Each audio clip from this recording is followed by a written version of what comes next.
So, are you excited to be here today? I thought so. Oh, hey, pal. Thanks for getting things started. And now that we're all together, I've got a surprise for you. You see, when folks from around the kingdom heard you were going to be here, well, they just had to come and give you a great, big welcome!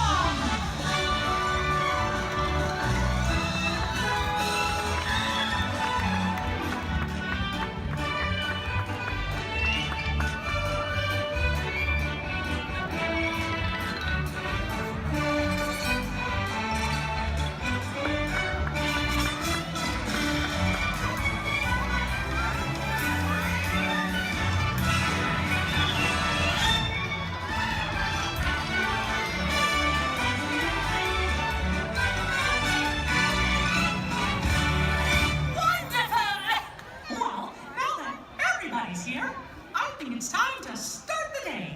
And that means it's time for just a little bit of magic.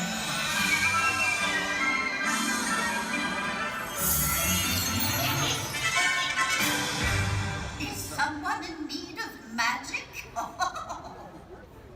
gosh! It's the fairy godmother! She must have heard you, Mickey. Why, hello, everyone. Oh, my. Look at all of you. So many smiling faces, including yours.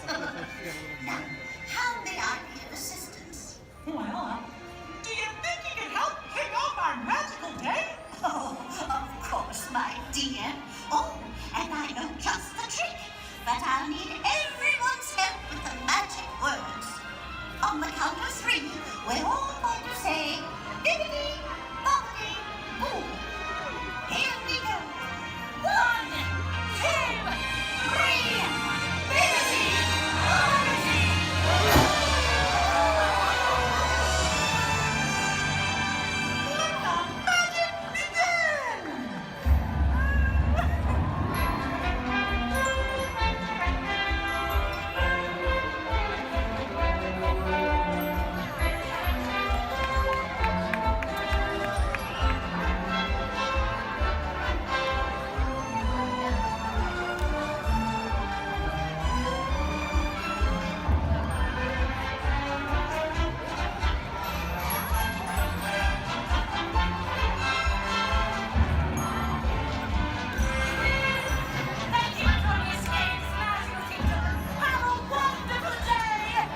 Well, what are we waiting for?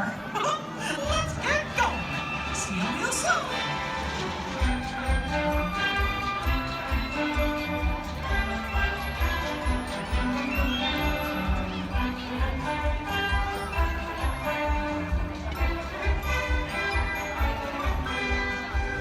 For your safety and the safety of those around you, please walk slowly and carefully to your first destination.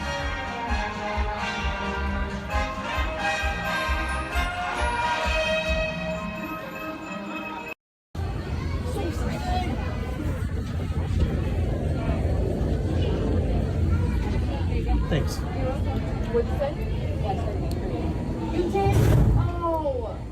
So I said, like, no. I knew though, I'm like, Motion tracking, assigning individualized color profiles, web shooters calibrating. woo! You there, Spider-Man? Oh yeah, where are you? On our way. Okay, please sit back and enjoy your ride until we reach the intimidating disaster. Wait, I thought you were still exponential movement. Yeah, disaster sounds right. I got you, Dave.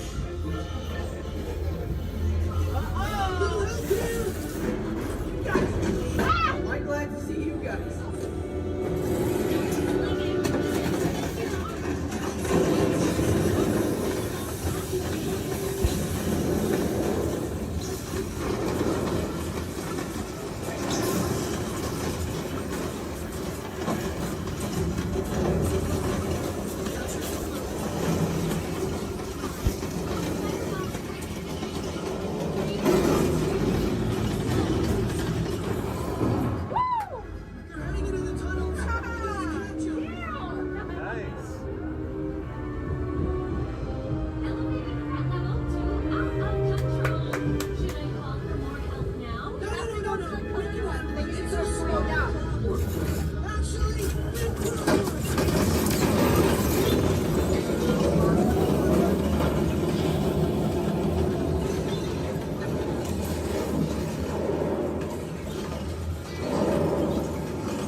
rocks, maybe we'll trigger a chain reaction. I think you're right.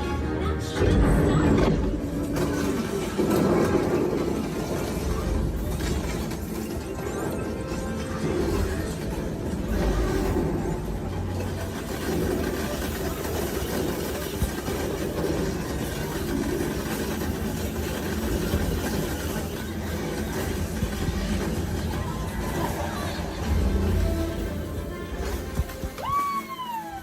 We did it! I can't believe the chain reaction thing worked! You guys were amazing! I'm very impressed, Spider-Man. You really solved the problem. Well, we couldn't have done it without them. That was also your idea.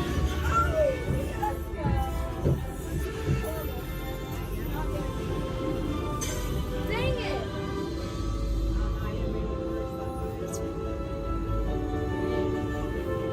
For your safety, please remain seated. We failed. I did better this morning. Jackson's been so good. My arms are tired. Reinforcements, remain seated inside the transport. Ba-da-da-dum. Bum-bum-bum. Bum. Hey, thanks for attending our open house presentation and preventing the destruction of the world as we know it.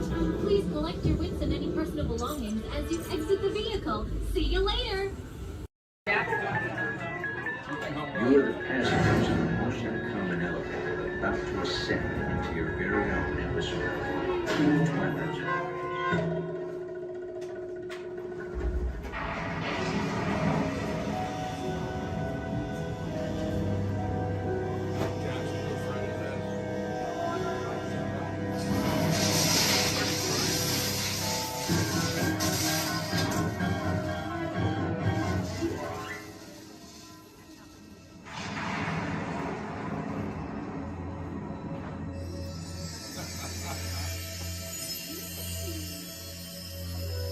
It takes you in somewhere where you have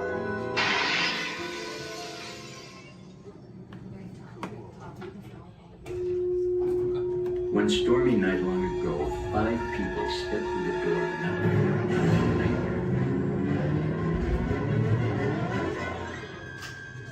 That door is opening once again, this time.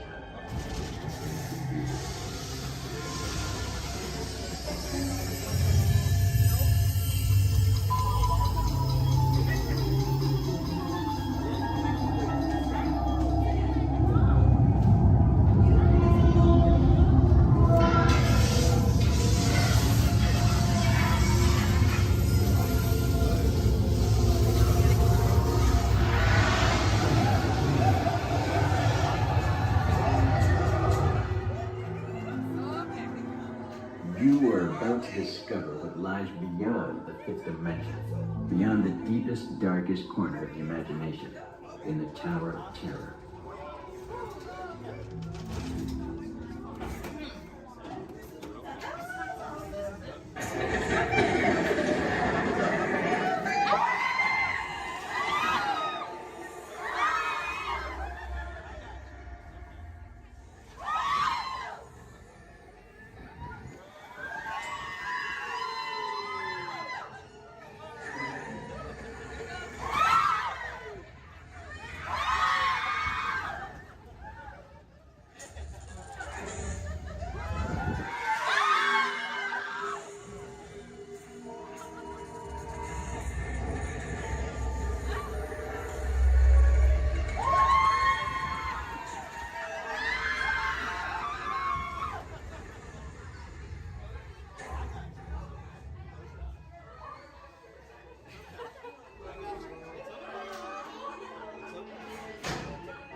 A warm welcome back to those of you who made it, and a friendly word of warning. Something you won't find in any guidebook. The next time you check into a deserted hotel on the dark side of Hollywood, make sure you know just what kind of vacancy you're filling, or you may find yourself a permanent resident of the Twilight Zone.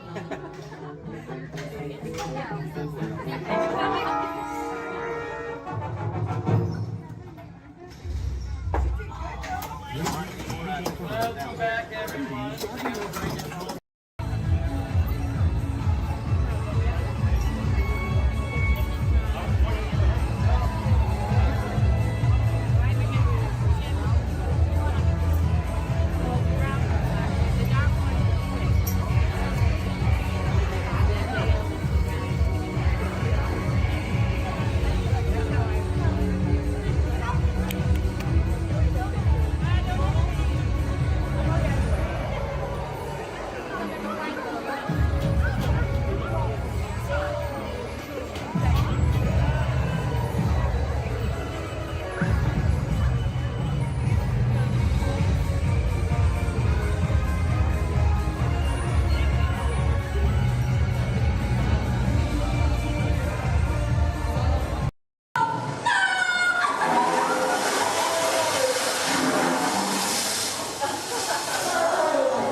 Yeah, you're doing it!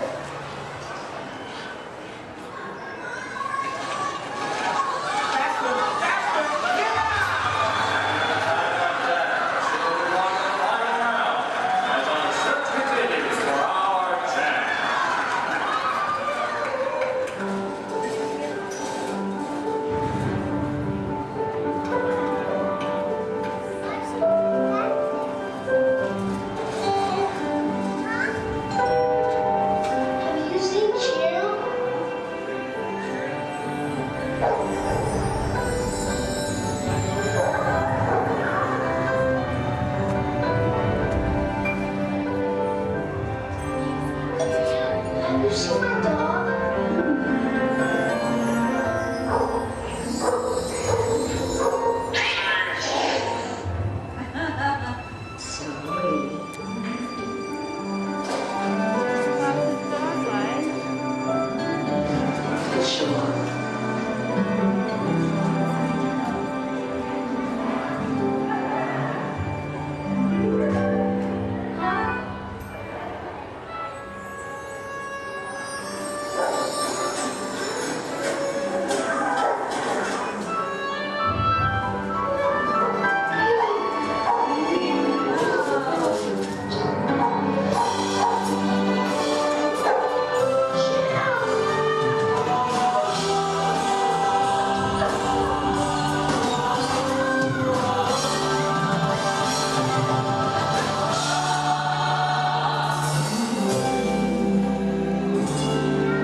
Every picture tells a story.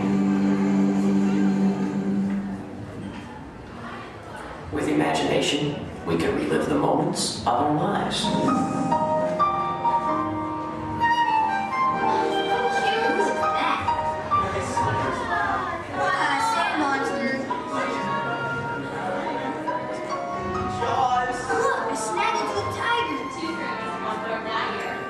Here's my little shortstop. She's got frog feet.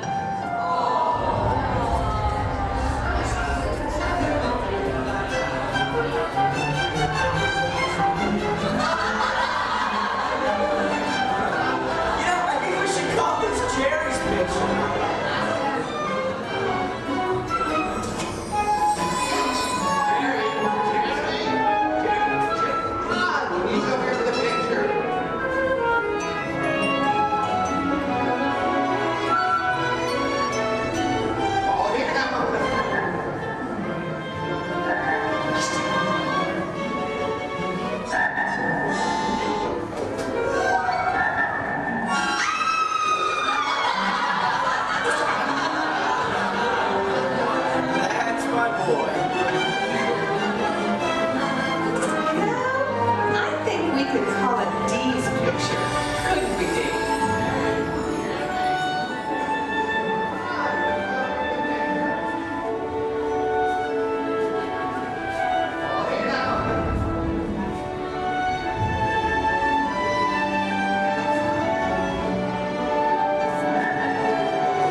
We can relive the moments of our lives.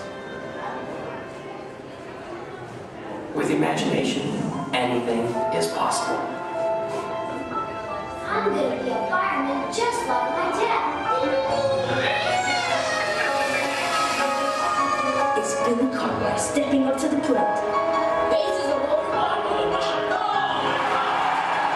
One, two, three, fresh to air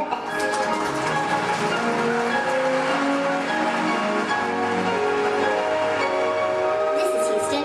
How's the view up there?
With imagination, anything is possible.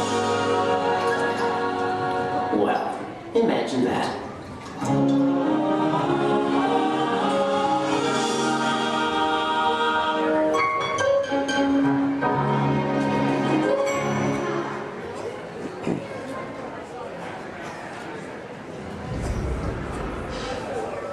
Testing. 1, 2, 3. I don't think this. Is this thing on? I don't think this thing is on. Can anyone hear me? Good, you can hear me. Hi everyone. I'm Christy Smithers, an assistant here at the Institute. We're just about ready for you next door. But before we go in to see today's presentation, here's a message from my boss, the head of the Imagination Institute. Hello, Dr. Nigel Cannon here. Welcome, welcome, welcome to our annual open house. It is my pleasure to have you here, just as it is your pleasure to be here. For over 100 years, the Imagination Institute has honored the world's leading thinkers, dreamers, and innovators with the Inventor of the Year Award. This year's recipient, Professor Wayne Zielinski, holds patents on numerous unique, one-of-a-kind inventions, including the hands-free phone helmet, the hands-free personal grooming helmet, and his newest creation, the video camera helmet, which, if I'm not mistaken, is also hands-free. But what brought Professor Zielinski to our attention was not headwear, but his incredible shrinking and enlarging machine. Although he's had some small setbacks, he has demonstrated a truly enormous gift for imaginativeness. Today, before receiving his award, the good professor will demonstrate for us his latest inventions, all developed right here at the Institute. Before we begin, I have one special reminder. Do remember, safety goggles must be worn during the presentation. But please, for your safety, do not put on the safety goggles until you are safely seated, safely inside the theatre safely. That's right. Now, please gather up your personal belongings and move all the way into the auditorium. See you in a few minutes. Cheerio.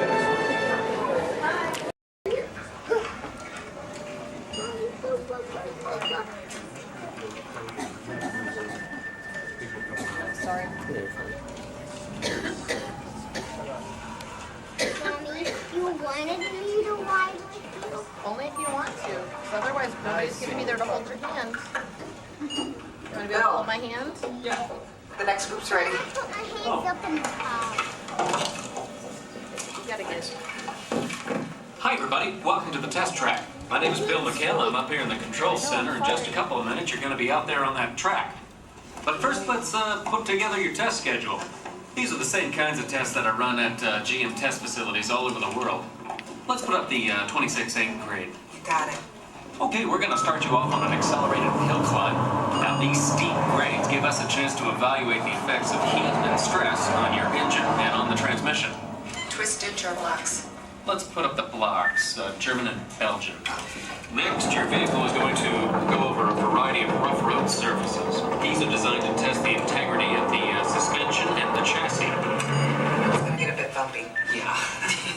Next, you're going to see and feel what it's like when your brakes lock up and you lose control of the steering. Hang in there because we're going to do the test one more time, this time with the ABS or the anti-lock brakes. Okay. What's next? Let's do some environmental tests. Put up 2, 5, and 7. 7?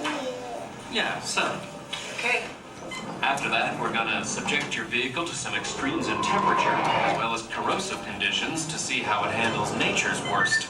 And finally, we'll take you out for some handling runs. Off-road the corner. Let's do the corner. I'm going to send you through some hairpin turns, and then we'll take you out and do the high-speed loops. And depending on how your vehicle and you hold up, we'll even throw a few surprise tests in there. Surprise test? Yeah. Pick one. Now, if this whole routine seems a bit extreme, you're absolutely right. That's what a test track is all about. The cars you drive at home are made up of over 15,000 different parts, and every one of them has to pass the test under very extreme conditions before we ever let it off that test track and out onto the road. Now, as you can imagine, safety is a big concern of ours, so we're going to insist that you buckle up your safety belt securely. You'll be glad you did. Oh, we're ready. So move a little if you can't.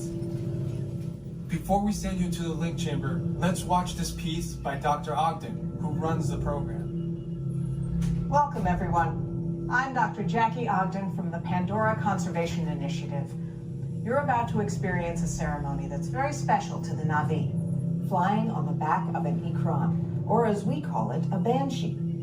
To the Na'vi, connecting to an Ikran and flying on its back is an incredibly important rite of passage they call Ikni Maya. With permission from the Na'vi and in partnership with Alpha Centauri Expeditions, we can now bring this amazing experience to you. The way you'll be able to fly is by linking to an avatar that's already on the back of an Ikran. Let's see how this works. We establish a link using powerful psionic amplification equipment. A human driver is connected to an avatar, which could be physically hundreds of kilometers away. When you follow our technician into the link chamber, you'll see a series of 16 link chairs. Please go to the number that matches the number you're standing on now. First, stow your gear in the storage containers on the back wall. This should include all bags, cameras, and other items, including cell phones. It's important to push them all the way into the bin. Then get onto the chair as you would a bike. Straddle the seat, step forward, and sit down. Slide your hips forward until you are against the chest pad, and then move your feet all the way forward. Wait until you're seated before you put on your flight visors. Hold on to the hand grips as shown. It's important to hold on to the hand grips at all times. After you're seated, back and leg restraints will be firmly engaged. For your safety, throughout this entire experience, always remain seated and supervise your children. Once the link takes place, you'll be connected to your avatar and sitting on the back of an Ikran. It'll feel like you're really there. Moments later, you'll begin your flight. A Na'vi guide will lead you out. You'll experience the breathtaking beauty of Pandora, but you might also face some of its greatest challenges. Some of this flight might be intense, but trust your guide and be brave. As the Na'vi say during this important rite of passage, Sivak Ho, rise to the challenge. Good luck. All right, you ready? Let's get you into the link chamber. That's right, let me show you how it's going to work. Behind me is our window to the Pacific. It allows us to see all of the undersea life that swim by. Up there in the corner is our hydrophone. That allows us to communicate with all the undersea life. So it's going to be very conversational, meaning Crush will talk to you. You'll be able to talk to Crush. He's got questions for you, and hopefully you all have some questions for him. You can ask him anything you want. You can ask him what he likes to eat, what he does in his free time, what's the meaning of life, anything like that. He'll be happy to try to answer. If you do need to leave at any time during the show, it's okay. Just use the doors on the opposite side of where you enter, back there. Again, if you need to exit during the show, use those doors back there. Back there is my pal Rachel. Everyone say, hey, Rachel! Hey, Rachel! She'll be back there to assist you if you should need any assistance during the show. I'm going to turn down the lights and the music now so we can see and hear just a little better. We do have some last-minute rules and regulations to go over, but my friends the Moonfish have volunteered to show you the rules visually. So, hey, Moonfish, come on out. All right, first rule inside, please no eating during the show. And no drinking, no smoking. And the last one, take all the pictures and video you like. Just please no flash photography or video lighting. Round of applause for the Moonfish. All right, Crush is up there serving. He said when you're ready, just call him down. So on the count of 3, yell, hey Crush. Ready? 1, 2, 3. Hey,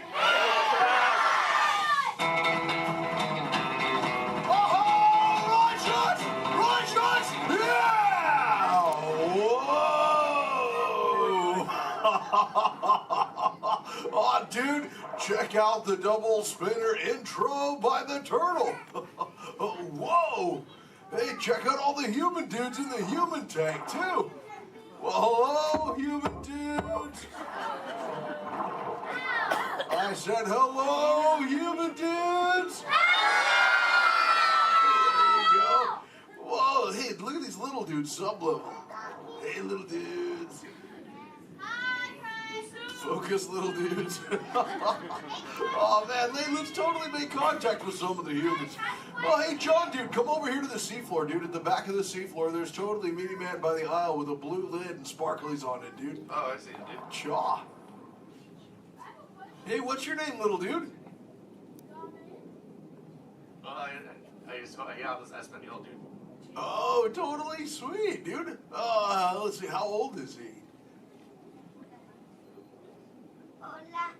Hola, little dude. Dude, me amo Crush. 6. Cool, dude. I'm 150, dude. Hey, I still got my washboard abs. Well, cool. It's actually nice to meet you. It's nice to meet all you humans. I'm here on a mission today.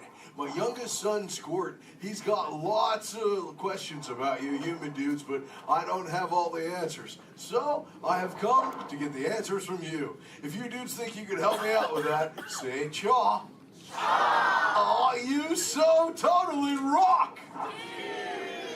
Oh, dude, hey, for those of you that don't know, when a turtle says, you so totally rock, respond by saying, dude, nice and loud. Try one for practice, you dudes. You so totally rock! Awesome. Okay, Squirt wants to know how many of you know how to swim. Hey, raise your fin if you know how to swim, dudes. Wow, we got lots of swimmers out there.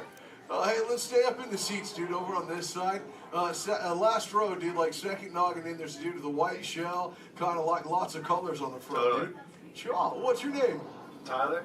Oh, nice to meet you, Tubular. Tyler? Hey, dude, when you go swimming, do you like to swim fast or take it nice and easy? I like to take it nice and easy. Oh, chaw. Yeah, dude, you just kind of like kick back on the shell and be like, dude. Totally, dude. Hey, I like to swim fast, though, too. Dude, you want to see me shred some biscuits? Say chaw. Chaw. Okay, dude, let me get my motor revved up. Human dudes, I want you to time me, okay? Start counting when I say go. Ready, set, go. Back, dudes. Totally just swam all the way around the world. Twice. Ah, dude, I can't swim that fast. Only about what you call 20 miles per hour. Hey, but check it out, dude. If I got a tiger shark on my tail, I can go way faster, dude. Hey, but I'm doing all the talking here. Humans, if you got a question for me, like totally raise your fin, dude. Talk to the dudette right there, waving me down from the second row. Hey, what's your name, dudette? Morgan. Oh, cool. It's Mondo Morgan. What's your question? Do you know any twins? Turtles? Oh, I know. Yeah, dude, I got lots of twins of my own, dude. There's my twins, Bill and Ted. I got my twins, Cheech and Chong. I I got my triplets, Mary, Kate, and Ashley. That's really cool. What about you? Do you have lots of twins too? Yeah, well, I'm a twin. Oh, you're totally a twin. Wait, that dude in front of you looks just like you. Is that your twin? Yeah. I would hope so. That'd be an odd coincidence. That's cool. Where are you dudes from? Castro Valley. Oh, where's that? By the Bay Area. Oh, okay. That's cool. That's a cool area up there, dude. Way too many sharks, though. It's totally sweet. Well, thanks for your question. Who else has a question, dude? Let's see. Let's go. Hey, back to the seafloor. Let's go right over here, John, dude. There's totally a mini man up front. He's got a blue shell. He's got it near the outside, dude. Blue short sleevey shell. Hey, little dude, what's your name? Dominic, Nice to meet you, Deep Sea Dominic. What's your question, dude? have you ever been married or divorced?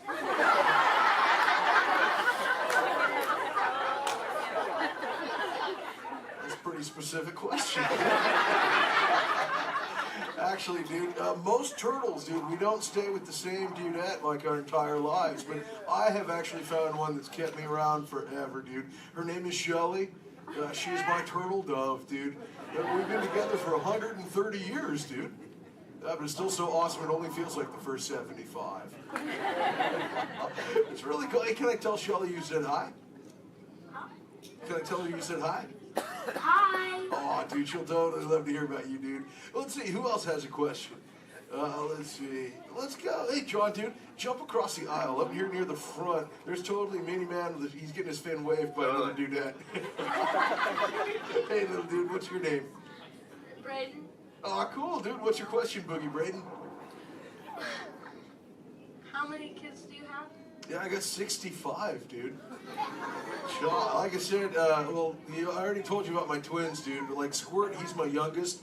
And then there's Sheldon, Shelby, Michelle, Herschel, Rochelle, Trishelle, Shell, Lola Ding Dong. See, I got my teenagers, Leonardo, Donatello, Raphael, Michelangelo, Zach, Kelly, Slater, Screech, Jesse, Lacey, Chris Jr. Let's see, there's John, Paul, George, and Ringo. John's going through a really weird phase right now, though, dude. He thinks he's a walrus. So there's Michael, Janet, Tito, Jermaine, LaToya, Randy, Marlon, Chris Jr., Chris Jr., Chris Jr., Chris Jr., Chris... Well, there's lots of Chris Jr.'s, dude. All the way up to my oldest son. His name is Keanu. Keanu is not very bright, but we still love him anyway. My What's sister's name is Trishelle too. Oh, Trishelle, dude, that's a totally sweet name. She must be part turtle. That's Actually, hey, maybe you can help me out with something, dude. I got a question for you. I found a thingy on the beach the other day. Not really sure what you human dudes call it. Where did I put that? There it is. Hey, dude, what's this? That's a bikini. Oh, cool, a bikini, dude. Do you use a bikini when you go swimming? Oh, why not? Because I'm not a girl.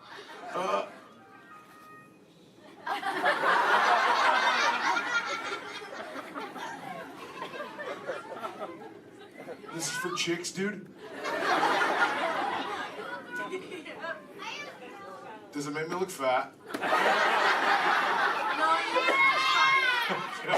Anyway, dude.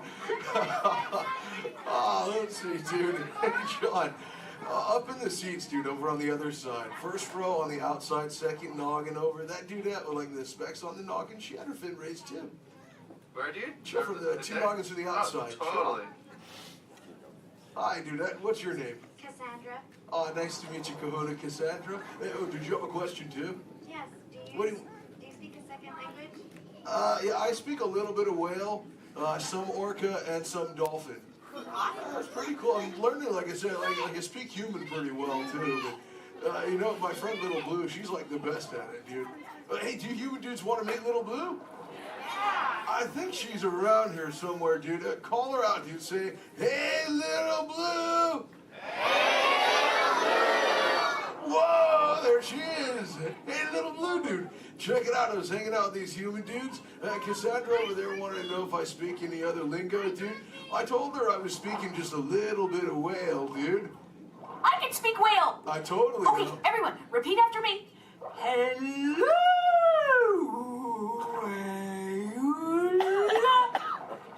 Okay, try that one all together, human dudes. Go!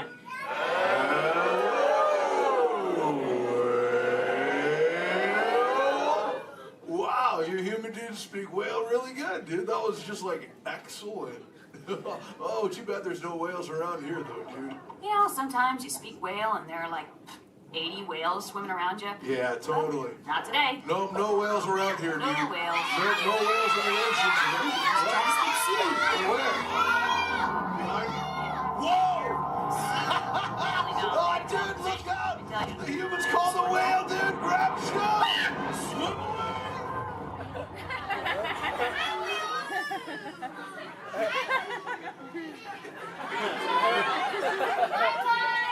Dude, little blue, you're totally a squishy fishy. What should we do? Tell the whale to go away. Can't humans tell the whale to go away?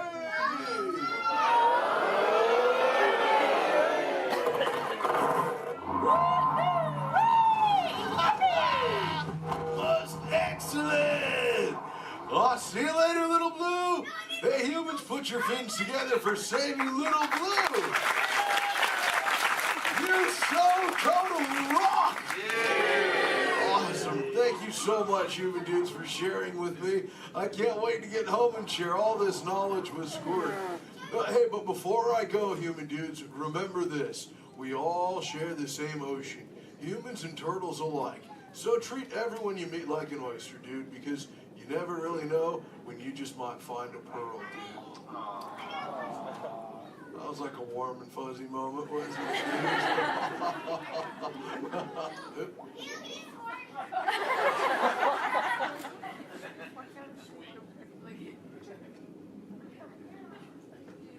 That wasn't me, dude. That was my twin. See you later, human dudes. Rock on! Later, Missy Ellen and Coach Man. Awesome. All right, human dudes, find your exit buddy and discover into the doors in the back. Thanks for swimming by. You see some car chases. I've got some very cool people I'd like you to hear here from England. They're going to help us get things started off. Please welcome the Clayton family! And we're going to get everybody in the mood by showing you a few gags from some soon-to-be classic action movies. So, cue, Clayton family. Nice! Action! Perfect.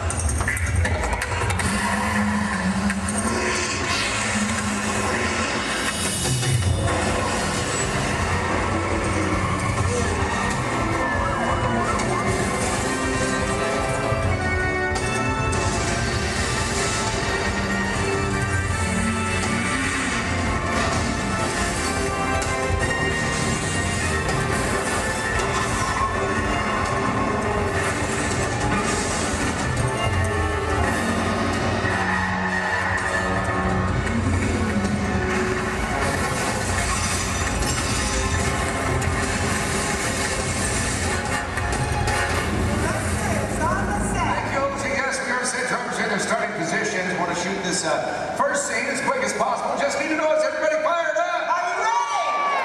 Yes, let's get it. Got a lot of action coming your way. Logan, let's check with drivers, make sure we're good. All right, today, ladies and gentlemen, we're shooting a big chase sequence similar to the ones you've just seen on the big screen, only we're shooting a brand new action-adventure film set in the south of France. All you need to know right now is that our hero is in a red car and he has this top secret envelope with him. Now, everybody else is just trying to prevent him from leaving town with it.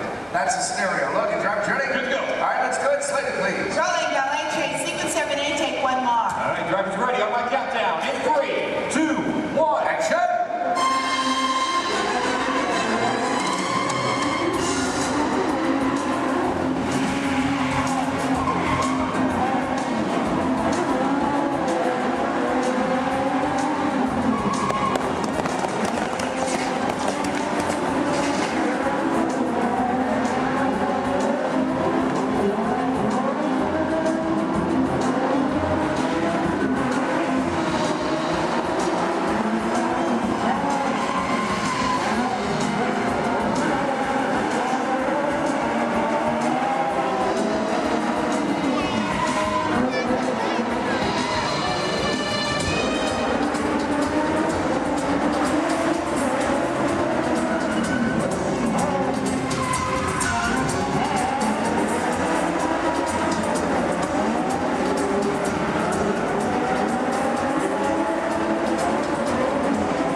this all. One of the most important things I've learned, gotta hire the best stunt coordinator you can find. So member of the creative team, our lead stunt coordinator, Logan Newell. Hey, good afternoon, everybody!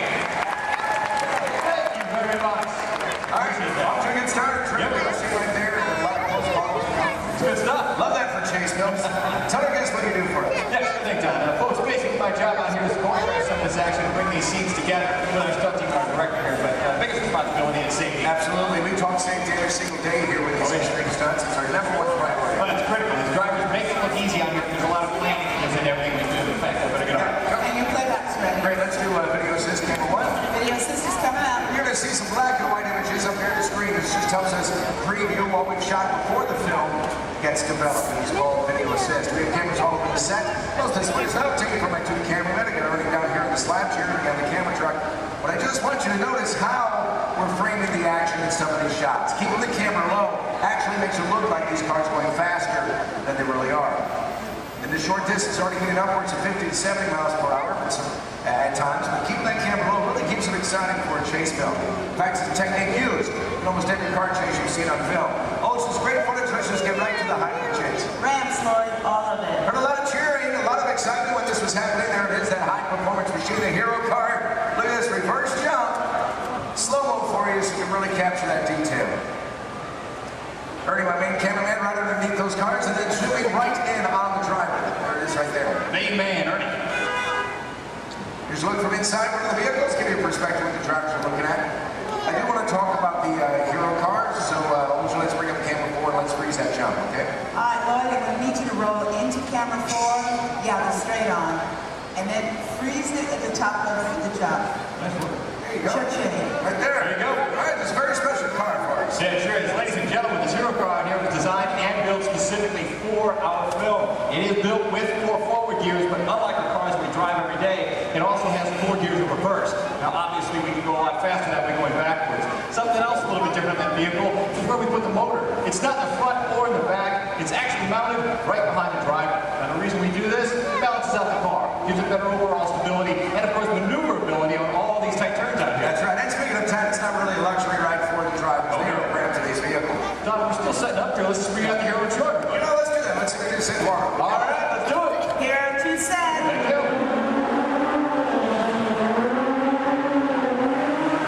Oh yeah, there he is, being into place. Ladies and gentlemen, how about a nice warm welcome for your hero from Brazil, Mr. Eduardo.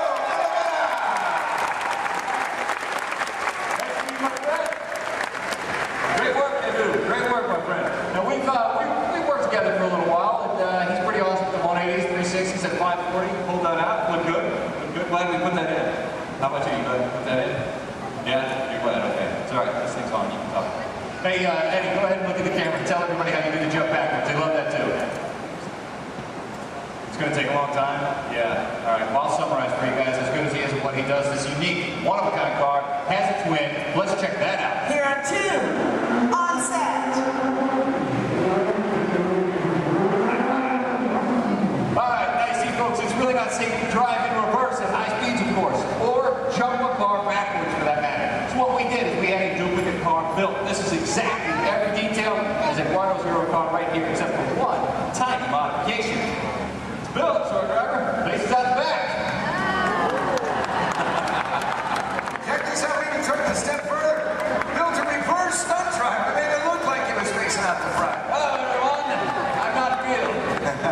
So reverse hero. Let's hear for Ron Fox. Nice work, guys. Great shape. Now, folks, you may be wondering out there how we're able to switch these vehicles mid-take like that without you noticing. In fact, Olger, we got that video system. Can we bring it up? You got it.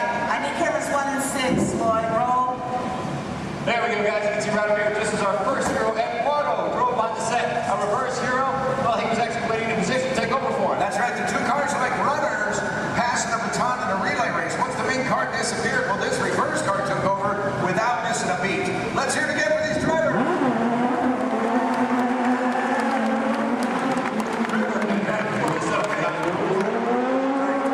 Coming up, we're going to put you in charge right now. All right, ladies and gentlemen, I have a very special treat for you. We've prepared a treat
but so, hey, why don't you head over and let everybody get a good look at you? Get on up and go.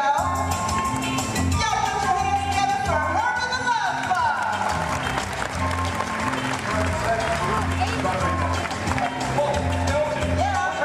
Send it over and say hi to everybody. Okay, well, I've got some folks in the car over the telephone.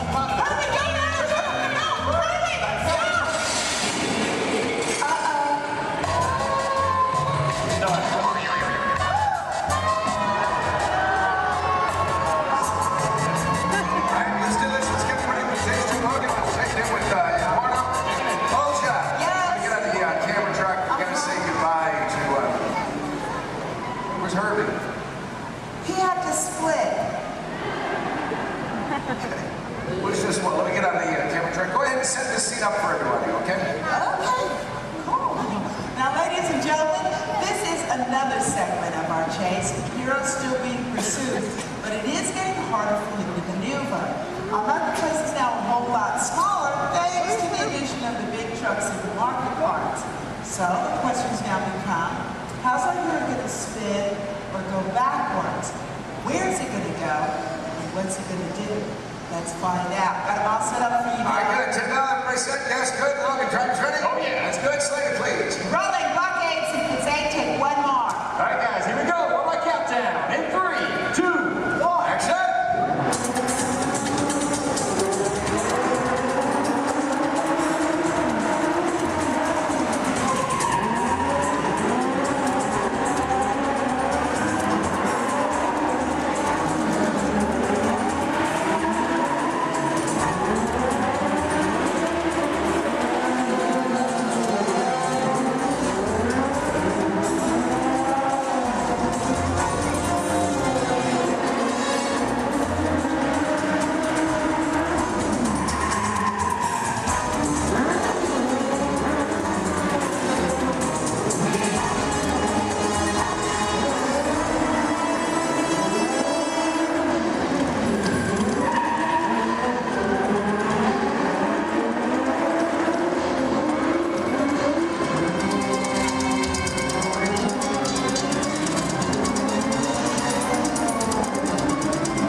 Up to him to make this work. That right there is an airbag. Slows Eddie up just a little bit. He is still at an accelerated speed. Look at this, pulling the 180.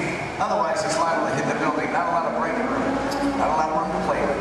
That airbag, by the way, custom designed specifically for this stunt. I'm going to show you the finished film a little bit later on. You're not going to see the airbag in the film because of the magic of editing. Yeah, Don's got a great point there, folks. Again, another reminder, please don't try any of this on your own. We're showing you out here on the set. There's always a lot of safety equipment involved that you've never seen that finished picture, so always keep that in mind, okay? All right, terrific. Let's get the pickup shot in. Can we make that happen? Can we make it happen? Yeah, it's a great time. All right, yeah, let's do it. All right, Logan's bringing up the red hero car. We're going to do a pickup shot, but we thought we'd mix it up a little bit, make a dream come true. Olja, you around? Yeah, I'm in the air conditioning. Well, come on out here, okay? Yeah, you can't be in the air conditioning when we're all suffering out here. Yeah, well. But let's make a dream come true. I want you to head up to this crowd. I want you to find me one driver to get behind the wheel of that hero car. You actually drive the vehicle for us. Okay, what are you looking for in a driver? Gotta have quick reflexes, okay? Great hand-eye coordination. Yeah. If you play a lot of video games, you should volunteer. Wait a minute. Video games, that sounds like you're talking about like a kid. That's what I'm talking about. Give me a kid. Really? You really want a kid? Okay, how about Shade's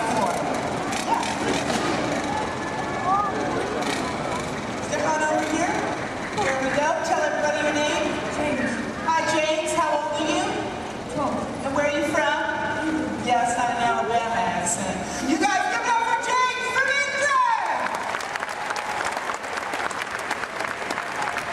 All right, James.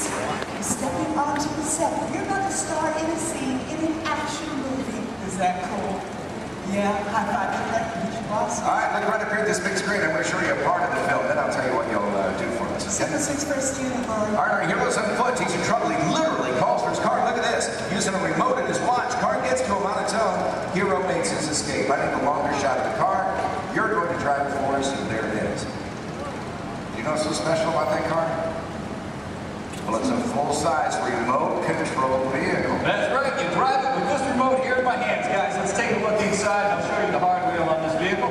The hardware, I should say. There you go. Now take a look at the steering wheel. I'll give you guys a quick demonstration. If I want to turn this vehicle to the left, all I do is press this lever here to the left like this, and then to the right. There you go. Right in the center.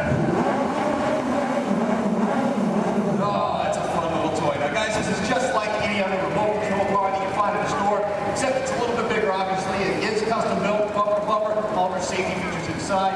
The great advantage of having a remote car out here on the set is that we can operate safely from a distance, especially when the scene requires explosion. Pyrotechnics, we've got to keep everybody away, of course. So there you go. All right, beautiful. Have you ever driven a remote control car before? Yeah. Just keep in mind that this is a $100,000 vehicle. Now, James, this is going to be really easy. As a matter of fact, Logan's already shown you how to steer. But for this particular sequence, dude, you have so got to concentrate on directional. Now, make it go forward. You can push this knob straight away from you. For reverse, pull it straight down towards yourself. Does that make sense? Cool. We're going to practice. I'm going to help you out this time. You go ahead, put your fingers there. Now, I'm going to push it away from you. Slow and easy, James. Nicely done. Watch your car. Now to make them stop is even easier. All you gotta do is pull. Let go. See that? Comes to a stop. Now put your fingers back in place and pull it down towards yourself. Again with the slow and easy. Now down the steering is back to what we in the business call one. That's the starting position for anybody in a scene, whether that's in a movie, TV show, commercial, or even a music video. Let it go, make her stop. Beautiful. Now, James, I need you to be very, very careful with that car. Is that over there? Dude, that's your entire college career, man. Roll fast. Let's go faster, okay? Take this, move it all the way up. Ready? Go ahead. Action, straight. Punch it. Nice, James. First, pull it, let go. Pull it down. Pull it down and hold it. Next one is ready. Full force. Pull it. Take it forward. Take it forward. All right, stop track. Stop. Hey.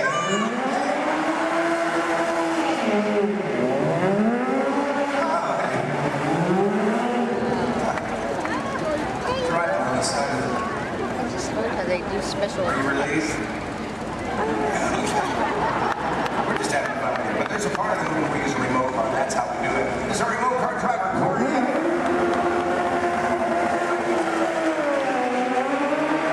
actually driving the vehicle, but you were the star of the scene. And to commemorate this moment, I have for you lights, motors, action, extreme stunt show, honorary driver pin. Can't get this pin anywhere in the world except for starring in the role you just did. That's how exclusive this is. All yours.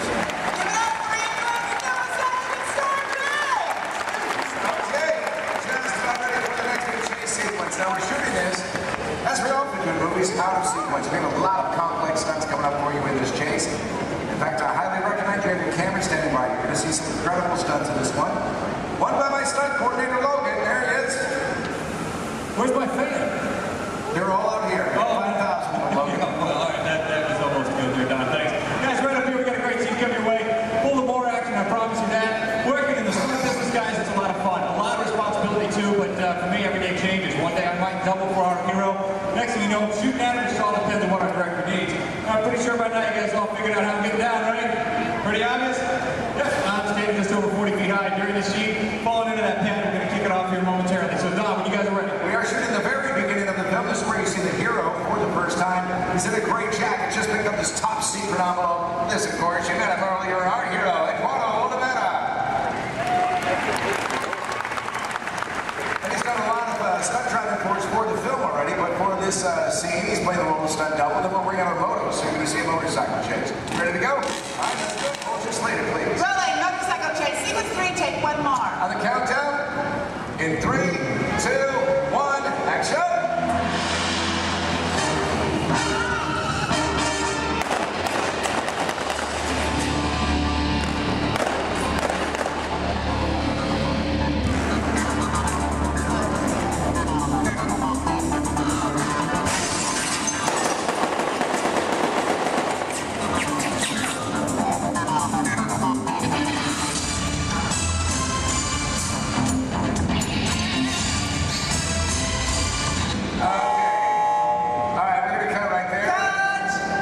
Logan did such a good job.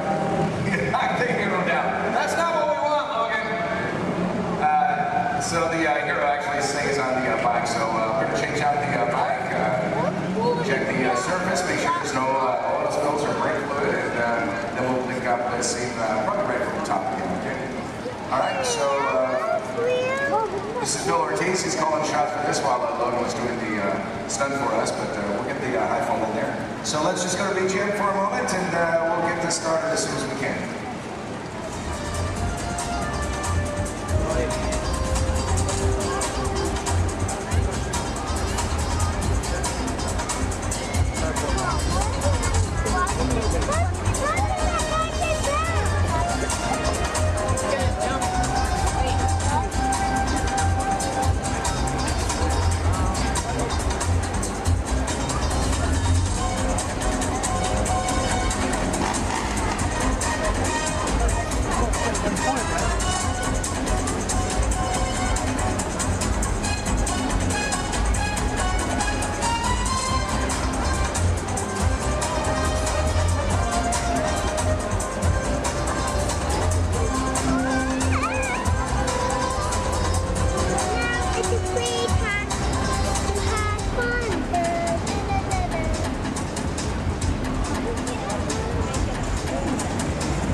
sons of the throttle, use the rear brake. That's what gets the bike to slide out from under him. It's done it itself. Can't get injured on this. Glides right through that trench. Just touches the fire. That's all we need. He's already engulfed in flames right when he's at his feet. 1 second that took. Yeah, it didn't take long. Yeah. There you go. Good job. It's nice right there. A lot of this one's going to end up in the fire. Right there in the background. That's Love it, the hero. Background there. 10 seconds in, Dave starts feeling the intensity. You know what? As soon as he goes down, our crew right there too, put him out. Absolutely. Then we'll wait for his thumbs up. Make sure he's not feeling any hot spots over any part of his body. Which we get right there. Yeah. For stunts like this, we use as many different cameras and angles as possible. Well, folks, we have to. It's a big stunt, a lot of safety. We need it in one take. That's right. Elaborate stunt. A lot of prep time involved. That's exactly right. A good half an hour of preparation just for Dave, our bird guy alone, folks. He is wearing 5 different layers. Now, the first layer that we put on him is a dry layer of Nomex. That's your fire retardant material. Then we throw on some pads, of course, for the impact of that fall. Another layer of Nomex. There it is. And the fourth is a specially designed suit with saturated cool gel. That acts as a thermal barrier between Dave and those flames. The last is his moto driving suit. And what we do with that is paint it with a flammable gel. Now, ladies and gentlemen, it is the flammable gel that you notice burning and not Dave's moto driving suit itself. Now, one can do amazing things with digital effects, but nothing beats capturing fire stunts live. Yeah, that's the way I like it. That's right. Good. Hey, you know what? This is what I want to do. I know we're set up for the final race. Let's get a pursuit car to camera out. Let's go inside and show our guests how much we modify these vehicles. I got you what you need. Let's do it, guys. Let's get V2 out the camera out. V2 set camera out. V2 is on set.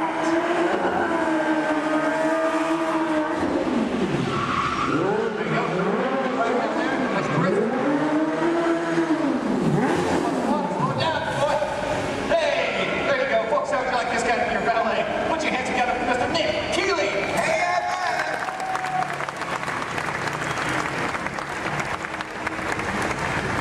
because you said it's village in the south of France, that means we have to make everything match, and that would include the cars. These are local courses. We have them shipped directly to us from Europe, and then we literally gutted them out. We modified them to suit every need that we have. Yeah, absolutely. Which basically included losing a lot of weight on these cars. We wanted to make them lighter. We rebuilt these cars from the ground up. Let me show you how we reinforced that interior. We did it by installing this rally car crash cage that is fused throughout the entire vehicle there. We also took out the motors that these cars came with. We replaced them, of course. Right behind the driver, folks, that's a 1300cc motorcycle engine. These cars were balanced down and modified. They're designed specifically for these stunts. Ernie, let's go on the side here for a second. Now, executing these maneuvers, pulling off these stunts that our drivers do, it requires a lot of complex timing, using your clutch, your gas, and your emergency brake. These cars here, that e-brake releases the moment our driver lets it go.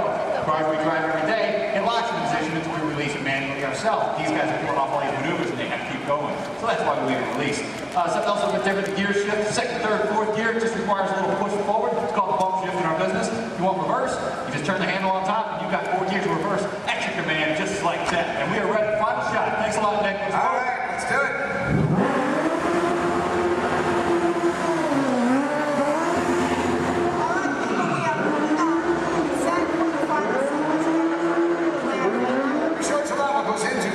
Complex vehicle stunts. Right now I want to show you the film, and I want you to find the scenes you just saw shooting here. Remember that first scene called the ballet chase? Then there was the jump in the semi. Now this motorcycle chase you'll see first in the film. Also look for an additional stunt that Logan did for us on that high fall. We're going to heat things up right now. Let's roll that film.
the water.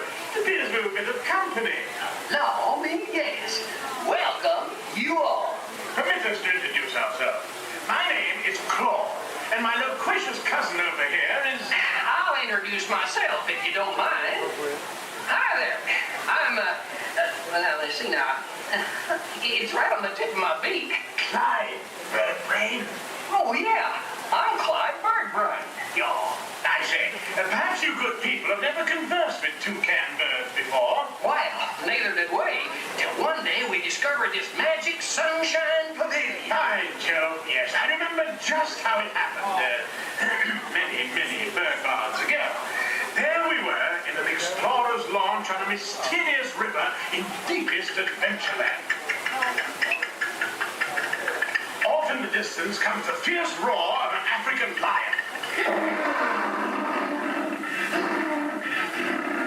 And as we round a bend in the river, a huge bull elephant bellows forth in protest of our intrusion. Suddenly, the treetops explode in a frenzy of outraged birds. Oh, come, you can jolly well do better than that. I can jolly well do one at a time.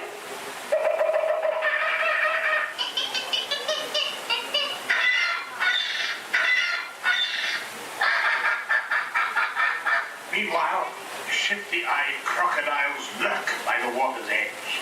Lurk, lurk, lurk. And the giant python slithers down from an overhanging limb. What's happened? What's wrong? I can't stand snakes. Don't be ridiculous. I'm only relating a story. Oh, all right, Clyde, enough is enough. That wasn't me. I never even opened my beak. Huh? Excuse me, I hate to interrupt such an exciting story, but they're calling us for the show. Land's sakes, it's already showtime? Land's sakes, yes, it's already showtime. Well, I believe it's your turn to make the announcement. Righto. Ladies and gentlemen, boys and girls, gather up all your cameras, purses, and other articles, and now turn to your left towards the tall door. When the drums begin, they'll open magically to lead you right into the Sunshine Pavilion. Is everybody ready? I say, have a good show. A real tropical serenade.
Called Neverland, there lived a sparkling spirit named Tinkerbell.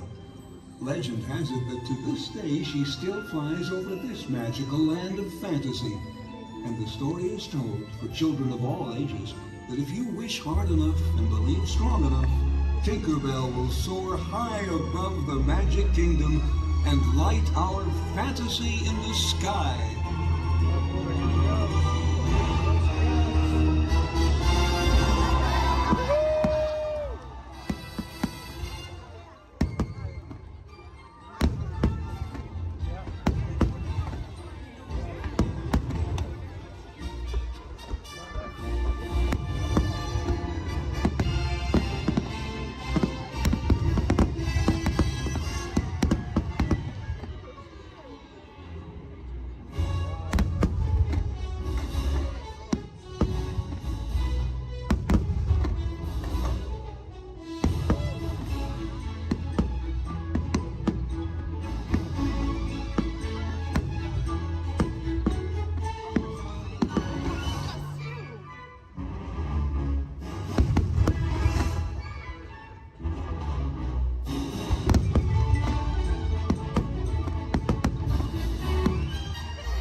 Did somebody say it's time? Gosh, should I flip the switch now, Mickey? Not quite yet, pal, but it won't be long now. Let's see, yep, just a few more minutes till we start the countdown to the new year. Oh gosh, I can hardly wait. Oh, Mickey, me too. And I can't imagine a better way to celebrate the new year than with all of these nice people right here in the Magic Kingdom. Oh, what a special moment in time. Time? Is it time? Now? Gosh. Take it easy there, Goofy. We still have plenty of time. Oh, no we don't. Goofy, this is it. Start the countdown clock. Alrighty, Mickey. Starting the countdown clock. Okay, everybody. It's time to start counting down to the new year. Are you ready? Okay, then. Here we go. 10, 9, 8.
Gosh, we sure hope that all of you enjoyed Fantasy in the Sky as much as we did.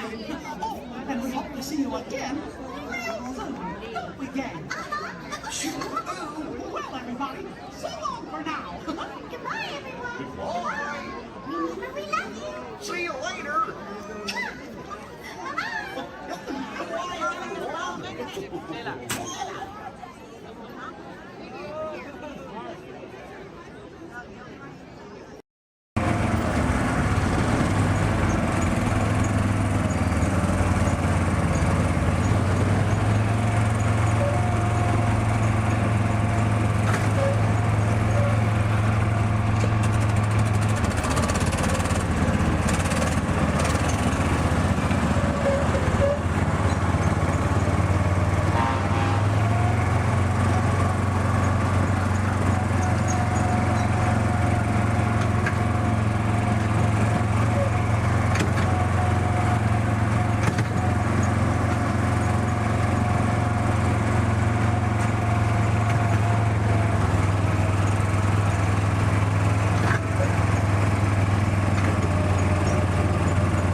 parar su auto, quiten el pie del pedal. Gracias.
I'm supervising you. Now everyone pick up your favorite hand and wave goodbye to those people on that dock. Bye. Goodbye. Yeah, you're never going to see them again. But you don't know them, so why would you see them again, right? Unless that was your family up there, then you know what? You're welcome. I just got you a 10-minute break from them. You probably need it. You've been at Disney World all day with them. But now let's see. Is this anyone's first time on the Jungle Cruise? Can I see a raise of hands? Perfect. Me too. Is this anyone returning to the Jungle Cruise? Can I see a raise of hands? Perfect. I can't wait to be a sore disappointment for all of you and exchange a lot of awkward eye contact has already started. How beautiful. But hello everybody, welcome in. My name is Skipper Kevin. First name Skipper, last name Kevin. I'm going to be your best friend, guidance counselor, dance instructor, tour guide, dragon slayer. If you don't laugh at my jokes, I'm going to be your swimming instructor. I said that just for you. I said that just for you because I knew you were going to interrupt me. Yeah, thank you so much. I really do appreciate it. Wow. But now here we are in the Amazon rainforest. If you look over to your left-hand side, you're going to see what I like to call an inspiration call. I call it that because the longer you stare into it, the more it's going to inspire you to go. Oh, deeper into the jungle, of course. Yeah, I don't know about you guys, but that certainly does look like inspiration to me. So much that I now feel inspired to take you guys into the Congo River. So why don't we see how far this boat? Congo. Okay, I'm glad of you if you did not like that. Don't worry, my jokes, they don't get any better yet. So buckle up, we're going to have an amazing time together. And if any of you have not seen the Jungle Book before, you'd like to see it again, don't worry, it's right over there. in 3D and the box set edition. Yeah, it really was the bare necessities here in the jungle. Oh wow, this is awkward. I'm sorry guys, I was trying to throw you a surprise party, but it looks like no one's here. I can't see anyone. Canoe? Yeah, I cannot. It really is an either or situation if you get what I'm trying to say. I even brought out that giant python snake. I just would not recommend getting too close to him. He will develop quite a crush on you. It's what I like to call a constricting relationship. It never ends well. What in the jungle? Oh, sorry. I hope that did not alarm anyone. Those are just my roommates. Yeah, looks like they got into the explosives, but I'm sure they were just trying to find the bananas. They do find them very appealing. Yeah, they kind of go ape over them actually, but you know, I think we should make like a banana and split. So we're now gonna head down the Nile River, which is the largest river in all of the jungle. It goes on for Niles. And Niles. And Niles, thank you. And if you don't believe me, you are in denial. Disbelief. I bet you believed you had that one. No. Yeah, you did. I heard you say it. But if you look right there, everybody pay attention. This is super cool, super rare. It's honestly an African bull elephant. You could even say it is a once-in-a-lifetime opportunity. You will never see one of those again in your entire life. A twice-in-a-lifetime opportunity. You will never see one of those again. And how majestic that is, the common African elephant. Okay, but now here we are on our African belt, which has some of my favorite animals on it. If you look up behind those boulders, you're going to see those tall neck cheetahs. Right here in the front, those are the ones that killed Mufasa. Over there, we have the scary-looking chickens. Look at all those chickens. And then we have that beautiful pride of lions protecting that sleeping zebra. Yeah, who am I kidding? I can't lie to you guys. That zebra's dead. Those lions are chowing down on some lunch right now. But kids, don't worry. I like to call it zebra plastics. There's lots of trust issues here in the jungle, I know. Wow.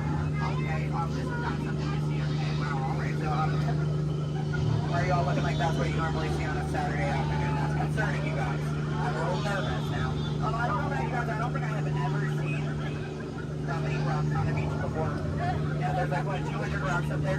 Maybe 300 rocks, but then again, I'm not a geologist, so what do I know? Yeah, but what I do know is we're not going to look above the rocks. That just sounds like a lot of paperwork, and I hate paperwork, so instead we'll ignore it and hope it goes away. Yeah. Oh my goodness, there they are. Those are my friends who are going to go to that surprise party. We have Old, Smiley, and Ginger. Just be careful, Ginger snaps. Yeah, she is one tough cookie, and I'm not sure why, but my jokes, they kind of get crummier from here. I guess it's just the way the cookie crumbles. I don't really understand. It's unfortunate. But behold, straight ahead, we do have Schweitzer Falls, named after a famous and beloved founder of the Jungle Navigation Company, Dr. Albert. Wow. Yeah, don't worry if you didn't get that. We're going over it later. So I really hope you know how to swim, and if you don't know how to swim, stop being dramatic. Stand up, the water's only 3 feet deep. That's really not that difficult. But if you guys are starting to wonder, Skipper Kevin, how on earth did you land your job here? I'd like to say it's plain to see. Yeah, I took a crash course, which was half off, and you know, I've been winging it ever since, but that's kind of the tail end of that story. There's not much to it. And now it does look like we are entering a hippopotamus, and I need everyone to be very careful. These do look like some dangerous animals. In fact, you could even say they are some hungry hippos. So if you guys could do me a favor and hold on to your marbles. I lost mine a long time ago. That's why that boat's halfway underwater. Oh no, I'm just kidding. The legal team tonight can't keep saying that. That's gonna get me fired. Yeah, the last time I took a boat out, I went to a volcano and everybody came back without eyebrows. But lucky for you guys, I took a wrong turn this time. But this is normally the point in the cruise where people start thinking my job is so easy, I let a monkey do it. But I promise you, that's not true. Those are chimpanzees. Yeah, there's a very clear difference between the two. Just don't ask me what it is. I have no idea, and I didn't think we'd actually see any, so that's kind of crazy. But lucky for you, I do have a very fun fact about monkeys. So apparently, humans eat more bananas than monkeys. But I don't know if I believe that, because I don't know the last time I ate a monkey, do you? Yeah, that's bananas. And don't worry, if you don't get that joke, I'll give you about 10 seconds. I get it. You're a late bloomer, you just need a moment to digest that one. You're welcome. Yeah, so please take your time. And it is now the moment that we have all been waiting for. It is the amazing, the colossal, it is the eighth wonder of the world. The backside of water! Oh, 2H! Oh, 2H! Alright, I got a few chemistry nerds on board. That was the reaction I was hoping for. Everyone else, don't worry, I only tell those jokes periodically. It just gets me in my element sometimes, you know. I did have a joke about oxygen and potassium. You could say it's okay. Yeah. I also had one about sodium, but no, you guys don't look interested. So instead, we're going to head down the Mekong River into that ancient Cambodian shrine. If you've never been in there before, be careful. There is a 10-foot drop. So make sure your seatbelts are buckled left to right and tug on that yellow strap. Yeah, if you're looking for your seatbelt, you can't find one, hold on tight. Let me know how that goes for you.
Here we are in an Indian elephant bathing pool, and I bet you guys even think that's water coming out of their trunks. But don't worry, it's not.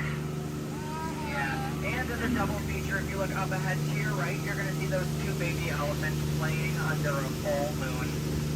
Yeah, I bet you don't see that very often, do you? No, I'm just kidding. Don't answer that. If you do see that often, I don't want to know why that's weird. Please keep that to yourself, okay? But you know, since we are here in the jungle and there are plants everywhere, I'd really like to take a moment and show you guys some of my favorites. So, that one.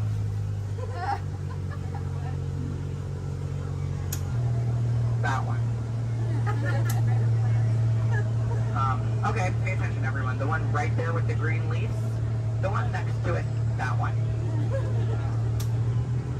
Yeah, they're great, aren't they? Yeah, sorry if you wanted their names. I don't know any of them. I barely know how to do this thing forwards. Yeah, so I can only give you so much.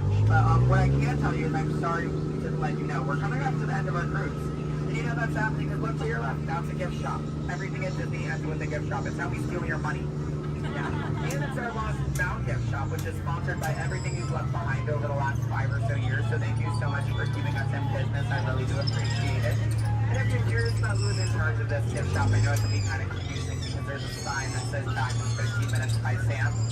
That sign's been there for a few years. I have not seen Sam. I don't think he's coming back.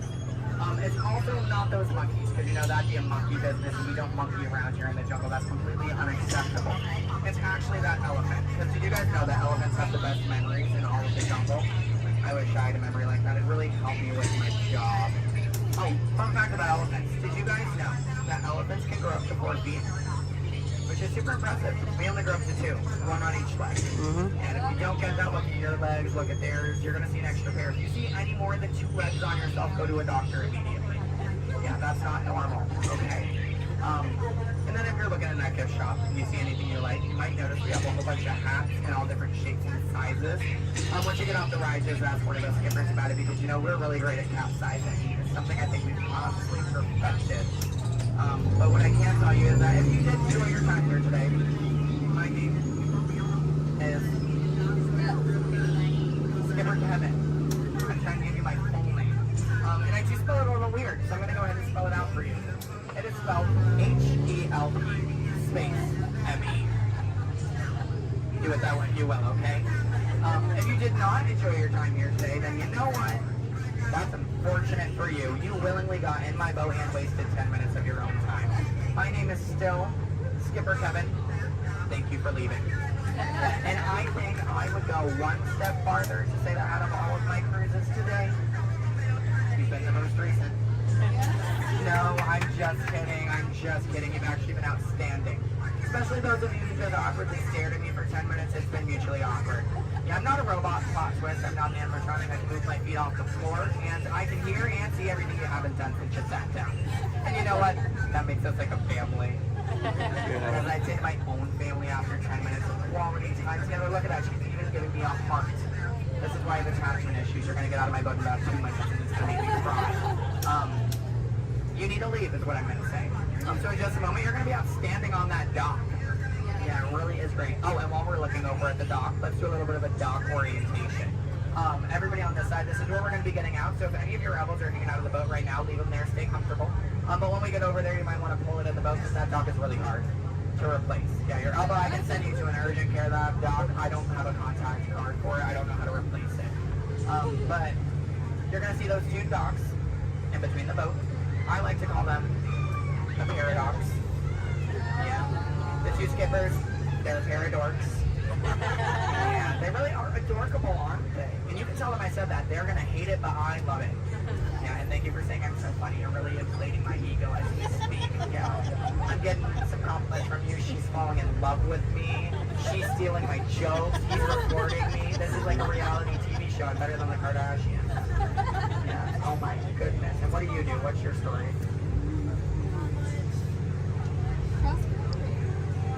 You walk across the country? Yeah. You do? That's I insane. medals for it. So. Do you? Yeah. What kind of medal? Golden ones, silver. Do you sell them? No, I just wear them. You just, but, so have you not won any? No. You haven't? Yeah, you're not wearing any, so I kind of assumed. Yeah. When you get one, are you just going to wear it all the time? Yep. Oh, are you going to name it? No. Why not? If it's going to be that important to you, I think it deserves a name. Why do you think your mother named you? I'm just saying. Okay, your story's boring me now. What is your story? Talk to me, Miss Epcot Center. She's wearing a shirt that says Epcot. Is that your story? Yeah. That's it? Yeah, and that I'm sticking to it. That was a pretty short story. Yeah. It's been a long life. Short story for a long life. Something about that doesn't make sense. Oh, goodness gracious. My friend in the middle with the Leia shirt. Hello. Are you a Star Wars fan? Good to know. What's your story? Alabama? My friend's from Alabama. He's bald. He normally works here, but he's not. His name's similar to mine. It's Brevin. I'm Kevin. We also have a Devin and a Heaven. If you can, yeah. How do you think we feel? You hear us on the microphone, you just hear a name, all you hear is Evan. We all come flocking too.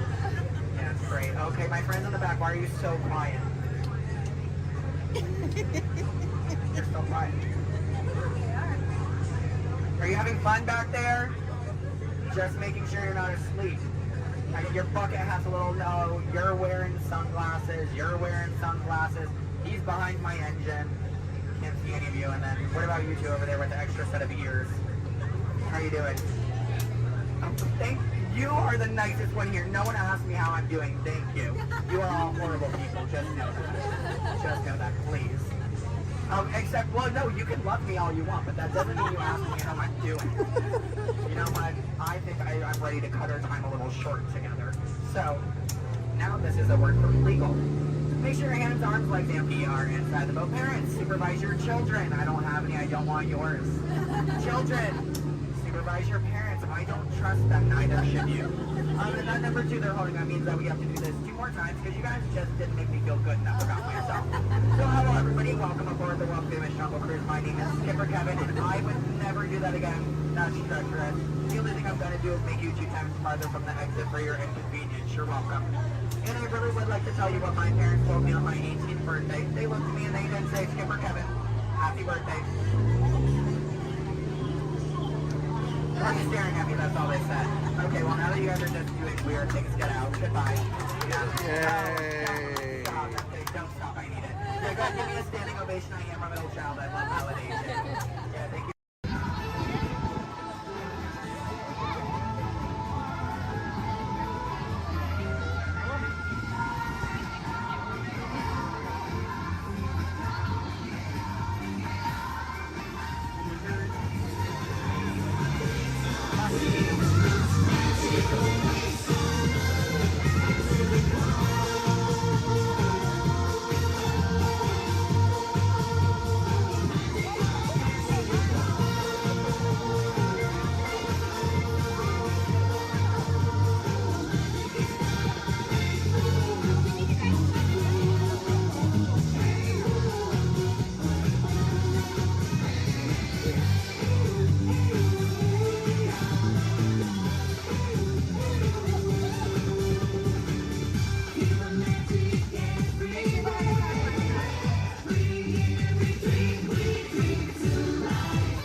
sea. Roundabout the turn of the century, folks discovered a barrel of fun. Taking pictures by the light of the sun. Smile, hug, look at the camera, hold your breath and say cheese. Little did they realize back then they were making memories. Veggie, veggie, veggie, making memories, making memories. Taking pictures is making memories. Catching little pieces of time, making them yours and making them mine. Birthday faces and happy faces gradually disappear. But when we're making memories, happiness can reappear. Veggie, veggie, veggie, veggie, veggie, veggie. A little spark, a little a dream can be a dream come true. Which is the spark in me and you. We can dream it and we can do it. Yes, we can. If we can dream it, then we can do it. Yes, we can. Yes, we can. And it will be our future filled with care for you and me. A world we all can share. For today holds the challenge to make this world a better place to be. New horizons for you and for me.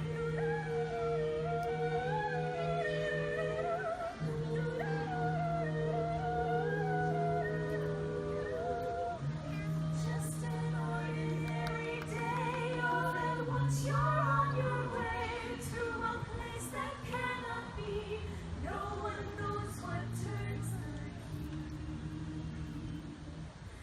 Magic journeys, mystic flights, on the wings of unexpected sounds and sights.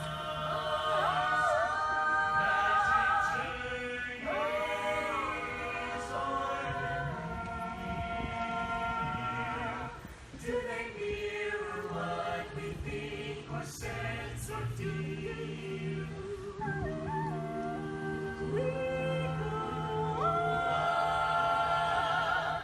we go on, moving forward now as one. We'll sail with each rising sun to a new day we go.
Awesome. Thank you for volunteering for being our flotation devices.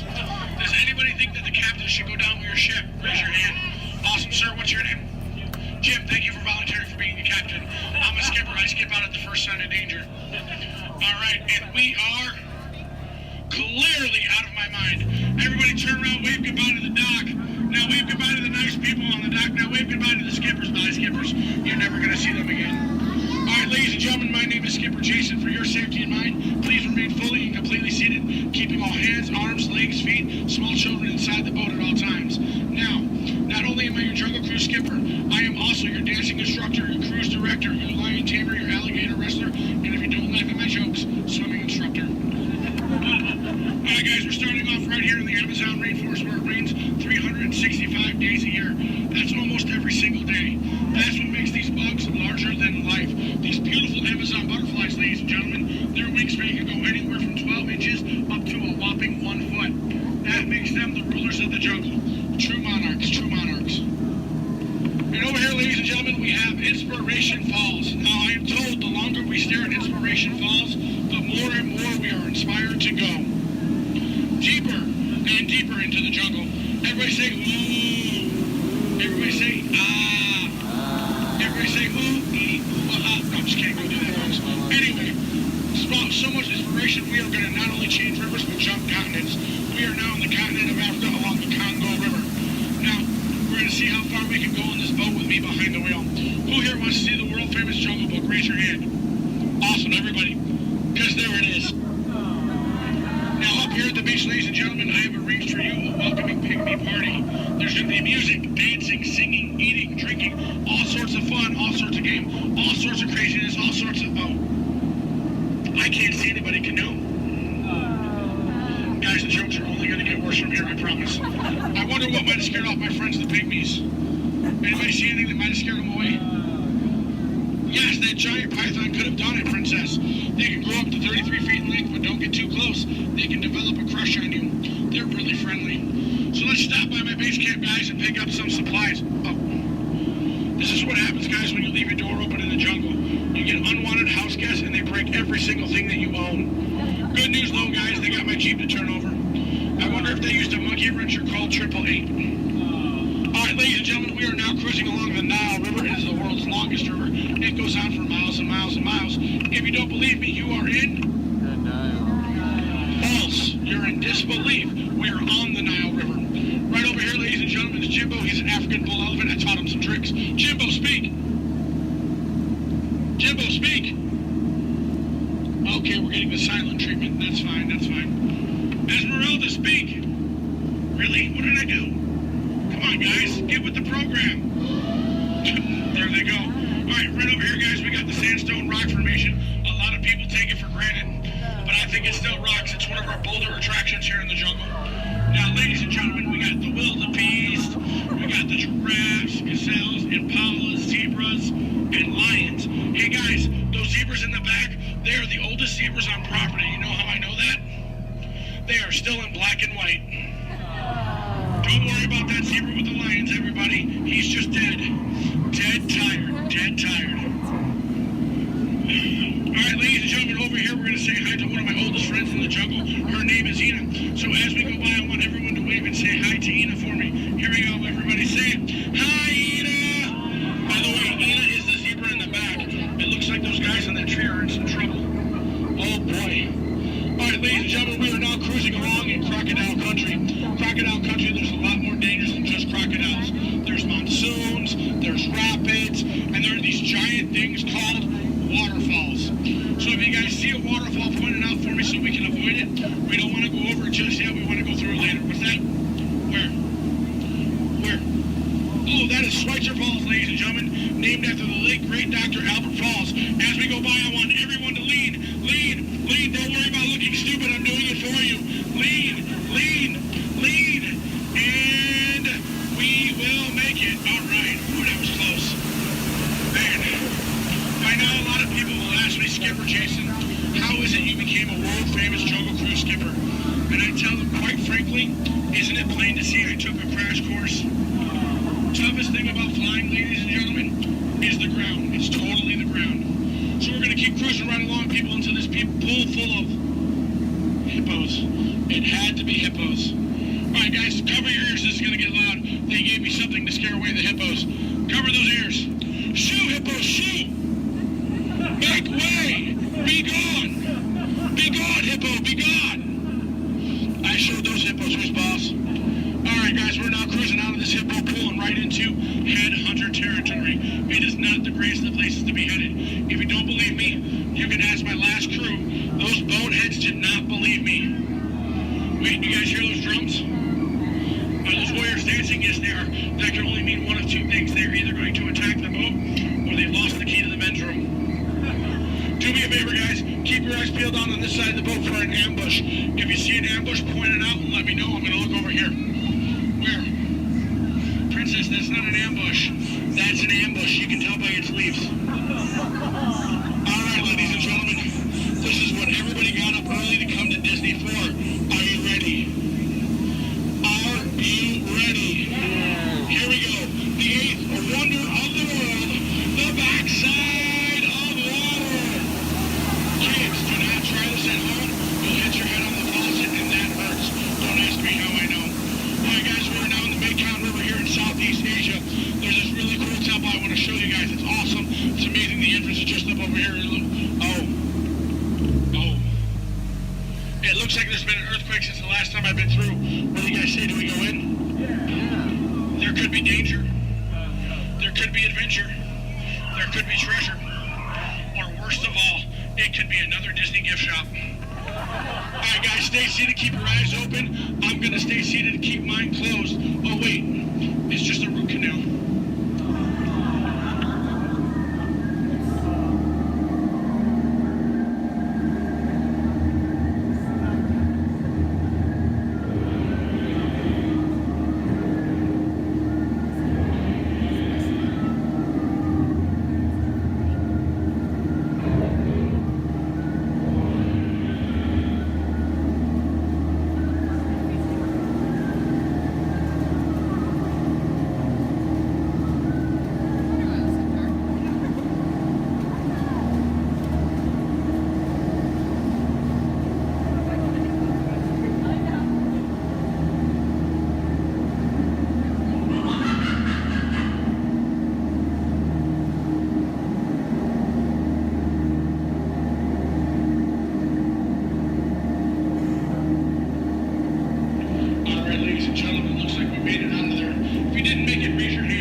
Trader Sam, ladies and gentlemen, is our head salesman of the jungle. Now, sales have been shrinking, but he's got a great deal for you. 3 of his heads for the price of 1 of yours. Any way you slice it or dice it, you're going to come out ahead. Do we have any takers? No? It's all right, guys. It's all right. Now, ladies and gentlemen, when we get up to the dock, we're going to rope this boat. When we rope this boat, stay seated till I give you guys the all clear. When I give you guys the all clear, then I want everyone to stand up together. That does 2 things. 1, keep the boat balanced, and 2, look like you're giving me a standing ovation. At that time, I want you guys to clap, yell, holler as much as you possibly can, because then it looks like not only did I do my job, but it'll also help out my self-esteem. When you guys go to exit out the boat, you are on my jungle side, you will stand up, exit out through the back. You here on my dock side, you will stand up, exit out through the front. At no point in time do you ever cross those crates in the center. It is not a crate idea, it is very disgraceful. I don't go to your house and cross your crate, so please don't cross mine. Once again, guys, it's also a tripping hazard. You might trip, fall, and that'd be 2 bad trips in one boat. I'm only responsible for the first. Now, guys, I really want to thank you guys for joining me out in the jungle today, but most of all, I want to thank my legs for always supporting me. I also want to thank my arms for always being at my side, and I really do want to thank my fingers and toes because I can always count on them, always. All right, ladies and gentlemen, out of all my crews today, you guys have been my first. Yeah, you've been my first. Now, you guys have been obviously the most recent. Now, guys, you've been awesome. You've been amazing, and pretty soon you're going to be outstanding on that dock. All right, guys, here we go. Once again, guys, for your safety, please remain fully and completely seated, keeping all hands, arms, legs, feet, small children inside the boat. Linda, Skipper Linda, what are we teaching that rope today? 2 plus 2. Okay. Now, we're going to wait. Linda has been practicing for like years. She's been training for months. She's going to learn and show you guys how to rope this boat at the first shot. All right, Linda, here we go. It's your turn. You can do it, Linda. You can shine like a star. No. Back of the boat, Linda, not the guest. Stay seated, guys. Stay seated. So now we're going to teach this rope about 2 plus 2. Now, in some cases, rope secure. A lot of people think 2 plus 2 equals 4. But in some theories of math, people say 2 plus 2 equals 3. Or 8. Or 12. But I say you're done. Let's go. Rope's done. Everybody out of my boat. Bye, guys.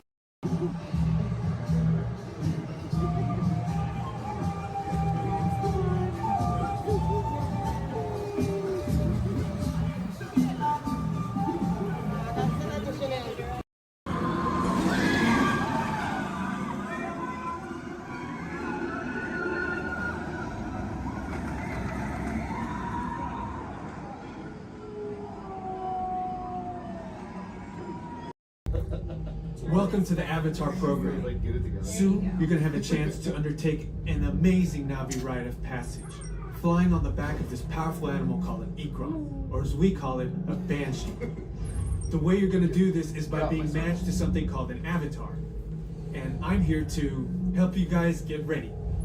But first, we have to scan you for Pandoran microparasites. Alright everyone, stay on your number and move your arms a bit. Okay. Start scan. I'm ready.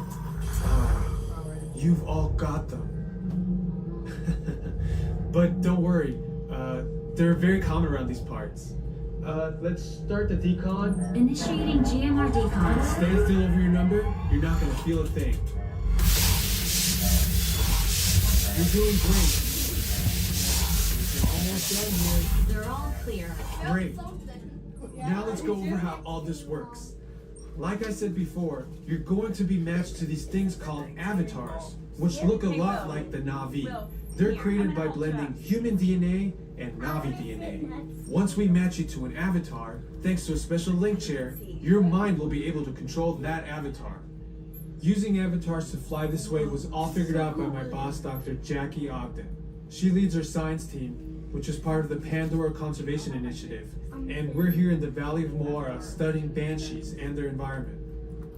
Over a generation ago, this enormous company called the RDA created a lot of damage to the area through their bad mining practices and conflicts with the Navi.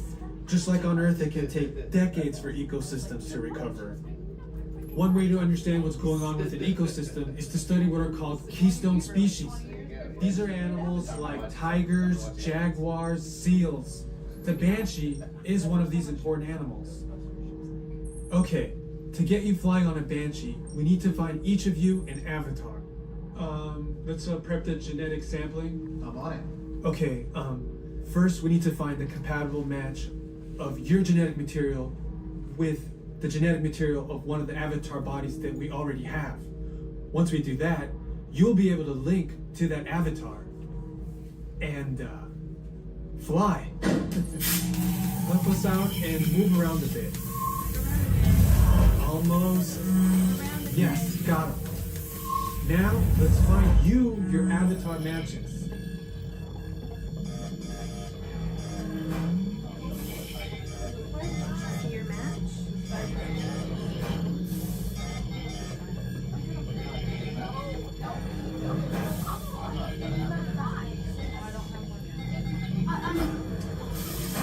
All right, you've all been matched with avatars. Looks like they're ready for you in the next room.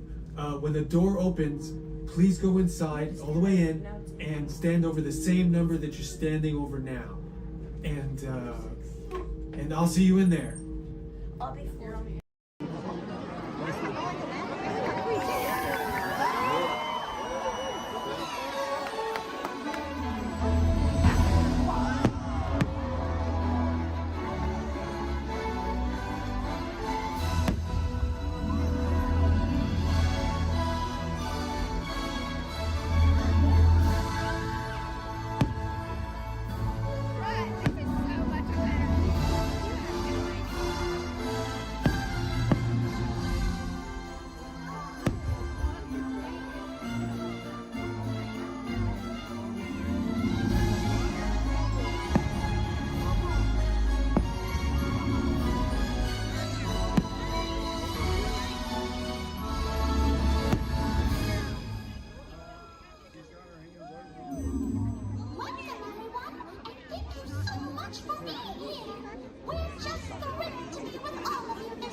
the snowball fights and hot chocolate, cozy fires, and mistletoe.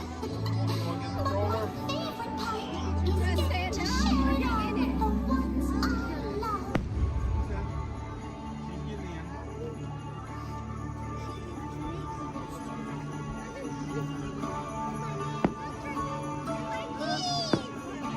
They just randomly shoot out the sky.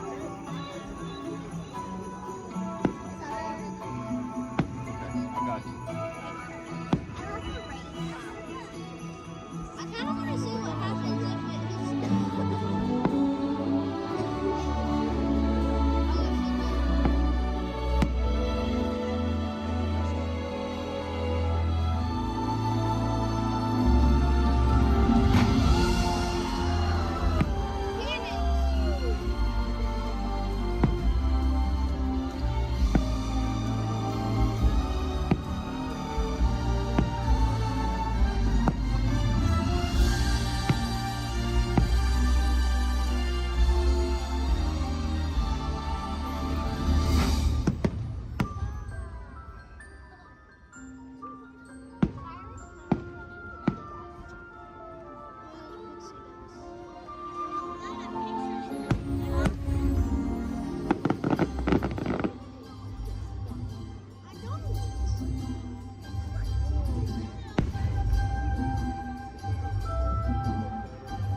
Oh my goodness, I can hardly wait!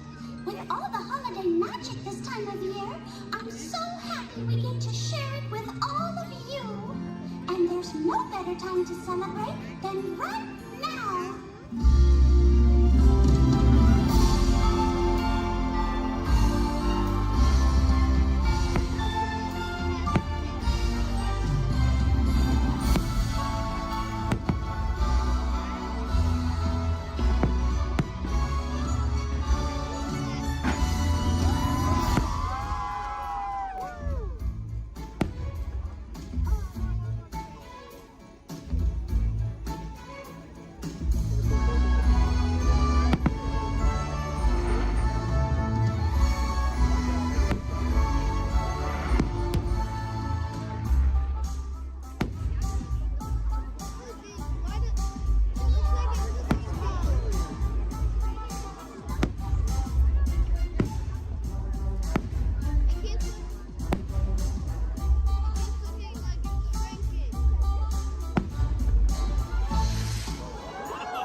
Welcome to Turtle Talk. My name's Andrew. Before we get started, there are a few things that I would like to go over with everyone.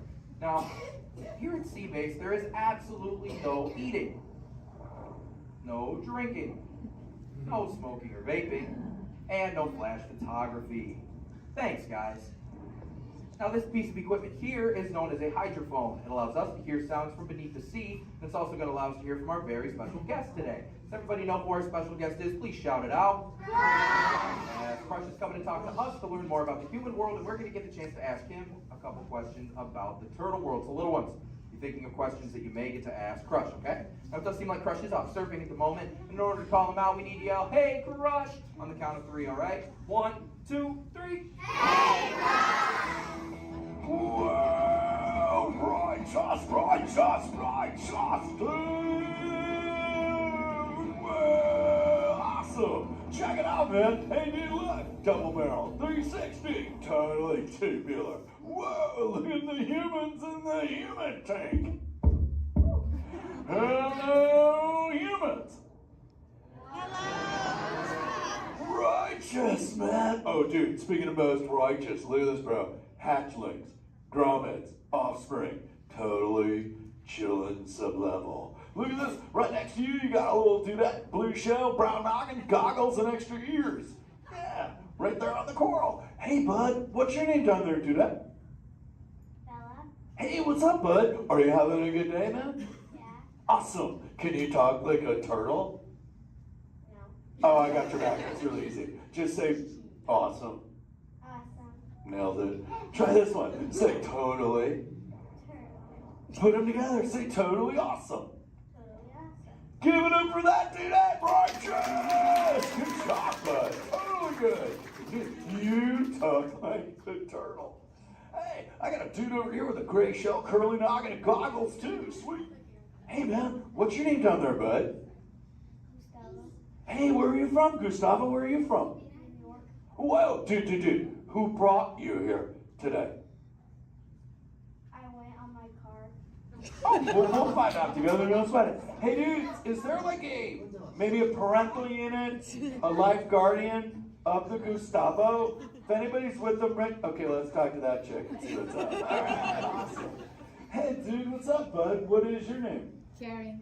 Hey, Karen, what's up? How many kids you got? My English is not good. I'm from Brazil. Oh, I don't speak English either. I talk turtle. Karen, does it freak you out? Gustavo has no clue you're here. Don't worry, Karen. They come back when they get hungry. Karen, did you feel it, bud? Did you feel it? We're sharing a moment.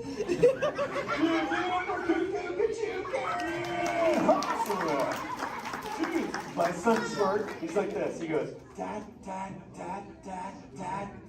what's up with all the humans? And I go, dude, I do not know. Human dudes, I need human help. Can all of you help out and answer Squirt's questions? If you want to help, say, Chaw! Righteous! You so totally rock, dude! Oh, wait a minute. Sorry, dude, my bad. Check this out. When a turtle says, you so totally rock, everyone says, dude! Here we go. You so totally rock! Dude! You so totally rock! Dude! Now all of you totally talk turtle. So, on to Squirt's question. Numero uno. He goes, Dad, if humans go to a beach, what do they do? I said, bro, I do not know. Humans, do you go to the beach? Yes. Awesomeness. Okay, answer it for the Squirt dude. What does a human do at a beach? Shout it out. Swim. No way. Who likes to swim? Wave some fin if you love to swim, man. Oh, man, I got wavers. Look, even on the bench. What's up, wavers? Nice. Dude, want to see me swim? Say go Crush. Go Crush. Let's rock. Everyone yell. Rip it. Rip it. Roll it. Roll it. Punch it. Punch it. Rip it.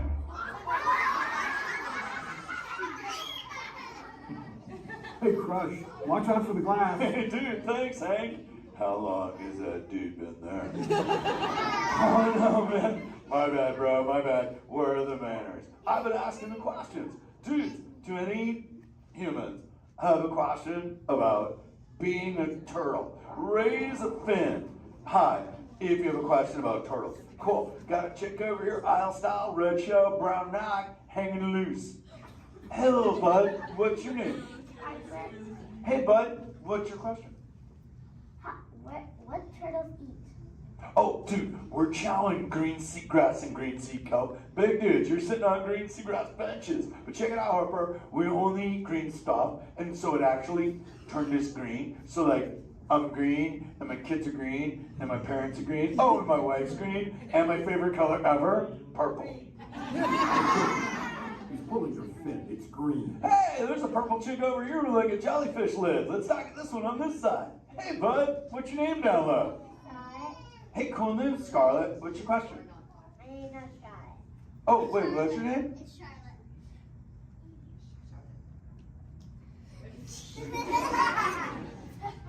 You don't have to tell me. Okay, what's your question, little bud? My name's not a bun. Okay. Hey, let's head over here. We got like a little friend on this side. Looks like a light blue shell, brown noggin. Let's talk to this bud. Hey, what's your name, dude? My name's Marley. Hey, Marley, what's up? What's your question? What's your favorite food? Oh, dude, besides eating green seagrass and green sea kelp, we totally chow on the jellies. Yeah, they're like so tasty. Hey, wait, Marley, do you eat food and sleep and stuff? Yeah. Do you know how to swim? Yeah.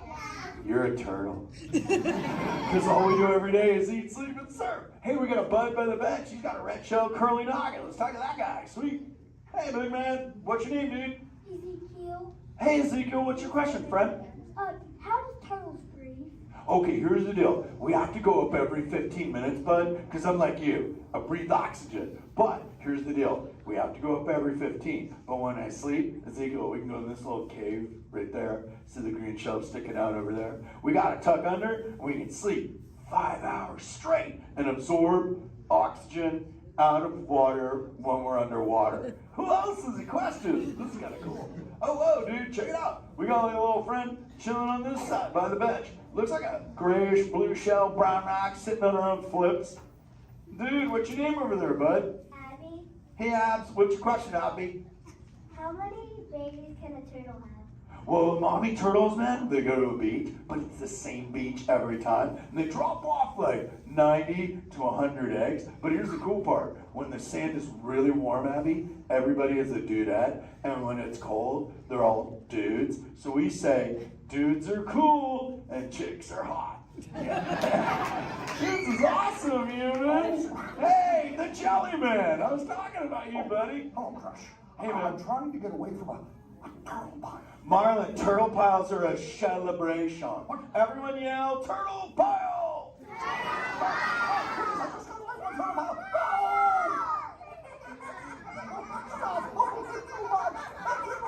Oh, cool. Hey, boys, surf's up, dudes. Thanks a lot, Crush. For what? The turtle pile? Shout it out, humans! That dude has serious thrill issues. Humans, you rocked it! You so totally rock! Okay, like 4 kids remembered. The rest of you dudes pulled a hard dory. Dudes, don't space out! Remember, Turtle says you so totally rock. Everyone screams! You so totally rock! There you go, you're back again. Oh, bummer. Hey, bro, the frequency thing is not working. Whoa, it's Bailey. Call him back with your fins. Put your both fins up. Yeah, put your both fins up. Go.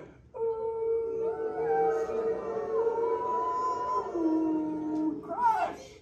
Hey! Bailey, look at my friends. They're humans. Oh my goodness. Funny looking humans, huh? Hey, dude, stop. That's not cool. Those are my friends. They can hear you. No, they can't. Watch this. Hi, humans. Oh, okay. Why didn't you tell me? Dude, I tried, man. You got stoked out. Wait. Yeah, that thing. I'm getting something. Ooh. Wow! Some of you have 4 ears. Weird. I'm not judging. Humans. Later, Crash. Later, Bailey. Everyone say, later, Bailey, dude. Bailey's echolocation's awesome. We're going to do it. Everyone, both fins up. Go. Okay, sublevel. Really good. Back bench. Solid. Grandma, in the corner. This is where we put our fins up. Good job, Grandma. Good job. Fins up. Eyes closed. Go. How many fins am I holding up now? No, you gotta go. Yeah, you so totally rock.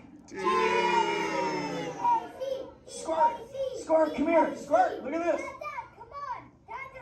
Squirt, I just taught humans your ultimate favorite. Sweet. Dude, go for it. They'll blast you. You so totally rock. Yeah! Rock on, human dude. Rock on, Squirt. That's my son. I'm in a jam. Oh, wait. Remember this thing. You gotta be good to the oceans. And the oceans will be good to you. And slap the fins together for my man Andrew. Rockin' the mic, man. Oh, righteous. Little dude. Use the word dude all day long. Because your parents will love you. Hey, Karen. You're welcome, Karen. Let's go! You so totally rock! Let's give it up for Frog. If you would like to learn more about Frogs and friends like green sea turtles, manatees, or sharks, you can do so up on the 2nd floor of Sea Base. Now, little ones, don't move until your adult comes to get you. Adults, please collect your belongings, collect your children, head on up to those 2 right rear exit doors. Or if you're taking, please don't stand up.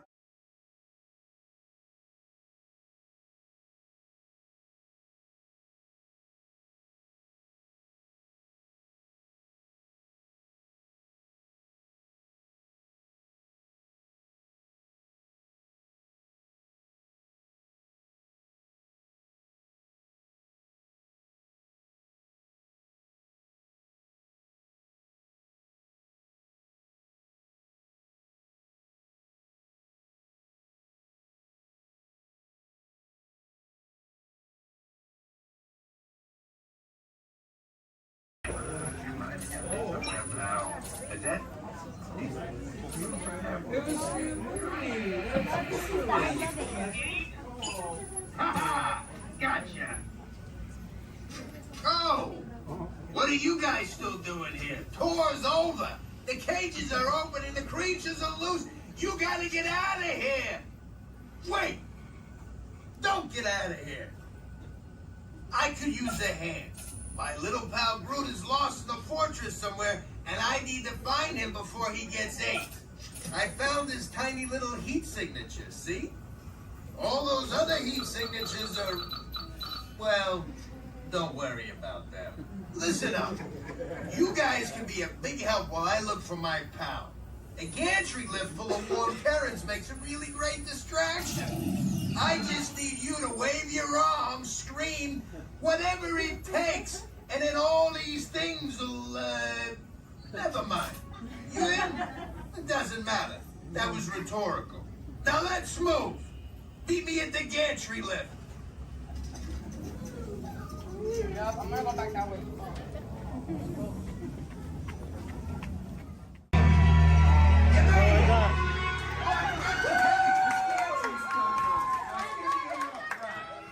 Remember, if you see a scary creature, scream real loud and look delicious.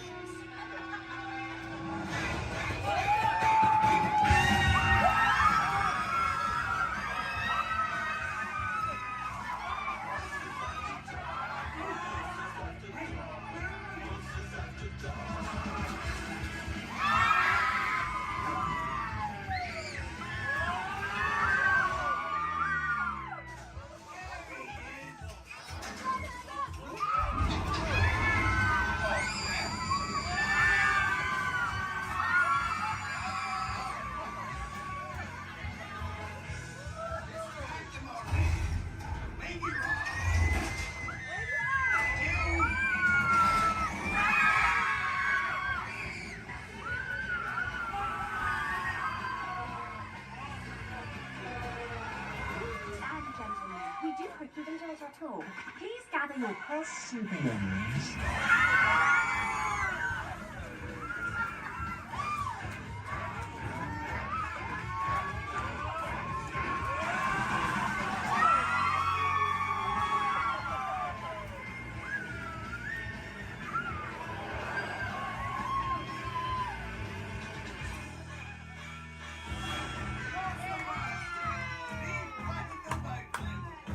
Spit that out, it's not candy. What's your language?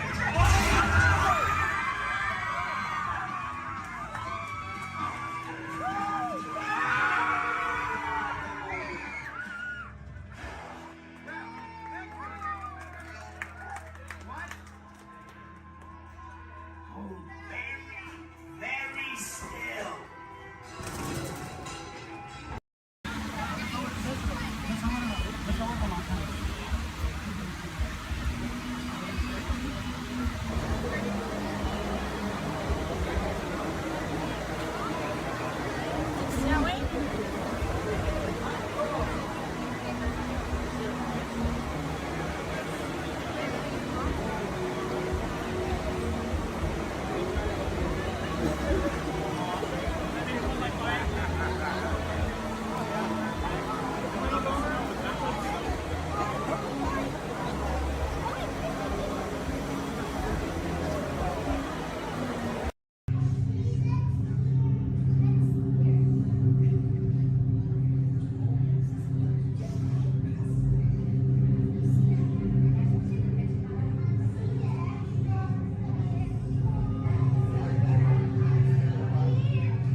Raise your hands for security clearance.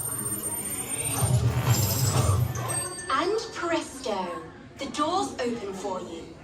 I now present to you Tannelier Tavon's private office.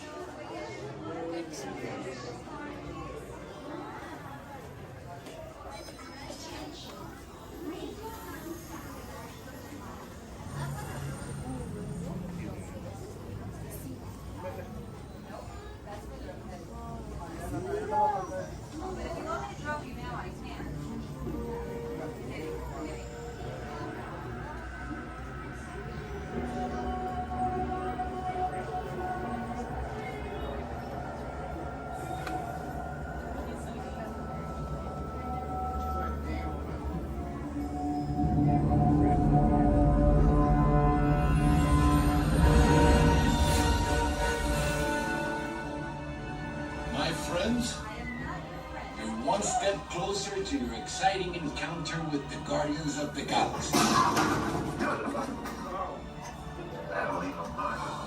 You're now standing in my private office. I know. Where I Carefully scrutinize each and every piece comes to me from different parts of the galaxy let's mute this guy.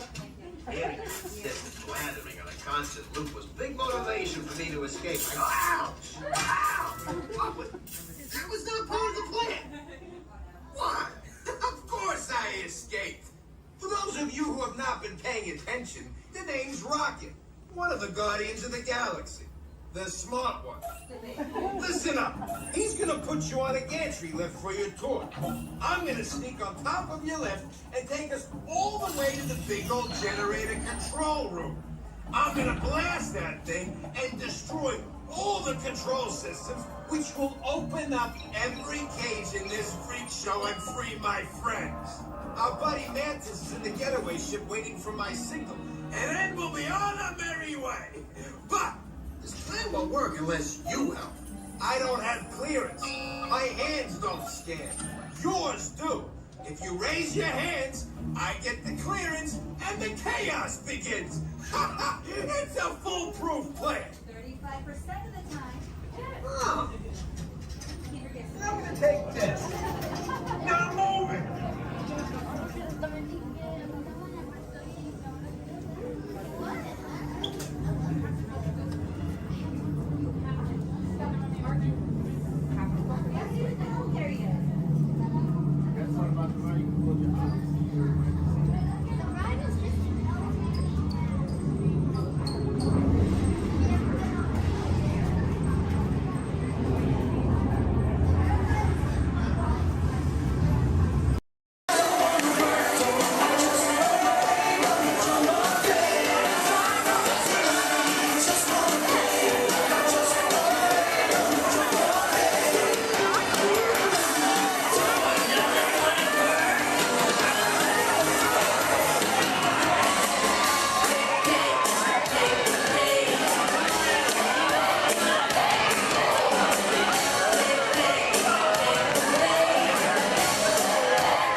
Something's happened.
Welcome aboard. At this time, I'd like to ask everyone to please remain seated throughout our show, and please keep your arms and hands inside the vehicle at all times. For the safety of our cast, we ask you to please refrain from the use of flash photography and external video lighting. Now that we've taken care of business, let's talk about me. My name is Patrick, and I'll be your guide on this magical journey into the movies. It's the perfect job for me because I love movies. Is everybody ready? Yeah! Great, because it's showtime. Ready when you are, CB?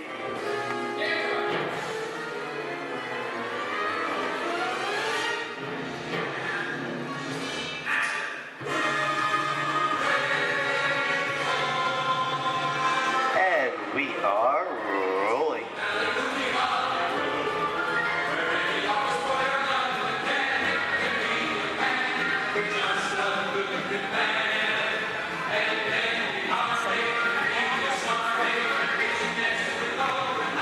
Hello everyone and welcome to the Great Movie Ride. Once again, my name is Patrick and I'll be taking you from this Hollywood soundstage into some of the greatest movies of all time, all on one tour. But between you and me, this is no ordinary tour because the Great Movie Ride brings these movies to life and puts you right in the middle of the action.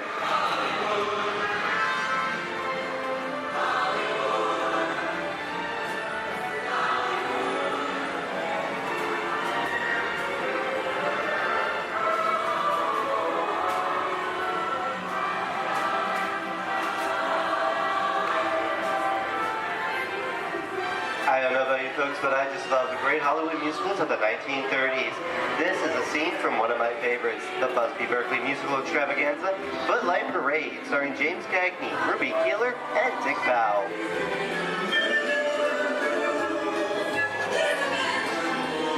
In 1952, Gene Kelly was Singing in the Rain with Debbie Reynolds and Donald O'Connor.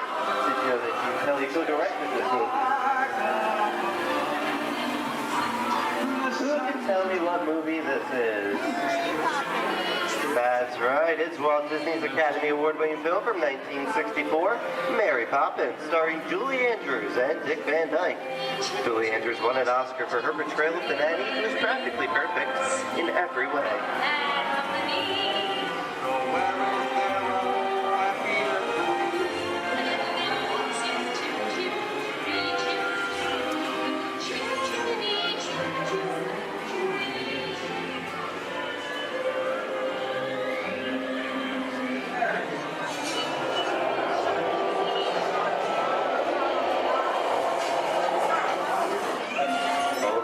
Walt and Bruce's folks. This doesn't look like a very good neighborhood. It looks a lot like the underworld. This seems such classic gangster films as The Public Enemy, starring one of my favorite tough guys, James Cagney. The working title for this movie was Beer and Blood, and in the United Kingdom it was known as Enemies of the Public.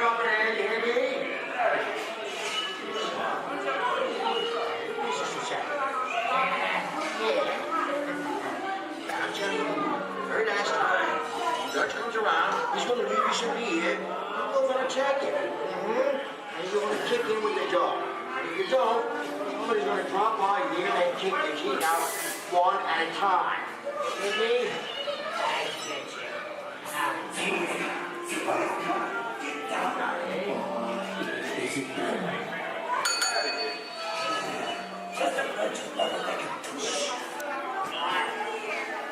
Sorry about the delay, folks, but I don't want to run a red light, even if it is just a movie.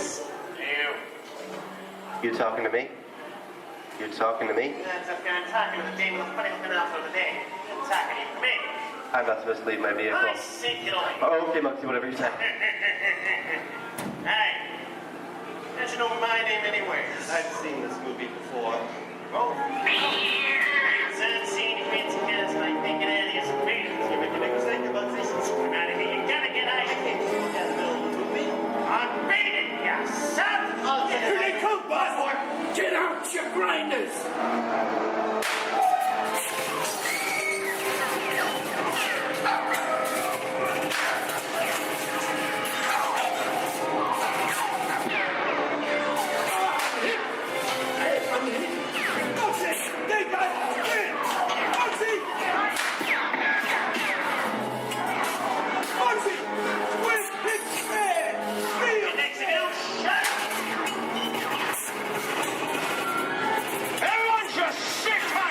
Running a red light to get so long I never break the line. Lady, watch this. New red light.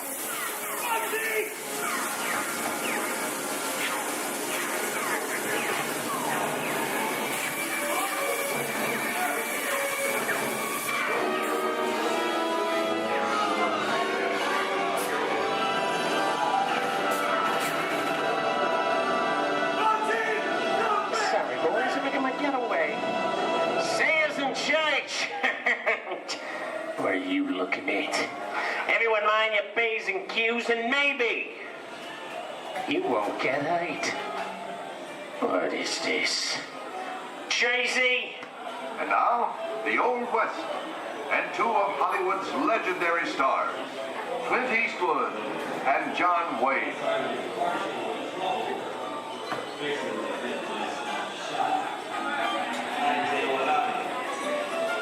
Go right ahead if that's what you're going to do. A long time ago, I made me a rule. Let people do what they want. Sleepy little bird. Oh, that's some mighty tough territory you're heading into, Pilgrim. I'd think about turning back if I was you. That is, if you want my opinion. Well, to make it clear, it's a perfect time for me to collect up all your valuables. Starting with the jewelry, going on to the cold hard cash. Perhaps work... Hey! It's the bank robber! Don't let him get... I don't like this neighborhood, Kappa! This is nuts. Nuts! Tell us I'm getting out of here. Do it, woman! Get yourself up! Looking at this one. Can't get any worse!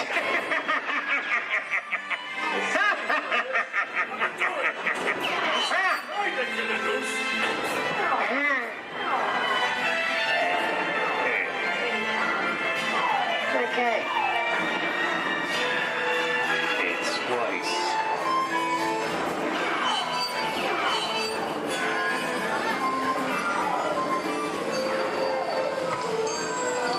I don't know about you guys.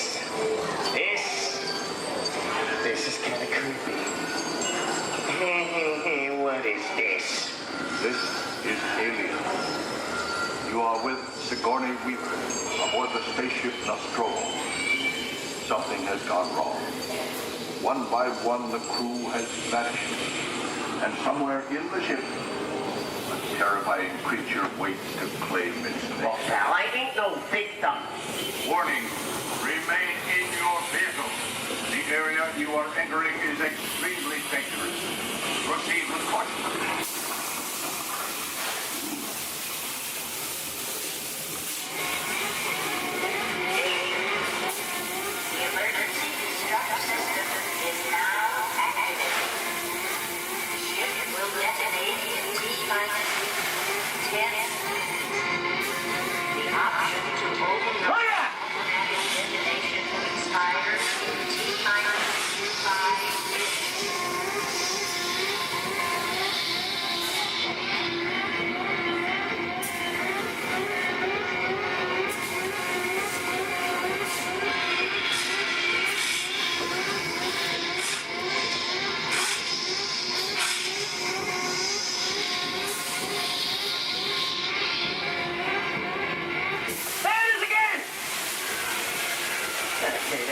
Creepy curly things for Monday, right? Wrong. Here in Raiders of the Lost Ark, amid 1,000 deadly snakes, Indiana Jones unearths a great treasure. Will Harrison Ford escape with his discovery? And what will be your fate? Beware. Snakes. Why did there have to be snakes?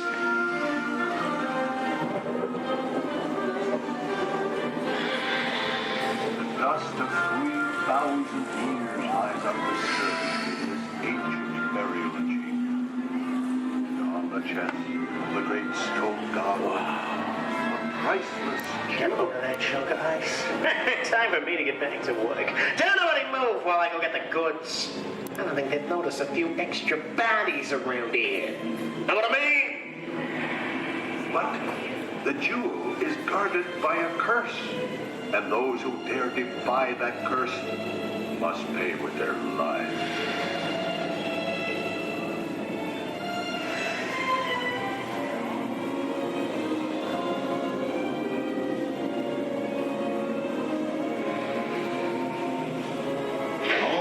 Unbeliever, disturb the treasure of the gods, and you shall all pay with your lives.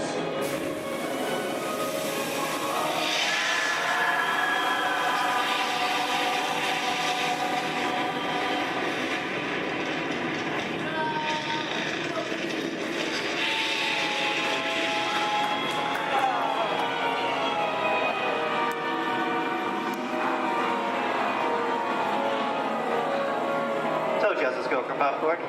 Well, this just goes to show anything can happen in the movies. Now, let's get on with the show.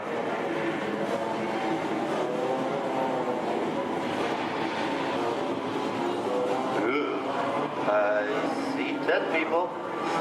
The horror movie is my all-time favorite genre. Some of the best horror films were made back in the 1930s and 40s, but monsters, mutants, and maniacs are still audience favorites and continue to haunt us today. And that's what I call a wrap.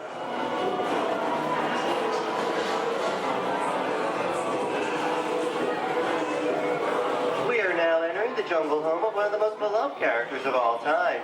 Now it's not George of the Jungle. Actually, it's Tarzan, portrayed here by Johnny Weissmuller. Over here, we have Maureen O'Sullivan as Jane, and the lovely and talented Cheetah as herself.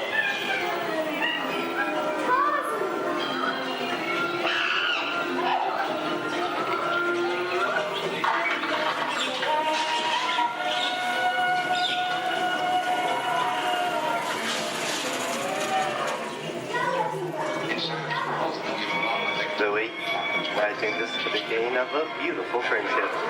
Best last line of a movie ever. Humphrey Bogart and Ingrid Bergman in the classic romance, Casablanca. All time passed. You didn't have me. You lost me until you came to Casablanca.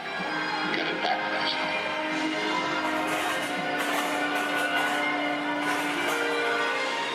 I've got a job to do too. Where I'm going, you can't follow. What I've got to do, you can't be any part of. Hilton, I'm not good at being noble, but it doesn't take much to see that the problems of the three little people don't amount to a hill of beans in this crazy world. Someday you'll understand that.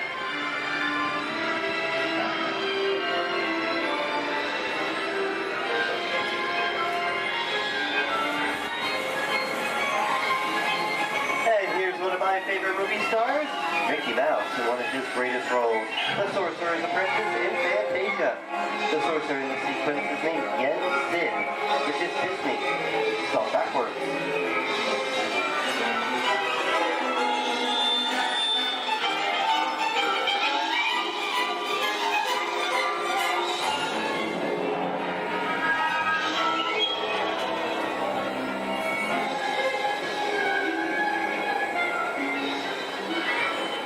Toto, I have a feeling we're not in Kansas anymore. How often do you get to say that? I'd say we are definitely somewhere over the rainbow in one of the most beloved movies of all time.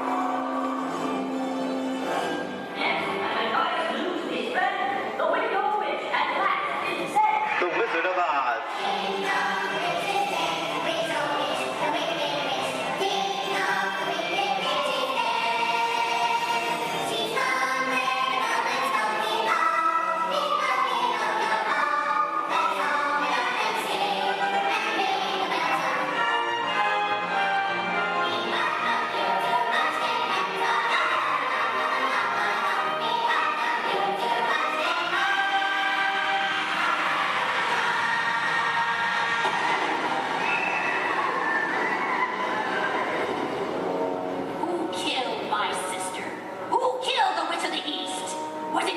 No, it was an accident. I didn't mean to kill anybody. Well, my little pretty, I can cause accidents too. Oh, rubbish. You have no power here. Be gone before someone drops a house on you, too. Very well.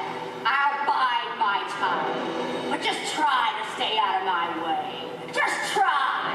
I'll get you, my pretty. And your little dog, too. I wonder how we get out of here. What do you folks think? Which way should we go? Follow the yellow brick road. Follow the yellow brick road? No one, I think of that. Bring along, folks. You know the way.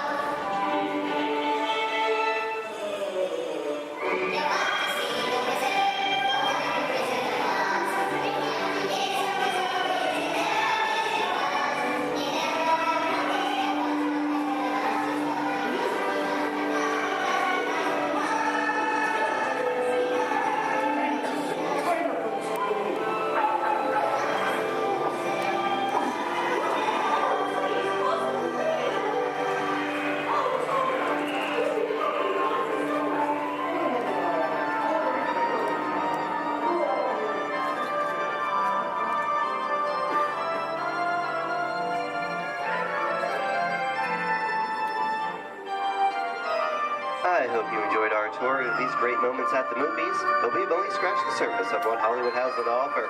There are thousands of great movies out there just waiting for you to discover. And here are just a few of my favorites.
Disney's Hollywood Studios, I'd like to thank you for joining us on the great movie ride. But before we wrap this production, there is still one more scene to do.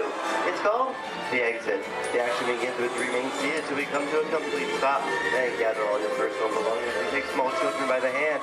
When these doors open, rush dramatically to your feet and make a grand exit directly to the rear of your vehicle.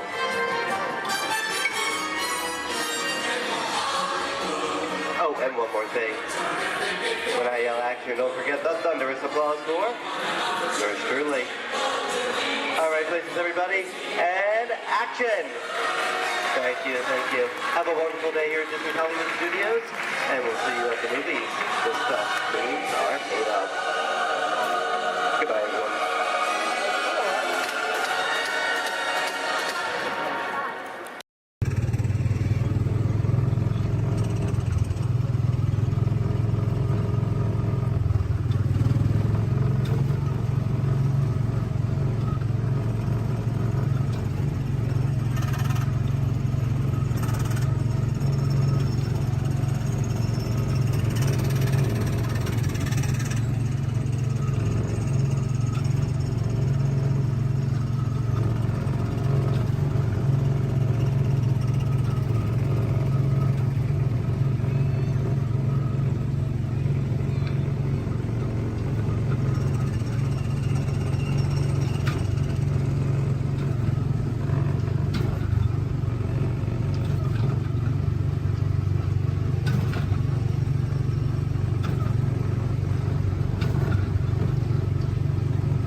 Are we going around? I went that side!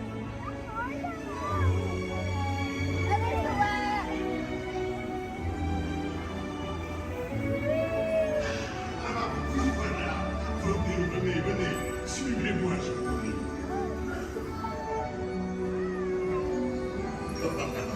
Chef Happy is waiting for you. This way. Qu'attendez-vous?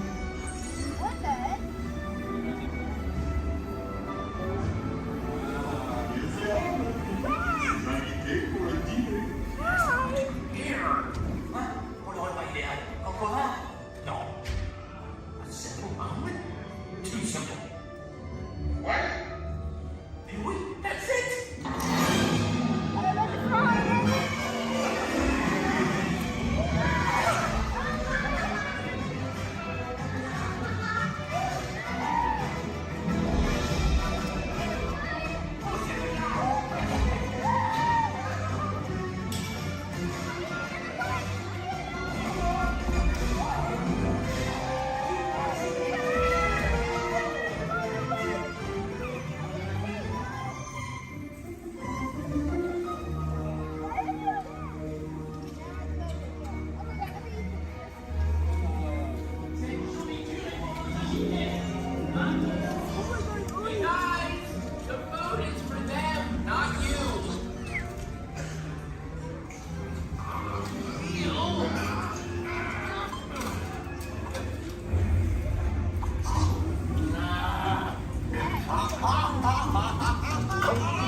What are you doing?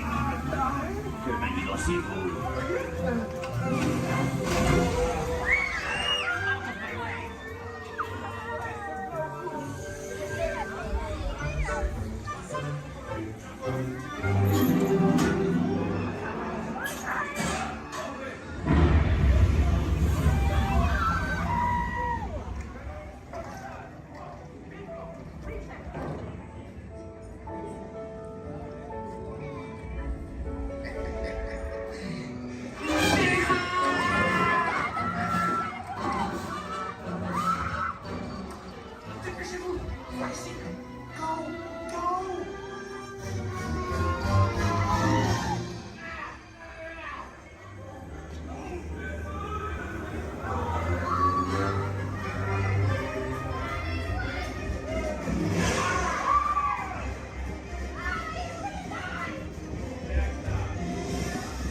All the way down and not sitting on feet or anything else. All right.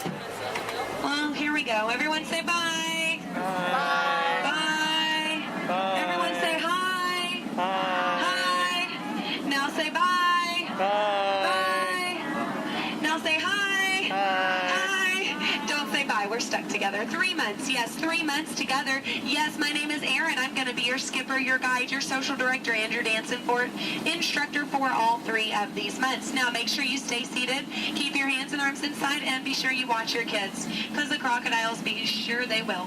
Now, we begin our adventure here in the Amazon rainforest. On the left and on the right, you see those beautiful butterflies. Now, they can grow to have a wingspan anywhere from 12 inches all the way up to a whopping 1 foot.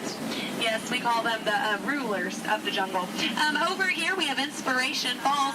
If you're wondering why it's called Inspiration Falls, it's because if you stare into it long enough, it'll inspire you. Yeah, watch this. Everybody say, ooh. Everybody say, ah. Congratulations, you have now been inspired. Now, if you look right over here on the left, then you'll see nothing on the right. Oh, made you look. We are now in the Congo River in the deepest, darkest part of Africa. Guys, I have a very special treat for you. A pygmy welcoming party to welcome us here to the jungle. Take a look right over here on this beach, and they're gone. Okay, something must have scared them off. So keep your eyes open, guys. Whatever it is could still be around. Yeah, something scary. Something probably like a, it's right behind me, isn't it? Uh-oh, okay. Just a 30-foot python. Nothing to be afraid of, guys. They are actually very, very friendly creatures. Yeah, but they can develop a crush on you. So we're going to stop here by my camp and pick, oh no. Uninvited house guest. That is the worst. But you know what? On the flip side, couldn't get that Jeep started this morning. Looks like they got it to turn over. Oh. Yeah. Well, we are now on the longest river in the world, the Nile River. It is over 4,000 Niles long. Yes, if you don't believe me, well, then you are obviously in denial. Up ahead on the left, we have a beautiful African elephant. You can tell that he's an African elephant because his ears are shaped like Africa. Yeah. He actually knows a, oh, he's not going to show off? What about this one over here? Do you feel like showing off? This one over here knows a great trick. We'll see if he decides to take attention. Speak. There we go. Louder. Stay. Good elephant. I want to point out this sandstone here. You know, many people just take it for granted. Yeah. But I definitely think it's one of our bolder attractions. This is the belt, yes, the African belt where all the animals come down for water. They won't all return to their herd, yeah, thanks to that pride of lions. Now, up here, this demonstrates a basic law of the jungle. Never, ever be a zebra. Now, another basic jungle law states that a safari on foot cannot outrun a charging rhinoceros. Yeah, I tried to warn them, but they didn't listen. But you know what? I feel like they got the point. In the end, you know, when you hate to be the low man on that totem pole. Now, danger lurks around every bend in the jungle. As we come around this next corner, we are entering crocodile country. The big croc on the left, that's Old Smiley. Old Smiley is 75 years old. He just lays there all day looking for a handout. Yeah, I had an English teacher on my boat try to give him one time. Now she's teaching shorthand. Up ahead is Schweitzer Falls. Now, Schweitzer Falls is named for Dr. Albert Falls. Those of you in the back, you might want to lean in. Lean in, guys. Lean in, lean in. It's going to be close. Lean in. Or don't move a single muscle. That works too. Paralyzed with fear, sir, I understand. Now, people ask me all the time how I landed my job here at the world-famous Jungle Cruise. I think it's plain to see. I took a crash course. Because when you've been here as long as I have, you just start to smell. Smell danger, that is. Like up ahead, this full of hippos. Guys, I know they look cute, but they can actually capsize the boat. I'm going to use my gun to scare them off. Cover your ears, guys. This is going to be loud. Shoot! Shoot! Shoot! Shoot! Shoot! Shoot! There we go. Yeah, it's actually a little known fact about hippos. They are terrified of shoes. Now, up ahead, headhunters. This is bad. This is bad. This is a very bad place to be headed. All right, stay calm, guys. Don't lose your heads. Yeah, there's my last crew in that boat over there. Bunch of numbskulls. Now, that dance that they're doing, that does mean they are going to attack. But they only attack from the right-hand side. Stay focused on the right, and they can't ambush us. Over the top of the hill. They're on the left. Get down. Get down. Get down. Get down, sir. Don't worry about looking stupid. I'm doing it for you. Get down.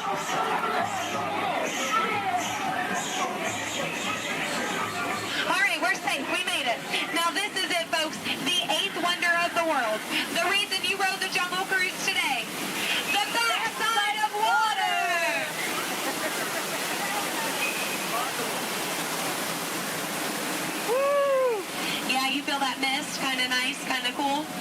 That is the largest concentration of bacteria in the jungle. You're welcome.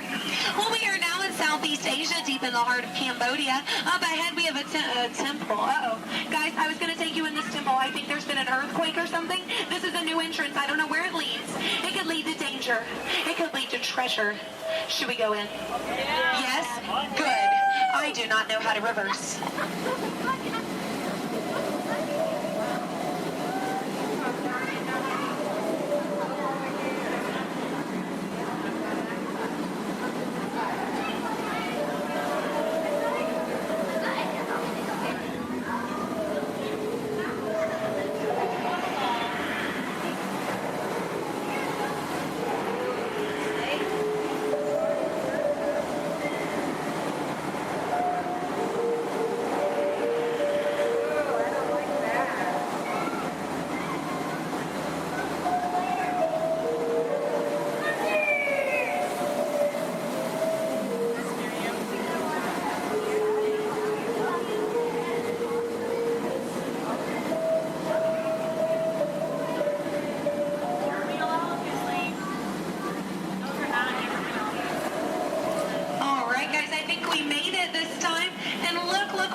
It's fine. Now, some of these elephants are very, very friendly, and they might try to spray the boat. So we are just going to scoot on through. Oh, no, up ahead. Up ahead. Get down. Duck, duck, duck, goose. All right. No, oh, no. Oh, no. Both sides. Oh, no. Get down. You fell for it twice. Yeah. No, that one over there, don't worry. He always forgets to pack his trunk. Now, guys, I'm going to take this time to point out some of my favorite jungle plants. That one. That one. And that one. There we go. Those are my favorites. Any questions? No? Good. Over here on the left, you'll see our dear friend Trader Sam. Trader Sam is actually our resident head salesman here in the jungle. Yeah, due to the economy lately, sales have been shrinking. But he is offering a special 2 of his heads for just 1 of yours. Yeah, think about it, because, you know, any way you slice it or dice it, you're going to come out ahead. Yeah. All joking aside, Sam is a really lucky guy. He was the only man from his entire tribe to go to college. Yeah, he actually got kicked out, though, before getting his degree. He got caught trying to butter up one of his professors. Yeah. But he's a nice guy. He actually threw a dinner party last night. Yeah, he invited all the skippers. I got there 20 minutes late, though. All I got was the cold shoulder. Nothing left but finger foods. Yeah, and I was looking forward to it. I mean, his wife makes a great stew. I told him so, and he said, I know. I'm going to miss her. Yeah. You know what Sam's favorite Disney song is? You Got a Friend in Me. Yeah. I'm not making these up, guys. They're actually written in the script. Yeah. Yeah. Now we are approaching the dock, yes, which means it's the most dangerous part of our journey. My attempt to dock the boat. So make sure you stay seated. Watch your elbows over here on this side. We don't want unnecessary peer pressure up ahead. Now, when the boat and the dock reach the same speed, you'll exit out the same way you came in. Everybody over here will use the back door. Everybody over here and in the center will use the front door. Just remember not to cross the crates. Yes, don't cross over the boxes. I don't want you to trip and fall. You'll have 2 bad trips on the same boat. I thought 1 was enough. Now, guys, we've really been through a lot. I have to tell you, out of all the crews I've had today, you guys have been the most recent. There we go. No, really, that is an honor only a few thousand people get a day. So you should feel very, very special. No, really, guys, if you find yourself passing by the Jungle Cruise later, I understand. Yeah. But if you want to stop and say hi, I'll be around. And around. And around. Stay in school. No, I'm kidding, guys. I'm kidding. 4 years of college. Yeah. My mom is so proud of my brother. He's a doctor. I tried to be a doctor. I really did, but I don't have the patience. Yeah. Now is that... Those are raindrops I hear hitting the top of the boat. So... Yeah, it looks like we're going to get a little wet. Just a reminder, our dock is made out of pure hickory. Yes, so as you exit, you will be stepping out onto a slippery hickory dock. Make sure that you watch your step on the way out. Yes, watch your step, but don't step on your watch. That is just a waste of time. Yeah. Now, guys, if you did enjoy your cruise today, my name is Skipper Aaron. If you did not, the name's not important. No, it's not. Now we are, here we go. Oh, here we don't go. But I'm out of jokes.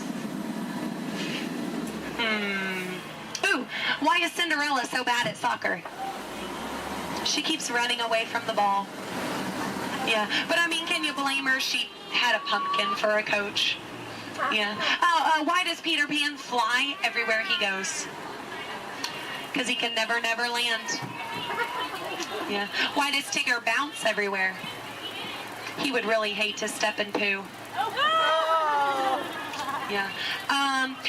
What was Aladdin doing in the Haunted Mansion? He was looking for a boo. Yes. Well, I guess if we're still here, I could leave you with a few words from our sponsors. Yes, today's cruise has been brought to you by the Miracle Boat Engine Company. Yes, if this boat made it all the way around the river, well, it must have been a miracle.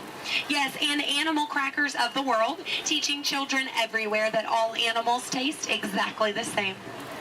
Delicious. And, the Cannibal Cafe, finding new and interesting ways to serve you every day. Now serving shish kebabs, shish freds, and shish teds. Yes. Now, guys, if you are planning on catching the fireworks tonight, just make sure you let them go. Okay? They're going to be very hot. They can explode in your hands. Yes. All right, here we go. Now, guys, there's a dock on the left and a dock on the right. It is a paradox. Don't let it confuse you. Yeah, but the skipper on the left and the skipper on the right, we just call that a paradorx. Look, they can't even deny it. It's true. Guys, I really don't want to say goodbye to you today, so I won't say goodbye, but I will say this. I mean it from the very bottom of my heart. Get out.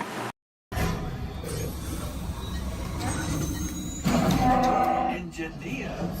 Automatic repair engaged.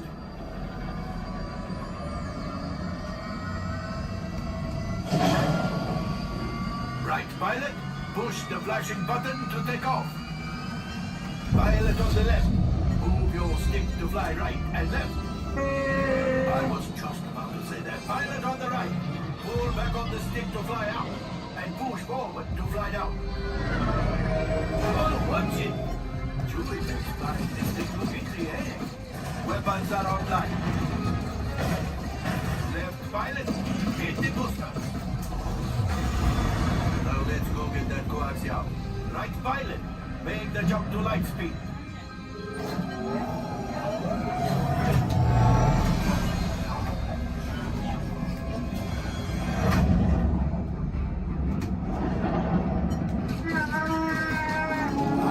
There's the train. Come, Papa. Yes, keep shooting. They've locked onto us. Take evasive action.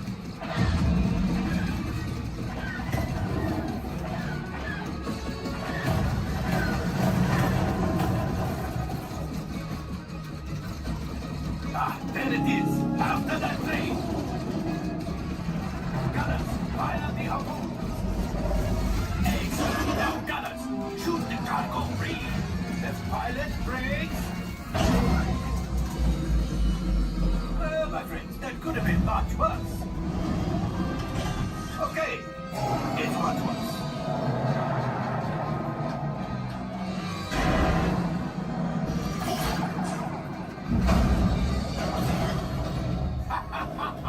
Yes, you got one. Excellent, my friends. Now power up the ship. Well out. You see, just as I promised, my friend, now that the resistance has already, maybe a little something for Hondo. Pilots, line up behind the train so we can harpoon that last car. Gunners, fire the harpoon. Gunners, shoot the train. The cargo is breaking free. Keep shooting. Good job, my friend. Yes. We got the collection. I will grab it. You keep up to the train.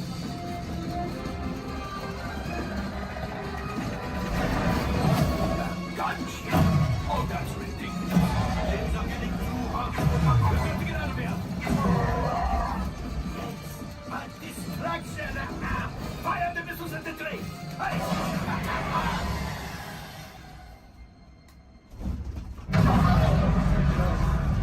Watch out.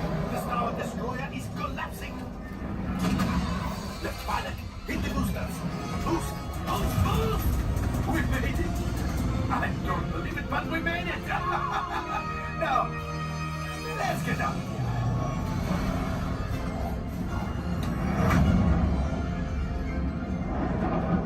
Great job, my friends. You retrieved 2 containers of coaxium. This will greatly help the resistance. You have heard the First Order and made Chewie proud. Now, after my modest profit, your cut minus what you owe me for damaging the Falcon is... Hey, not bad.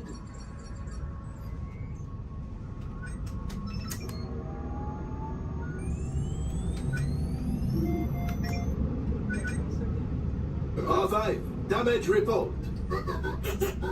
Engine failure. All right. Hyperdrive leak. That is not too good. Multiple hull ruptures. Well, it could be worse. All right, I'm making an executive decision. Everybody out. Go on, get out.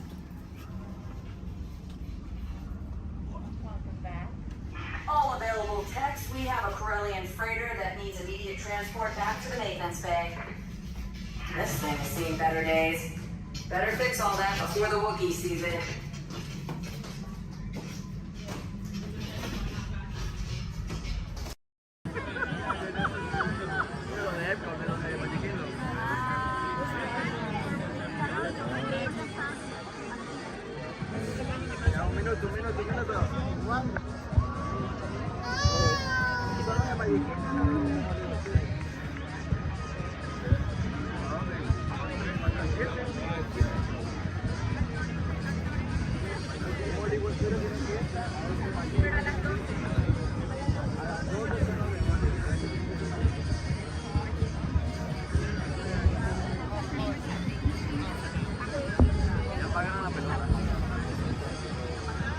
Aquí.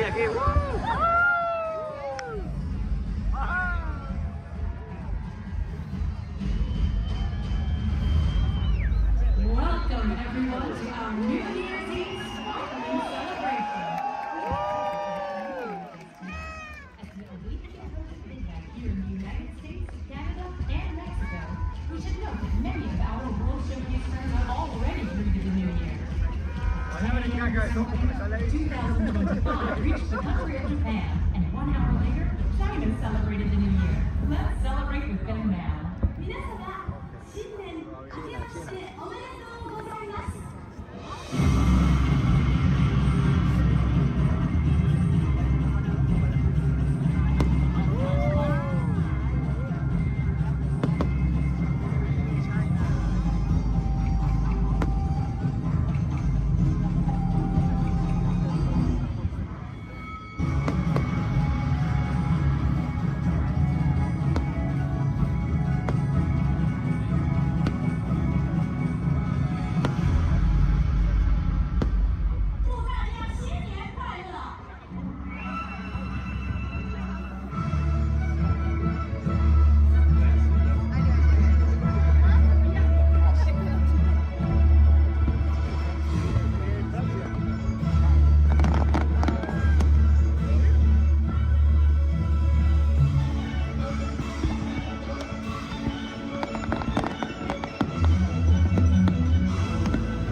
and the United Kingdom shouted a rousing cheer.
pictures to your My Disney Experience app, so just make sure to grab that card on your way out. Now for all on the same page, can I get a great big weep? Whee! Awesome. All right, now my friends up here, how many of us are familiar with the story Beauty and the Beast? Awesome, most of us. Are we all ready for a Beauty and the Beast pop quiz? Yes, awesome. Do not worry, my friends. This is not work and this is not school, so you don't have to worry about raising your hands. If you know any of the answers, just feel free to shout them out. My first question is, which princess grew up here? Belle. Belle, that's right. And does Belle still live here? Yes. No. No? Yes? Well, if Belle doesn't live here, then where does Belle live? The castle. The castle, that's right. Are we all ready to go visit Belle in the castle? Yes. Yes, awesome. Now right behind me is an enchanted mirror, and this was a gift given to Papa Maurice by the Beast. It lets him visit Belle in the castle at any time he wants, and I know the perfect time we can go back to. So everyone, please repeat after me. Take me back to the day Belle and Beast fell in love. Take me back to the day Belle and Beast fell in love.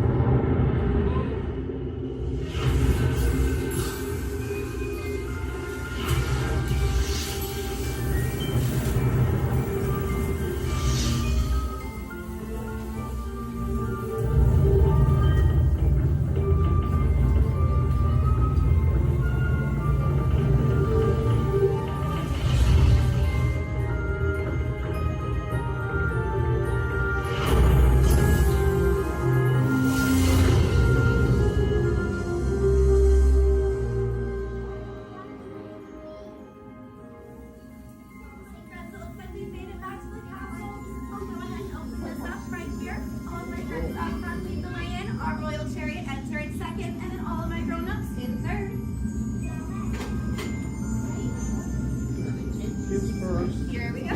All right, Okay, Sauna Warden, if everyone's ready, here in Harambe we say Twin Day, and that means let's go. Jumbo friends, my name is Rachel, and I'm going to be your safari guide out in the Harambe Wildlife Reserve. Just a couple friendly safety reminders before we do head on out, though. Make sure we stay fully seated the entire time. It does get pretty bumpy out there. We're also going to make sure we keep our hands, arms, feet, and legs inside the truck, and hold on to any loose items that could fall out, because unfortunately I cannot stop to retrieve anything if it does fall out. Now, the first part of the reserve that we are heading into is the Little Aturi Forest. Now, the animals here in the forest are known for their camouflage, so we may have to look a little bit harder for them. Although over on the right side, the brown colored animal with those striped legs, that is an okapi.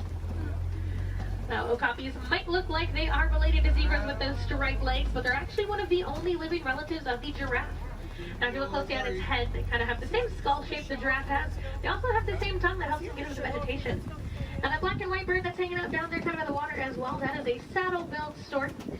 They can stand at about 5 feet tall with a wingspan all the way up to about 9 feet long. So if you look up above you, that is about the length of the canopy that's on top of your head. Now, they get their name from the yellow saddle shape on their beak, and they do also mate for life. So once they find their partner, they're with them for the rest of their life. Definitely be on the lookout for another one. There's usually another one that hangs out pretty close.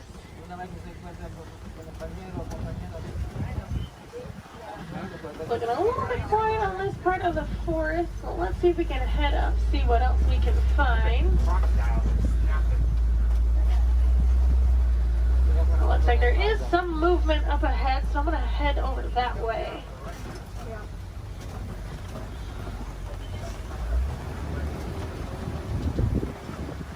Alright, so coming up on the left, you might see there's some light tan colored animals kind of huddled underneath the tree, kind of by that bamboo. Those are greater kudus. And then actually up, kind of under the trees, and then also at the top of the hill up there, those darker brown colored animals with those horns on top of their head, those are bongos. Now, bongos are very shy and reclusive animals. That is how they get their nickname, the ghost of the forest. Both males and females do have those horns on the back of their head. And if you notice they're angled backwards, that's not going to get through any of that thick and tangled brush here in the forest they usually live in. Alright, it looks like we're going to cross over some water, so that means we're heading out towards the Safi River. You're going to want to keep your eyes near the water looking for any kind of shadowy figures. A lot of times you'll see Nile crocodile or even Nile hippos. Now, hippos will spend most of their time in the water and even spend about 8 minutes at a time underneath the surface. The average male hippo does come in at about 5,500 pounds, and they do kind of float to the bottom of the water and walk along the bottom rather than swim. Although to be fair, if I was 5,000 pounds, I'd probably do the same thing. It takes quite a bit of energy for them to swim around. I haven't seen any yet, but they do have a couple spots here in the river, so we'll head up. Now, those white and gray birds that are hanging out on the island, those are pink-backed pelicans. They do get their name from the pink coloration that their feathers get during mating season. That's not actually the feathers that turn pink, though. It's their skin that turns that color. It kind of makes their feathers look good.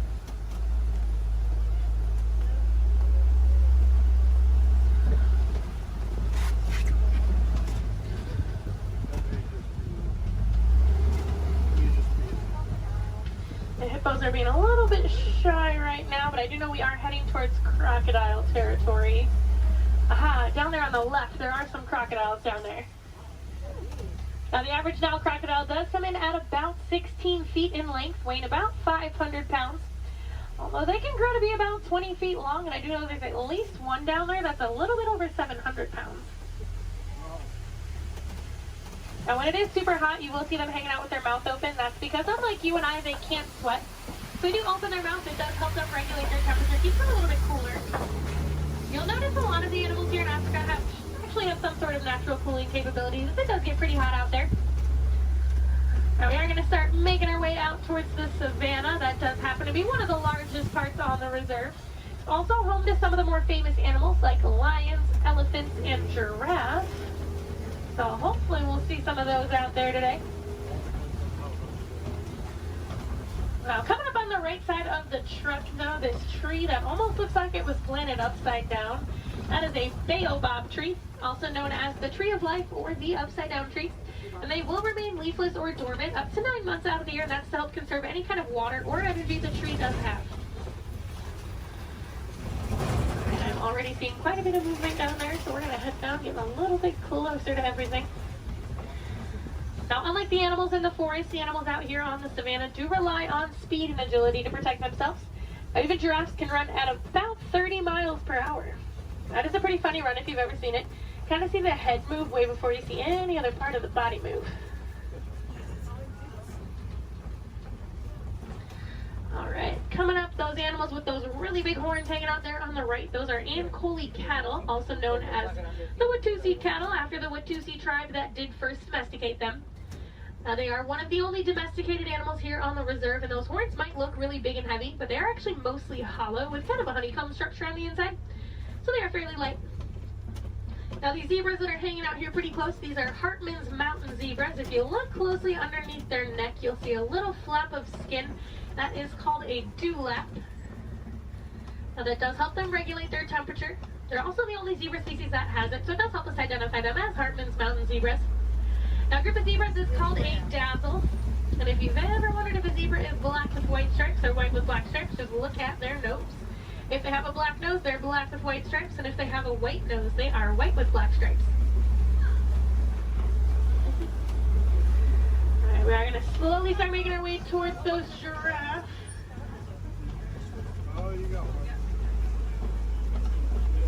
Now looking at the coat pattern of these giraffes, it looks like they are Maasai giraffe. Once we get up there, they do have that kind of jagged puzzle-like coat pattern. Also over on the left, kind of hanging out in the back by the trees over there, those are sable antelope.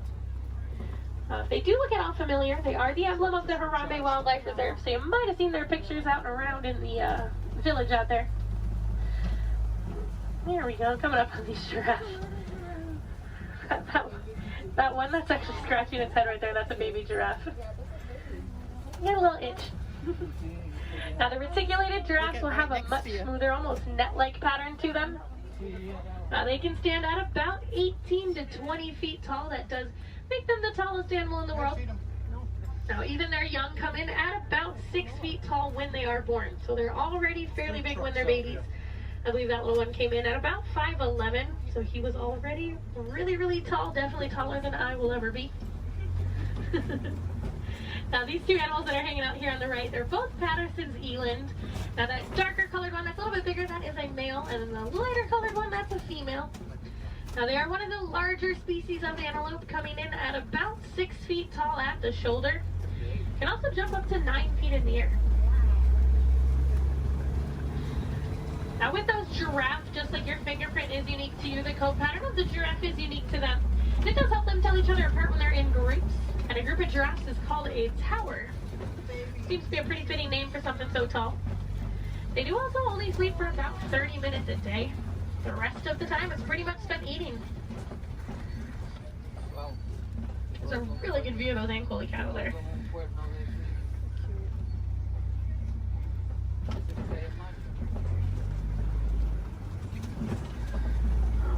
Let's see if we can head up a little bit farther into the savannah, see what else we can find.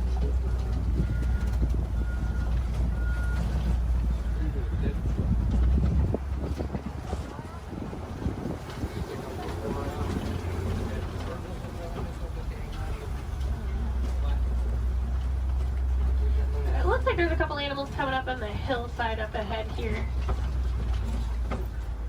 Once I make the turn, they're going to be on the right side. Those are white-bearded wildebeest. We might get a little bit closer to them in a moment, though.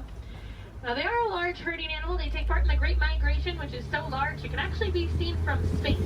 There's easily over a million, usually more like 1.5 million that will migrate every year together.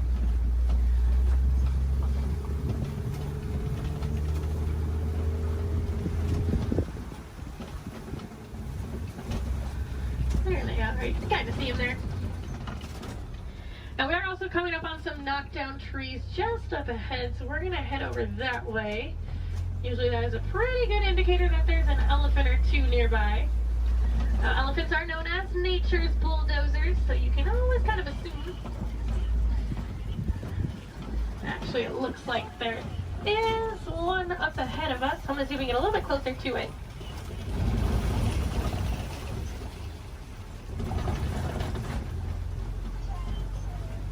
Now, in the meantime, while we are heading up to that elephant, also over on the left, there's a bunch of mandrills walking around on top of the rocks there. Now, mandos are one of the largest species of monkeys. An adult male can come in at about 100 pounds. They do have those vibrant blue cheeks, and as they get more excited or even more angry, they actually get even more blue. Well, it's a view of an elephant. Probably not the best view. I do know there is usually another herd of them that like to hang out a little bit farther up as well, so we'll see if we can head over that way, maybe get more of a frontal view of an elephant. That would be nice. Now, as male elephants grow older and more mature, they do get kicked out of the herd by the female elephants. They can live in solitary or smaller groups of male-only elephants. They do tend to get a little bit too rough with the young ones, and the females are not a huge fan of that. Well, you can kind of see that one a little bit better. Now, we can also tell that's an African elephant, not only because we're in Africa, but if you look at the ear shape, it almost looks like the continent of Africa. Makes it super easy to identify. Let's see if we can head up and find the herd. Thanks to our team's conservation efforts, they found that elephants are afraid of bees. So because of that, farmers have been putting up beehives around their crops. It's a much safer alternative for the elephants. It keeps them farther away from the crops, but it also keeps our locals and our farmers happy. Now, I thought it was so funny that such a large animal was afraid of such a tiny little insect. And it's actually the noise that the bees make. So elephants do have really sensitive ears, and that buzzing noise bothers their ears more than anything.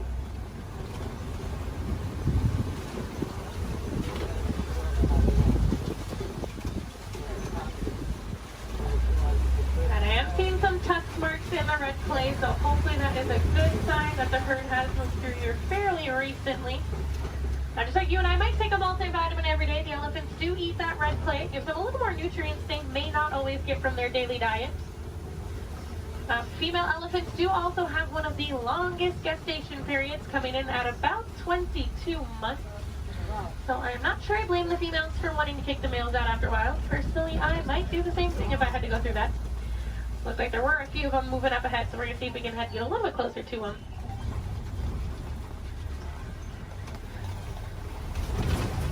Male elephants also won't get to their full size until they are about 35 to 40 years old. That is about half of their lifespan. In the wild, their lifespan is about 60 to 70 years, and that full size can come in at a whopping 15,000 pounds. So that does make them one of the largest land animals.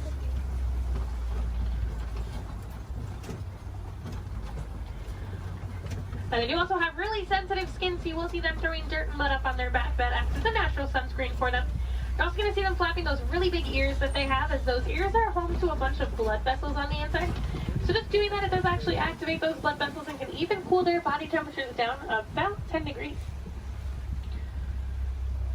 We might be able to see when we start going around this curve here. Now, in the meantime, we are coming up on some greater flamingos as well. Now, those greater flamingos actually start out as a gray color, and as they get older, they get their vibrant pink color from their diet, which does consist mostly of beta-carotene, like brine shrimp.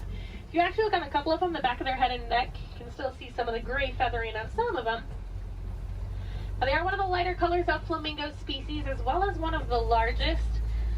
You might have seen their cousins, the lesser flamingos, out on Discovery Island when you were coming in today. They're quite a bit brighter in color than these ones, but they're also a little bit smaller. And if you didn't see them, they like to hang out the very front of the tree line, kind of down to the left-hand side.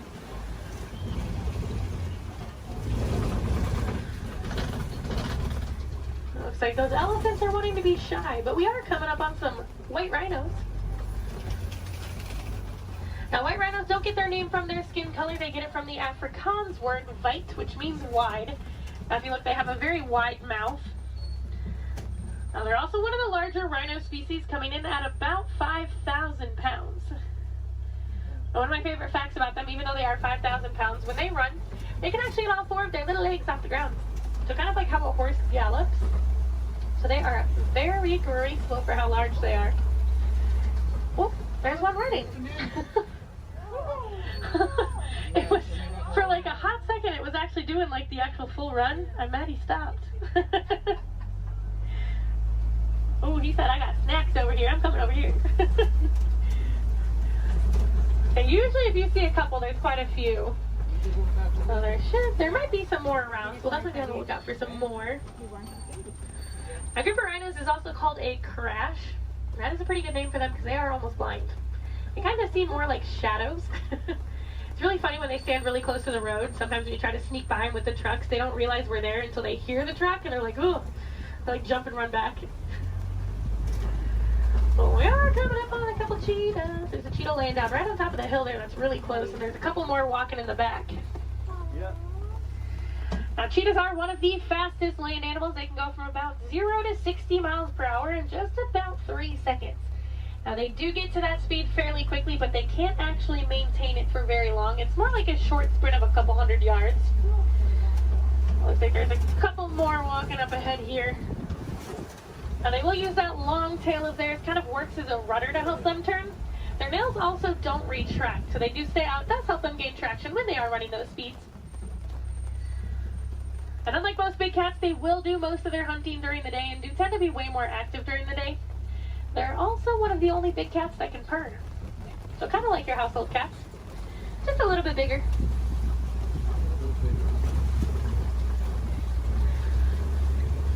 Oh, it looks like there's some lions hanging out on top of the Kobe rock. Oh, they're so pretty. Like there's a male and a female here, and there's another female up ahead a little ways. Lions do sleep about 16 to 20 hours a day, so we're pretty lucky that we're actually seeing them kind of moving. I mean, they're not moving around, but they have their heads up and not sleeping. Now, they do tend to be more nocturnal and will do most of their hunting at night, and it's actually the females that will go out and do the hunting while the males stay back and protect the pride. During the day, their eyesight is pretty much identical to ours, but at night, it gets about 6 times better. So they have super good eyesight at night. Now, when they vocalize, they can vocalize up to 5 miles away. You can hear it. So if you do plan on staying here all the way up until park close, I highly recommend while you're walking out to your car, keep your ears open because sometimes you will actually hear them vocalizing. It's really cool. Now, I know everyone's excited about the lions, but there's a really cute little brown and white animal over on the right. And that is a bontebok. Now, he's related to the white-bearded wildebeest that we saw earlier, and within 5 minutes of birth, he can stand.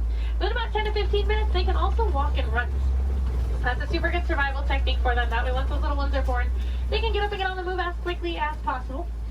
Now, also hanging out in the trees there on the right, those are waterbuck. Now, waterbuck do drink an excessive amount of water, hence the name waterbuck. But they also have kind of an oily, greasy feel to their fur. Now, that is supposed to help them be a little more waterproof when they are hanging out in the water.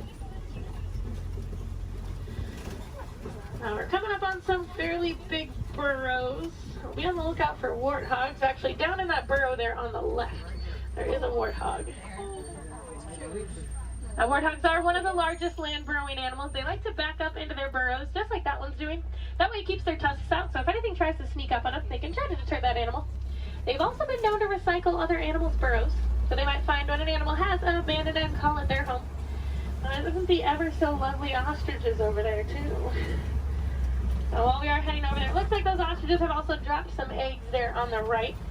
Now, individually, each one of those eggs can weigh about 3 pounds, and they are so strong that just about any one of us can stand on them, and absolutely nothing would happen. Are you guys going to stay off of the road, or no? Okay. Now, ostriches are the largest species of bird. They are flightless birds, though. They use those wings to help them turn, kind of like how the cheetah uses its tail. They can run speeds of about 30 to 40 miles per hour, so they are fairly quick. They always look so confused, too. Makes me laugh. They are notorious for long animal stops, so when you can sneak by them when they're that close to the road, it's your lucky day. Alright, it looks like the warden's post is coming just up ahead of us. That does unfortunately mean our safari is coming close to an end. But the warden has adopted some Nigerian dwarf goats that like to hang out here. And they do help our warden keep the grass looking nice and the weeds down low, and in return they produce some milk that the villagers here find very sweet and actually high in value. So that does allow the village to rely less on the wildlife out there. They are small, but they won't get any bigger than that. They are full-grown adults. And they are one of the many examples of how humans and animals can live in harmony together. It just takes a little bit of effort from us. Some small things that you guys can do at home but make a huge difference for these animals. Planting some native trees or plants in your yard maybe building a few bird houses here and there, or even some bat boxes. A lot of these animals, including the elephants that we saw, are losing their habitats due to mining for metallic ore, otherwise known as coltan. And that's found in many of your small electronics, so things like cell phones, laptops, tablets, anything like that. So next time that brand new shiny iPhone comes out and you guys decide to go and purchase it, just make sure you recycle the old one. That will help keep mining down to an absolute minimum and saving those habitats for those beautiful animals out there. And if I have any wilderness explorers on board, you guys have been on board the Simba 1. That's SIMBA 1.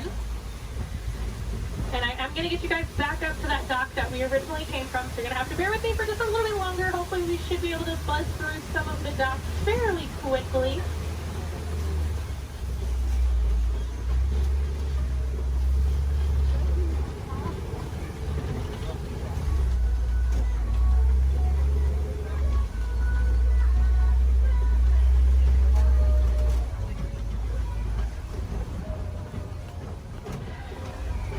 If you guys did enjoy seeing the animals here on the safari, there are plenty more for you to see today.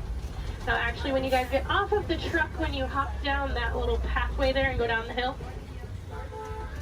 if you guys take an immediate left, you'll actually be on the Gorilla Falls Exploration Trail. Now over there they have naked mole rats, meerkats.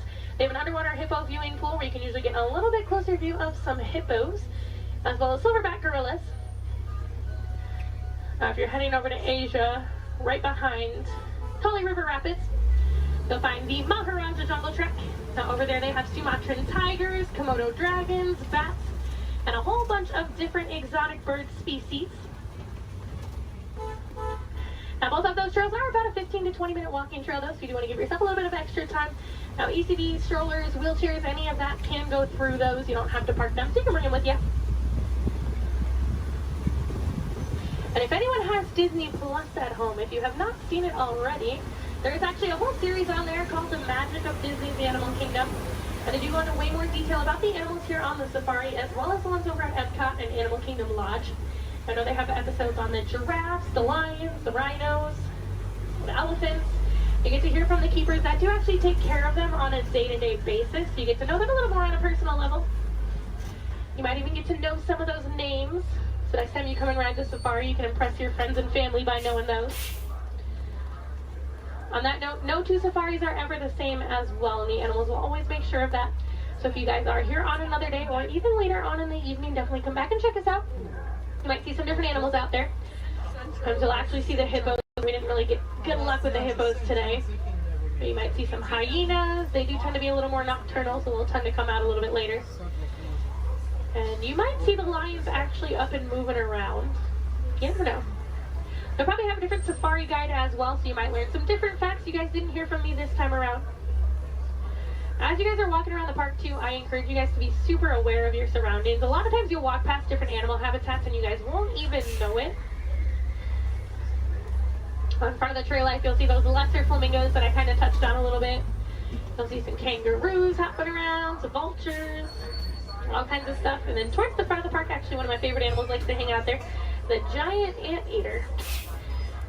Now that's like if you're heading out of the park when you go over the bridge and there's like the spot where you can go on the left side and the right side to exit.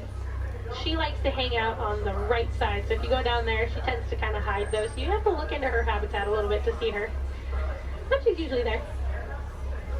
Alright, it looks like this truck ahead of us is just about loaded, so they should be on their way. So it's a really good time. Double check your rows. Make sure you do have everything. You don't want to leave anything behind because I will be heading out on another safari as soon as I drop you guys off, so it'll take a little bit of time to get those items back to you. The warden knows we are on our way, so we should be able to get cleared into that dock here fairly quickly.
friends here in Harambe. We don't like to say goodbye as we feel that is far too sad and far too final. So it's time to leave you with Kuaharini. So Kuaharini friends, go well, go wild, go make a difference out there and enjoy the rest of your day here at Disney's Animal Kingdom or wherever else your adventures might take you.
To those of you who have just joined us, welcome aboard the Disneyland monorail.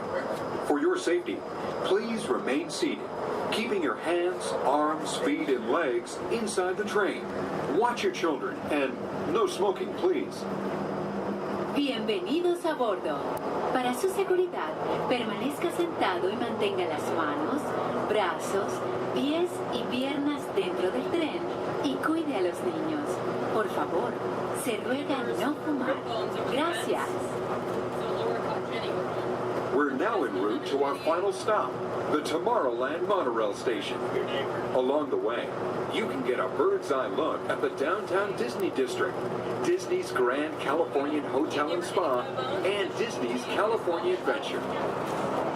To the left of the monorail is the main entrance of Disneyland, the happiest place on Earth. Disneyland is truly an American origin. Since its opening in 1955, it has hosted more than 500 million guests from around the world, including presidents, kings, and celebrities. It is the original Disney theme park, created and enjoyed by Walt Disney himself. To the right is our transportation plaza, where you'll find taxis, hotel shuttles, and public transit stops. We're about to enter Disneyland. Some of the clearances are pretty tight up ahead, so be sure to remain seated, keeping your hands and arms inside the cabin.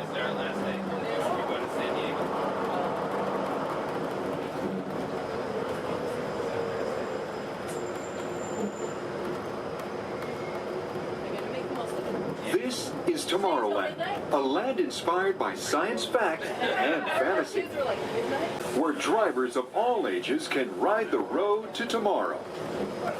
As we cruise over Tomorrowland, our pilot would like to share a few program reminders. Alrighty folks, thanks for flying aboard Monorail Red, your highway in the sky. Just a few reminders.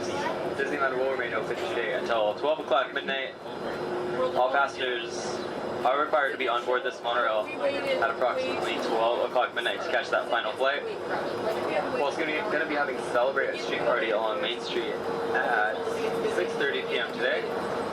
Fantastic along the Rivers of America at 9:05 and 10:30 p.m. and then Magical Art Fireworks Spectacular at approximately 9:30 p.m. So once again, for all passengers wishing to exit Disneyland via the monorail, please remember that the last flight will be at approximately 12 o'clock midnight. We thank you for flying aboard your highway in the sky and enjoy the rest of your stay here at Disneyland. Thank you.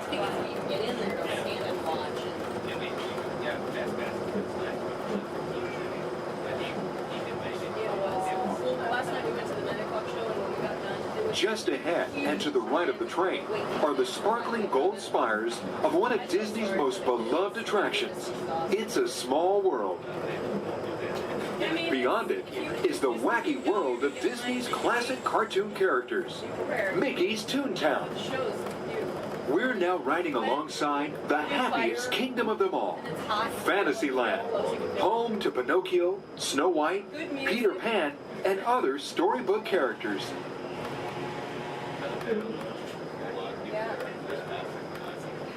Yeah, it's brand new.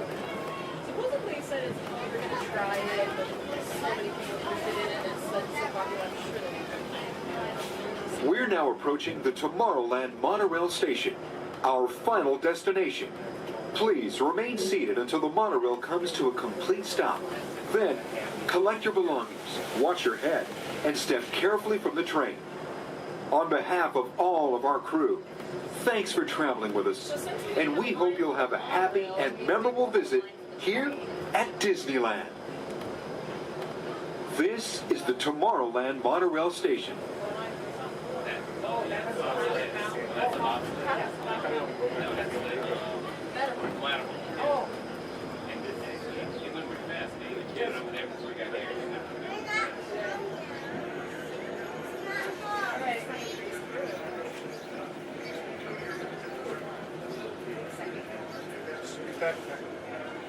we did?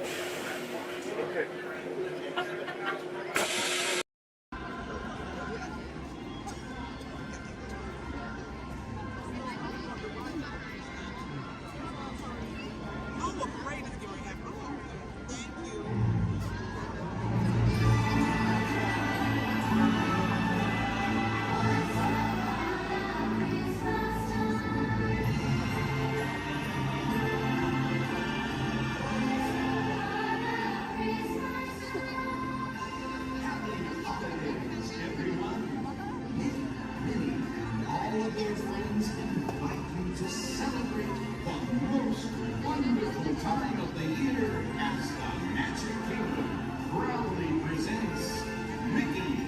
Once upon a Christmas time parade.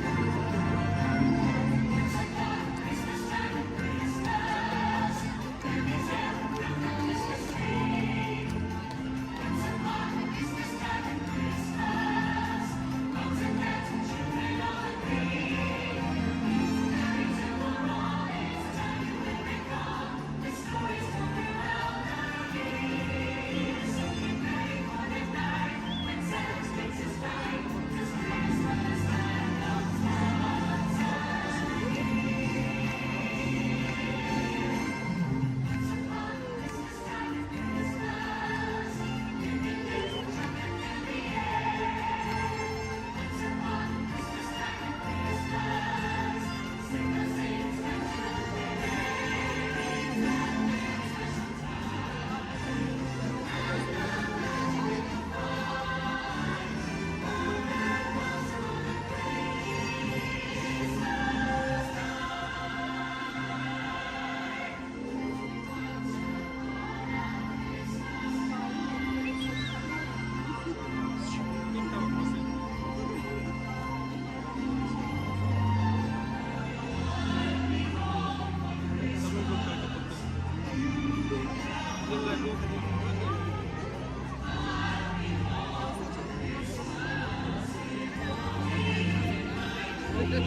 Should I wake him?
Passengers will stand by to board.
Very special celebration right on the heels of Super Bowl 52. From the 2018 Super Bowl champion Philadelphia Eagles, please welcome Nick Foles, Super Bowl MVP.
It's unbelievable to be out here with everyone here. I mean, we're celebrating a good time.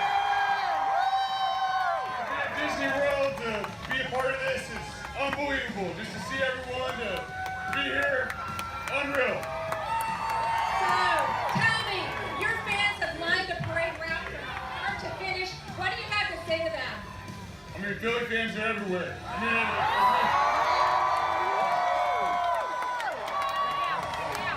There we go. Hey, yeah, it's all right to yell. We're world champs. It's all right to yell. We're world champions.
I think they're sold out in the park, but they still got kind of like 200 dancers on Main Street.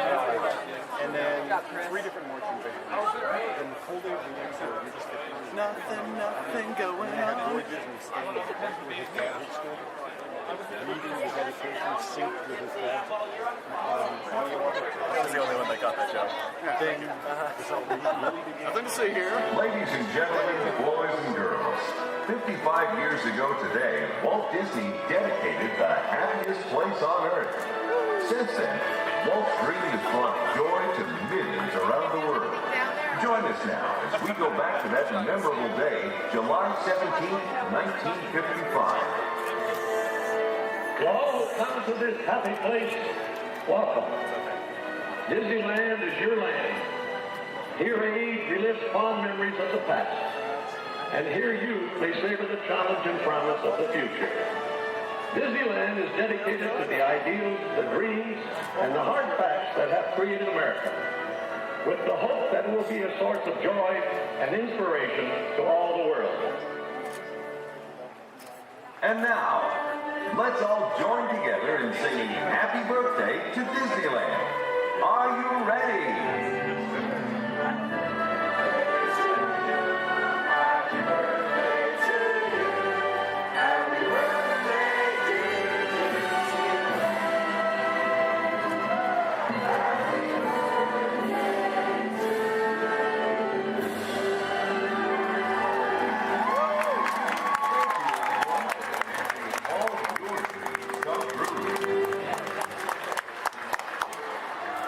That's it. All right.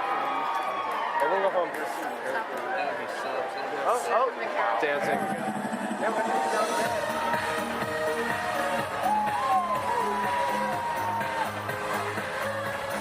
Guys, I'm looking down there. Oh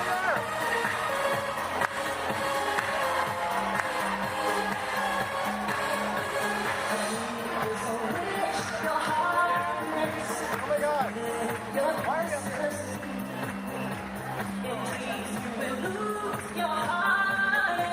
Whatever you wish for, you keep.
the light post. If you turn this like cool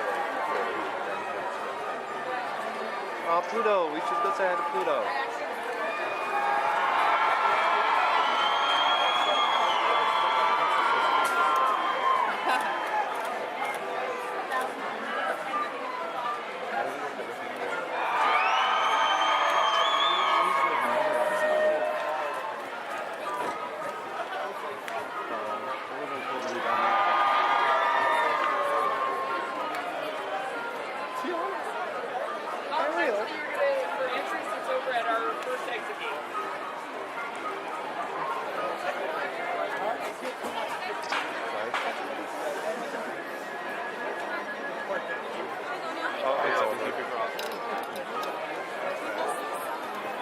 Some of them are leaving now. It's over. Everyone go home.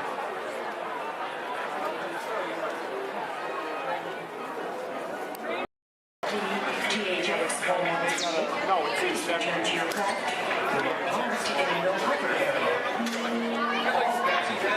Exchange currency prior to their departure are invited to visit the exchange office open daily during regular flight hours. For StarCast Flight 114, Stars Feeder service to Endor. Flight 114 will now be departing from gate number 2. This is a gate change only.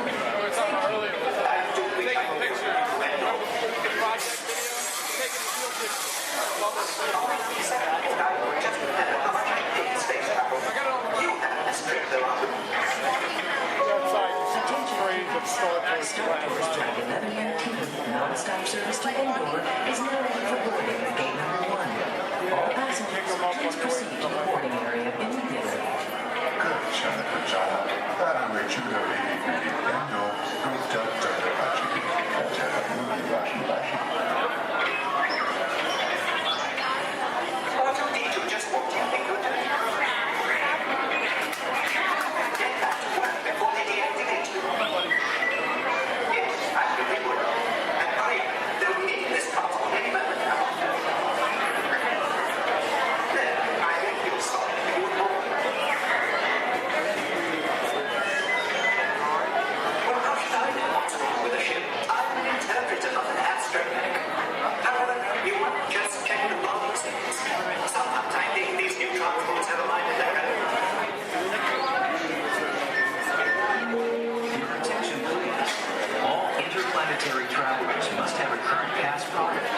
necessary visas prior to leaving the spaceport. Passengers requiring assistance should visit the nearest information kiosk. Thank you. Star Tours is now offering convenient daily departures to the exotic moon of Endor. Come spend an afternoon or the entire day with the lovely Walt in their charming tribal villages. It's a fun-filled visit that you and your family will remember forever. Just ask for the Endor Express, available only from Star Tours. Non-stop flights leave every few minutes, so don't delay. Visit Endor today. Things have suddenly changed. Safety, please remain seated at all times, keeping your hands, arms, feet, and legs inside the train. Please be provided all children, making sure they are seated away from the train openings, either fully on a lap or on a bench. Our next stop will be New Orleans Square Station. Do we want to start? Do we want to stop at Nora? No, do you want to go all the way around?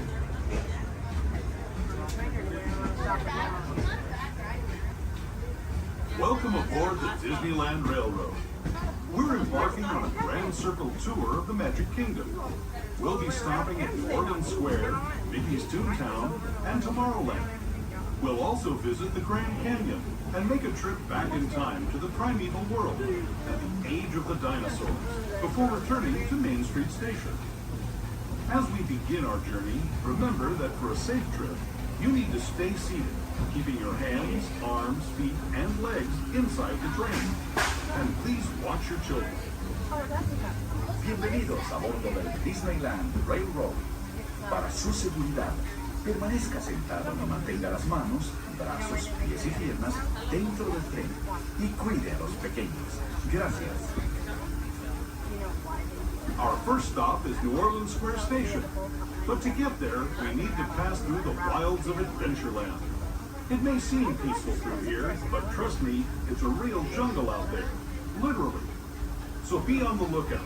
You just never know what might be lurking along the rails.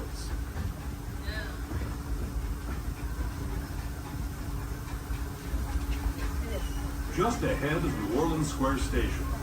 This station also serves Frontierland and Critter Country. If you'll be leaving us here, please remain seated until the train comes to a complete stop. Then watch your step as you're getting on. For those of you continuing on with us, we'll be resuming our trip in just a moment.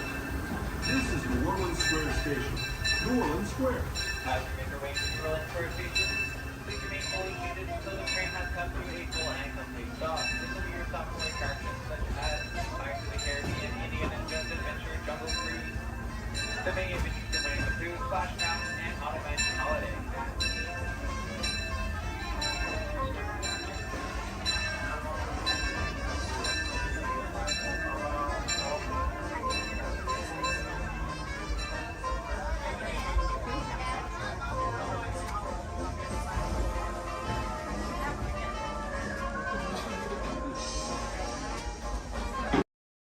You are positive to positive or negative to negative? No, a positive that was negative to positive. Absolutely positive. Hey, what are y'all staring at? Oh, me. Well, you got cameras. Why don't you take a picture? It'll last longer. Gee, a lot of families here today. Glad you're flying with us. You know, I like families. Sure, I see a lot of mine these days. Oh, look, there's Dad. Hi, Dad. Dad was the top Star Cruise pilot until he took a crash course in Star Speeders.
news. My word, we did get a mite carried away, huh? Yeah. I say, look out there across the water. It appears we're a bit of company. Law me, yes. Welcome, you all. Permit us to introduce ourselves. My name is Claude, and my loquacious cousin over here is... I'll introduce myself, if you don't mind. Hi there. I'm, well, let's see now.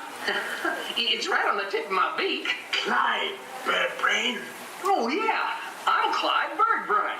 Oh, I say, perhaps you good people have never conversed with toucan birds before. Well, neither did we, till one day we discovered this magic sunshine pavilion. By Jove, yes. I remember just how it happened, many bird baths ago. There we were in an explorer's launch on a mysterious river in deepest Adventureland. Off in the distance comes the fierce roar of an African lion. And as we round a bend in the river, a huge bull elephant bellows forth in protest of our intrusion. Suddenly, the treetops explode in a frenzy of outraged birds. Oh, come, you can jolly well do better than that. I can jolly well do one at a time.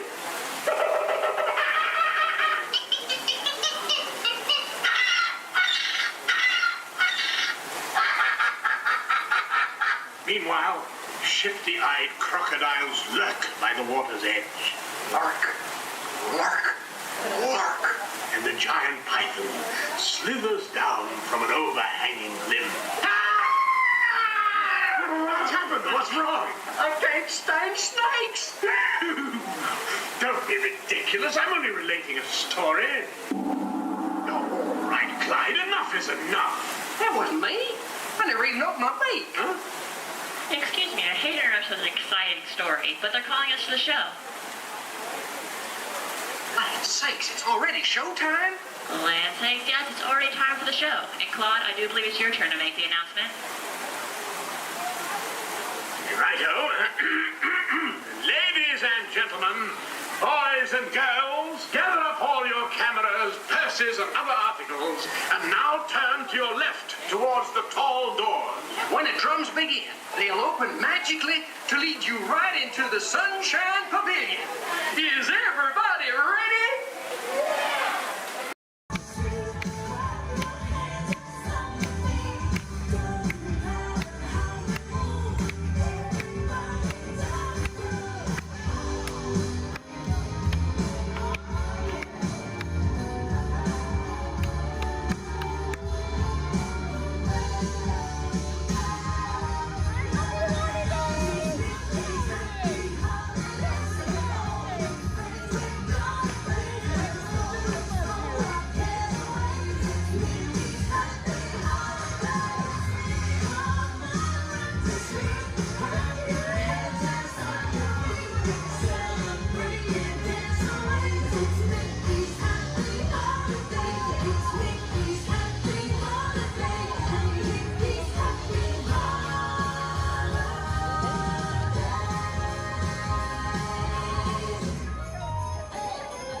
seated, no lap sitting, and hold on to all these items.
Hello. If you are new to the area, the Monstropolis Chamber of Commerce would like to welcome you. While you're in town, be sure We interrupt this program for a special report. A child is on the loose in Monstropolis. A human child!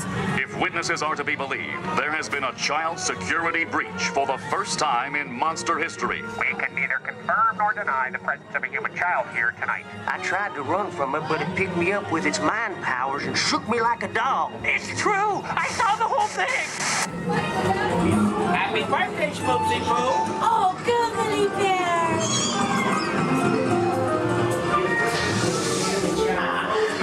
Telepathic control.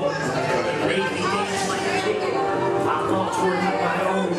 Then it grabbed me with its giant forked tongue and rolled me up and down like a show. Oh, we gotta get you home.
Race you to the scare floor.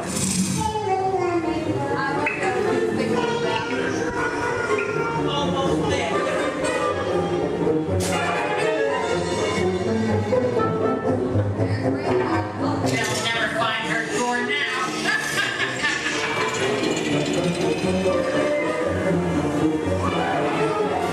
Oh, there's your door. We're almost there, kiddo. Not so fast, Sullivan. We'll never get her home now.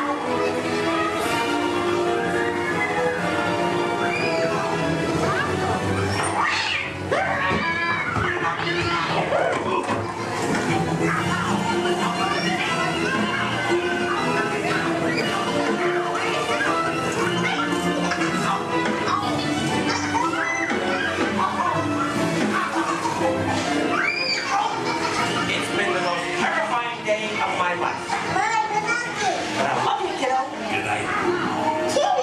Kitty's gotta go now. Sleep tight.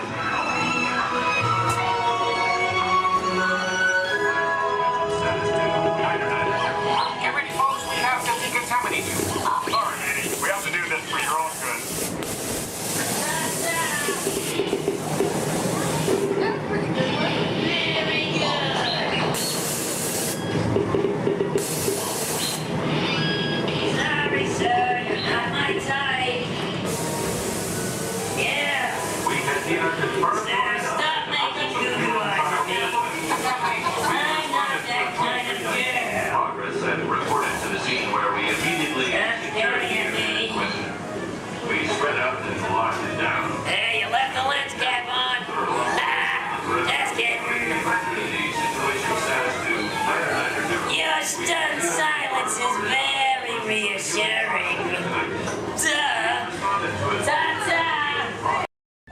Look inside yourself.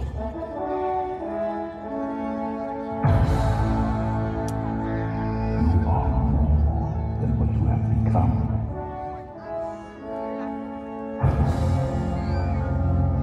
Remember who you are.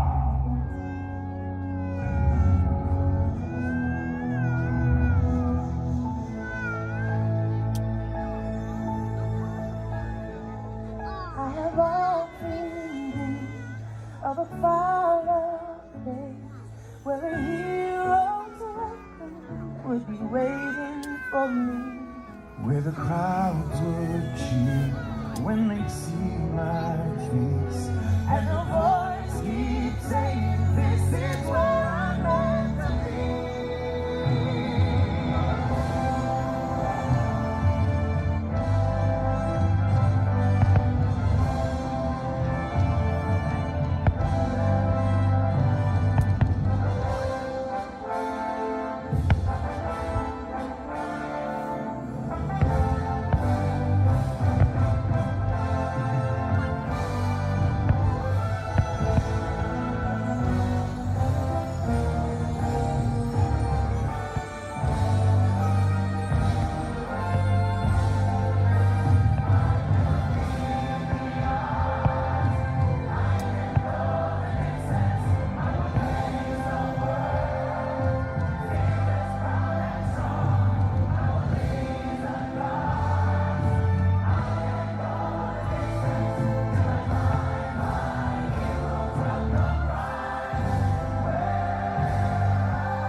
And so our journey comes to an end, but yours continues on. Grab hold of your dreams and make them come true. For you are the key to unlocking your own magic. Now go, let your dreams guide you. Reach out and find your happily ever after.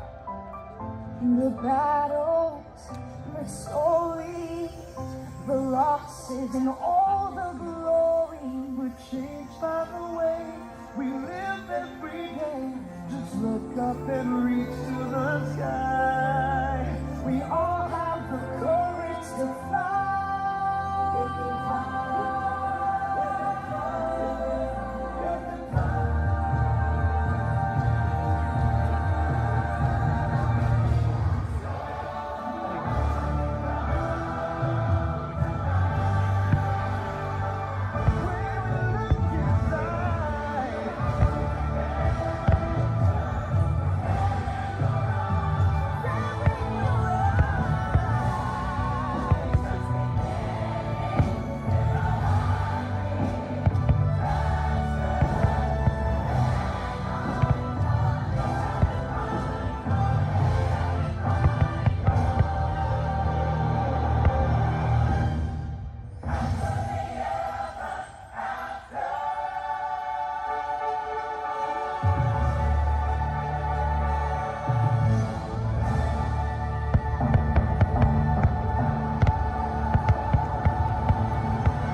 So let me ask, how's everyone doing today? Sweet. Welcome everyone to the Aquatorium and welcome to Turtle Talk. My name's John. I'll be your host. You're all here to have a conversation with the coolest sea turtle in the entire ocean. Do you know his name? That's right, it's Crush. Let me show you how it's going to work. Right here is our window to the Pacific. It allows us to see all of the undersea life that swim by. Up there in the corner is our hydrophone that allows us to communicate with all the undersea life. So it's going to be very conversational, meaning Crush will talk to you. You'll be able to talk to Crush. He's got questions for you. And hopefully you all have some questions for him. You can ask him anything you want. You can ask him what he likes to eat, what he does in his free time, what's the meaning of life, anything like that. He'll be happy to try to answer. If you do need to leave at any time, it's okay. Just use the doors on the opposite side of where you went to right back here. Back there's my pal Brian. Everyone say hi, Brian! Hi! Brian will be back there to assist you if you should need any assistance during the show. I'm going to lower the lights and lower the music here so we can see and hear just a little better. My friends the Moonfish are going to be coming out here and showing you some rules. First rule inside, please no eating during the show. And no drinking, no smoking. And the last one, take all the pictures and video you like, just please no flash photography or video lighting. Round of applause for the Moonfish! Excellent. All right, Crush is up there serving. He said when you're ready, just call him down. So on the count of 3, yell, hey, Crush. Ready? 1, 2, 3.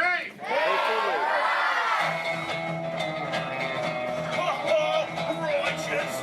Righteous! Yeah! Dude! Scope out that double spinner intro by the turtle, dude. Yeah. Chaw. Whoa, dude, check out all the humans in the human tank. Hello, human dudes. Oh, hey, dudes. Oh, dude, there's even little grommet dudes, sub level. Hello, little dudes. Focus, little dudes. Awesome.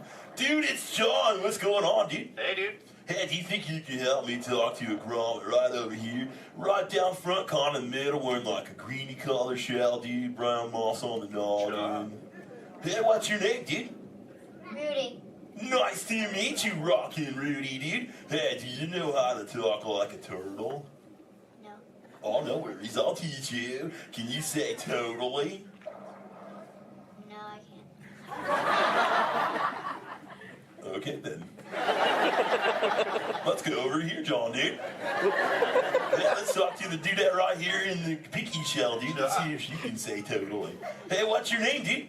Gabby. Nice to meet you, Groovy Gabby, dude. So can you say totally? Totally. Whoa, you're good. Okay, now can you say sweet?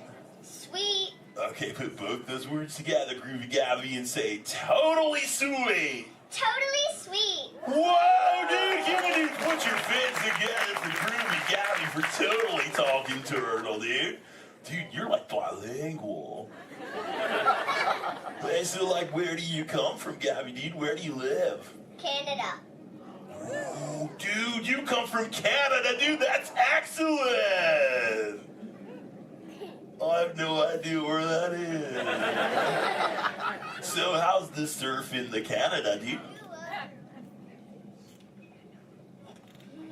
Why are we whispering?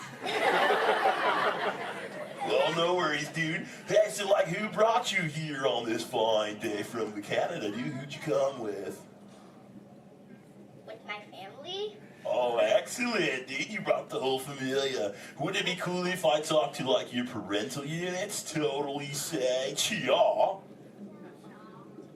Chaw. Awesome. Okay, let's find out where they are. Parental units of Groovy Gabby, where are you at? Raise your fin. I want to talk to you. Over here, dude.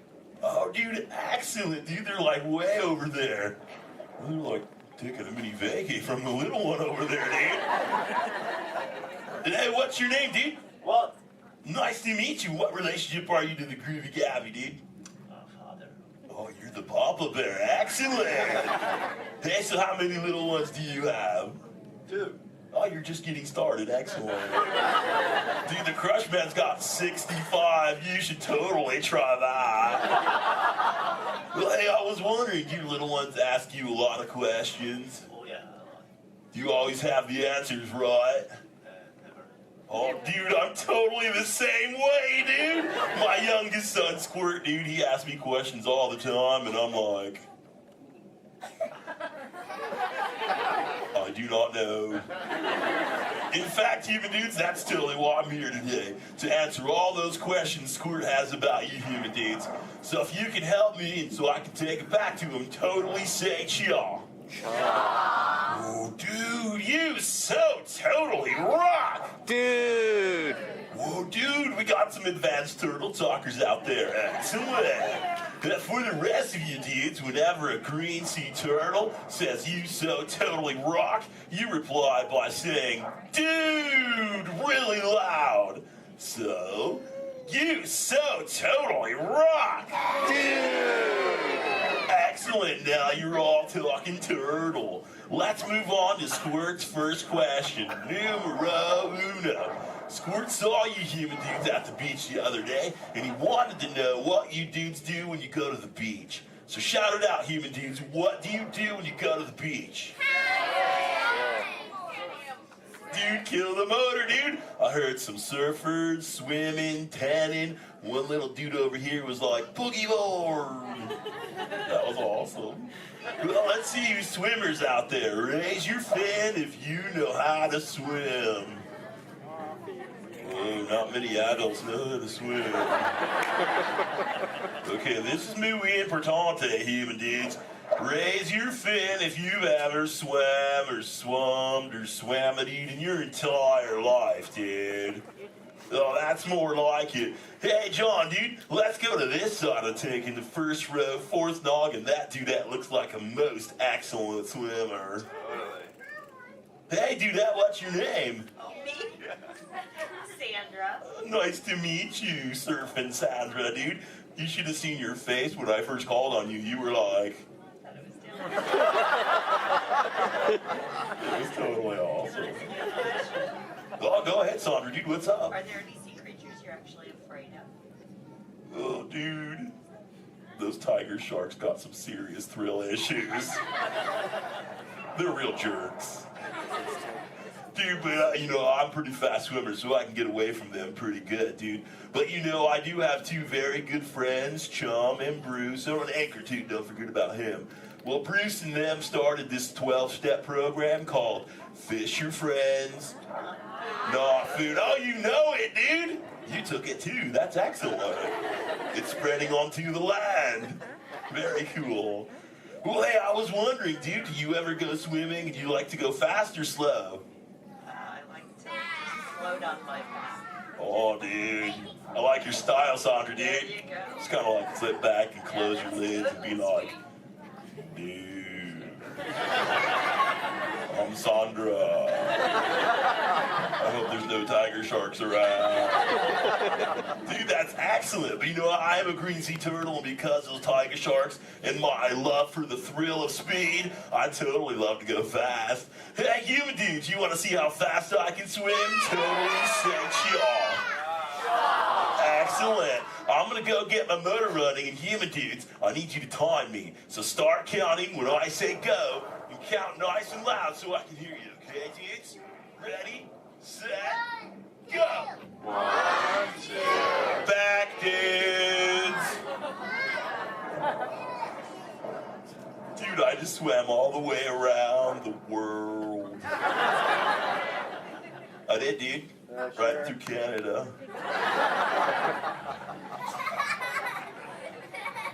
Dude, I can't even keep a straight face. I'm totally pulling your fin, dudes.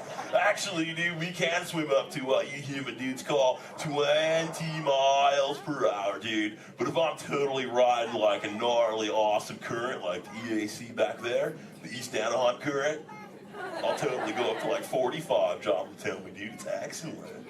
Oh, dude, but where are my manners, human dudes? I'm totally doing all the talking.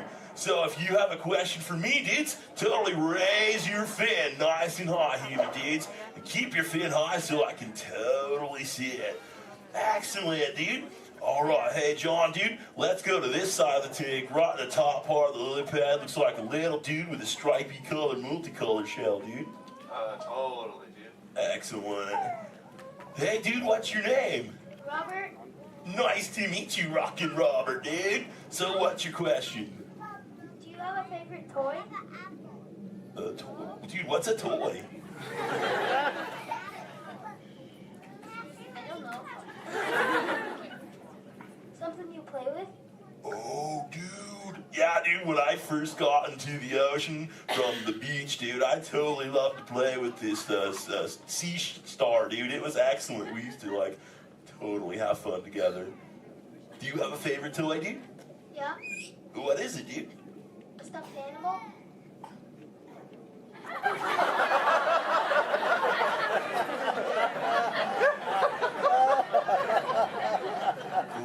What kind of animal?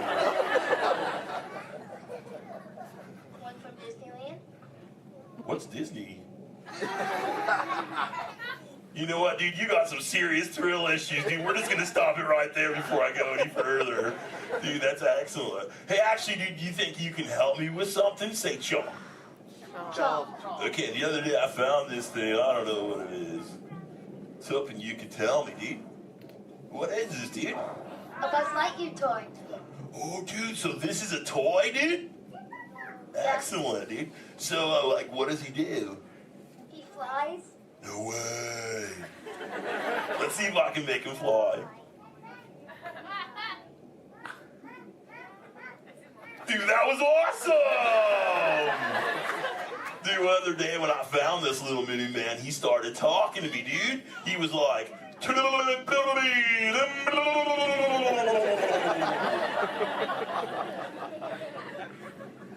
what that means, and he doesn't say it anymore.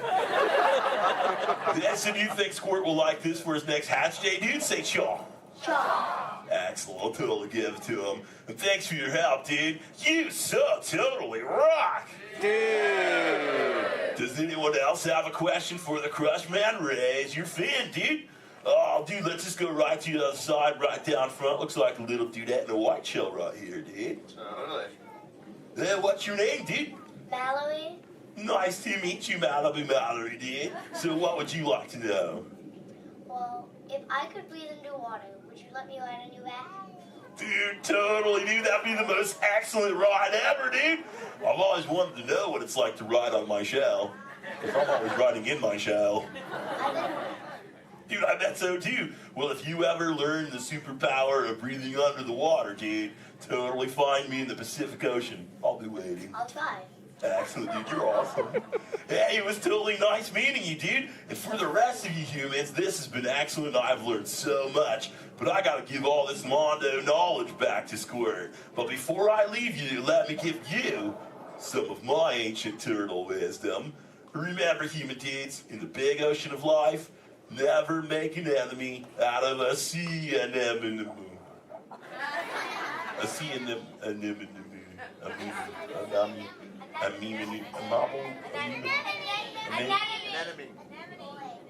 Stay in schools, dude! And remember, you so totally rocked! Give it up for the Crush Man!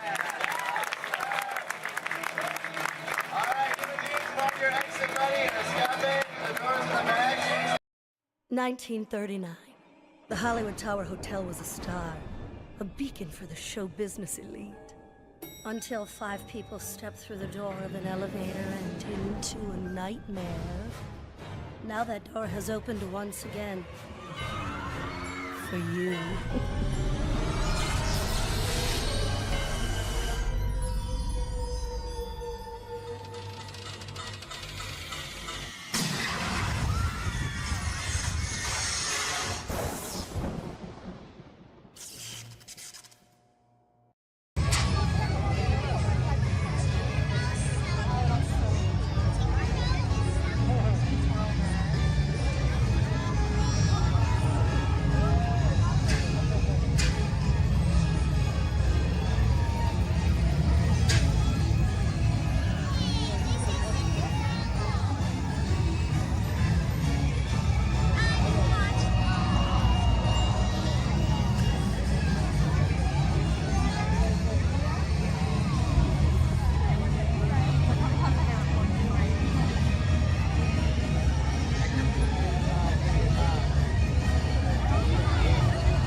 I'm Dr. Marsh, director of the Dino Institute, and I hope you enjoyed those quaint exhibits in the old wing. That's how dinosaurs have been presented to the public since the study of fossils began over 150 years ago.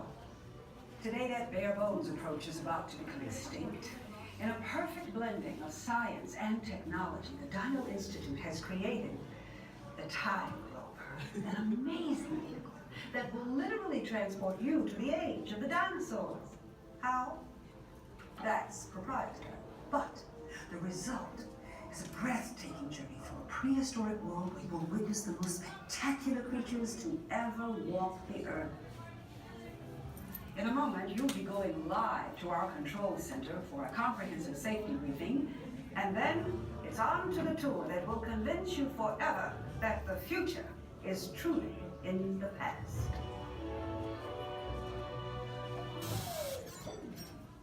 Hello there. Welcome to our little trans-dimensional joyride, folks. I'm Dr. Seeker, your friendly controller, and a heck of a paleontologist, if I do say so myself. But let's not talk about me. Let's talk about you, and how you can help me make history today with the Time Rover. It's like this. If I can bring you back from the Cretaceous period, it stands to reason that I can bring back a live dinosaur with you. And not just any dinosaur. Take a look at this guy. He's an iguanodon, and I'm certain that he is the key to understanding these magnificent creatures. I tagged him with a locator during an unauthorized field trip. Otherwise, I'd be traveling with you. Right now, our dino should be about here, at the very end of the Cretaceous period. That's where you're going today. I've arrived, it seems, just in time to correct a little misstatement.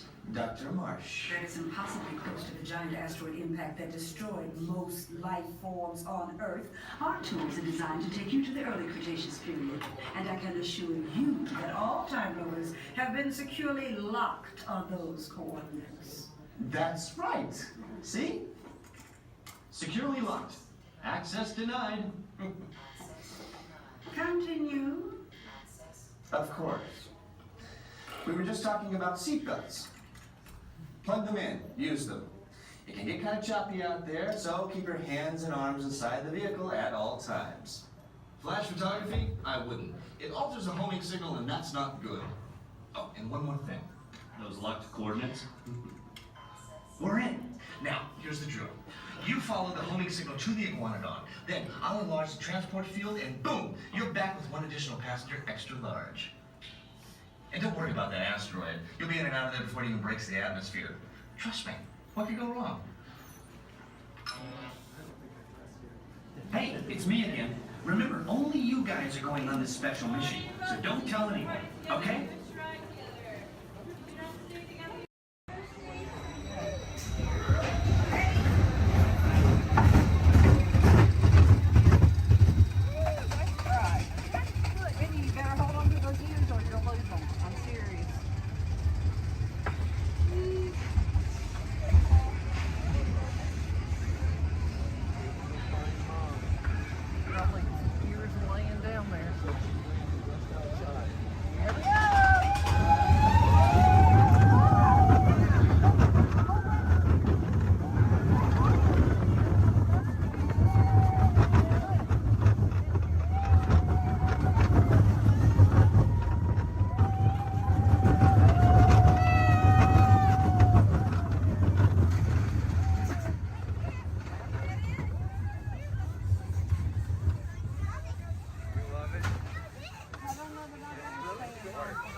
Donut ears.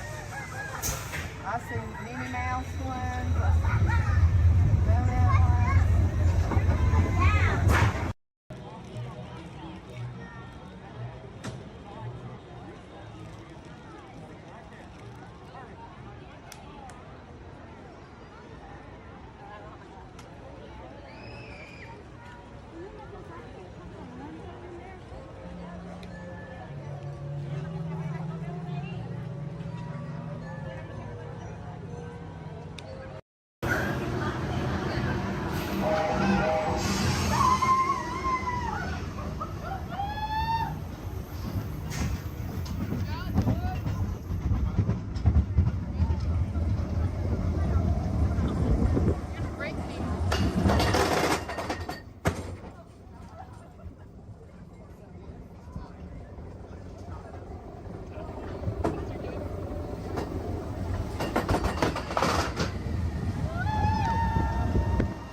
come home.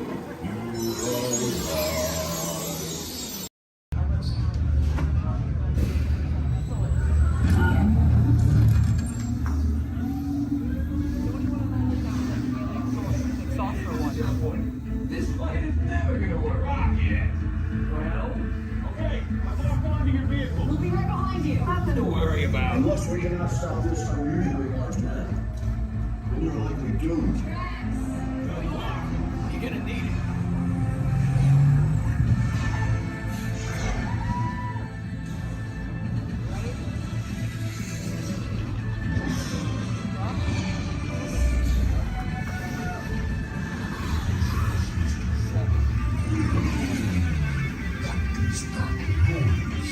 Noise.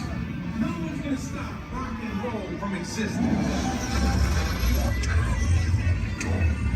What have we done? I think we're coming back.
You really think they deserve to be called heroes?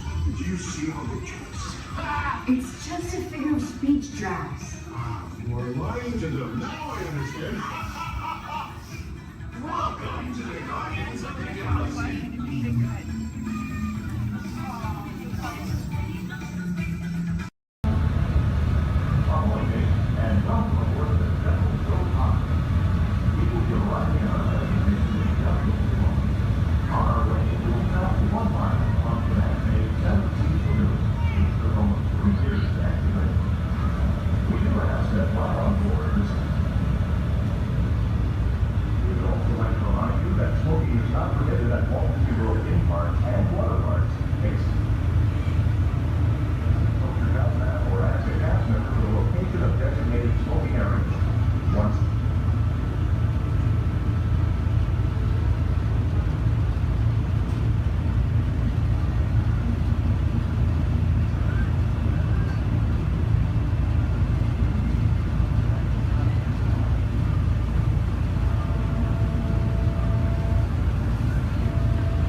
If you are standing or sitting on the stairs, we ask that you please clear the stairway.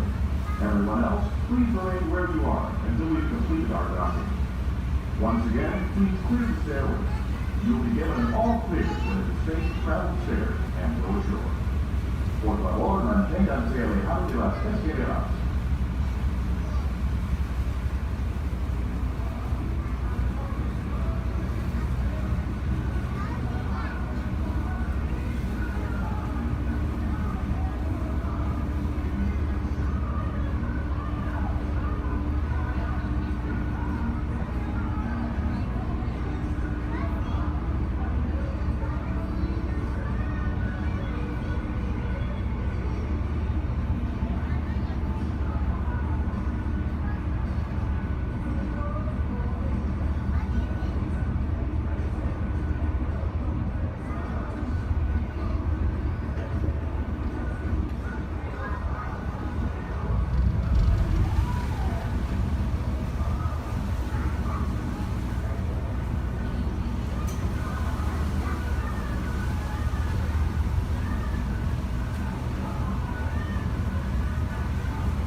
For those of you just joining us, welcome aboard Excursion 3 on the Disneyland Railroad. For your safety, please remain seated at all times, keeping your hands, arms, feet, and legs inside the train. Please supervise all children, making sure they are seated away from the train openings, either fully on a lap or on a bench. Our next stop will be Main Street, but before that, we will travel into the tunnel ahead and journey through the Grand Canyon and Primeval World. While you are more than welcome to take as many photos and videos as you'd like, we do ask that you please turn off all flash photography, video lighting, lighting toys, and accessories, including any lightsabers, light up ears, bubble box buildings, and many more.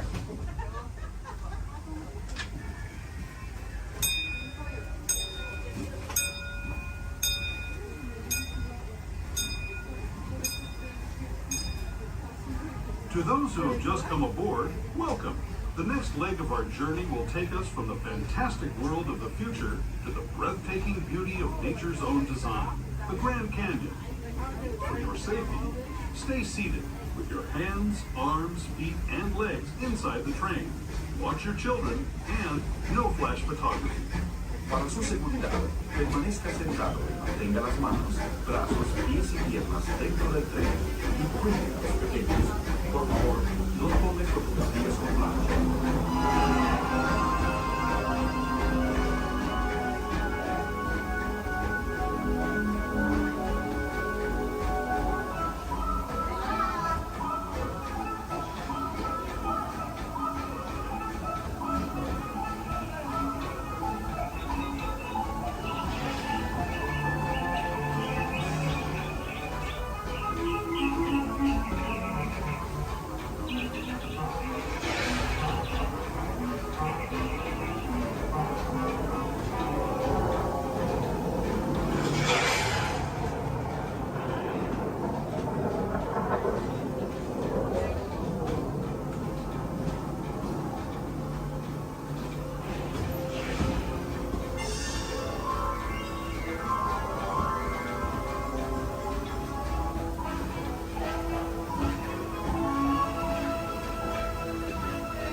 That was the Grand Canyon as we know it today. But it wasn't always this way. Now, let's travel back in time, way back in time, to the fantastic lands of the Primeval World, land of the dinosaurs.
returning to our own time and to Main Street Station, gateway to Disneyland.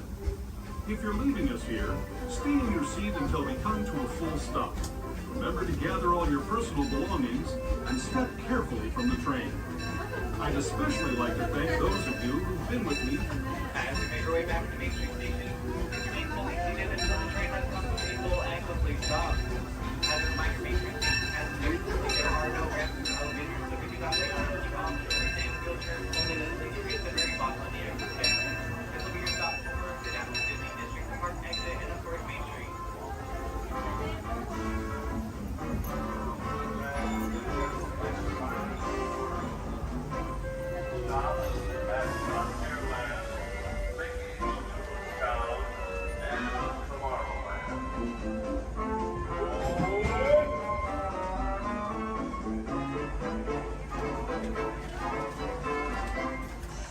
You to walk and get that movie star treatment. There you go, that you know you deserve. And you know what, you might look and see. And see. This could be the start of something wonderful. No. Isabella, fermati, Isabella, scusi. No, she's a bit feisty. Oh, scusi. Fermati, stop.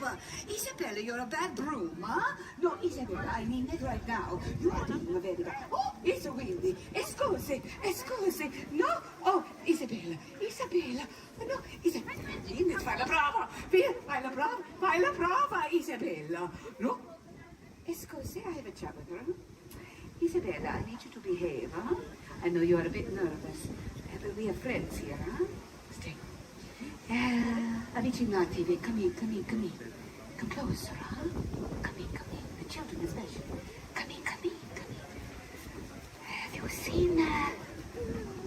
Have you seen any witches? Scusi. Have you seen any mean witches? You can talk out of your face. No? Okay. Good. This is a good thing. I bring the children forward. Come in. You can bring your food. Yes, dinner theater. Come in. Isabella, guess what? Our friends say no mean witches, so that means we are having a good day, huh? Buon Natale! You are here to hear my story, huh? Good. Come closer, please, to here. To the steps, huh? Come in. Very good. Now, my name is La Befana, and I am a witch. But I'm a good witch. I wear the scarf over my head because of the mean witches. You know what they do? They tease me, huh? Nobody likes to be teased, huh? I think they do this, though, because they are jealous of me. I, La Befana, am the gift giver here in Italia. If the children are good, I bring the sweets, the treats, the goodies. If you are not so good, what do I bring? Coal. Coal. Yes, very good. Wait. I don't like to bring it, huh? But there's a gift giver in America. He has a beard, and he says, ho, ho, ho. Who is this? Santa Claus! I don't want to brag, but I need to tell you this. I've been bringing the bambini the gifts down the chimney long before old Saint Nick was a bambino himself. That just means I'm old. Okay. Tell me, what does Santa Claus fly? Reindeer and the sleigh. Yes. Oh, poor La Befana. She has no sleigh, no reindeer. What do you suppose La Befana flies? A broom, see, because I'm a witch. No, nothing. Not even a little scared, huh? That's because I'm a good witch. What if I only bring you socks and underwear for Christmas, huh? No, you like that, huh? Oh, yeah. You're cheap. Okay, good. All right, kid. I joke. So, Santa Claus, when does he bring the gifts? What night? Yes, when you are sleeping on the Christmas Eve, see? Yeah, the 24th. But when does La Befana bring the gifts? The eve of the Epiphany, huh? January 5th. Huh? Why? Everyone say, why, La Befana? Why, La Befana? There are many ways to tell my tale, but this is my story. Santa, camels, No running water. Ooh. Once upon a time, over 2,000 years ago, Italia was the center of an empire, much bigger than it is today. And Rome reached all the way out to what is now known as the Middle East. Now, I lived in a little cottage at the edge of an old highway where caravans of camels would come by all the time. You don't see camels very often now, do you? Maybe some Teslas, but no camels. One day I was sweeping in front of my little house. We did that back then. Yeah, we swept outside. I don't know why. And I look, and I see that there are 3 travelers coming towards me, and they are on camels. They are so exotic, dressed like kings. The men, not the camels, huh? And they are pointing in this way, and in that way. And they say a word that I remember. Bethlehem. You know this word? Yeah. Ah, you've heard the stories, huh? But you must understand, it was so long ago. La Befana did not know of the Bethlehem. La Befana, that big star in the sky, is to tell that a great king was born in the Bethlehem, and we are following his star. Ah, yes, I have seen this star. It is why the sky is so bright the last few nights. And if I'm being honest, I was getting a little annoyed. It was keeping me up at night. But I am so excited. So caught up in the story of finding the young king that the men, these travelers, they asked me to come with them to the Bethlehem. And for a moment, I have such a longing to follow that star. And then I think, what? You crazy loving fun. You pots, huh? Camels, stars, strange men in the middle of the night, huh? Not so good, ladies. No. No, I'm sorry. La Befana cannot come. No. So the men, they go to the Bethlehem without me. But you know, I stand outside for a while, and I look up at that star, and I wonder. A few days later, a young shepherd comes running into my village, and he comes to me, and he says, Befana, why do you not go to the Bethlehem? Everyone is talking about the baby king, the king that was born in a poor stable. And Befana, they are saying that he is the Son of God. Just then, the sky opens up, and it is filled with a bright light. So bright, La Befana cannot even look. It's as if the sky had burst into glory, and the sound of the angels singing. So many, many angels, like nothing I had ever heard before, so beautiful. I knew then I must go to the Bethlehem. So I run inside to find a little gift for the special bambino. You see, the kings, they had brought the fancy gifts, but I had nothing. But I did not want to go empty-handed. So I look and I search, but all I can find are old scraps of wool. But I turn them into a little baby doll. Better than nothing, huh? I am so excited. I will go to the Bethlehem. I will see the little king. So I run outside to follow the star, but oh, it is gone. The beautiful star, she is no longer there. La Befana had waited too long. What would I follow to find the young king? And so, since then, I have been looking for the Gesù Bambino, the Christ child. And on the eve of the Epiphany, that is when the 3 wise men arrive in the Bethlehem, I climb down the chimneys, and I look into the faces of the children, and I think, oh, are you him? Are you the Christ child? And when they are sleeping, you think this could be so, huh? I do not find the Christ child. But when I look into the faces of the precious children, it reminds me of the miracle of that star. And I leave them a gift. Now, you are probably all thinking, oh, La Befana, the story is so sad. Huh? No, not so. Say why, La Befana? Why La Befana? I will tell you, because here in Italia, Christmas is a time of great celebration. It is a time to gather the family, and we cook, and we eat, and we laugh. We tell stories around the table, the bambini, they play with the gifts that I bring them. We sing, we dance, it's molto bello. I may not have found the Christ child, but in giving the gifts, I have found joy. Now, with that I say arrivederci, but before I go, you know what I must do? I must once again put on my disguise so that the mean witches do not find me, huh? You know, I should give the mean witches a gift of coal. No, I joke. You have all been so kind and listening, And in doing so, you have given me, the gift giver, a great gift. So why do I do this? Why do I worry about what the mean witches say to me and think of me? Why do I hide? Do you think I should hide from them? No, you are right, I will not hide. Because you have given me the courage to be true to myself, huh? To follow my own star. I do not want to hide. I want to spread joy. So, I will leave you with this. My version of a saying we have here in Italia. Pescoa con chi voi, Natale con i tuoi. Celebrate Easter with whomever you choose. But Christmas, always with your own. Buon Natale! Buon Natale. Grazie, grazie, my friends. Grazie, grazie, grazie. If you would like a picture with me, I will come down here. I'm having a very good hair day, huh? Like a photo.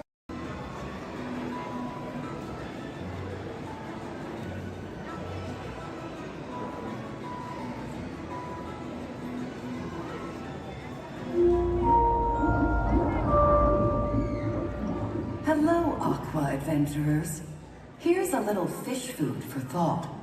Sea turtles often confuse trash, like plastic bags, for food. But you can make a positive impact by recycling and limiting the use of single-use plastics.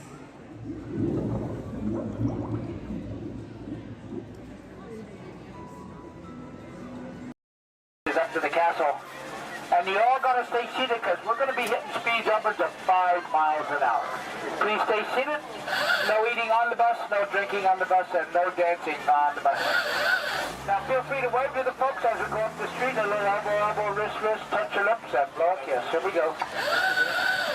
We're going by the Opera House on the right-hand side there. They have great moments with Mr. Lincoln. That's a great show. You need to catch it before you go home. It's really good. Where are you off from? Maria, all right.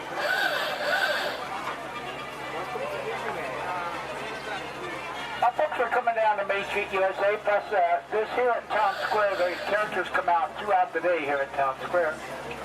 And here at Main Street, USA, this is Main Street as well. Imagined that many years ago from that small town in Marceline, Missouri, where he grew up.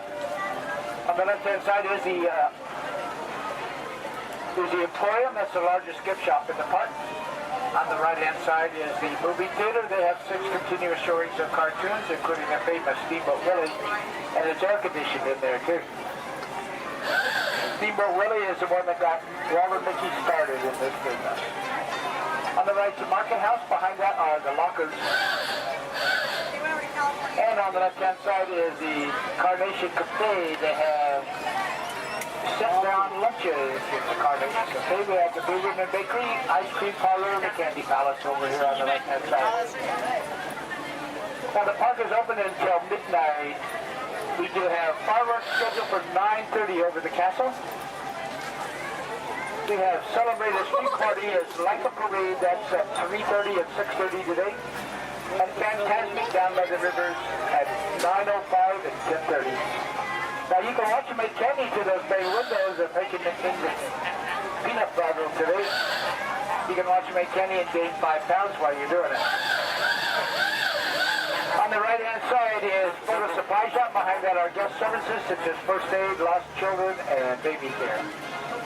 We're coming down the end of Main Street. On the left-hand side is the information booth. If you need maps or schedules, birthday buttons, first-time visit buttons. And right here in the middle is Walt and Mickey statue. Thanks to them, they've made it possible for us to be here. Now this is the hub, the gateway to all the lands. On the right-hand side is Tomorrowland. Right through the castle is Fantasyland and Toontown. On the left and behind us is Adventureland, Frontierland, Critter Country, and the Walnut Square. Now, if you folks are getting hungry, if you look at your map, they show the restaurants in each of the lands. You can figure out what you might want to eat. I want to thank you for joining us. Once again, my name is Ken. I've been your driver. If you enjoyed the ride, if you didn't enjoy the ride, my name's Bob. Please be careful coming down the stairs. Grass are ready for both hats. Have a wonderful day in the original Magic Kingdom. Thank you.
Look at him. Get started. Hold on. 4, 3, 2, 1, go.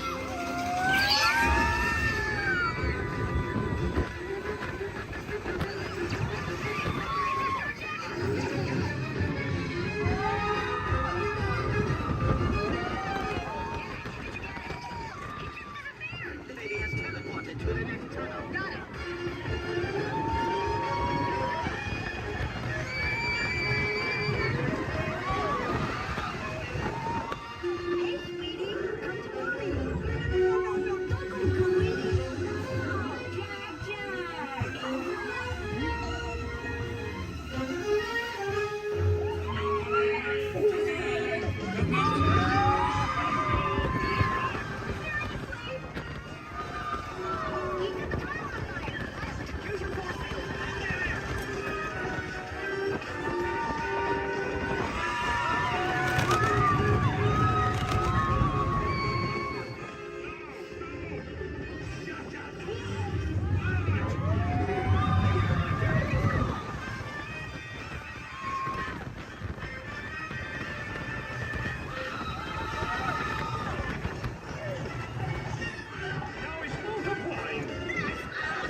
Sorry that got a little crazy. Babies can be unpredictable. Yeah, Mom. 2 for babies. Please remain seated until the coaster comes to a complete stop. Remember to gather your belongings. And safely exit your vehicle. Have an incredible day. Hey, look, an orchestra of penguins. Yeah, probably took the job for the hell of it.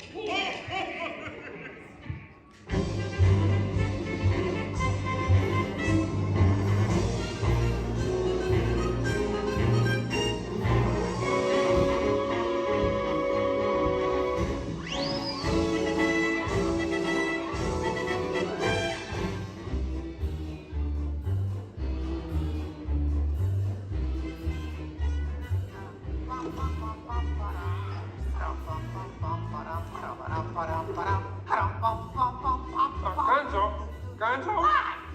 Oh. Sorry, boss. Hi-ho, Kermit the Frog here, and welcome to Muppet Vision 3D. Now, let me show you around our research center. See, here in this modern high-tech facility... Hey! Be careful! Here in this modern high-tech facility, we have perfected Muppet Vision 3D, a new film process which we're about to demonstrate. Now, working the projector is an old friend of ours, the Swedish Chef. Chef, everything okay? Exactly. And our demonstration includes a little song from Miss Piggy. Little? Did I say little? I meant to say it's a huge, show-stopping, major song from Miss Piggy. That's more like it. Good. And we've also got a big musical finale from Sam Eagle. Sam, what's it about? It's called A Salute to All Nations, but mostly America. Great. So it's going to be a swell demonstration, and at no time will we be stooping to any cheap 3D tricks. Did you say cheap 3D tricks?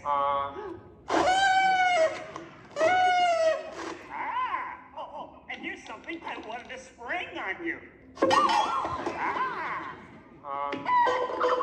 Walmart, it's that dumb bear again. Yeah. Hey, Bear, you're not even funny in 3D. Oh, not you guys. How did you get here? We entered a contest. Yeah, we lost. Oh, yeah? Well, my new 3DX gonna shower you all with humor. Waka waka. He's trying to drown us. What kind of act is that? An act of mercy. Listen, better luck next time, Fozzie. Okay? And now, if you'll come this way, I can show you our Seeker's laboratory. You see, we invited distinguished scientists from all over the world to come and work here. Unfortunately, none of them showed up. So instead, I'd like to introduce you to the guys who invented Muppet Vision, and they can show you some of their... right now, I'd like to turn you over to Dr. Bunsen Honeydew and his assistant, Beaker. Well, thank you, Mr. Kermit. Today, let's look at the advancements we've been working on for Muppet Vision. Beaker, would you turn on the machine? We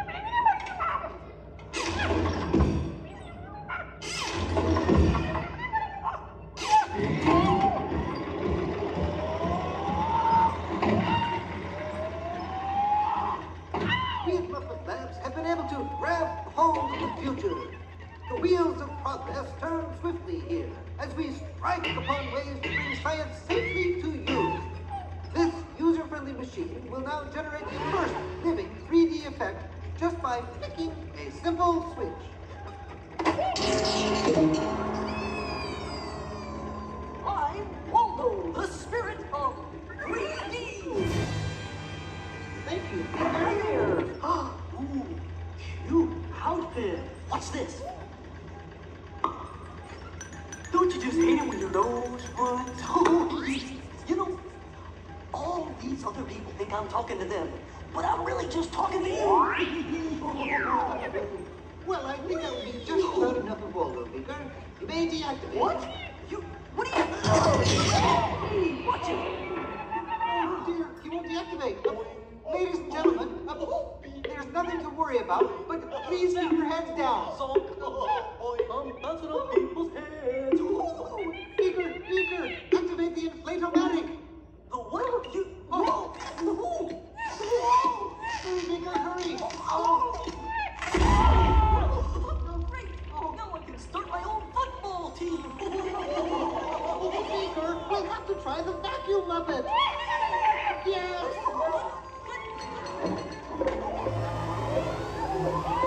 Ladies and gentlemen, we're all deeply pleased with our Armist family.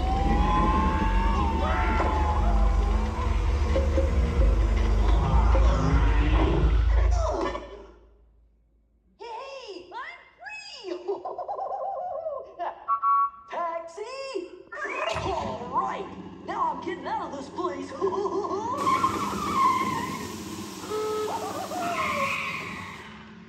This way, folks. I'm sorry, but Muppet Labs seems to have been temporarily sucked up. But, what is that? Hey, come in. See, it's my new remote control banana green pie. Yeah. Hey, come in. Watch this. What?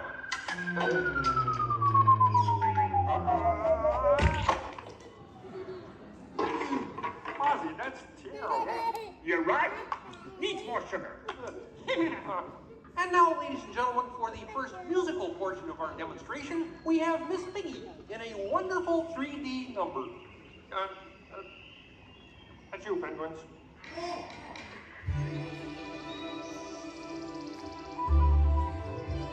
Oh, doesn't it look beautiful?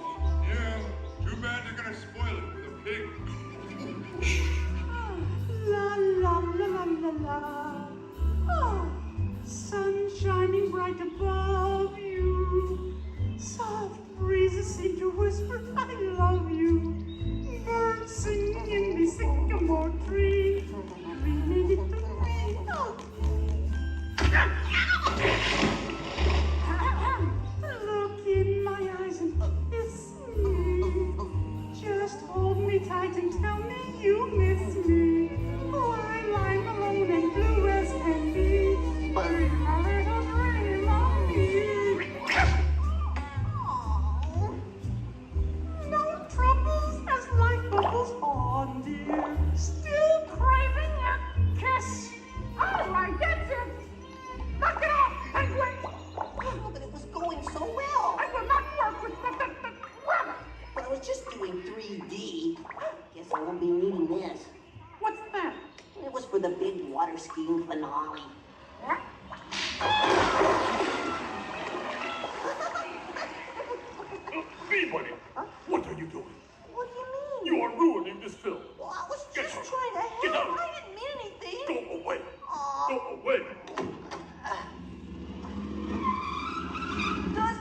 studying all the way out of this film. Hey, you got a map down there? Well, you come with me if you like. I just got fired and I'm running away. Terrific! Let's go. Okay. Hey, Bean, what's up? I'm going away forever. Oh, great. Could you get me a sandwich? Would any of you people like anything? I mean, since he's going out, he could forever? Bean? Bean? Oh, Kermit! Kermit!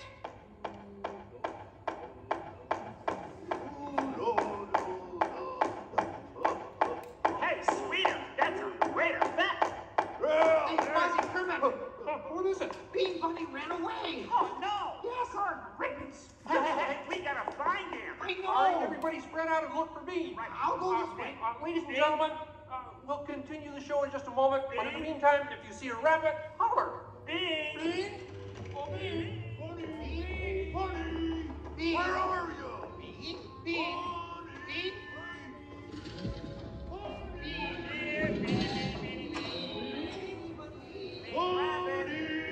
Hey, what's all the commotion about? Bunny ran away. Well, you know what that makes him? Smarter than us. Anybody seen a bunny? I don't see a bunny. Where? Where? Oh, nothing up there but a bunny. A bunny? Bean! Hi, sweetie. Hey, Kermit, look! What? Huh? Bean, what are you doing out there? I'm running away. Nobody would let me help in the movie. Oh. This is a very moving moment. Yeah, I wish they'd move it to Pittsburgh. Hey, Bean! What are we doing sticking around here? Let's burn rubber! Who's that? He's Walt, my 3D friend, and we're both leaving the movie. Right. Look at Bean! If you leave, you'll miss all the fireworks! Right, yeah! Fireworks? Ooh. Okay, I'll stay, but I want to help. Gee, is there anything Bean can do in the final number? Oh, gosh, maybe Bean could set off the fireworks. That sounds great. Cool. Yeah, and I'll stay and help. I love fireworks. Well, okay. Sam, are you about ready? Yes, it's a glorious 3-hour finale. You got a minute and a half. Okay, everybody, get ready. Right. Ladies and gentlemen, the Muppets proudly present the final demonstration of Muppet Vision 3D.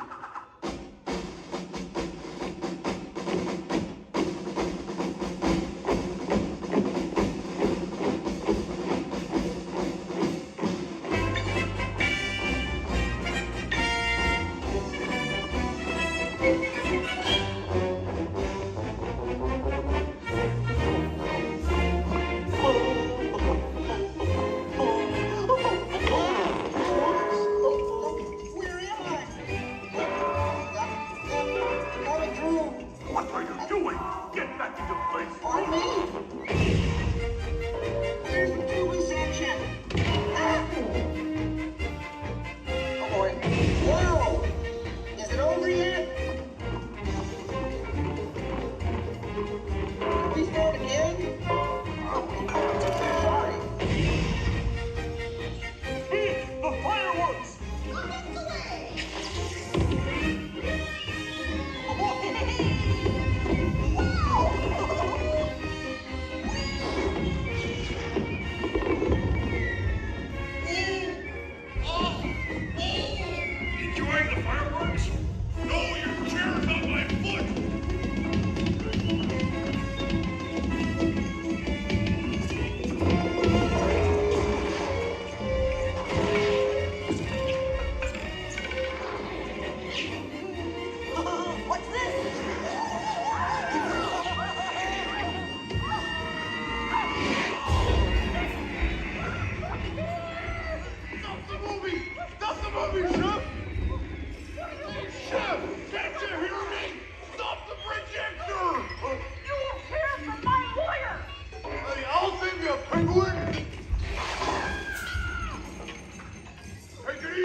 up.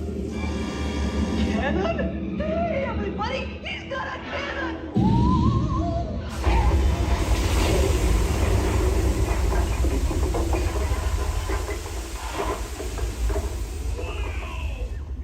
Everyone okay in here? We surrender! We surrender! What an explosion! Ladies and gentlemen, I'd like to apologize for our slight technical difficulties, but I do wish to assure you that no one was hurt and this theater suffered only minor damage. So thank you very much for coming to see this demonstration of Muppet Vision technology, and enjoy the rest of your stay, and come see us again sometime.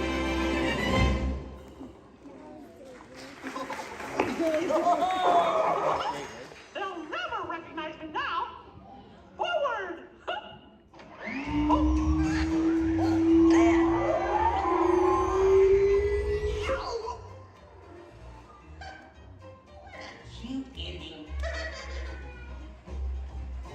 Well, what do you think? We have time to go to the bathroom before the next show? We can.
we're just about out of the woods and into the forest. The enchanted forest of Fantasyland, where magic... Listen. Hear that? There it is! On that big metal snake! Oh, Peter, that's not a snake. It's a train. Train, huh? Well, I think it's finally time I trained my shadow to stay put!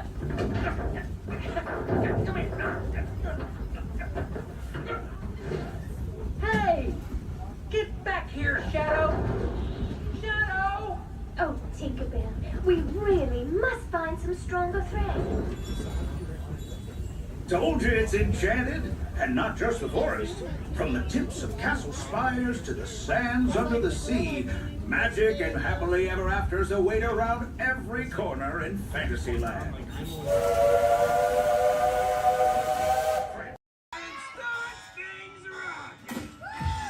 Now show me those hands, people! You got clearance, let's roll!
First thing I need to do here is a quick sound check. You can hear me up and down the shuttle waves. Give me a wave if you can hear me. All right. Thank you.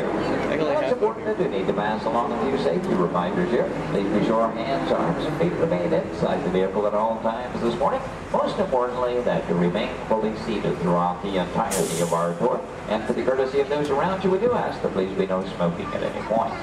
Now we also have just a little word of caution as well. For those of you on the right side of the shuttle, and that's the side I'm on this morning, now be aware we could be getting a little bit wet on the tour today, okay?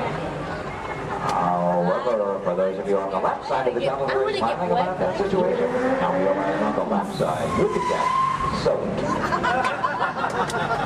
On the left side is the wet side. In reality, you do need to do any seat rearranging. Please go ahead. Do that right now before we get underway. Once our shuttle goes into motion, I will ask everyone to remain fully seated throughout the tour.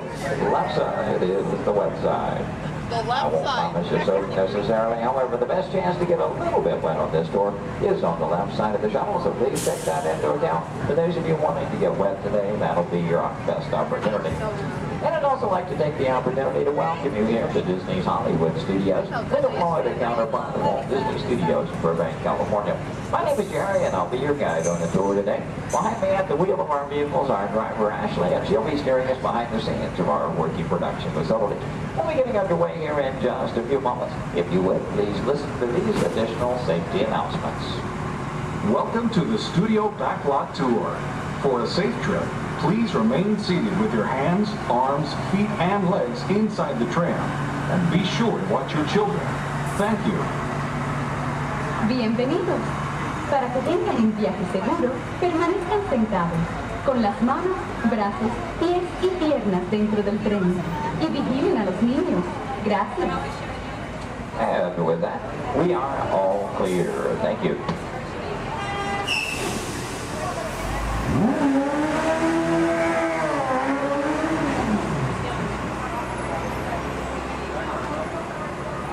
Once again, a very good morning, ladies and gentlemen. Welcome to the second portion of the studio's backlot tour. Might also mention there are no photo restrictions of any type on the tour, so please feel free to shoot as much film and video as you like. Go ahead and get those cameras out and ready. Matter of fact, that first photo opportunity is coming high in the sky. Take a look up toward the front of the shuttle. As you round the corner toward the front to your left, you'll see the symbol and the landmark of our studios, our award-winning year-full tower. Now that tower takes its inspiration from the design of a water tank that Walt Disney had constructed for our Burbank Studios in 1939. The Yearful Tower stands in at 13 stories tall, topped off by a set of Mickey Mouse ears weighing 5,000 pounds apiece. And for anyone who might be curious, that's also a hat size of 342 3/8. Also off to your left, you see some automobiles, ramps, and so on. This is the rehearsal and staging area for our Lights, Motors, Action Extreme Stunt Show. We'll talk more about that show as we pass by its arena further along in the tour. Now here at the studios, we do feature sound stages, outdoor sets, state-of-the-art editing facilities, recording studios, just about anything else needed for the production of radio programs, television shows, and motion pictures. And over the years, we've had quite a lot of activity taking place. Now, for example, Anthony Hopkins and Cuba Gooding Jr. made use of our sound stages filming Instinct. And Tom Hanks was here, producing, directing, and starring in the 13 episodes of the HBO Emmy Award-winning miniseries From the Earth to the Moon. Our backlot has been used for exterior shots for such shows as The Golden Girls and Empty Nest, and for 5 years, from 1989 to 94, our sound stages were home to the new Mickey Mouse Club. Now that show, by the way, served as the launching pad of several of today's young stars, including Justin Timberlake, Christina Aguilera, Britney Spears, Ryan Gosling, and Felicity's Kerry Russell. They all got their start right here on our sound stages. Now, as you make your way around this turn off to the right, you'll see two surviving P-40 aircraft from Touchstone Pictures Pearl Harbor, starring Ben Affleck and Josh Hartnett. Taken from the mold of a real P-40 Warhawk, these full-scale replicas are produced in fiberglass over a steel frame. You might be interested to know there were actually only 16 of those full-scale replicas produced for the filming of Pearl Harbor. If you've seen that movie, you know there were a lot more P-40s than that on the screen. The remainder were all computer-generated. We're now entering one of our most glamorous departments. This is the world of creative costuming, and notice the window display is on the left. Now here in costuming, the process begins with artist designs. From there, our seamstresses and tailors take over. They may use as much as 1 1/2 million in yards of fabric each year to produce more than 25,000 garments. In the display cases, you see original costumes from such films as National Treasure, Book of Secrets, Disney Channel's High School Musical 2, costumes from Step Up to the Streets, Dan in Real Life, and from Enchanted with Amy Adams and Patrick Dempsey. Also coming up ahead on the left, a special display of both costumes and props from Walt Disney Pictures, Pirates of the Caribbean at World's End. We have more than 250 artists involved in the design and manufacture of costumes for motion picture, television, and live entertainment needs.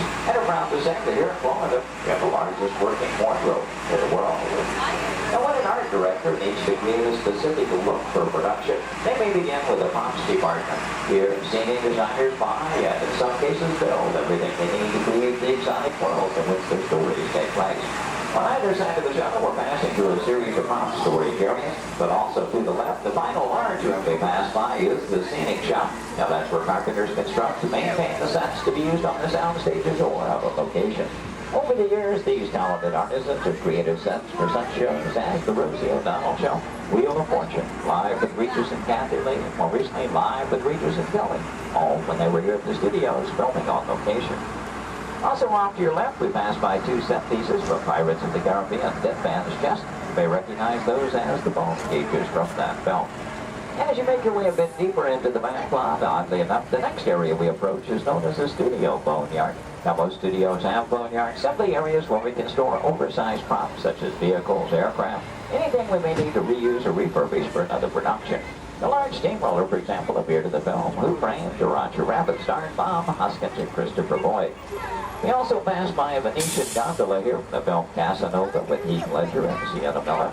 And that's followed by two model airplanes. Now the first of those two, the larger, used in the filming of exterior shots for Flight Plan, which starred Jodie Foster. The second one, you may notice the wording "The Jailbird" on the nose from the 1997 film Con Air with Nicolas Cage and John Malkovich. The new period motorcycles on the end, used by director Steven Spielberg in Indiana Jones and the Last Crusade, starring Harrison Ford and Sean Connery. Now, anytime a production team has to travel to a city or town to film on location, they have to deal with a lot of problems they have little or no control over. Things like crowds, traffic, and noise. To avoid that, they often prefer to film on a studio backlot. Now, normally we have quite a lot of activity taking place, and well, this week is really no exception. One of the things we have been doing some special effects testing this morning in this large standing set off to the right. Now, when the tests are underway, the set becomes off limits to our tours, but see, we have been given green light here at the moment. You know that Ashley is in contact with our production coordinator, so apparently the between takes here. In case that gives us the opportunity to go inside the set, we'll get a look around and hopefully a good photo opportunity for you as well. Now, we will be going over a bumpy bridge, so please hold on to loose items like cameras and purses, and especially hold on to small children, please. For the safety of everyone, please remember to remain fully seated throughout the entirety of our tour. Now, this is a large standing set. That's the type of set designed to be used over and over again. This one is modeled after an actual canyon in Southern California, the special effects set that we call the Master Canyon. The large tanker truck is another large problem like those out in the boatyard area. Not an easy task to get that truck into place. We actually had to hoist it up over the canyon wall and lower it with a crane.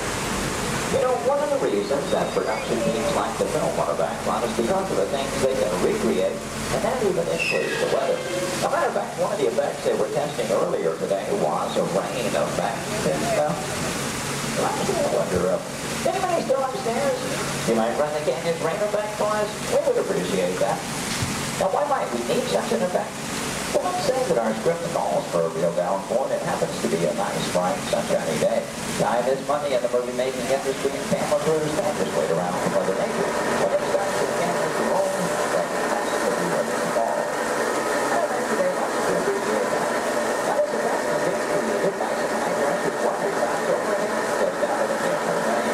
Bringing that water upward and outward in a circular motion, giving it a little backward in the fall. Now, we wanted to create a upward going effect. We could add some strobe lighting at one end of the other. No, I'm sorry. Now, wait a minute. Stop. Hold on, everybody. It looks like we're going to be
From behind, you'll see the canyon is really a steel structure covered in wire mesh, and adjoined by a layer of textured cement and tar creates a natural rock formations up in the canyon. The small yellow pipes carry the gas to the fires up above. The large gray pipes the water to the flying block. Now, to start that flood in motion, you'll see 3 large holding tanks up at the top of the canyon. When we open the gates to those tanks, that allows 70,000 gallons of water to come right down toward our tunnel.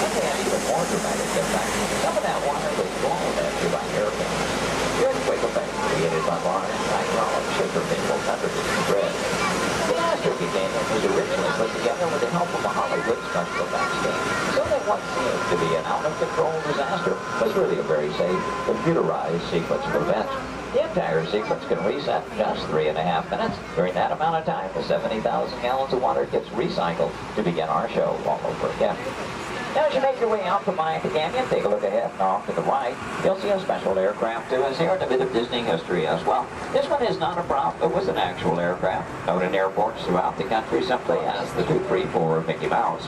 Among some of its earliest assignments were to shuttle Walt Disney and his Imagineers from Los Angeles to New York for the final planning stages of the 1964 World's Fair. That's where we premiered It's a Small World. Great moments with Mr. Lincoln and the Carousel of Progress. Then during the mid-60s, Walt made use of that aircraft on scouting missions over Central Florida, seeking the ideal location for our Walt Disney World resort. Now with a little movie magic here, we'll make our way from the canyons of California to the streets of New York City, just by crossing our backlot area. As we do so, we'll also be passing by our newest attraction here on the backlot. You saw some warm-ups going on earlier. Now up ahead, the Mediterranean Village set in a large grandstand is a site of Lights, Motors, Action Extreme Stunt Show. That show is based on one of our most popular attractions in Walt Disney Studios Park in Paris, France. Lights, Motors, Action takes you behind the scenes. We show you how we create vehicle action stunts for the movies. Now you feel like you're right here on our set as the film crew shoots a series of highly orchestrated stunts using custom-designed vehicles and carefully controlled pyrotechnics. The resulting footage has been edited, mixed with visual effects and audio effects. We show you how we create a dramatic action sequence on film. To make that all possible, we worked with some of the world's top stunt directors and designed some high-performance vehicles capable of some pretty evasive maneuvers. Now this show involves automobiles, motorcycles, and jet skis. All in all, a very exciting adventure here. Do check your showtime guides. There are 3 performances scheduled today. The first one is at 11:50 this morning, just a little over 30 minutes from now. One at 2:45 this afternoon, and the final show of the day at 5:30 this afternoon. So, if you've ever wondered how they create vehicular stunts for the movies, try to work one of those shows into your schedule today. Now, they will start loading that show again 30 minutes before those scheduled showtimes.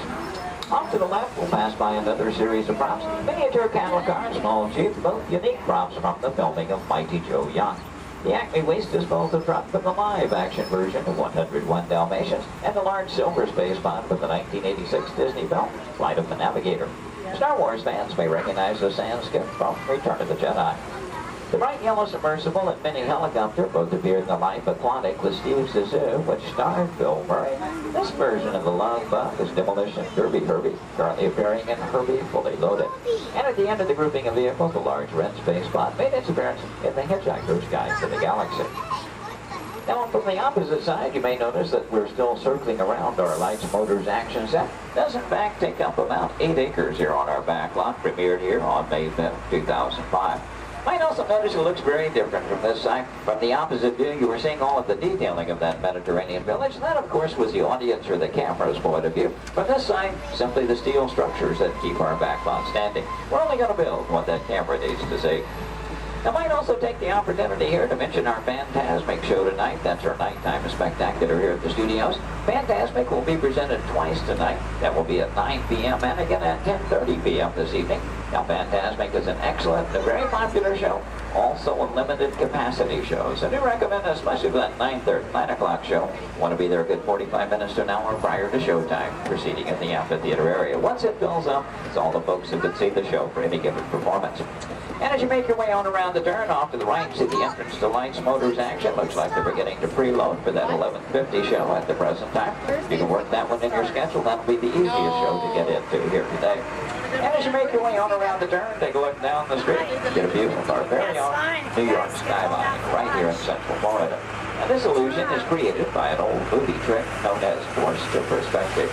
The skyscrapers at the end of the street are actually just painted glass. The tallest of which are about 4 stories tall from a block and a half away. You might also be interested to know we've recently redeveloped this entire section of the backlot. In addition to Lights, Motors Action, we've added a skyline of San Francisco, soon to come one of Chicago to join our existing New York City skyline, renaming the entire area Streets of America, but all with the idea, of course, giving producers more locales to choose from when they're filming here on our backlot.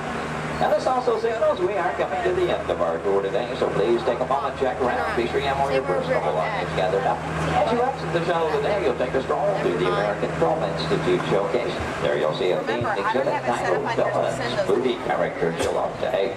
Now if you're heading for that Lights, Motors Action show, your one and only exit is still through the sliding blue doors, and straight on through the showcase, then around the loop, the Lights, Motors Action. Once again this morning, your driver was Ashley. My name is Jerry. We both thank you very much for joining us today on the Studios Backlot Tour.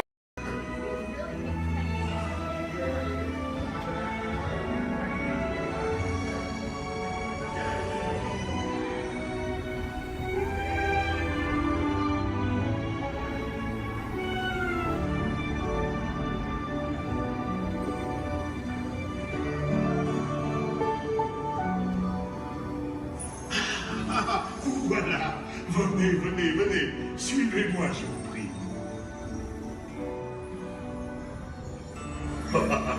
Chef Rally is waiting for you. This way. Détendez-vous.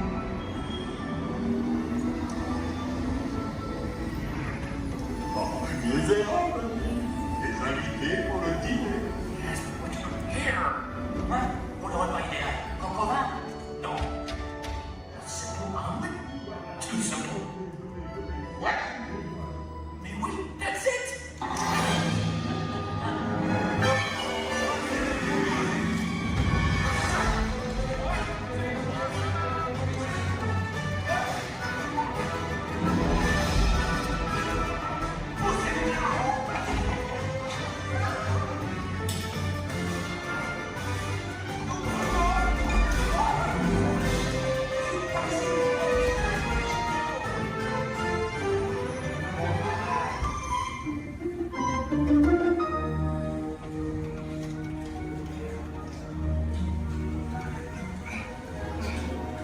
Cette nourriture est pour nos invités, pas pour vous.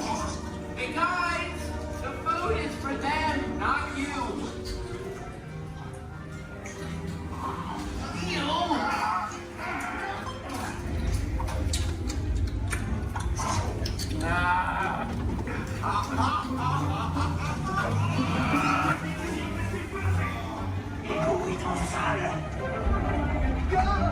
Hey, what are you doing? Que manigocez-vous? Out of my way!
bientôt et bon appétit. Amigo.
Pilot, push the flashing button to take off.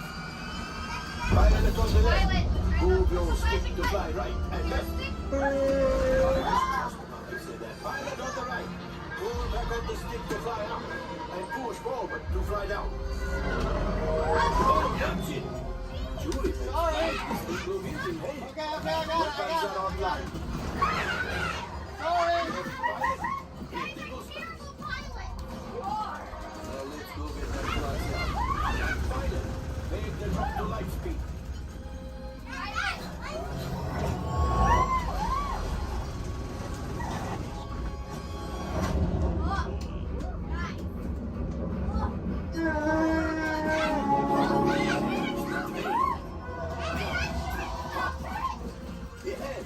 Yes, keep shooting. They've locked onto us. Take evasive action.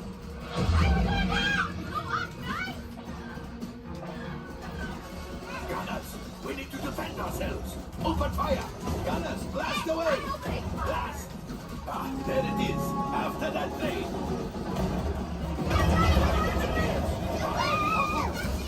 Excellent. Now, gunners, shoot the cargo free. The pilot brakes. I can't stop! That could have been much worse. Okay, it's much worse.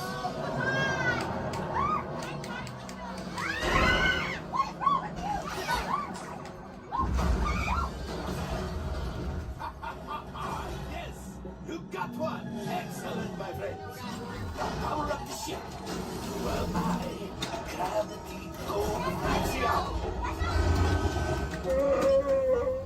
You see, just as I promised, my friend. Now that the resistance has ready, they put something from Bungo. Pilots, line up behind the train so we can harpoon that last car. Gunners, shoot the train. Engineers, realize closer. Cargo's breaking. Keep shooting. Good job, my friend. Yes. We got the coaxium. I will grab it. You keep up to the train. A gunship? Oh, that's ridiculous. They're getting too hot. But distraction. Come on, let me get the train. Hurry.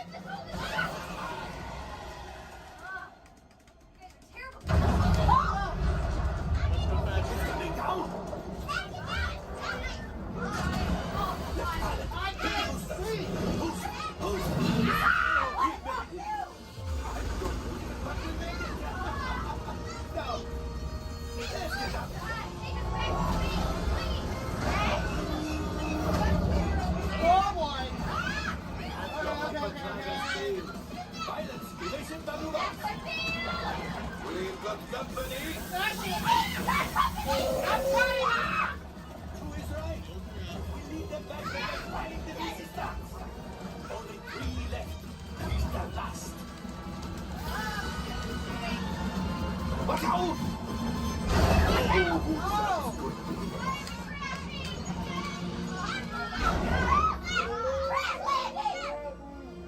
Yes, Chewie will pilot us. This would greatly help the resistance. You have heard the first order and made Chewie proud. Now, after my modest profit, your cut minus what you owe me for damaging the Falcon. Hey, not bad. You are 35%. This thing doesn't work well. Awful. No, I'm fired. That's not too bad. R5, damage report. I'm driving next Engine time. failure. All right. Hyperdrive leak. That is not too good. Multiple hull ruptures. Well, it could be worse. Life support failure. Okay, that's something. I'm just going to cut you off there. It might be faster if you list the parts that are not damaged. You know, the ones that help us to breathe. All right, my friends. You brought the Falcon back in one piece, and I guess that is something. Not a lot, but something. Welcome back to Batu.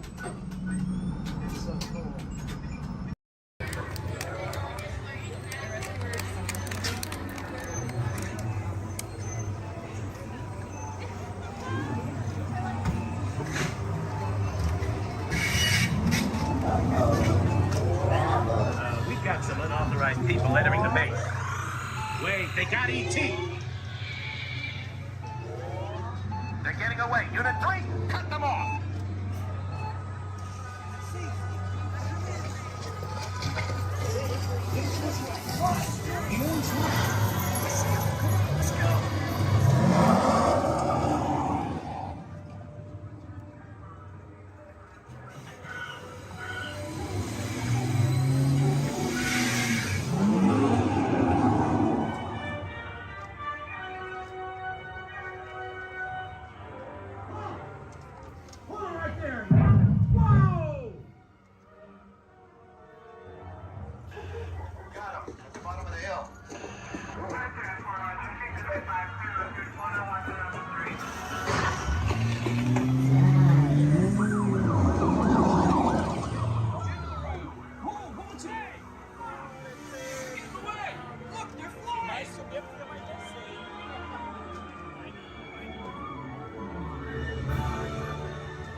E.T. Go to Tikri. Hurry.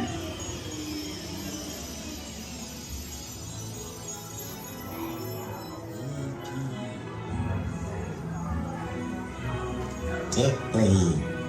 Ouch. Welcome home. You be thankful. Orb dog. Welcome home.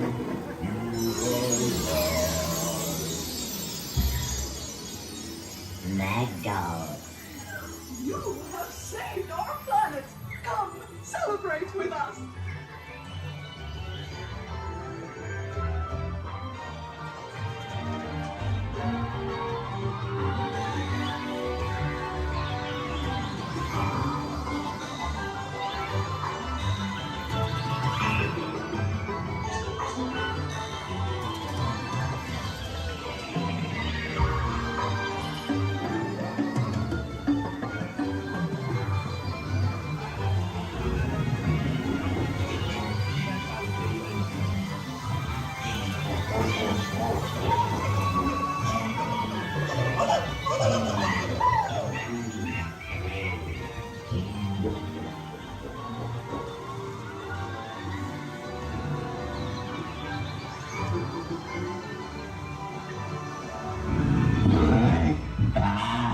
Dinosaur, Riley, Tran, Loopy, Keith, Tara, Brandon, Amanda.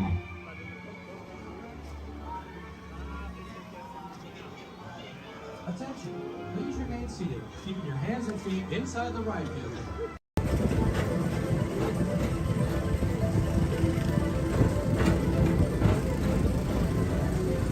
Attention all visitors from Galaxy M31. Please keep forward-facing tentacles clear of oncoming vehicles. Thank you.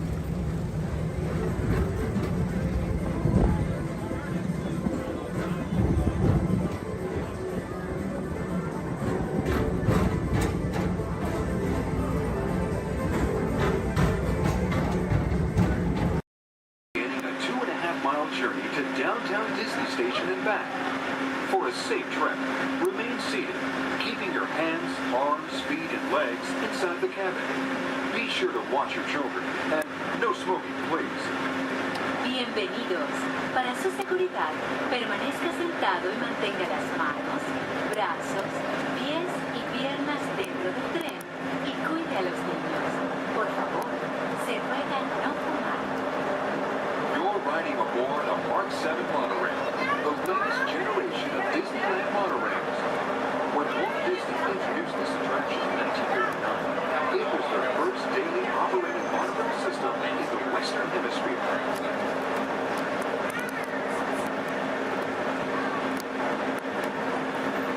Just ahead is Disney's California Adventure, where you can live the ultimate California dream through attractions and live shows that are as diverse as the Golden State itself.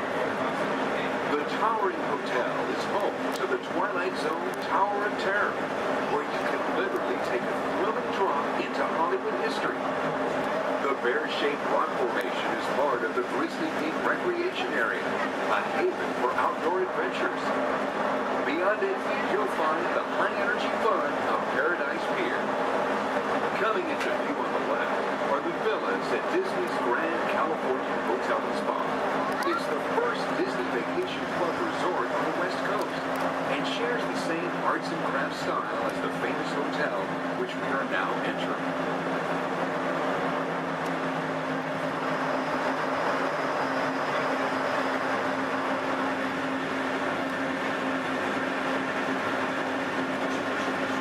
Now arriving at Downtown Disney Station, gateway to the Downtown Disney District and the Disneyland Resort Hotels. If you will be leaving us here and returning later today, please hold on to your park ticket and have your hand stamped as you leave the station. You may reboard the monorail for a return trip to Tomorrowland up until 1/2 hour prior to Disneyland closing. Please remain seated until the monorail comes to a complete stop and the doors have opened. Then, gather your belongings, lower your head, watch your step, and exit to the left of the monorail. Thanks for traveling with us today, and we hope you enjoy your visit to the Disneyland Resort. For those of you continuing with us, we'll begin our return trip to Tomorrowland in just a few minutes. Thank you. Please remain fully seated.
I see we have new visitors. Welcome, Terrans, to the wonders of Xandar. I am World Mind, sentient supercomputer of Xandar. I hold the knowledge, memory, and experiences of all Xandarian citizens, past and present. This gives me extensive knowledge, yet I am constantly learning, and I am now learning about you and your planet, Terra.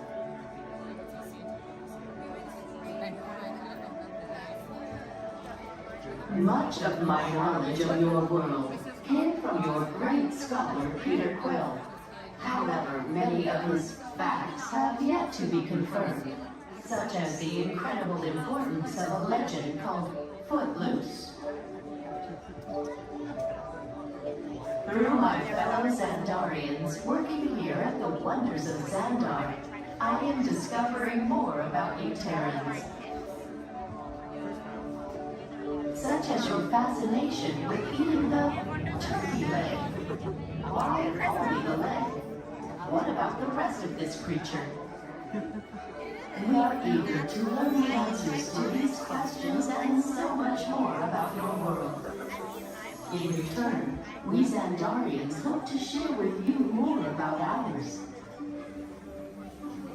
Although Xandar is 2.537 million light years away from your planet Terra, our worlds are actually quite similar and began at precisely the same moment.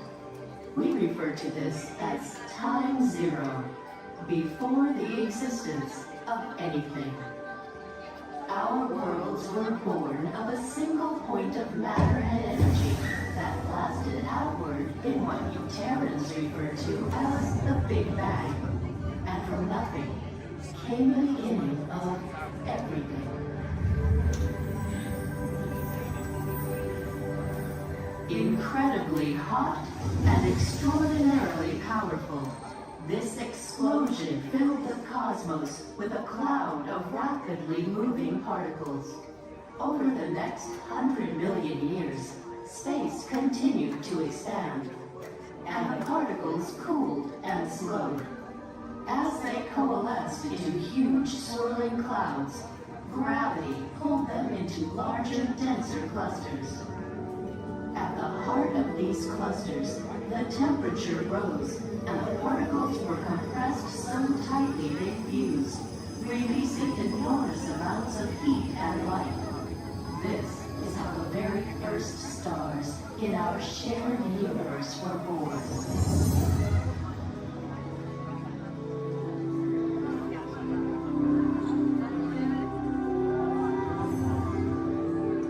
The singularity is just one of the commonalities between our two worlds that we will explore today. Welcome, Terrans, to the Wonders of Xandar.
we can walk. We can look around a little bit too.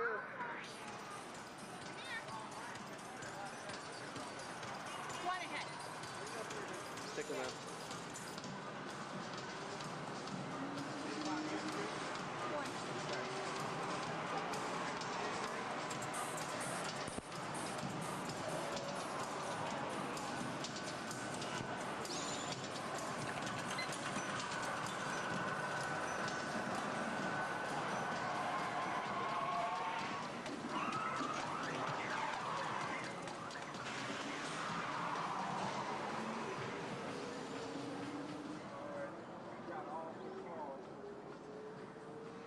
Look!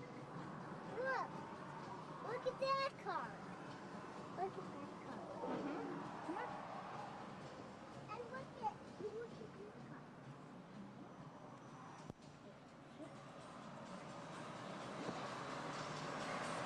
Let me go over here!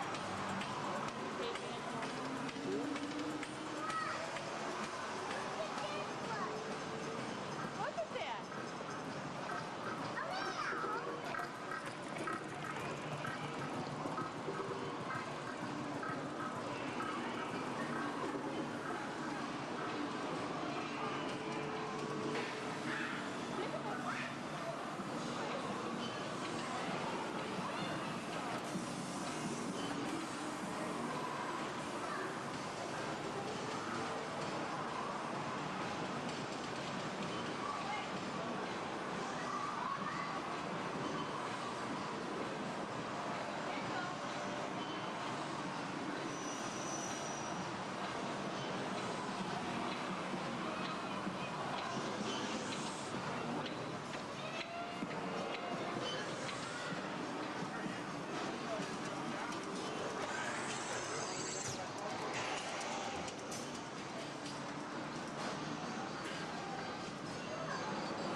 Nothing's working today.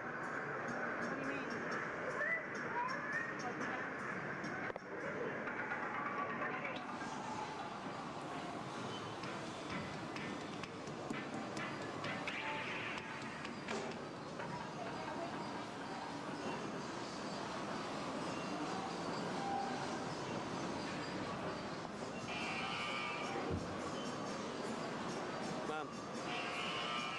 Oh, look at watch this, Mitchell.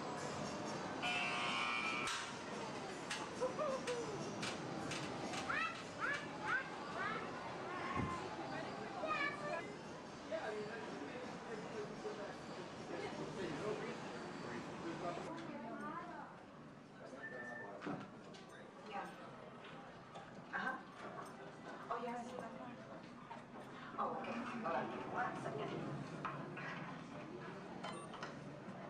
Okay, got it. Yeah? Okay. Thank you.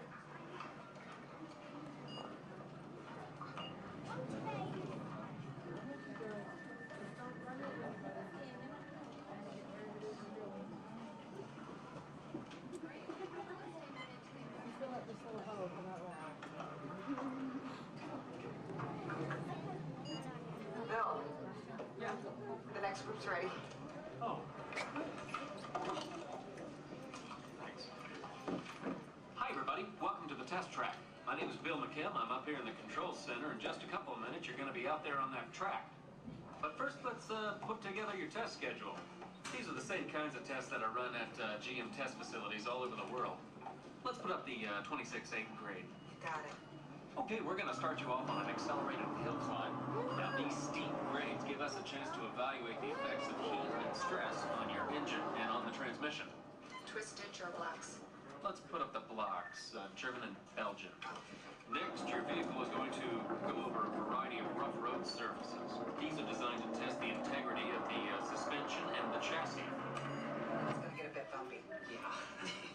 Next, you're going to see and feel what it's like when your brakes lock up and you lose control of the steering. Not such a good feeling, but hang in there because we're going to do the test one more time, this time with the ABS or the anti-lock brakes.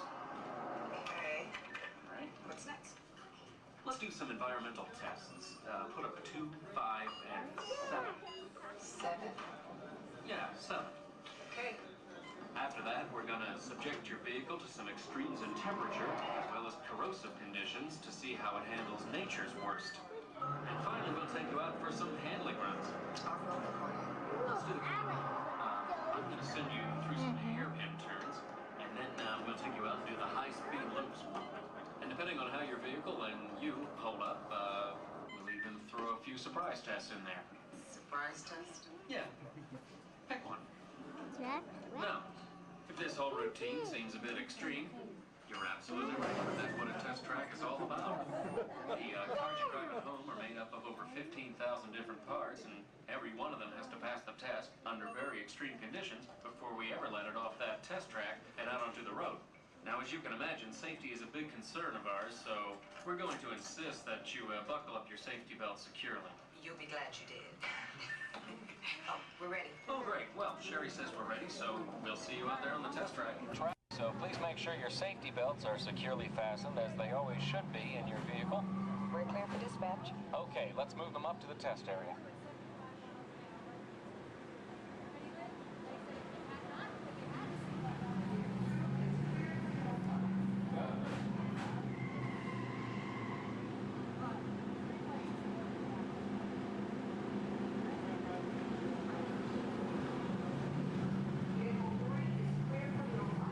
Okay, here we go.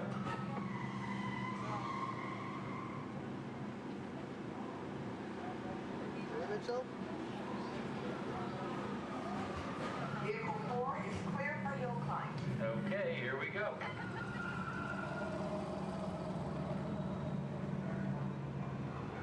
The torque and transmission load data are looking good. Great, let's proceed to the rough road tests. You got it.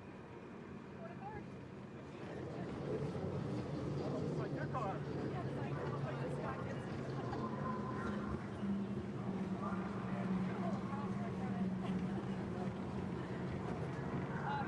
Okay, I'm going to take you right up to the cones, hit the brakes, and see if I can steer you through. Hold on. Braking now. Okay, we're back on track. Let's do that other sequence. Okay, let's try it again, this time with the anti-lock brakes. ABS reactivated. Braking! All right, that's the way it ought to be. You see how ABS lets you keep control of the vehicle while braking?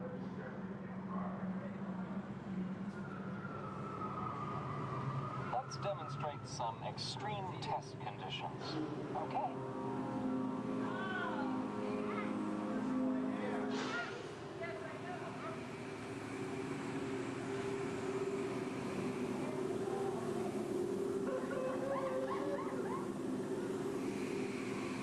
Did you remember to turn off those robots?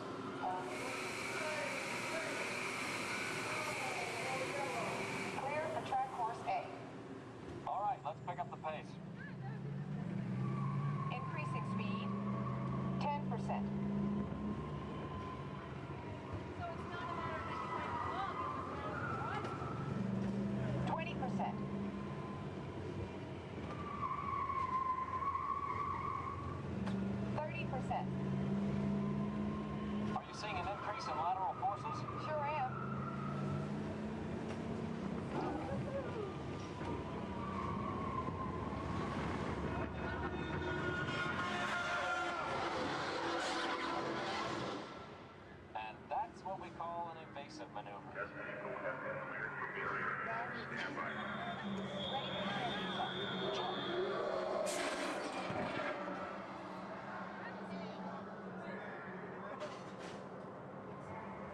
tight.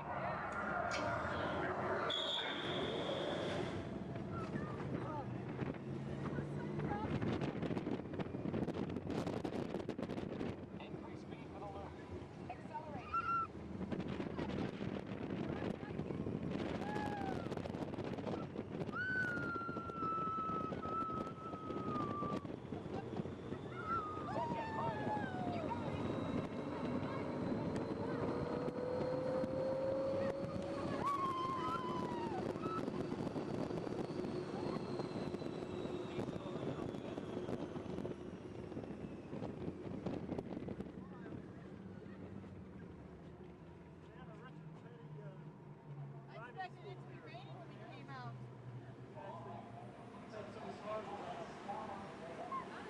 As long as they're heated up, let's grab a thermal image. Will do. Cameras on.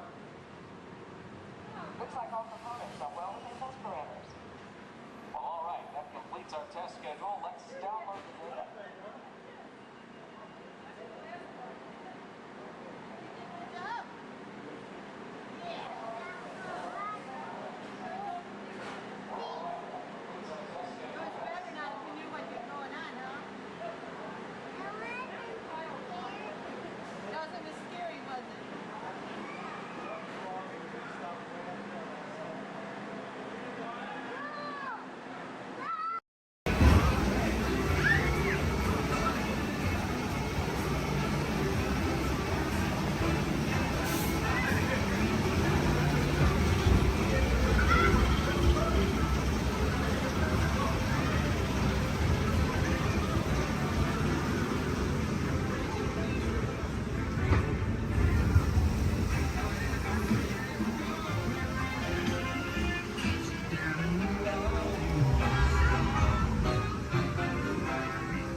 Come out wherever you are.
There are musicians out here that really are good.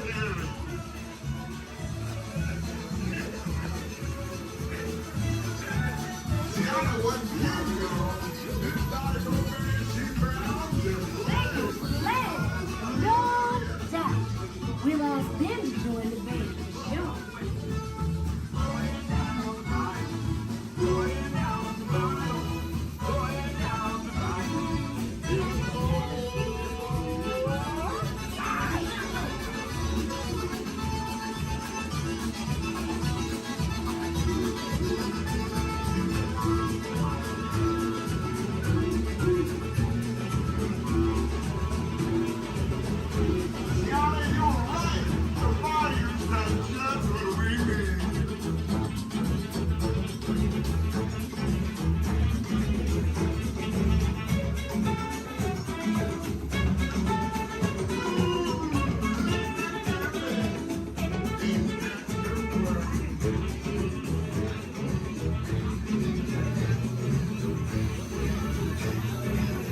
keep searching high and low. How low can I go?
Get your head together.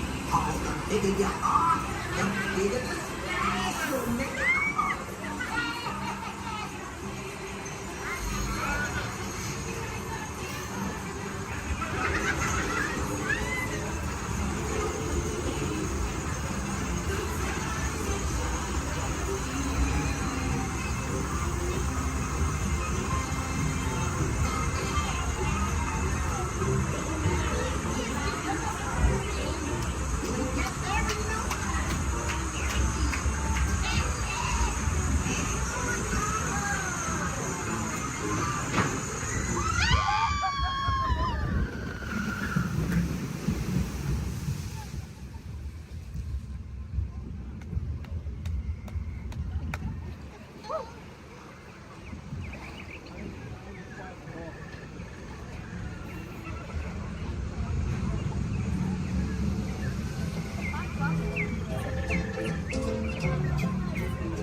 I am Nova Prime Irani Rayan, Commander of the Nova Corps.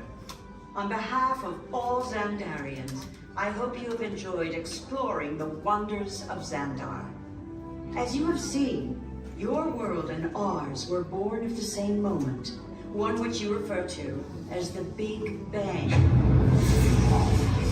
As such, we are all galactic neighbors in a vast universe which we and countless others share. For you to travel to Xandar would take 2.5 million years, assuming you had a ship that could fly at the speed of light. So we decided to come to you. But even we could not have reached you so easily were it not for the Cosmic Generator, an advanced piece of Xandarian technology that creates jump points, artificial tunnels that act as shortcuts, linking distant points in space.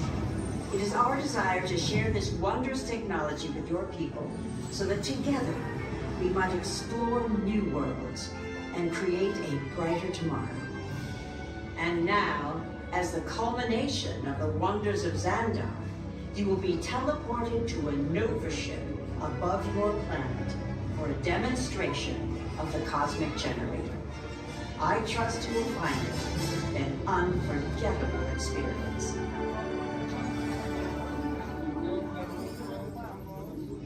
Welcome, people of Epcot, Epcoters, Epcotians, citizens of Epcot. Does anyone know what they call themselves? What? I'm on? Someone needs to tell me when I'm on. Welcome, Epcot-tarians. I am Centurion Tal Merrick, and we're just about ready to teleport you up to the ship for the demonstration. As you're about to enter a secure Nova area, I must ask you to put away your Terran communication devices at this time. Recording of any type is strictly prohibited. I am very serious about this. Now, please step forward into the chamber. You're gonna love this.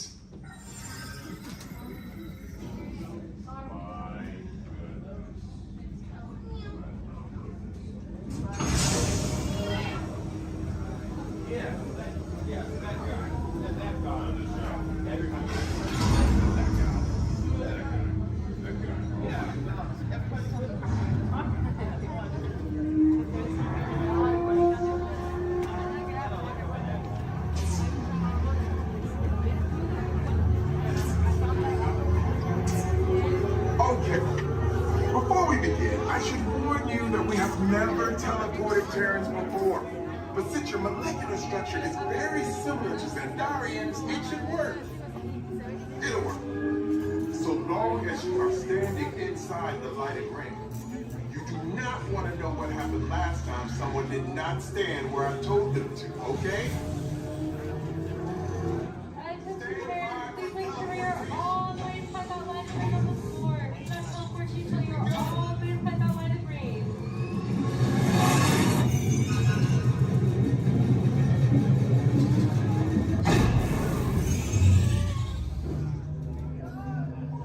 You made it!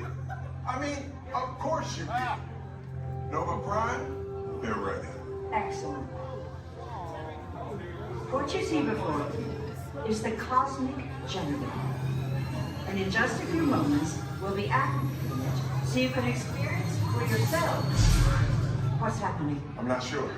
Our power's out. And the Cosmic Generator is gone. Cheerio, Monarch. Go to Code Red. Prepare the fleet. And call the Guardians. Now! There is no cause for alarm.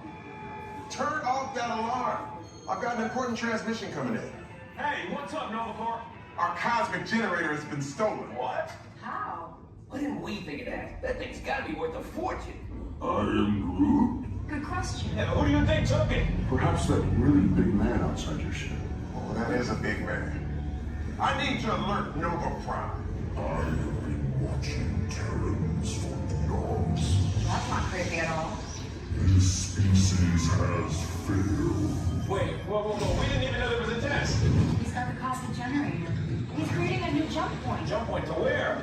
Not where. you? Jump point. It's going back to the dawn of time. Dawn of time, why? To erase an error. Well, that doesn't sound good. Your time is over. Wait, what do you mean? What do you mean that's so vague? The jump point is closing. Hey, Nova Dude, you're Nova Corning to follow that whatever it is until we get there. We can't. Our power is down, and I've got to get these Terrans onto evacuation shuttles. I got it. I reprogrammed the shuttles to follow them through the jump point. Wait, what? Look, they're our only chance of keeping track of that whack job until we get the cosmic generator back. Piece of cake. Wait! There's cake. Where's this cake? The odds are impossible, Yeah. but it's our only shot. Good luck. Are you sure you can control it? Come on, it's me. I got this. We're all toast. First it was cake, now there is toast. This plan is making me so hungry. Terrans, listen up.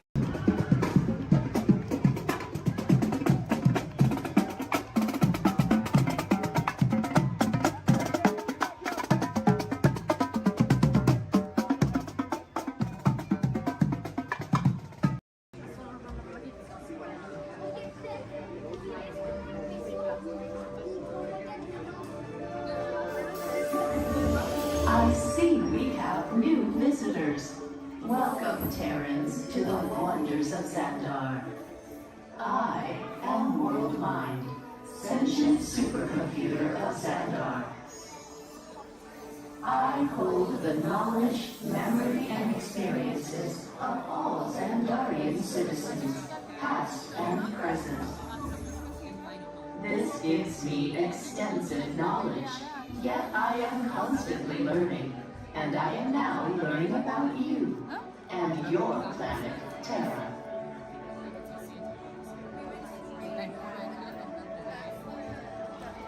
Much of my knowledge of your world came from your great scholar, Peter Quill. However, many of his facts have yet to be confirmed, such as the incredible importance of a legend called Footloose. Through my fellow Xandarians working here at the wonders of Xandar, I am discovering more about you Terrans. Such as your fascination with eating the turkey leg. Why only the leg? What about the rest of this creature?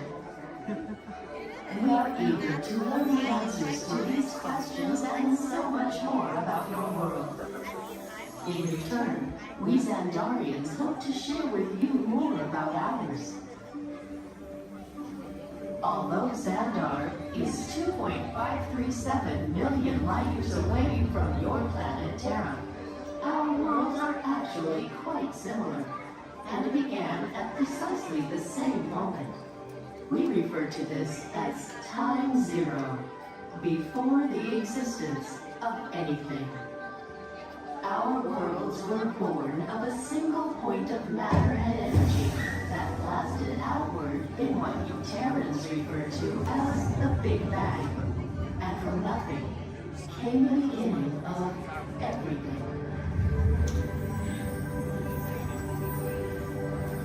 Incredibly hot and extraordinarily powerful, this explosion filled the cosmos with a cloud of rapidly moving particles. Over the next 100 million years, space continued to expand, and the particles cooled and slowed. As they coalesced into huge swirling clouds, gravity pulled them into larger, denser clusters. At the heart of these clusters, the temperature rose, and the particles were compressed so tightly they fused, releasing enormous amounts of heat and light. This is how the very first stars in our shared universe were born.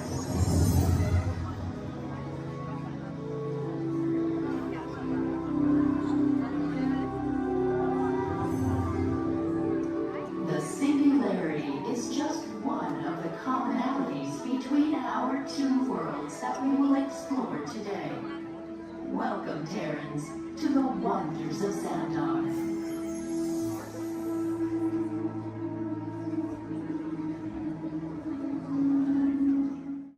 We recently learned that your Terran visionary, Walt Disney, had a similar goal in mind with his early concepts for the experimental prototype Community of Tomorrow.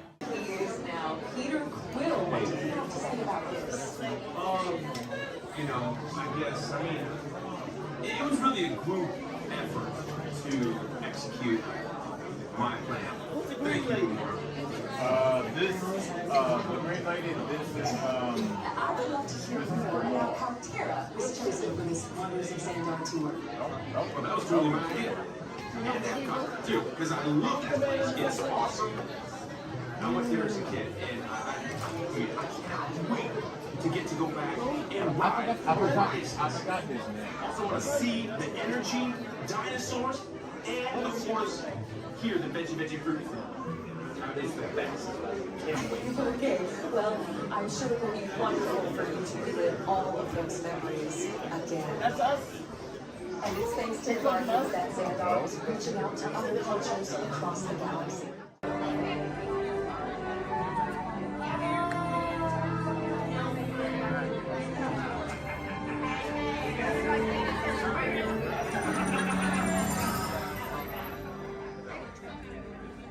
Greetings, Terrans. I am Nova Prime Irani Rayal, Commander of the Nova Corps. On behalf of all Xandarians, I hope you have enjoyed exploring the wonders of Xandar. As you have seen, your world and ours were born of the same moment, one which you refer to as the Big Bang. As such, we are all galactic neighbors in a vast universe which we and countless others share. For you to travel to Xandar would take 2.5 million years, assuming you had a ship that could fly at the speed of light. So we decided to come to you. But even we could not have reached you so easily were it not for the Cosmic Generator, an advanced piece of Xandarian technology that creates jump points, artificial tunnels that act as shortcuts, linking distant points in space. It is our desire to share this wondrous technology with your people, so that together we might explore new worlds and create a brighter tomorrow.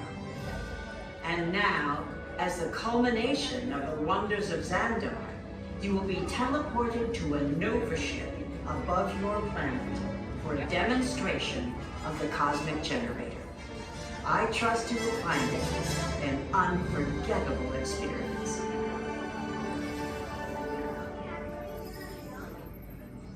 Welcome, people of Epcot, Epcoters, Epcotians, citizens of Epcot. Does anyone know what they call themselves? What? Someone needs to tell me when I'm on. Welcome, Epcot Terrans. I am Centurion Talmeric, and we're just about ready to teleport you up to the ship for the demonstration. As you're about to enter a secure Nova area, I must ask you to put away your Terran communication devices at this time. Recording of any type is strictly prohibited. I am very serious about this. Now, please step forward into the chamber. You're gonna love this. You're on! That was the best. That was like probably highlight. You're on! Someone get that guy back on. I should warn you that we have never teleported Terrans before. But since your molecular structure is very similar to Xandarians, it should work. It'll work. So long as you are standing inside the lighted ring. You do not want to know what happened last time someone did not stand where I told them to, okay? Stand by the teleportation. Here we go.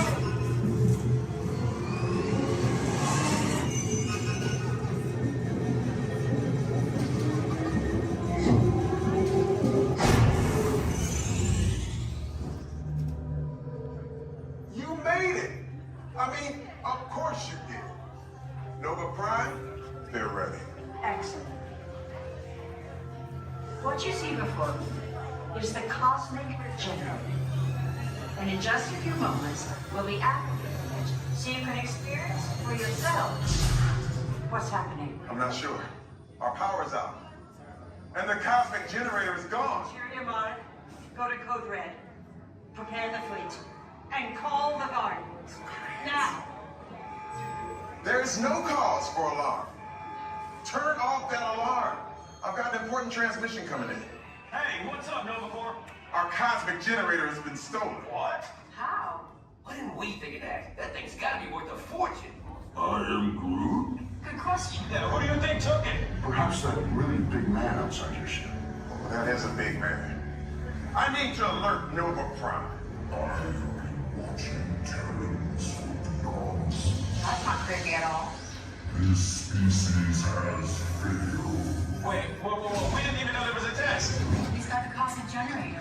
He's creating a new jump point. Jump point to where? Not where. When? It's some kind of mutant jump point. He's going back to the dawn of time. Dawn of time, why? To erase some error. Well, that doesn't sound good. Your time is over. Wait, what do you mean? What do you mean that's so vague? The jump point is closing. Hey, Nova Dude, you and Nova Corps need to follow that whatever it is until we get there. We can't. Our power is down, and I've got to get these Terrans onto evacuation shuttles. I got it. I reprogrammed the shuttles to follow them through the jump point. Wait, what? Look, they're our only chance of keeping track of that whack job until we get the cosmic generator back. Piece of cake. What? There's King. Where's this King? The odds are impossible, Yep. but it's our only shot. Good luck. Are you sure you can control it? Come on, it's me. We got this. We're all toast. First there was King, now there is toast. This plan is making me so hungry. Terrans, listen up. We need to make our way to the evacuation shuttles now. We'll follow the fleet and get our power. Okay, they're headed for the jump point. This plan is never gonna work. Well, Okay, I'm locked onto your vehicle. We'll be right behind you. nothing to worry about. Unless we cannot stop this unusually large man. We are likely doomed. Good luck. You're gonna need it.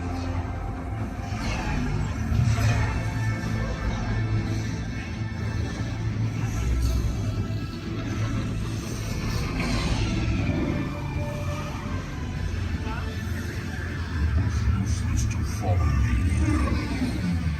What is that noise? Noise? Nothing's gonna stop rock and roll from existing. What have you done? What have we done? I think we can back.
You're all heroes. Do you really think they deserve to be called heroes? But do you see how they dress? It's just a figure of speech, Drax. You are lying to them. Now I understand. Welcome to the Guardians of the Galaxy.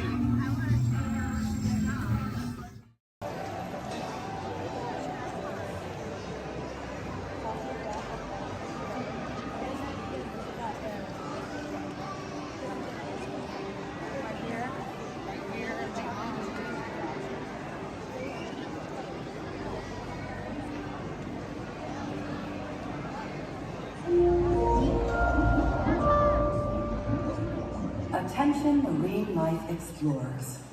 Do you ever wonder why pufferfish puff?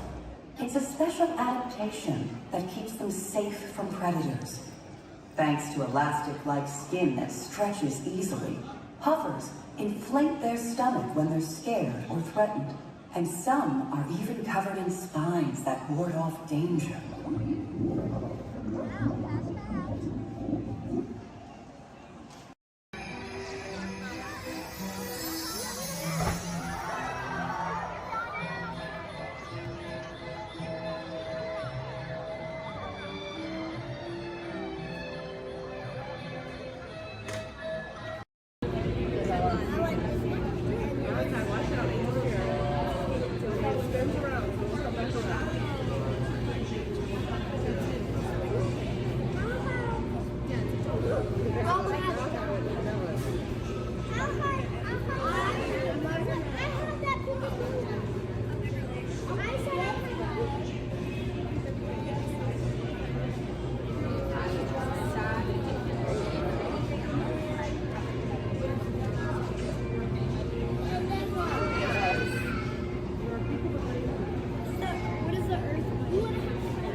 Right here in our very own special effects water tank. Now water tanks just like this one continue to play a major role in action films. Here the explosive, out-of-control mayhem that you see in movies like Crimson Tide, The Rock, and Pearl Harbor can all be created using large-scale mechanical and physical effects. The action is then filmed as a carefully planned sequence of events. And today you guys are in luck because we are in pre-production for our very own action sequence that we like to call Harbor Attack. We're going to be using some of the same special effects that directors like Michael Bay use in their films. Now, if you'll turn your attention to those overhead monitors, here's Michael to set the scene. In this scene, a patrol boat is on a surveillance mission, searching the skies for enemy aircraft. The crew is caught off guard when the real danger surfaces from beneath the sea. This is going to require a full range of physical effects, split-second timing, and careful direction. We have the lights, we have the cameras. All we need now is the action.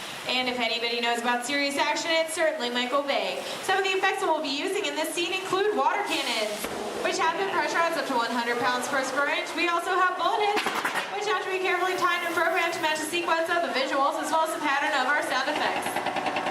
And the last but probably the most important physical effect in a scene like this is fire, which must be ignited at a precise moment, because it takes a lot of timing and work to reset the charges for an explosion. Of course, the #1 consideration in the timing of all these effects is the safety of our actors here on the set, and that's where you come in. Everyone, please give Mitchell a big round of applause. Yay! You have been cast as a mechanic in our scene today. Your scene is going to take place way down here in the engine room of our PT boat. Now, you don't have to swim. You can follow Stephanie and she'll show you right where to go. Alright, we're going to be filming 2 scenes today, but not in the order in which they appear in the script. Many movies today are shot out of sequence, which means that actors have to react to a situation which may not have yet been filmed.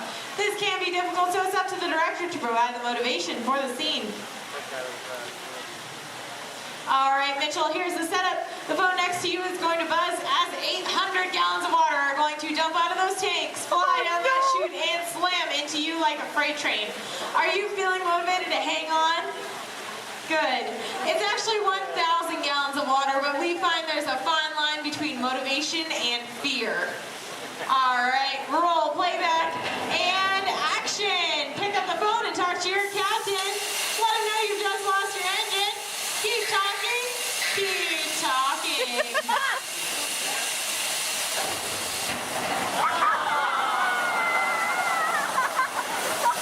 And cut. Everybody give Mitchell a big round of applause. All right, Mitchell, you were fantastic in that last scene. Now I have one more acting task for you to do. I need you to sit there in that blue chair, stare dramatically out at the audience, and act dry. We're going to give you a couple minutes to work on that. Well, let's insert that shot into our next scene, see how it all ties together in the final sequence. Our next scene takes place on the deck of our PT boat, and here's Stephanie to introduce the rest of our brave crew. Hello, ladies and gentlemen. Can I get a big round of applause for our Captain Jeffrey and his wild and wacky deck crew, Julie and Brandon, the cast Sunset and the crew standing by. Well, thank you so much, Stephanie. All right, roll playback. Remember, you guys are on a surveillance mission. And action. All right, Captain, pick up those binoculars. Start scanning the skies for enemy fighters. Crew, I want to see that deck nice and clean. You're going to see an enemy fighter coming in from the top. You're surprised. You're stunned. You're terrified. You're running around screaming because you see that plane is coming in for another round. Captain, spin the wheel. Try to get the PT boat out of there. It's too late. They just shut out your engine, so Captain, you're gonna pick up the phone, call your mechanic. What's that, crew? You said see them again coming in fast off the starboard side of the boat. Give them one. Oh no, it's an enemy torpedo. Now, Justin, you think it's all over and you can start to relax. You hear more enemy planes approaching. You point to the sky because you see bombers coming in from 12 o'clock. Bombs away, everybody. Head for deck.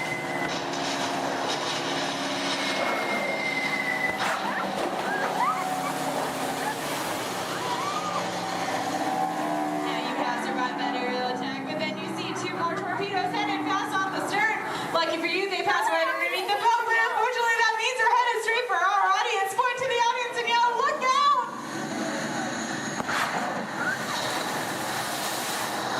And that's a wrap. What'd you guys think? All right, now we're going to see what that whole sequence looks like when we have some computer-generated images, a couple of lines of pre-recorded dialogue, and an exciting musical score. Ladies and gentlemen, I'm proud to present Harbor Attack.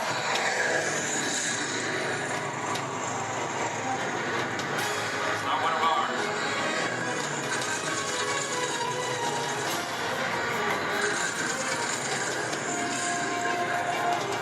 Skipper, she's coming around for another run. Engine room, report. Both engines are gone. Torpedo, up the starboard. We're taking on water. Thumbers at 12 o'clock. Hit the deck. And that's a wrap. Everybody give them another big round of applause. Thank you so much for being a part of Harbor Attack here at the Special Effects Water Tank. If you're waiting for our brave volunteers, please stay where you are. The rest of you, please turn to your left, head straight down those ramps through the props warehouse. Shuttles will take you on the rest of your behind-the-scenes tour. On behalf of Stephanie, myself, and our brave volunteers, Everybody's to let us know what we need to get done back on the road. Spoiler alert, 9 times out of 10, it's either body work or a transmission. Guys, spread on over to this side, left side, left side. People on the left side, step forward, step on up, make a friend. Everybody here looks freshly laundered, okay? You'll be fine. Come on in, right this way, everybody. Keep on coming, folks in the hallway, let's go. I don't want to see anybody end up working on the transmission that doesn't know what they're doing. Come on in. Hey, oh, look at that, there's Mia. What's up, Mia? Hey, Pat, I see our party goers have arrived. Yeah, they're still coming in, but say hey, everybody. Hey, I'm Mia, Dom's sister. Well, another race just wrapped, and it looks like my brother with another car for his collection. Anybody surprised? Honestly, I don't know why anybody challenges him. It me and a man. Well, we're meeting up at Sullivan's Garage for the after party, and while Tej works on your rides, you guys enjoy the break room. My brother calls this the family room. Oh, here we go. Dom says he doesn't have friends, he has Family. And the faces you see on these walls are our Family. When I'm in this room, I feel like we're all Family. So, welcome to our family. There it is. It's a thing around here. Hey, Tej, how's that Matthew McConaughey impression? All right. What's up, Mia? It's getting better. Tej, just welcoming these good people to our family. How are their rides coming along? The rides are ready to roll out and roll out inside. Perfect. Let's get the show on the road. I'll let Dom know. You guys have fun at the party. Bye, Mia. Bye. She just called. Okay. All right, Pat. Yeah. Let's get these people on their way. Send them over to the war room. Sounds like a plan. Are you sure, though, Jamie's kind of a piece of work? Right. And he hung up. Okay, so in a moment, those doors are going to open. When they do, head on into the war room with Jamie. That's Tej's new assistant, first day without Tej, so good luck.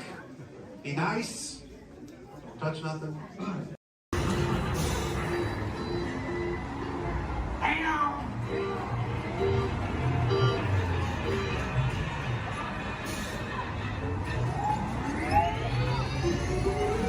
Here we go.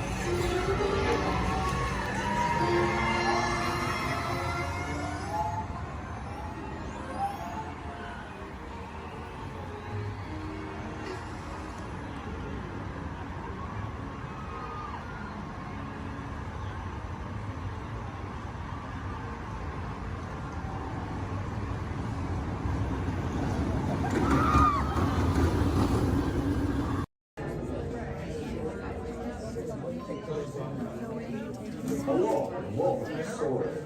My name is Patrick, and I'll be your chief flight attendant today. We'll begin boarding in a few minutes, but first I'd like to acquaint you with some important safety information.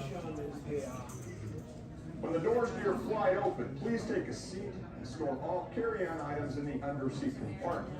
This includes cameras, purses, hats, and, of course, these little dudes. Next, fasten your seatbelts, inserting them into the buckle on your right. If smaller aviators don't measure up to the height indicator on the seat, just put the belt through the loop in the center strap before buckling.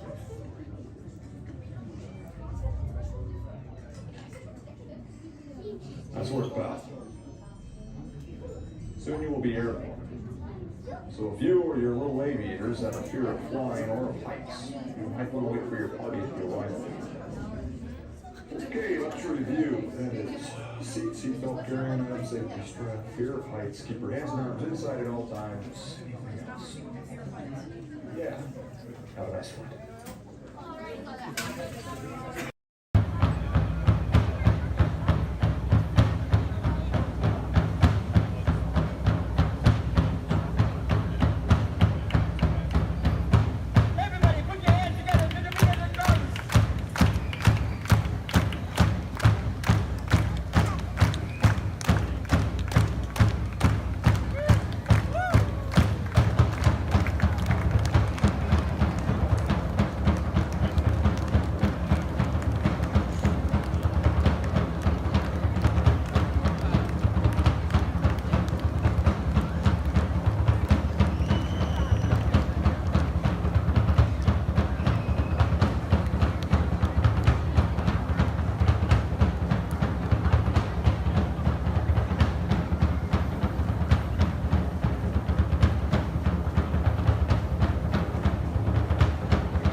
boys and girls, this concludes our torchlighting ceremony. Thank you for attending, and please enjoy the rest of the evening. Mahalo and aloha! Morton, that means thank you. Another word that we say here on the reserve is Twin Day. Twin Day means let's go.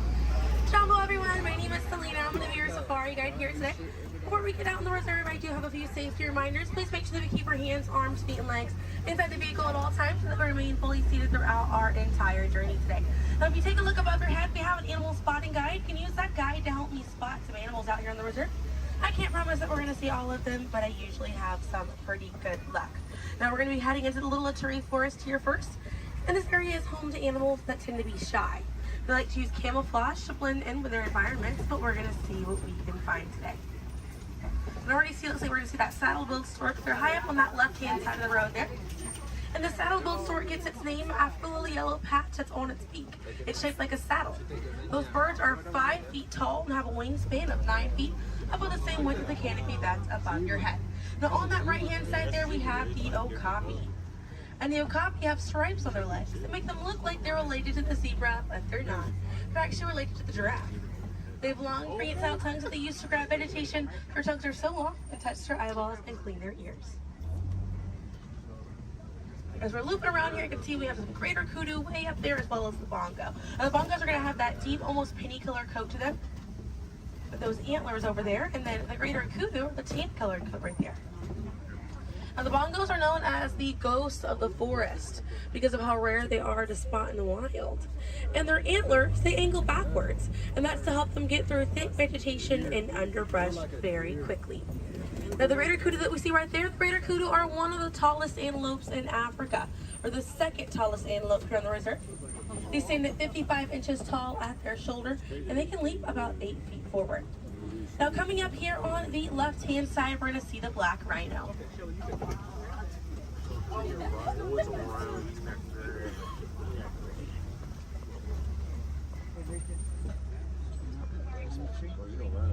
Now black rhinos are the smallest rhino in Africa. They weigh about 3,000 pounds. Rhinos are poacher hunted for their horns. Some people believe that they have medicinal value, but they do not. Their horns are not valuable at all, made out of keratin. And that's the same thing that our fingernails are made out of. Really good view of that bongo there on the right-hand side as we're passing by here.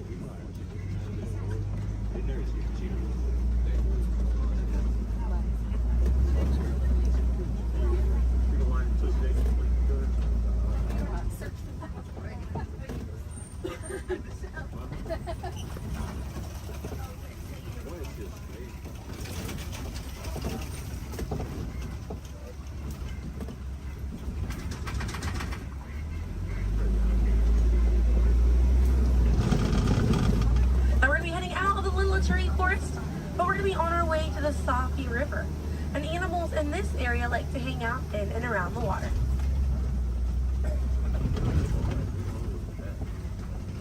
Now coming up on the right-hand side, we're going to see some pink-backed pelicans.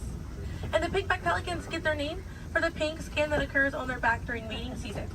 Now those animals are colonial nesters, so they'll nest between 20 and 500 pairs. That's a group of 40 to 1,000 pink-backed pelicans.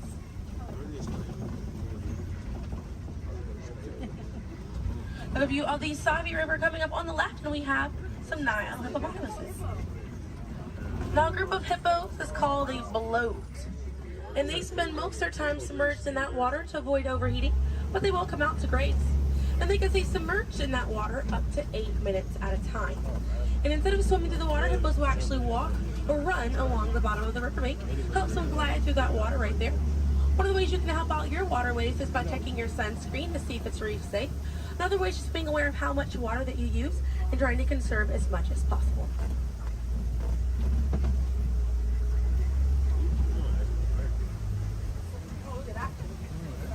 Another one there, taking a nap on that left-hand side.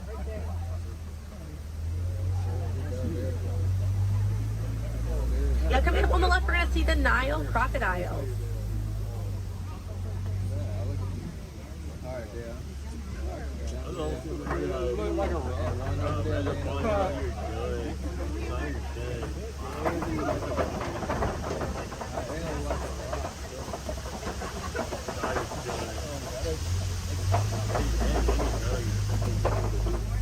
Now the Nile crocodiles can eat half their body weight in one sitting, and they can go months without eating if food is scarce.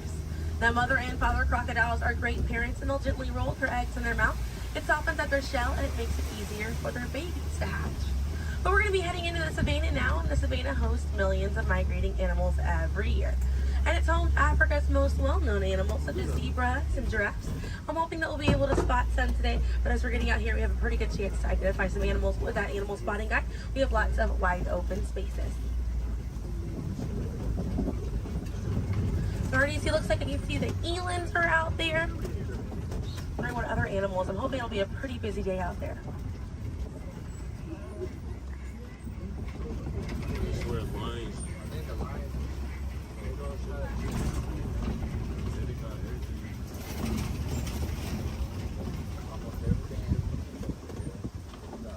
Let's see, also some springbok. That does look pretty busy out there.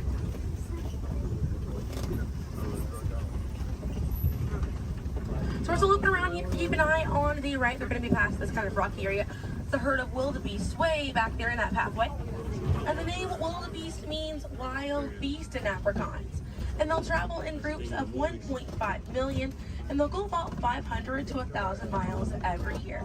That's roughly the distance between here and New York.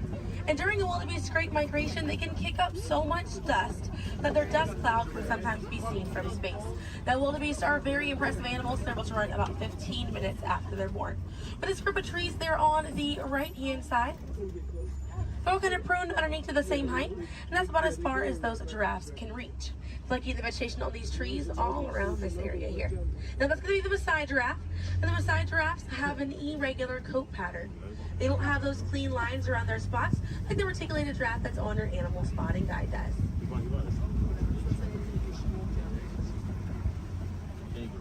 Now on the left-hand side, we do have the African painted dogs.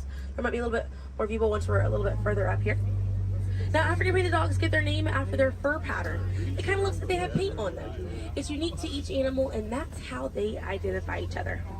African painted dogs are Africa's most successful hunters. They have a catch rate of 90%. Now, right here on the left-hand side, we're going to have a really good view of the Ankole cattle. We're going to sneak on by here. The Ankole cattle are the only domestic cattle breed that we have here on the reserve.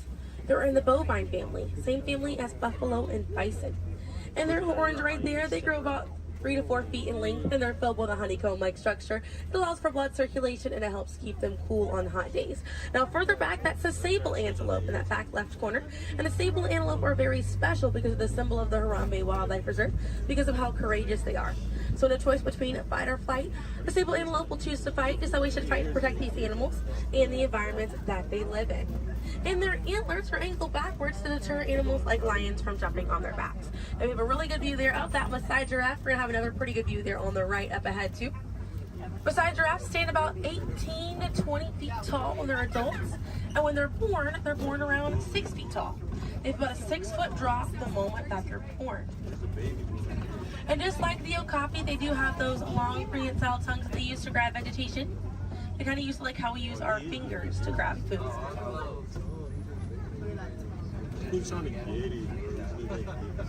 Really good view of them right there. They're actually the same number of neck bones or vertebrae in their neck as we do in ours. Theirs is just bigger.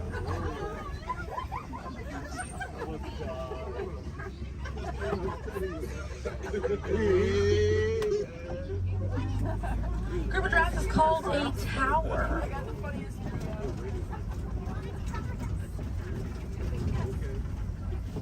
Now we're going to see on the left-hand side we have the elands. Now the elands are right next to the springbok. The elands are the tallest antelope on the reserve. They stand at 6 feet tall at their shoulder. One of my favorite eland facts is they'll make a flower crown with their antlers to impress the females during mating season. Now it's not a perfect flower crown. They'll kind of root up at plants and bushes, but it's the thought that counts. Another eland right there, a couple of elands right there. And then we have the springbok, and the springbok are the smallest antelope on the reserve. They're able to jump 6 feet straight up into the air repeatedly and about 13 feet forward. And they're a symbol of a lot of sports teams over in South Africa. Now those elands right there, they can weigh up to 2,000 pounds.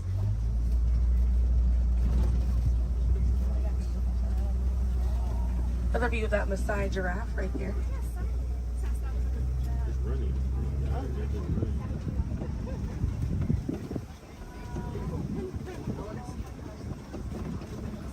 See what else we have waiting around the corner for us. Another Maasai giraffe there. But a bit big for these giraffes.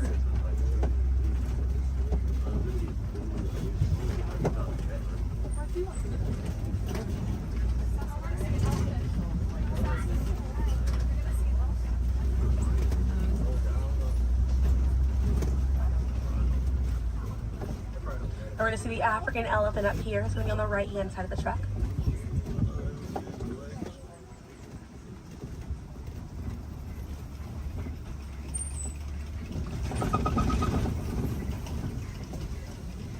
Really good view of that African elephant there on the right-hand side.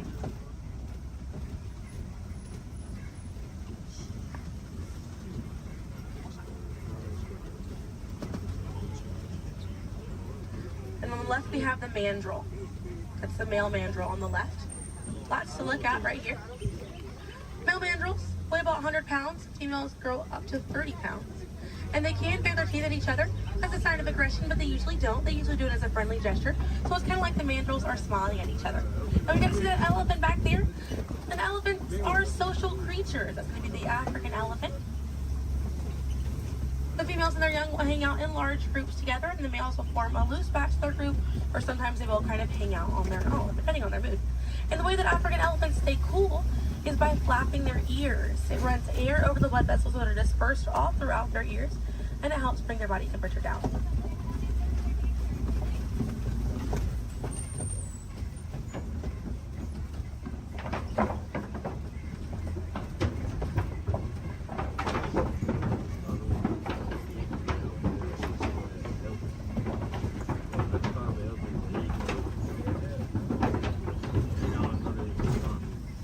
We're going to be looping around this area here. We have lots of red clay on this right hand side.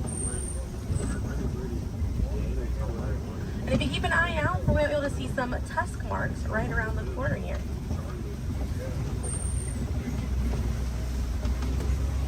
So those tusk marks on the right were caused by African elephants. And they'll scrape up against that clay and they'll eat it. More elephants there on the left hand side. And they eat it because it contains the minerals that they need, sort of like how we take vitamins.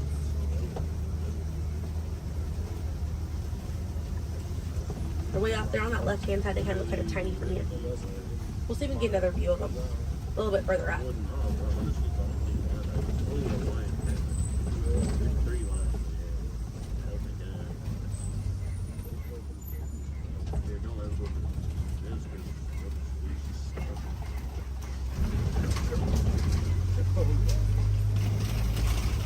So on the right-hand side, we're going to pass by a couple of trees. There's one on the left by those elephants as well. And these trees are baobab trees. And baobab trees survive by storing water in their trunk, and they stay leafless about 9 months out of the year. Now, baobab trees have a few different nicknames. One is the upside down tree, and the other one you might be familiar with is the tree of life.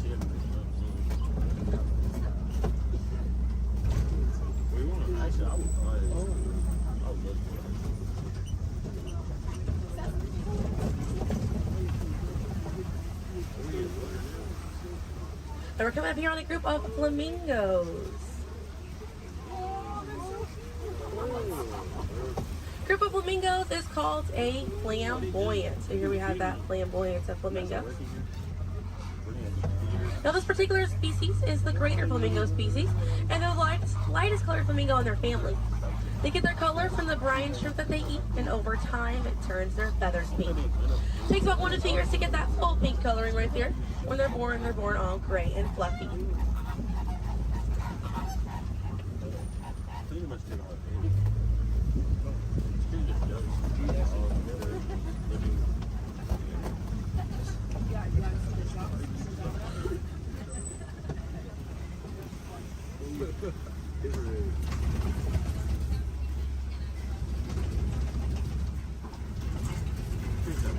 We have some white rhinos right around the corner here.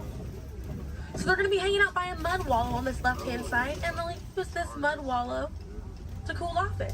And they'll coat their skin in the mud to act as a natural sun protectant, sort of like how we use sunscreen.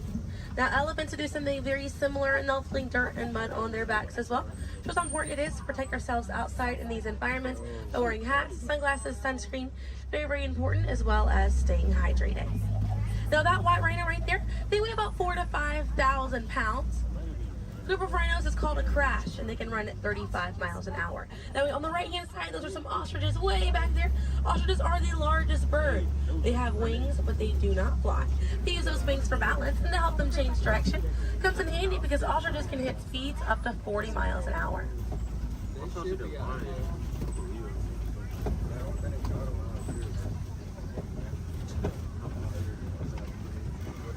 You see some cheetahs right around the bend here.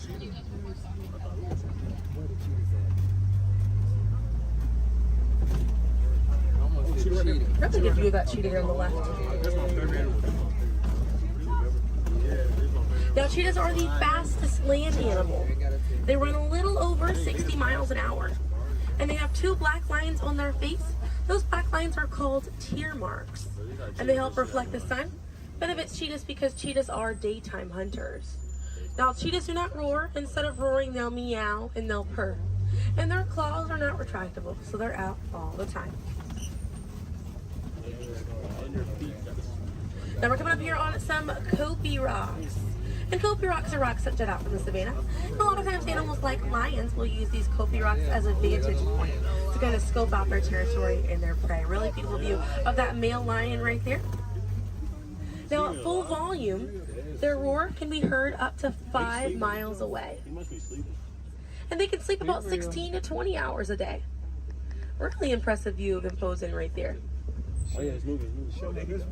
Now, female lions will do most of the hunting for the group, and the male lions will stay back and kind of guard the territory and guard their cubs. And the Swahili word for lion you're probably already familiar with. The way that you say lion in Swahili is simba. Now we're going to see some more ostriches. We have some white rhinos over here too, and the lioness is there on the left. Looks like she's posing for us as well. Really cute view of that white rhino as well on the left here. Excuse me. Yeah, right hand side. That's all they have. I think that's what they have in my wild crops, and they can't even get it. They really try. Not really. I can see some warthogs right around the corner because it wouldn't be a safari without them. Beautiful them over here. Warthogs are in the same family as domestic pigs. They're really intelligent animals and are the largest burrowing animal as well. And oftentimes they'll reuse burrows made by other animals and they'll back themselves into it with their tusks spacing out for protection. They're pretty fast. They can also run at 35 miles an hour. They're kind of rooting up over there. And they also have a mud wall that they use to cool off and to coat their skin in it to get some relief from bugs and insects. We also have a really good view of these white rhinos again on that right hand side. Now the white tail difference between a white rhino and a black rhino because they're both the same color. So the shape of their mouth. White rhinos have a wide mouth and black rhinos have a V-shaped or pointed mouth. Original word for white rhino was vite. Vite means wide in Afrikaans, but over time it was misheard and mispronounced and it turns into the white rhino. Another view of those warthogs as we're passing by on the left-hand side, but on the right we're going to see some ostrich eggs in that tall grassy area. And each one of those eggs right there weigh 3 pounds, and it's the equivalent of 2 dozen chicken eggs. Now those shells are so strong that the average man can stand on them and they will not break.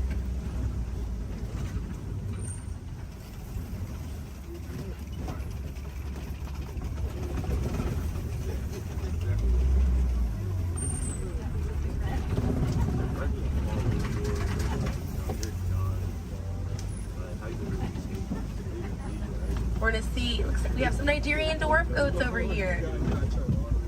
And these goats are used for their dairy products, such as milk and cheese. So they take up a lot less land than cattle, so they're easier on the environment, and they're very cute. Now their milk is considered high value, so selling that milk helps take away the need to rely on wildlife. Now if you do want to see some more goats today, you can head over to Rafiki's Planet Watch. They have a petting zoo area, an animators area, and a kind of behind the scenes look at Disney's Animal Kingdom. Very, very cool. Definitely check it out if you have the time. They have a conservation station over there, and inside that they do have an animal hospital as well. Pretty cool. It's going to be a train right away through the Wildlife Express. Those trains are going to start running at 9:30. The last train leaves at 4:30 today. The petting zoo is going to close at 5 o'clock once you're over there, and the animators experience is going to close at 4:45. But we got to see a lot of really cool animals today. If you'd like to learn some more information, you can check out DisneyAnimals.com, or National Geographic is a really good resource. Some ways to help out these animals at home include volunteering at your local nature center, or conservation organization, or even joining a local beach or river cleanup. Some more simple ways to help out at home include turning off the water while you brush your teeth, or using reusable water bottles instead of disposable ones. Now, those small changes really add up to make a big difference. And on behalf of Kilimanjaro Safaris, my name is Selena. I'm from Pensacola, Florida, and it was an honor to be your safari guide here today. I hope that you were able to see the importance of these animals and the environment that they live in. Now, here in the reserve, we don't like to say goodbye because goodbyes are far too sad and far too final. So I will leave you with the Swahili word, kwaherini. And kwaherini means to go well, with the intentions of seeing each other again one day. So kwaherini, my friends. Another word that we say here on the reserve is asante sana. And again, that means thank you. So thank you for joining me here at Kilimanjaro Safaris. I'll be dropping you off right around the bend here, right where I picked you up, so we still have a bit more of a journey together.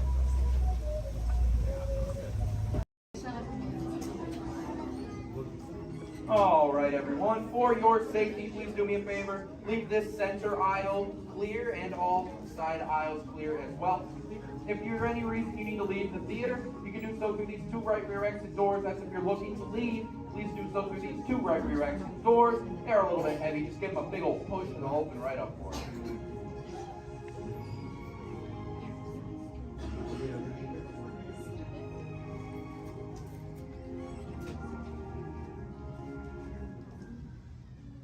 Welcome to Turtle Talk. My name's Andrew. Before we get started, there are a few things that I would like to go over with everyone.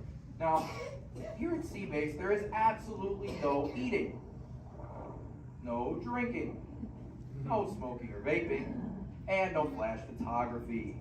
Thanks, guys. Now, this piece of equipment here is known as a hydrophone. It allows us to hear sounds from beneath the sea, and it's also going to allow us to hear from our very special guest today. Does everybody know who our special guest is? Please shout it out. Yes, Crush is coming to talk to us to learn more about the human world, and we're going to get the chance to ask him a couple questions about the turtle world. So, little ones, be thinking of questions that you may get to ask Crush, okay? Now, it does seem like Crush is off surfing at the moment. In order to call him out, we need to yell, "Hey, Crush!" on the count of 3, all right? 1, 2, 3. Hey, Crush! Well, righteous, well, awesome. Check it out, man. Hey, dude, look. Double barrel, 360, totally tubular. Whoa, look at the humans in the human tank. Hello, humans. Hello. Righteous, man. Oh, dude, speaking of most righteous, look at this, bro. Hatchlings, grommets, offspring, totally chillin' sub-level. Look at this, right next to you, you got a little dudette, blue shell, brown noggin, goggles, and extra ears. Yeah, right there on the coral. Hey, bud, what's your name down there, dudette? Bella. Hey, what's up, bud? Are you having a good day, man? Yeah. Awesome. Can you talk like a turtle? No. Oh, I got your back. It's really easy. Just say, awesome. Awesome. Nailed it. Try this one. Say totally. Put them together. Say totally awesome. Totally awesome. Give it up for that dude. That righteous. Good job, bud. Totally good. You talk like the turtle. Hey, I got a dude over here with a gray shell, curly noggin, and goggles too. Sweet. Hey, man, what's your name down there, bud? Gustavo. Hey, where are you from, Gustavo? Where are you from? New York. Whoa, dude. Who brought you here today? I went on my car. Oh, we'll find out together. Don't sweat it. Hey, dudes, is there like maybe a parental unit, a life guardian of the Gustavo? If anybody's with them, right? Okay, let's talk to that chick and see what's up. All right, awesome. Hey, dude, what's up, bud? What is your name? Karen. Hey, Karen, what's up? How many kids you got? My English is not good. I'm from Brazil. Oh, I don't speak English either. I talk turtle. Karen, does it freak you out Gustavo has no clue you're here? Don't worry, Karen. They come back when they get hungry. Karen, did you feel it, bud? Did you feel it? We're sharing a moment. Give it up for Cuckoo. Get you, Karen. Awesome. Jeez. My son Squirt, he's like this. He goes, Dad, Dad, Dad, Dad, Dad, Dad, what's up with all the humans? And I go, dude, I do not know.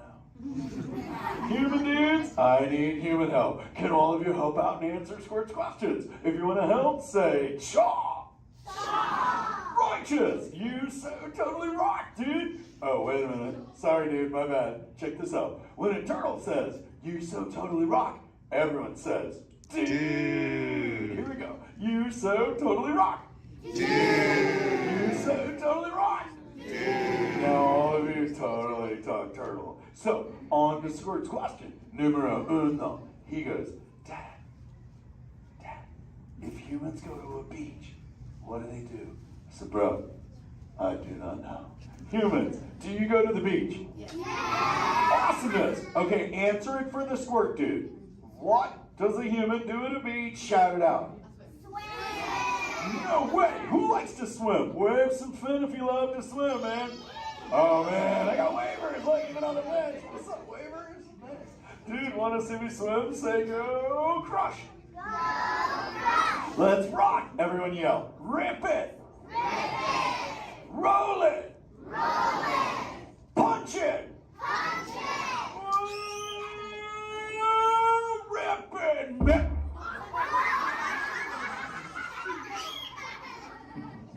Hey, Crush, watch out for the glass. Hey, dude, thanks, Hank. How long has that dude been there? Oh, no, man. My bad, bro, my bad. Where are the manners? I've been asking the questions. Dudes, do any humans have a question about being a turtle? Raise a fin. Hi, if you have a question about turtles. Cool. Got a chick over here, aisle style, red shell, brown knock, hanging loose. Hello, bud. What's your name? Hey, bud. What's your question? What turtles eat?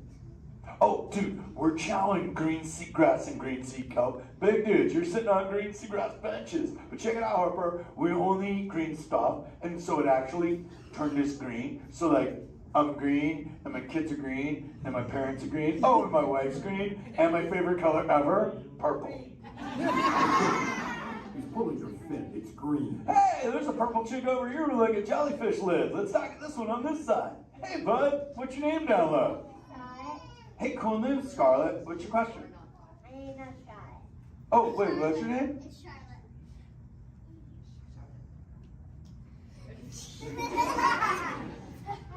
You don't have to tell me. Okay, what's your question, little bud? My name's not bad. Okay. Hey, let's head over here. We got like a little friend on this side. Looks like a light blue shell, brown noggin. Let's talk to this bud. Hey, what's your name, dude? My name's Marley. Hey, Marley, what's up? What's your question? What's your favorite food? Oh, dude, besides eating green seagrass and green sea kelp, we totally chow on the jellies. Yeah, they're like so tasty. Hey, wait, Marley, do you eat food and sleep and stuff? Yeah. Do you know how to swim? You're a turtle. Because all we do every day is eat, sleep, and surf. Hey, we got a bud by the bench. He's got a red shell curly noggin. Let's talk to that guy. Sweet. Hey, big man. What's your name, dude? Ezekiel. Hey, Ezekiel. What's your question, friend? How do turtles breathe? Okay, here's the deal. We have to go up every 15 minutes, bud, because I'm like you. I breathe oxygen. But here's the deal. We have to go up every 15. But when I sleep, Ezekiel, we can go in this little cave right there. See the green shell sticking out over there? We got to tuck under, and we can sleep 5 hours straight and absorb oxygen out of water when we're underwater. Who else has a question? This is kind of cool. Oh, whoa, dude, check it out. We got like a little friend chilling on this side by the bench. Looks like a grayish blue shell, brown rock sitting on her own flips. Dude, what's your name over there, bud? Abby. Hey, Abs, what's your question, Abby? How many babies can a turtle have? Well, mommy turtles, man, they go to a beach, but it's the same beach every time. And they drop off like 90 to 100 eggs. But here's the cool part. When the sand is really warm, Abby, everybody is a dudette. And when it's cold, they're all dudes. So we say, dudes are cool and chicks are hot. This is awesome, humans. Hey, the Jelly Man. I was talking about you, buddy. Oh, Crush. Hey, man. I'm trying to get away from a Marlin, turtle piles are a celebration. Everyone yell, turtle pile!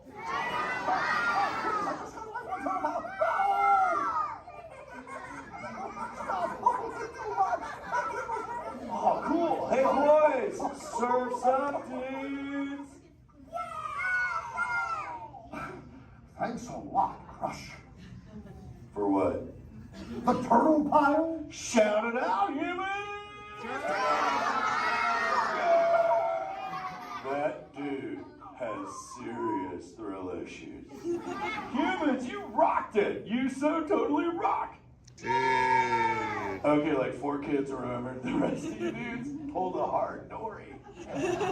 Dudes, don't space out! Remember, Turtle says you so totally rock. Everyone screams!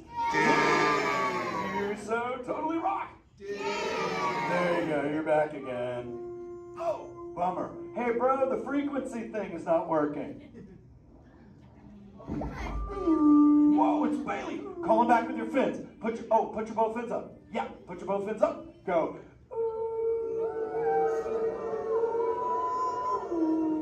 Crush! Hey! Bailey, look at my friends, they're humans. Oh my goodness, funny looking humans, huh? Hey dude, stop. That's not cool, those are my friends, they can hear you. No, they can't. Watch this. Hi, humans. Oh, okay. Why didn't you tell me? Dude, I tried, man. You got stoked out. Wait. Ooh. Yeah, that thing. I'm getting something. Ooh, wow. Some of you have 4 ears. Weird. I'm not judging. Humans. Later, Crush. Later, Bailey. Everyone say, later, Bailey, dude. Bailey's echolocation's awesome. We're going to do it. Everyone, both fins up. Go. Okay, sub-level. Really good. Back bench. Solid. Grandma, in the corner. This is where we put our fins up. Good job, Grandma. Good job. Fins up. Eyes closed. Go. How many fins am I holding up now? No, you gotta go. Yeah, you so totally rock. Squirt, come here. Squirt, look at this. Squirt, I just taught humans your ultimate favorite. Sweet. Dude, go for it. They'll blast you. You so totally rock. Yeah. Rock on, human dude. Rock on, Squirt. That's my son. I'm in a jam. Oh, wait. Remember this thing. You gotta be good to the oceans. And the oceans will be good to you. And slap the fins together for my man, Andrew. Rockin' the mic, man. Oh, righteous. Love you. Use the word dude all day long. Because your parents will love you. Hey, Karen. You're welcome, Karen. Let's go! You so totally rock! Let's give it up for Crush. If you would like to learn more about Crush and his friends like green sea turtles, manatees, or sharks, you can do so up on the second floor of Sea Base. Now, little ones, don't move until your adult comes to get you. Adults, please collect your belongings, collect your children, head on up to those 2 right there exit doors. Or if you're taken, please don't stand up.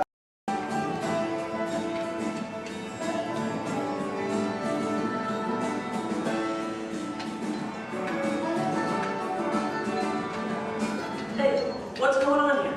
Where are we? Oh, look, we're on the wrong side of the screen. Oh, yeah, wow. Hey, look, Bunny Rabbit. Get off. Come on, let's go. Oh, hi, there you are. Hello, I'm Rosie. And I'm Colin. And we've got 5 or 6 hours of vacation slides to show you. No, you don't, actually. We're here to tell you all about sourdough bread. We are?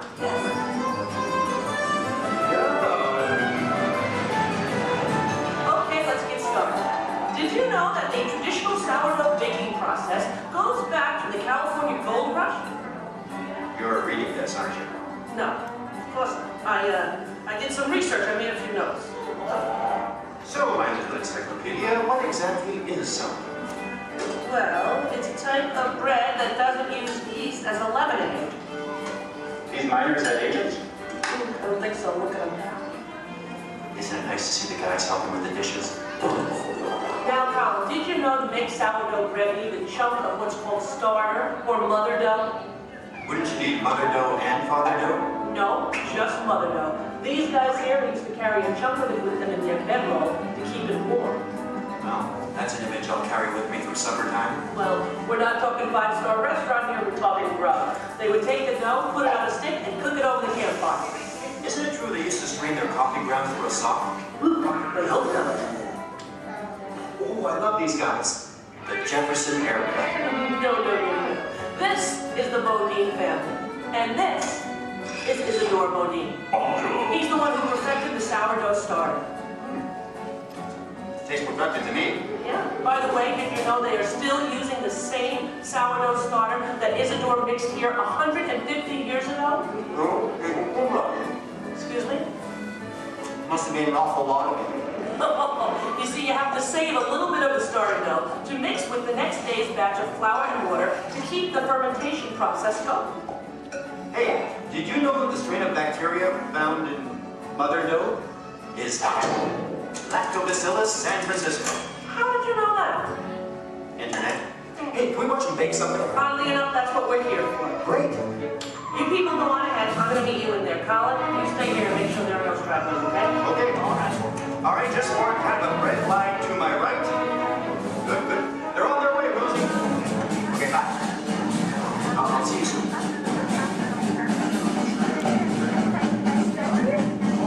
Okay, everybody, here we go. Come on in. There's plenty of room. Gather around the window right here. Make sure you can find a spot where you can see me on one of the screens. Come on, Colin. They can find their way, okay? It's not the California Trail. We lost a couple of the coyotes along the way. Oh, that's so sad. Oh, well, you did. Yeah. This is the bakery. That should be obvious to everyone. Even to... What's that? Oh, and I have one for you.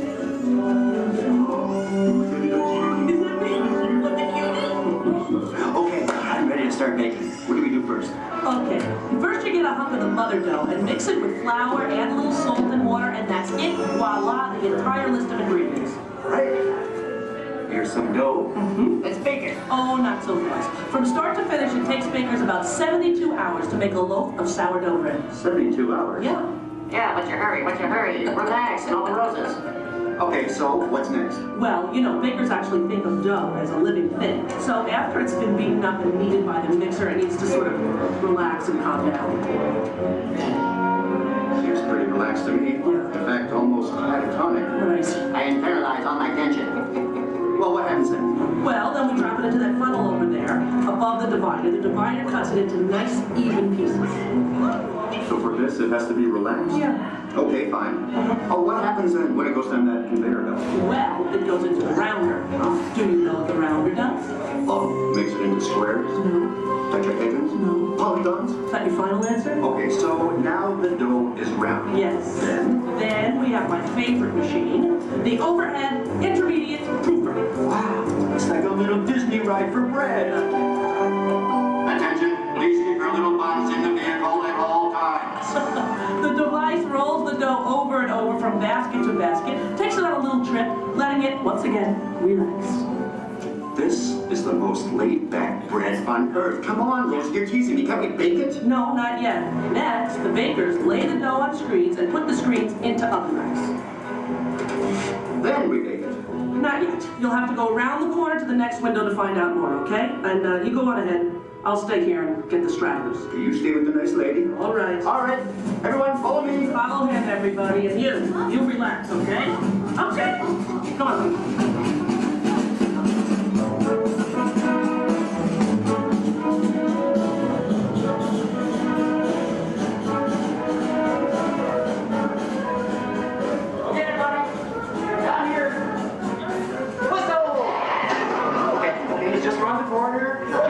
Out along this window.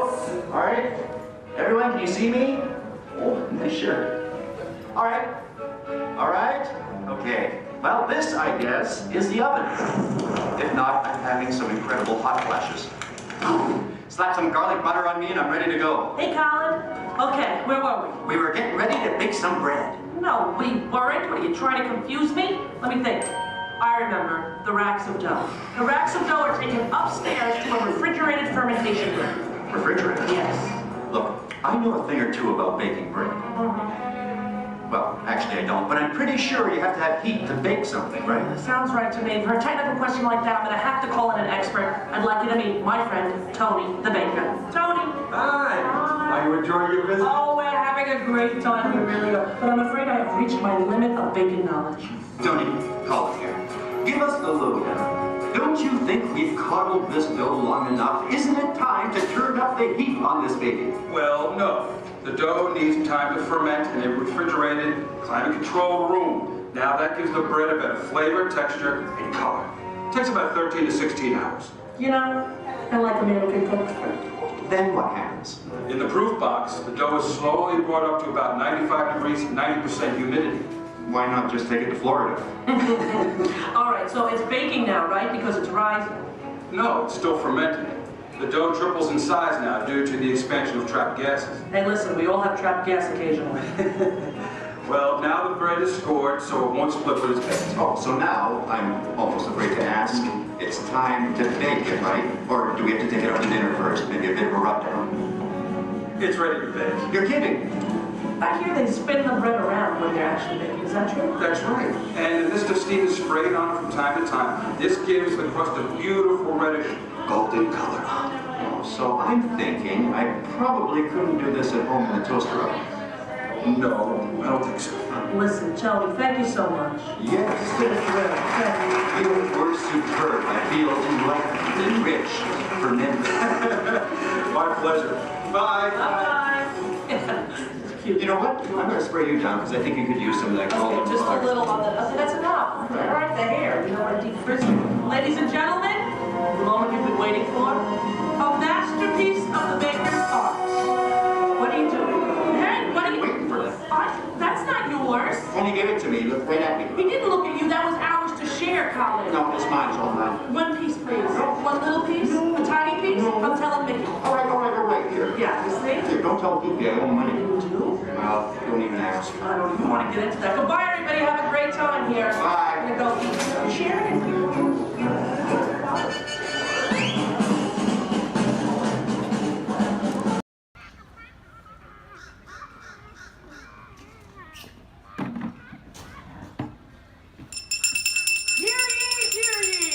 I am James Jefferson, the town crier of Liberty Square. But my friends call me JJ.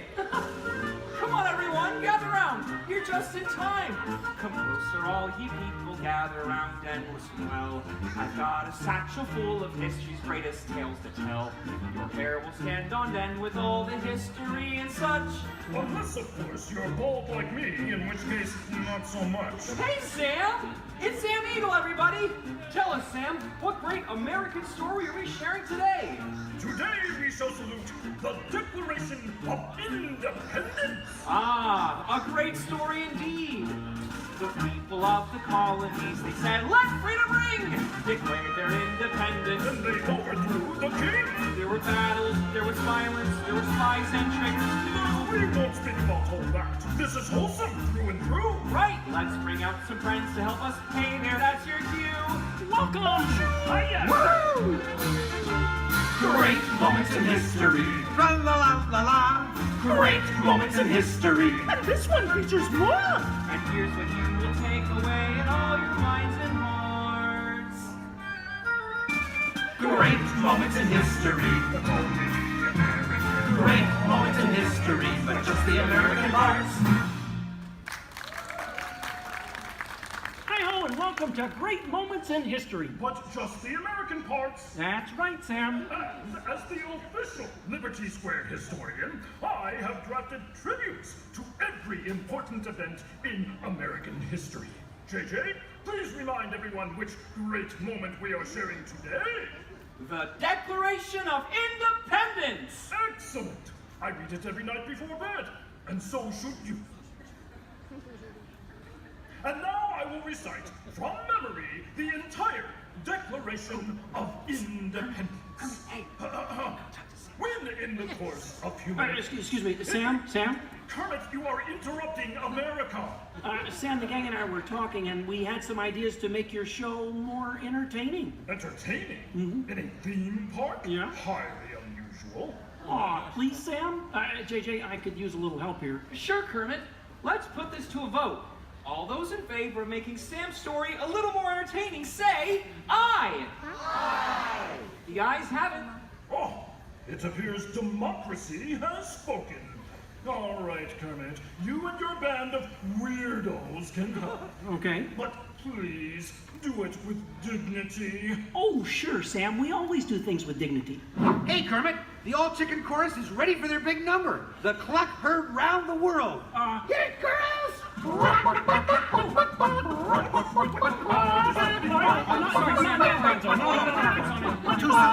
Back to the dressing room. Oh, Kermit! What part will Walt be playing in today's performance? Well, Piggy, this is a story about the founding fathers. There's no part for you. No part for moi? Oh, we'll see about that. Sheesh. Okay, places, everyone. Sam, JJ, take it away. All right, friends, what do you say? Want to help us make some history?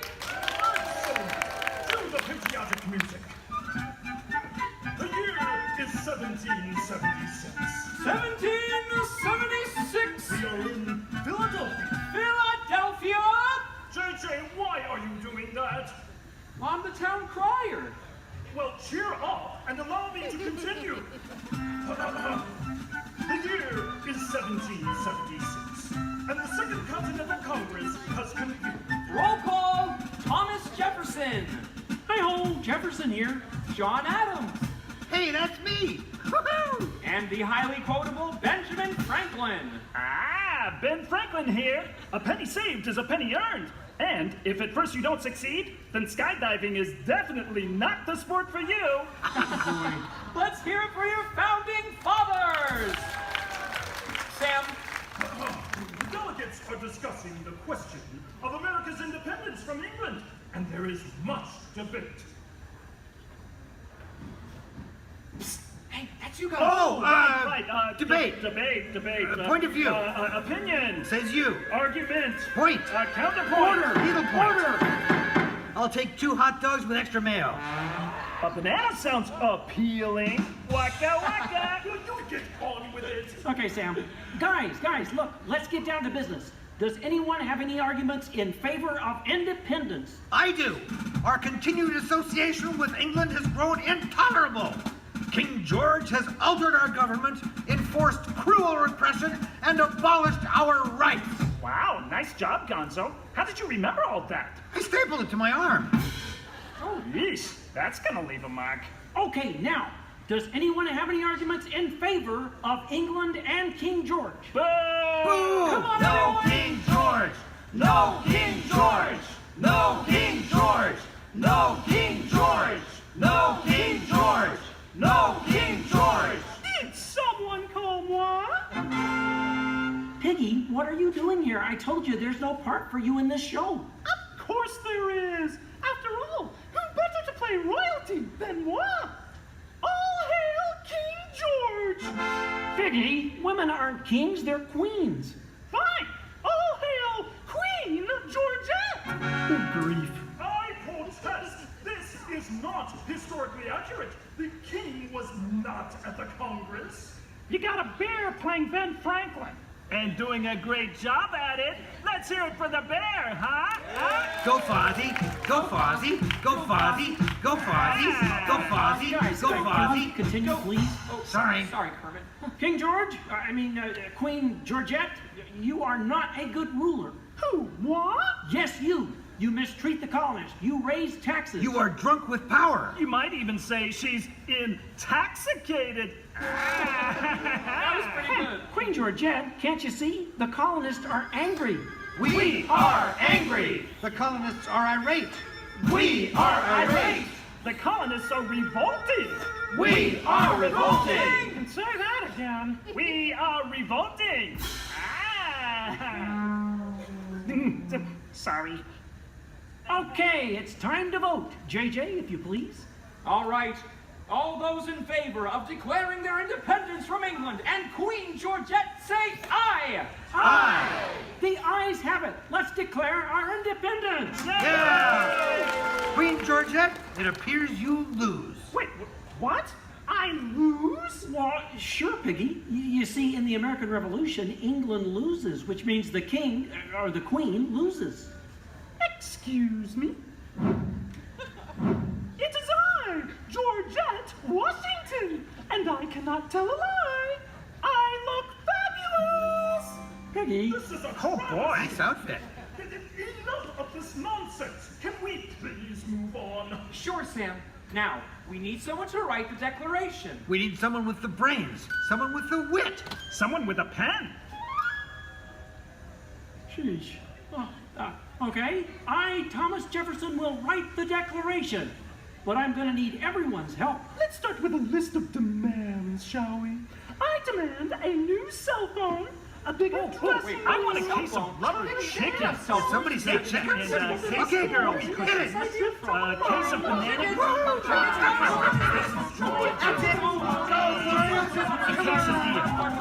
You're doing it! Guys! Guys, when Jefferson wrote the Declaration, it was more than a list of demands. What? Oh. What are you talking about? Yeah, it was about things we all believe in. Things worth fighting for. Things that inspired the birth of a new nation. Gee, Kermit, what do you mean? Well, like the Declaration says, we hold these truths to be self-evident, that all men are created equal, that they are endowed by their Creator with certain unalienable rights, that among these are All together! life, liberty, and the pursuit of happiness.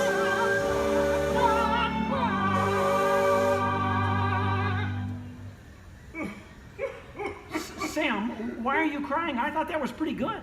It wasn't good. It was glorious. Yes! Way to go, everyone. Hey, Sam, looks like now you're the town crier. Just ring the bell. Let freedom ring! Great moments in history, the 4th day of July. Great moments in history, we said King George goodbye. And here's what you will take away in all your minds and hearts. Great moments in history, great moments in history, great moments in history. Great moments in history, but just the American parts.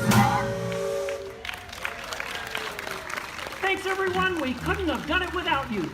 And to England, no hard feelings. You're still one of our best friends. Thank you all for joining us for a great moment in American history. We hope you come by again soon and have a magical stay here at the Magic Kingdom. Bye-bye. Bye-bye. Bye-bye. Bye-bye. So long, everybody.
The chef Danny is waiting for you.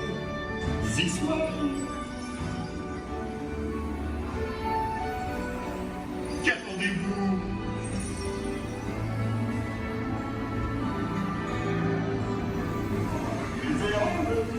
Les invités pour le dîner. Hein? Pour le repas idéal. En commun? Non. Simple omelet? Too simple. What? Hey, wait, that's it!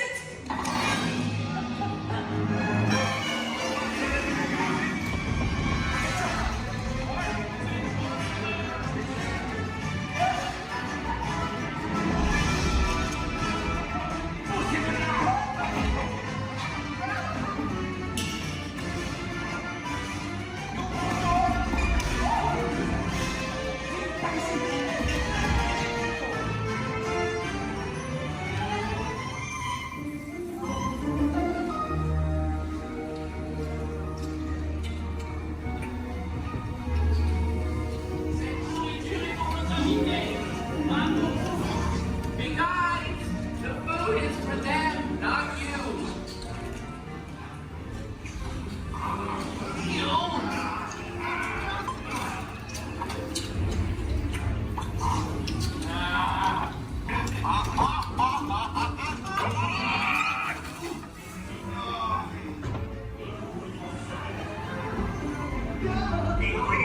What are you doing? Que manigocez-vous? Out of my way!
Okay, be sure to grab all your stuff and watch your step as you exit.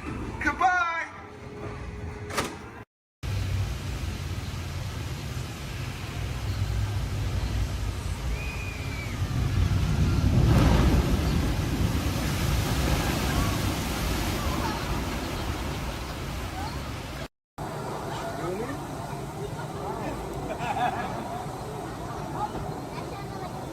Attention pilots, the rocket ships have initiated landing procedures.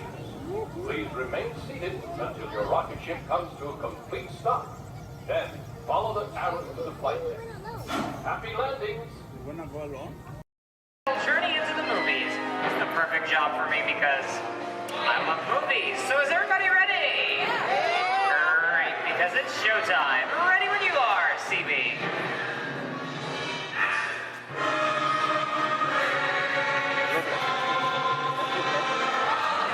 And we are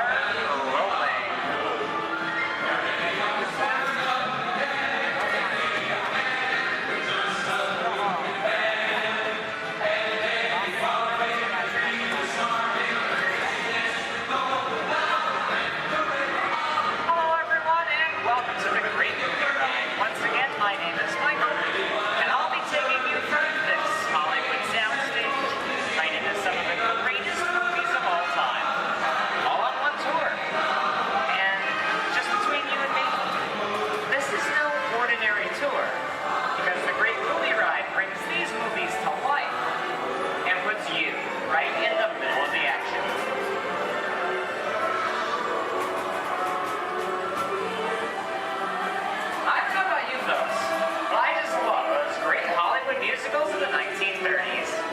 This scene is from one of my favorites, the Busby Berkeley Classic Footlight Parade, starring James Cagney, Ruby Keeler, and Dick Powell. In 1952, Gene Kelly was singing in the rain with Debbie Reynolds and Donald O'Connor. Did you know that Gene Kelly co-directed this movie? And can anyone tell me what movie this is? That's right, it's Walt Disney's Academy Award-winning film from 1964, Mary Poppins, starring Julie Andrews and Dick Van Dyke.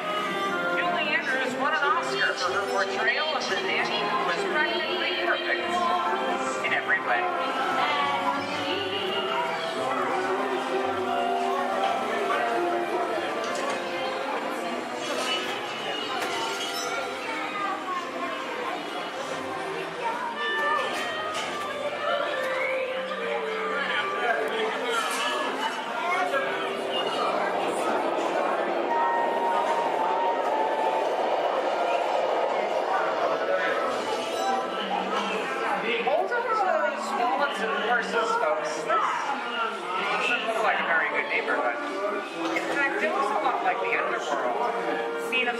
Classic gangster films as The Public Enemy, starring one of my favorite tough guys, James Cagney. Even though Cagney is best known as one of the greatest gangsters, he won his only Oscar for his role as the song and dance man George M. Cohan in Yankee Doodle Dandy. I'm telling you, very nice time. George comes around, he's gonna leave you some beer, and you're gonna take it. And you're gonna kick in with the dog. And if you don't, we're going to drop by here and take the teeth out, squat, and tie. You know what I mean? Somebody's coming. Get down. Oh, there isn't. Yeah, just a bunch of rubber-necked tourists.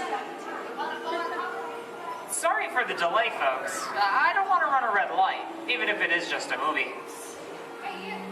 You talking to me? You talking to me?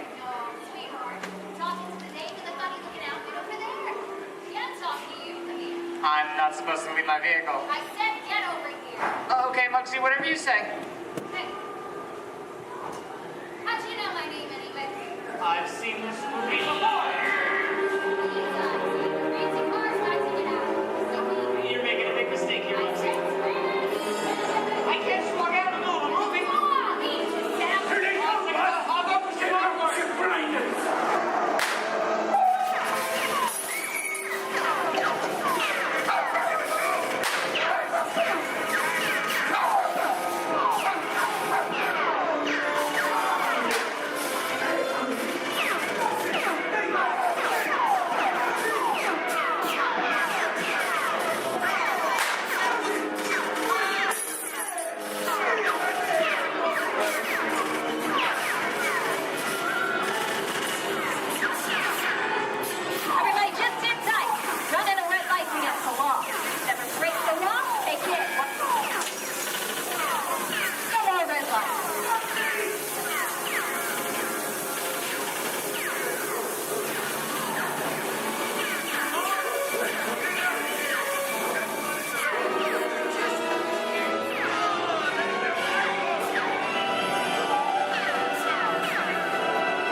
What are you looking at? Let everybody mind if he's accused, maybe you won't get hurt. Ah, must be the west side of town. And now, the Old West, and two of Hollywood's legendary stars, Clint Eastwood and John Wayne.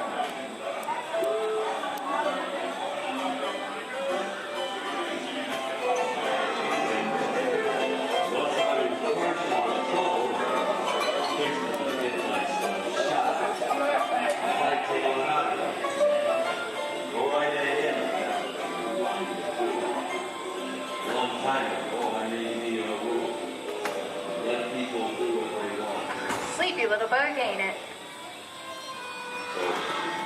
That's some mighty tough territory you're heading into, Pilgrim.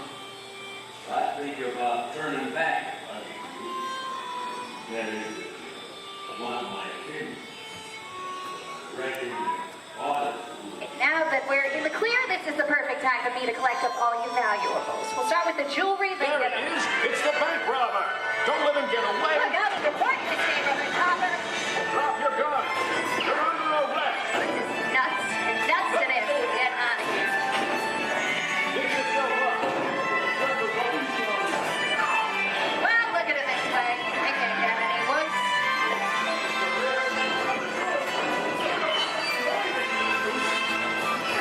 Okay, it's white.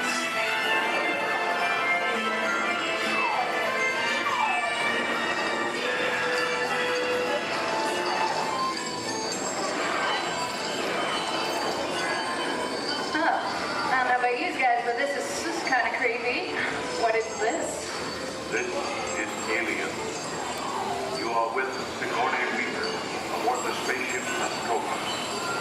Something has gone wrong. One by one, the crew has vanished. And somewhere in the ship, a terrifying creature waits to claim its next victim. Look, pal, I ain't no victim. Warning. Remain in your vehicle. The area you are entering is extremely dangerous. Proceed with caution.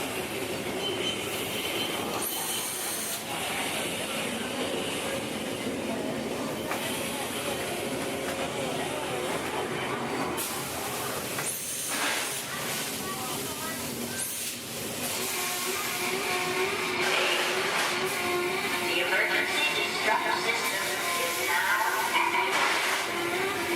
Ship will detonate in T-minus 10. Operators are holding on. Look out!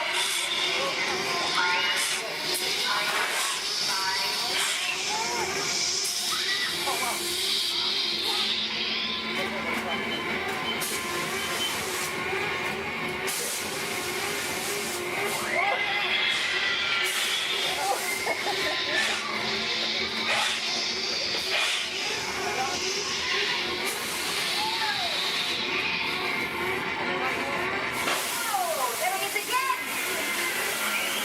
Okay, that's enough creepy crawly things for one day, right? Wrong. Here in Raiders of the Lost Ark, amid 1,000 deadly snakes, Indiana Jones unearths a great treasure. Will Harrison Ford escape with his discovery? And what will be your Snakes. Why'd it have to be snakes?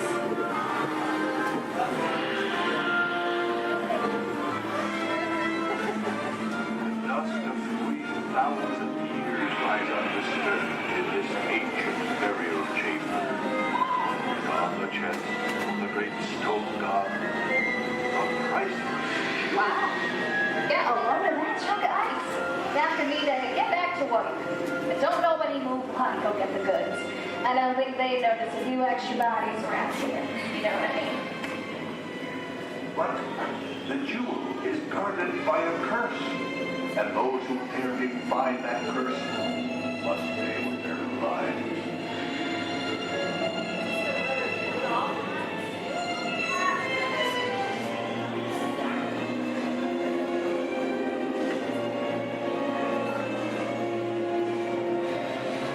Halt, unbeliever.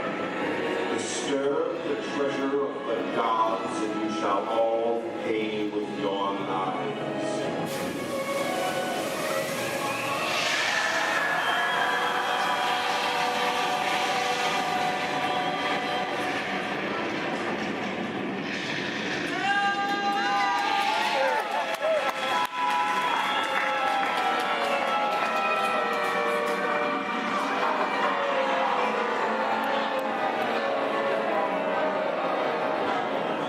Yeah, just going for popcorn. That just goes to show you anything can happen in the movies. Let's get on with the show. I see dead people. The horror movie is my all-time favorite genre. Some of the best horror films were produced back in the 1930s and 40s, but monsters, mutants, and maniacs are still audience favorites and continue to haunt us today. Hollywood has produced dozens of other movies over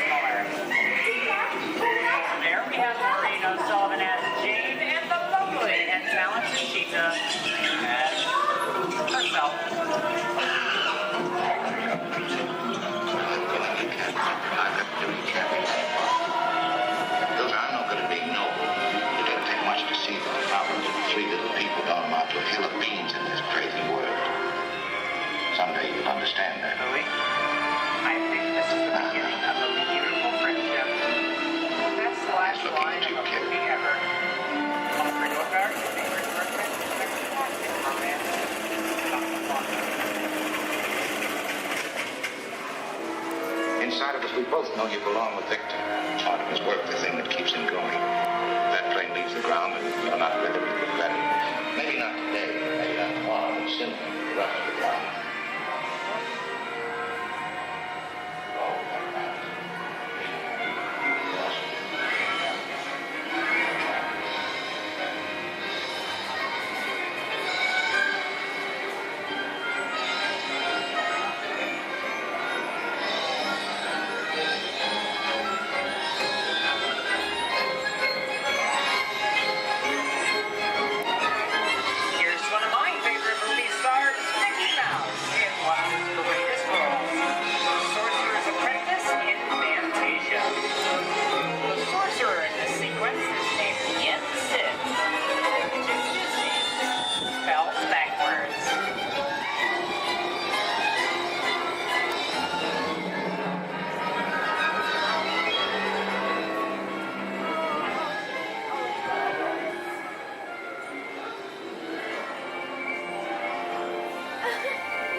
Hurry, hurry up! I've got both doors set up on the stair floor. Are you done here, Boo?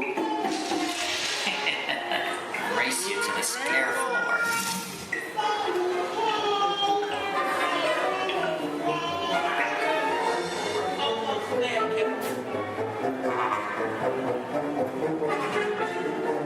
They'll never find her door now.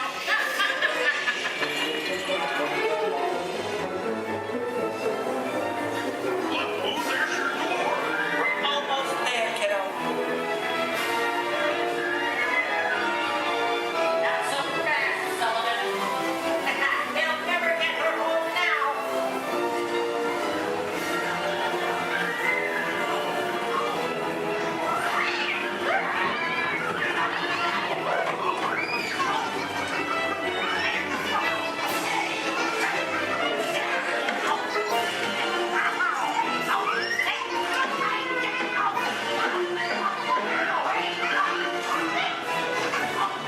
It's been the most terrifying day of my life. But I love you, kiddo. Kitty's gotta go now. Sleep time.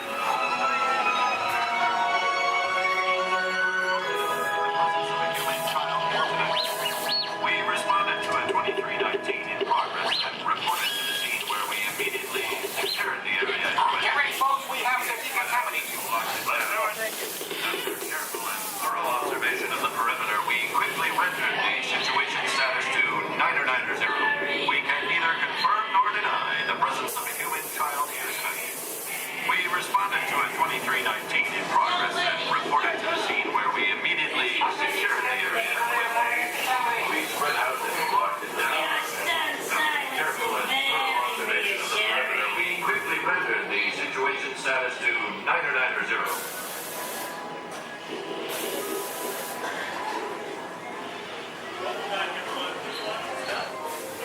Come back and see me sometime.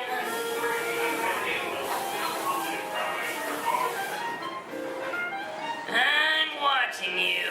Always watching. We can neither confirm nor deny the presence. Welcome back, everyone. Please watch your step.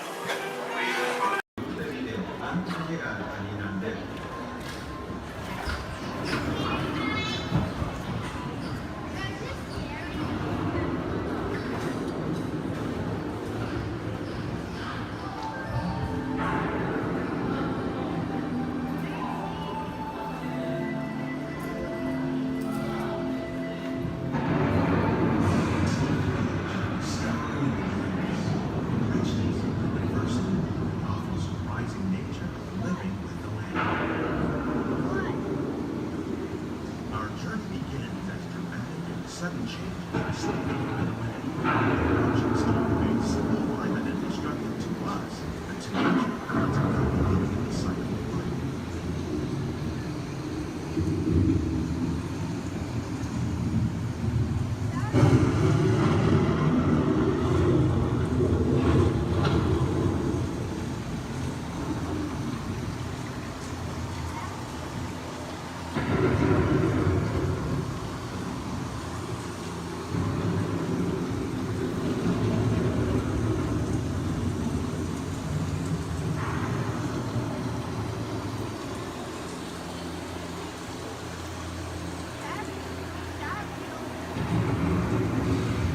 The surface of the lake to trap water from the flowing mud, extracting precious nutrients and minerals.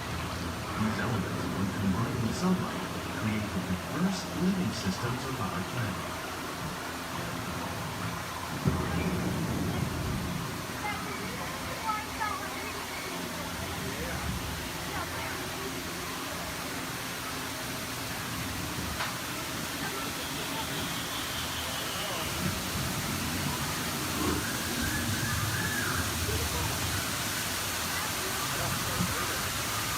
One of those living systems is the rainforest, home to the most amazing concentration of life on our planet.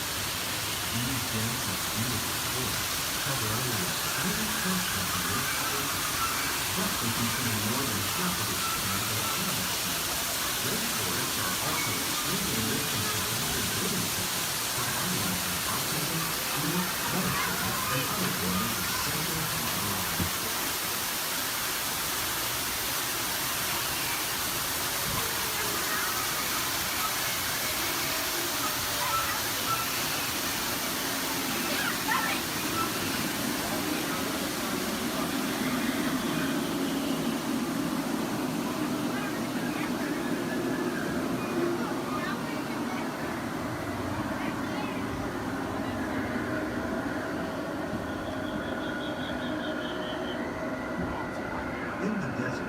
nature has created a very different, known as beautiful living system. And while this arid landscape may seem lifeless, it is very much alive. The plants and animals that have learned to survive in these harsh conditions make use of what little water they can find and avoid the scorching rays of the relentless sun.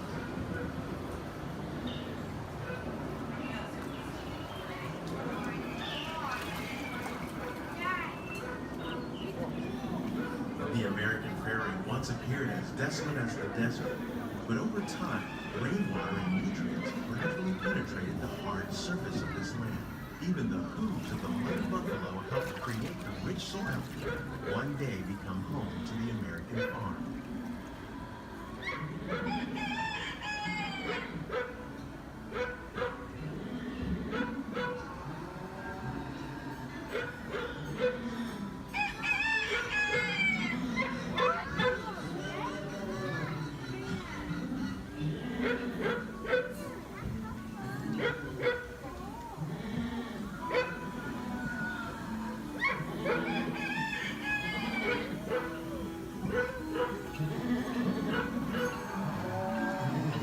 Forces at work on the land, humans have had one of the most profound effects.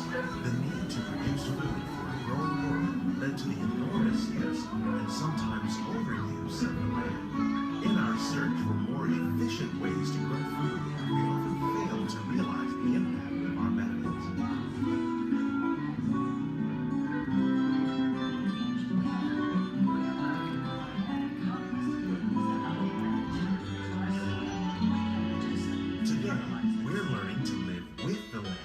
Discovering better ways to grow food that will assure both human and environmental well-being. Fertilizers, we can enrich the soil without the use of chemicals. In Saudi Arabia and Mexico, we're learning to produce food on desert seacoasts by developing and planting crops that thrive on saltwater. Here at Epcot, we're learning to reduce the need for pesticides by using natural predators like ladybugs and wasps to control pests. In Japan, we're learning that by adding composted leaves and other plant material to our soil, we can reduce the need for fertilizers. In farmlands across America, we're learning that by plowing under vegetation containing natural fertilizers, we can enrich the soil without the use of chemicals. In Saudi Arabia and Mexico, we're learning to produce food on desert seacoasts by developing and planting crops that thrive on saltwater.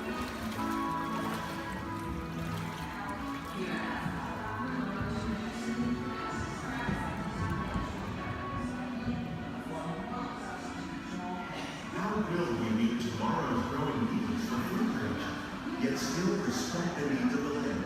Some of the answers are being discovered just ahead. To help us maintain these carefully controlled ecosystems, and for your safety, please remain seated in your boat at all times.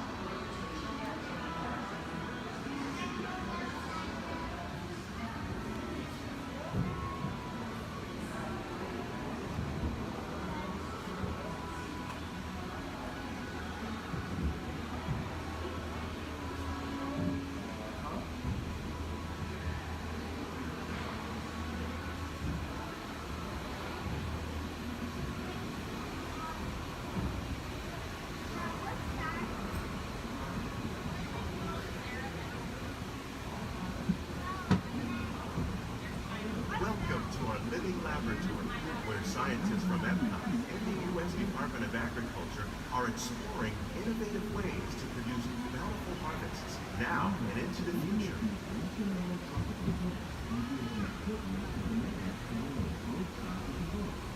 The tropics are home to the greatest diversity of plants on the planet. Many of these, like papaya, bananas, cacao, coffee, and rice, are well known around the world. These are just a few of the edible plants that have been an important source of nutrition for people living in the tropics. Many are rich in vitamins and minerals, while others are well adapted to growing in less than ideal conditions. Some, like the water lily, thrive in wet, swampy areas and waterways. All parts of this plant, even the flower petals, are edible. The starchy root of the plant has long been used to make flour for baking.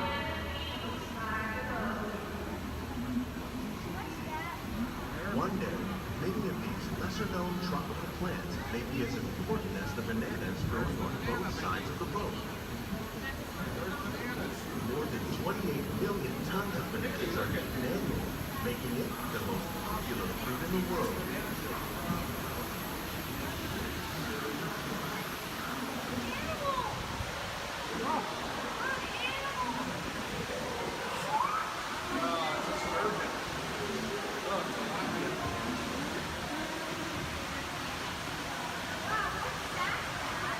When we mention farming, we probably don't think of fish, but fish farming or aquaculture accounts for nearly half of all seafood consumed globally.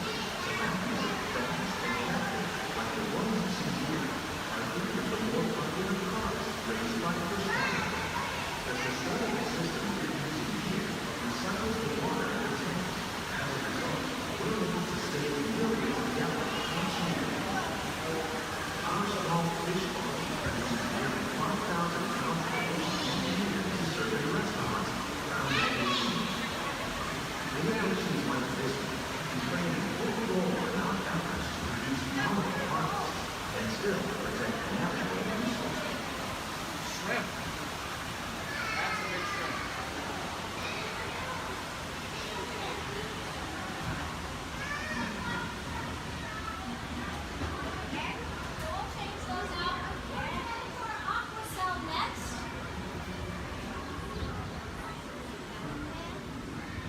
Little sunflowers.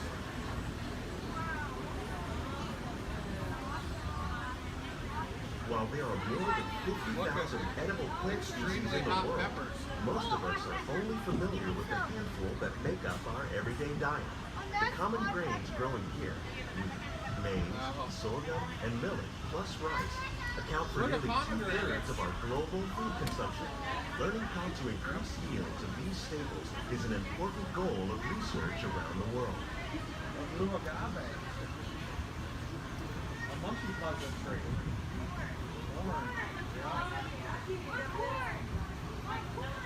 These plants are definitely on their way up. Innovative growing techniques like these increase yields, while more efficiently using resources like water, fertilizer, and pesticides. Another innovation at work here is our integrated pest management program. By populating our greenhouses with beneficial insects that prey on harmful pests, like aphids and flies, we are significantly reducing our reliance on conventional pesticides. We're growing these crops using our nutrient film system. This technique precisely controls and recycles water and nutrients. With it, we can produce over 27,000 heads of lettuce a year in this one small area. Look at the cucumbers.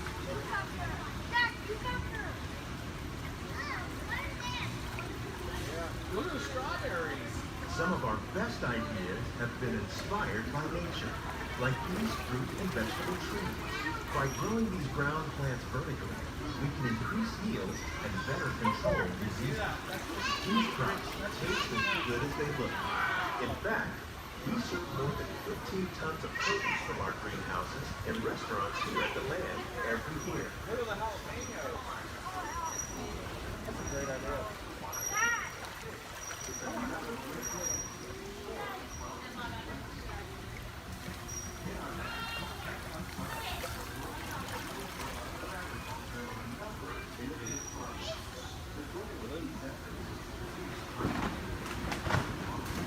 The future of agriculture may include innovative ideas like this vertical growing system. Plants grown in this way use a fraction of the space required by traditional growing methods. That saves water and increases production. The aquaponics system on your left combines hydroponics with aquaculture. The fish provide a natural source of fertilizer for the plants, and the plants help keep the water clean for the fish.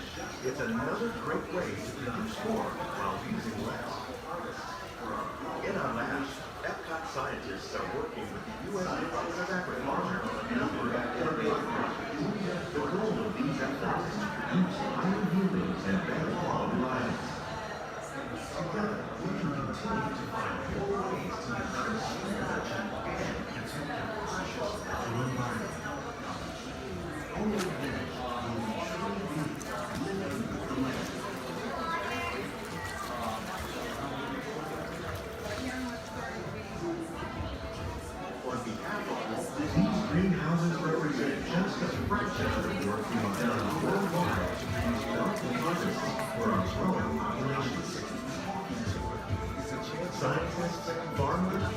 backyard gardeners are doing their part to improve the quantity and quality of foods that we all rely upon. Yet, we can continue to find more ways to increase food production and protect our precious natural environment. Only then will we truly be living with the land.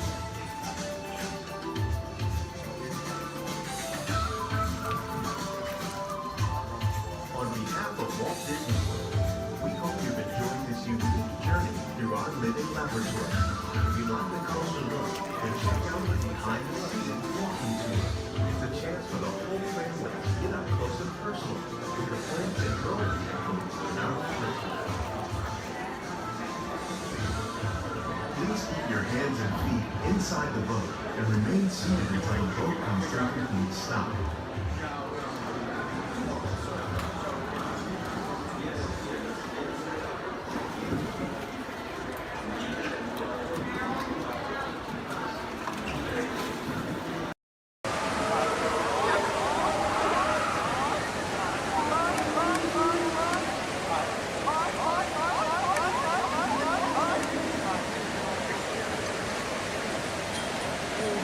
Leave it open.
is Becky Klein, and I'm the director of the Walt Disney Archives.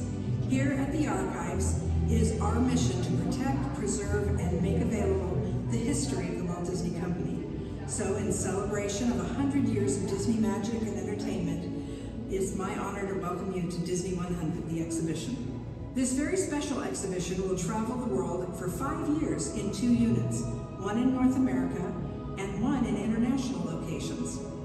Both units feature hundreds of iconic Disney artifacts from throughout its history, including props, costumes, models, attraction vehicles, and artwork, as well as our original immersive activities that are sure to please visitors of all ages. We hope you'll enjoy your visit today and look forward with us to the next 100 years of Disney magic. Yes, Walt has some of the brightest minds in the world, but I keep things around here pretty chill, so the kids can create the next big idea that will give you the tools to become the next generation of heroes.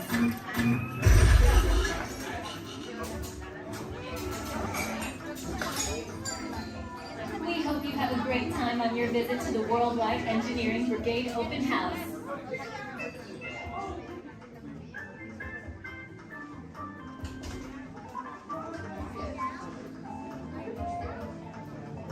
And now, our project lead, the brilliant, Peter Parker. Hey, what's up? I'm Peter Parker. And here at Web, we get access to some pretty awesome tech, like vibranium from Wakanda, or this crazy alien juice stuff. We have Kim particles and Star Tech. It all helps us develop really cool stuff, like these spider bots, for example. Check it out. They have this really cool self-replicating feature. Because? This is awesome. Buddy, you can stop doing that now. But anyway, you guys are here today to help us test the Web Slinger vehicle. Using onboard tech, you will be able to sling webs just like my buddy Spider-Man. Peter, your presentation is getting away from you. Yeah, I'm aware of that, Sharon. If you could just initiate the safety protocols, it'd be great. Problem with that, So Peter. anyway, if you want to sling a web, all you gotta do is sling your arm in the direction you want to shoot the web, and that's it. It's awesome. Peter, your spider bots are continuing to replicate and are consuming everything in their path. They seem to be stuck in self-recognition mode. If you could just handle that for me, please. On it. Contacting Mr. Stark. Don't call Mr. Stark! Don't call Mr. Stark. Sorry, Michelle. Just call someone else. Ask them to do it. Okay. Contacting Spider-Man. Here? I'm gonna go find Spider-Man for us all, because he's around here somewhere. Okay, goodbye. Spider-Man! As you may have noticed, the spider bots are locked in that awesome self-replication mode. In spite of what you see, they were created to be robotic helpers that can break down raw material and create all kinds of useful tech. But because they are stuck in self-replication mode, the spider bots are currently consuming everything in sight and multiplying at an alarming rate. If left unchecked, my calculations predict this will lead to the devastation of the entire Avengers campus. It should be safe until Spider-Man gets here, as long as they don't get into the alien fluid. This is now a bigger problem. Activating threat level protocols. Hey guys, what's up? I hear you have no problem. I'm here to help. You made it. Great. Threat level is at exponential danger. You might need some help. Perhaps I'll call the Avengers? Don't worry, everyone. I got this. Okay, everybody. Open house is canceled. Wise idea. And I could use some help. Yes, you could. Sharon, prep the Slinger vehicle. Already on. Everyone head to the Slingers and we'll team up to stop the spider bots before they destroy the campus. It's easy. Okay, we have a plan. Please move quickly through the doors and down the hall to the Slinger vehicle bay. Your open house demo has been upgraded to a high-stakes mission to save the... On my desk, everyone, so please remain seated throughout the show. And please keep your hands, arms, feet, and legs inside the vehicle at all times. Oh, don't forget to supervise your children. And for the safety of our cast, we ask that you please refrain from the use of flash photography and external video lighting. Now that we've taken care of business, let's talk about me. My name is Travis, and I'll be your guide for this magical journey into the movies. It's the perfect job for me because, well, I love movies. Is everybody ready? Great, the cameras are ready to roll. Ready when you are, Stevie.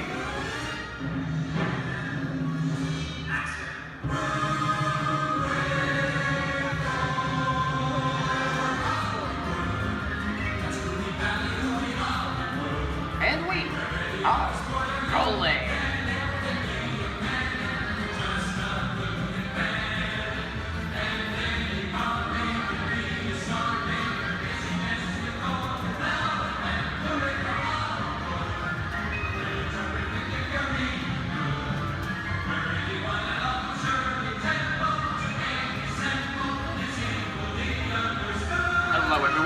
to the Great Movie Ride. Once again, my name is Travis, and on behalf of Disney's Hollywood Studios and Turner Classic Movies, please welcome our host for this one-of-a-kind tour, Robert Osborne. Thank you. Hooray for Hollywood indeed.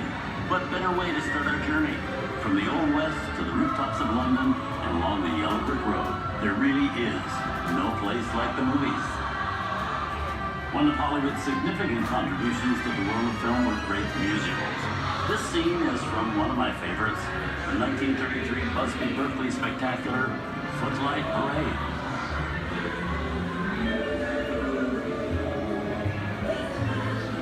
Here's one of the most famous of all dance sequences. It's from the 1952 musical classic, Singing in the Rain. Here's Chicken Kelly singing in the rain. Literally.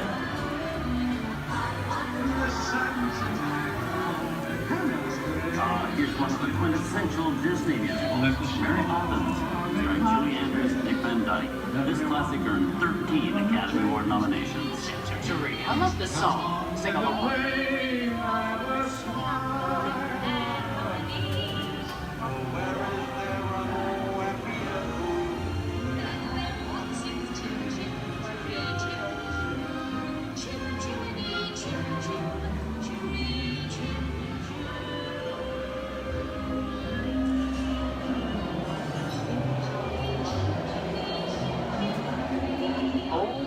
Those wallets and purses, folks. This doesn't look like a very good neighborhood. Here's the birthplace of the gangster film, the seedy underbelly of Chicago from The Public Enemy, starring James Cagney. Released in 1931 before strict censorship rules were enforced, Public Enemy is a gritty, realistic, and violent look at the world of gangsters of the Depression era. I've loved this movie. In one famous scene, James Cagney shoves a grapefruit in Mae Clark's face. She can never look at breakfast in the same way again. These tough guys could turn anything into a weapon. You're gonna kick in with the dog. If you don't, somebody's gonna drop by here and take your teeth out one at a time. And me, I get you. Now beat it. Tough guy.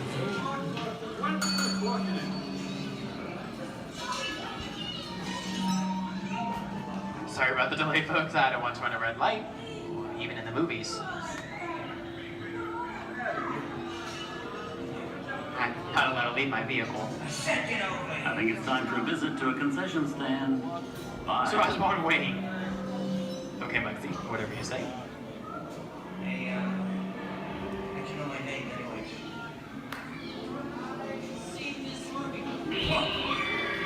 The heat's on, singing your fancy cars like to get out of here. So wait for it. I said straight out of here or you're gonna get hurt. What reason is that? Here they come, boss! Get out your grinders!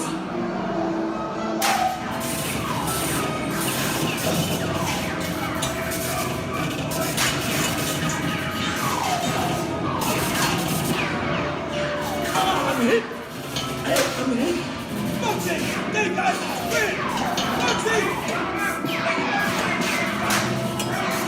Bugsy! Where's his head? His head!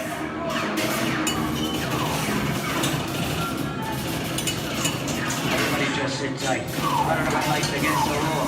But I would never break the law. Hey, watch this. No more red light. Bugsy!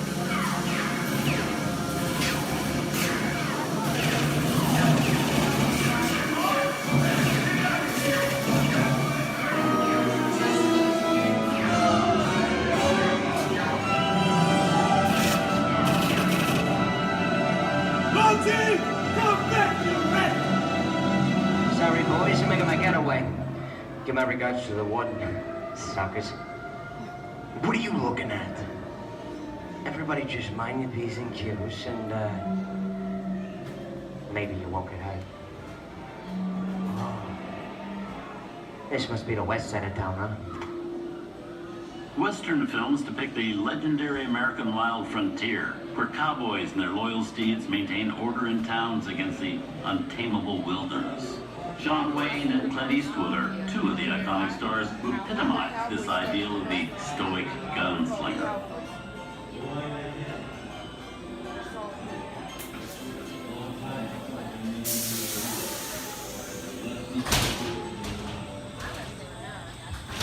sleepy little bag, ain't it? That's some mighty tough territory you're heading into, Pilgrim. I'd think about turning back if I was you. That is, if you want my opinion. But I reckon you... Now that we're in the clear, this looks like the perfect time to collect up all your valuables. We'll start with the jewelry and then we'll... What are you talking about? I didn't even order this name on the counter.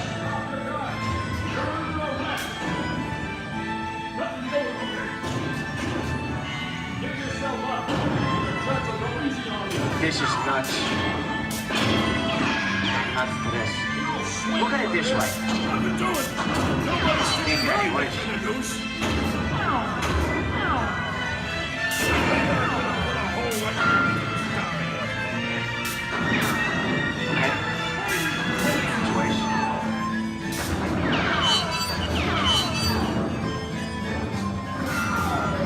I don't know about you guys, but this is starting to get back with me. Where are we? Jason?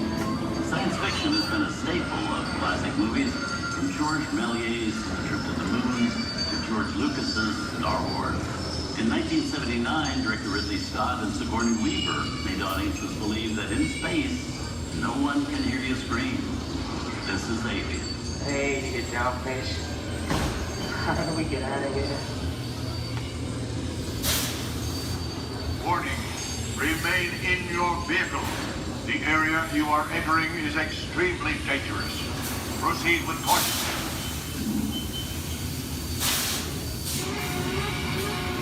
Danger. The emergency disrupt system is now activated. Ship will detonate in T-minus 10 seconds. The option to override automatic detonation expires T-minus 5. What is that thing?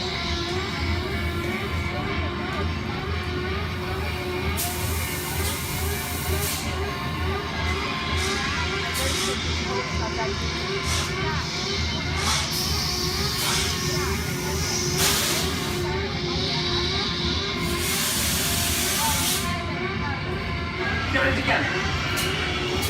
I'm getting out of here. That's enough creepy crawly things for one day, right? Wrong.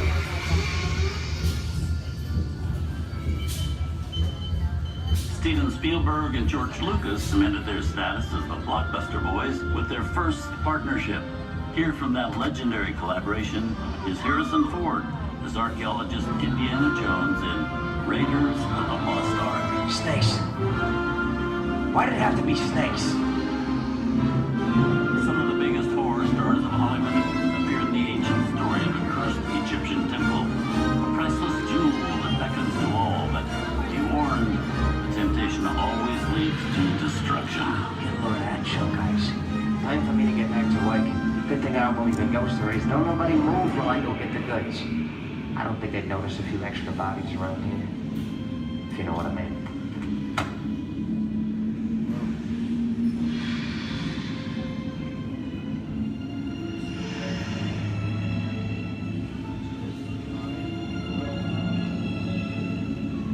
I've seen enough movies to know that you really shouldn't even think about trying to steal a jewel.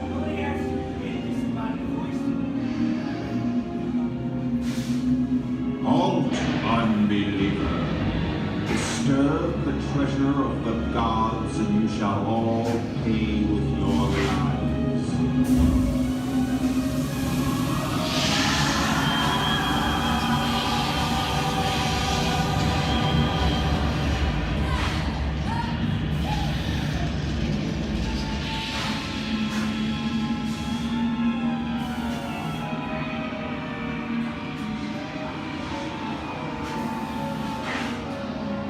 Not bad for my first movie, huh? The twist ending. That just goes to show you anything can happen in the movies. Now, let's get on with the show. I see, things that go bump in the night have always been a staple of movies. One of the first horror films was a silent short featuring a dancing skeleton, written by the Lumiere brothers in 1897. Both audiences then told by people really interested in the cop, but the horror was used to describe a film until the 1930s. Wow, it's really a jungle out there. Where are we? This is the jungle home of one of the most famous movie characters of them all, Tarzan. The movie's most popular Tarzan is undoubtedly Johnny Weissmuller, who's run through 12 films as the King of the Jungle. Over there is Reno Sullivan as Jay, and Tarzan's sidekick Cheetah, who was portrayed by over a dozen chimpanzee actors over the years.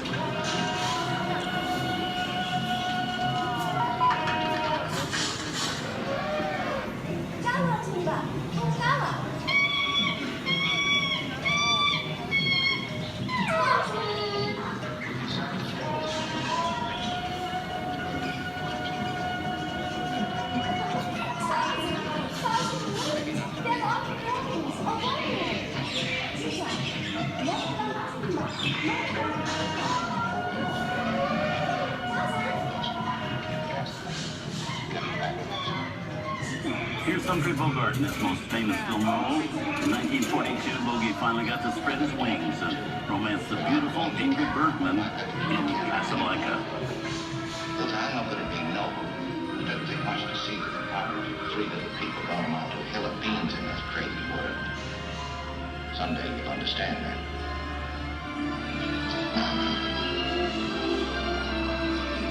He's looking at you, kid.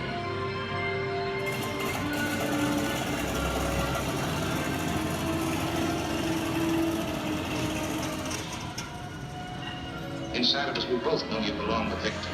Thought it was work, the thing that keeps him going. That thing leaves the ground, you're not with it.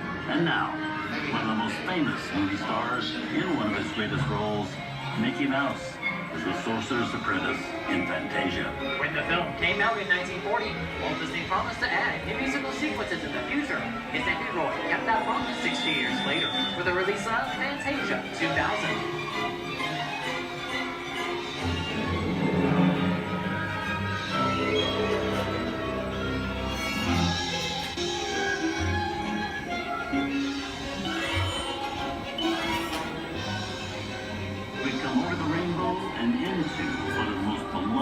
Most watched films in movie history, The Wizard of Oz. Toto, I have a feeling we're not in Kansas anymore.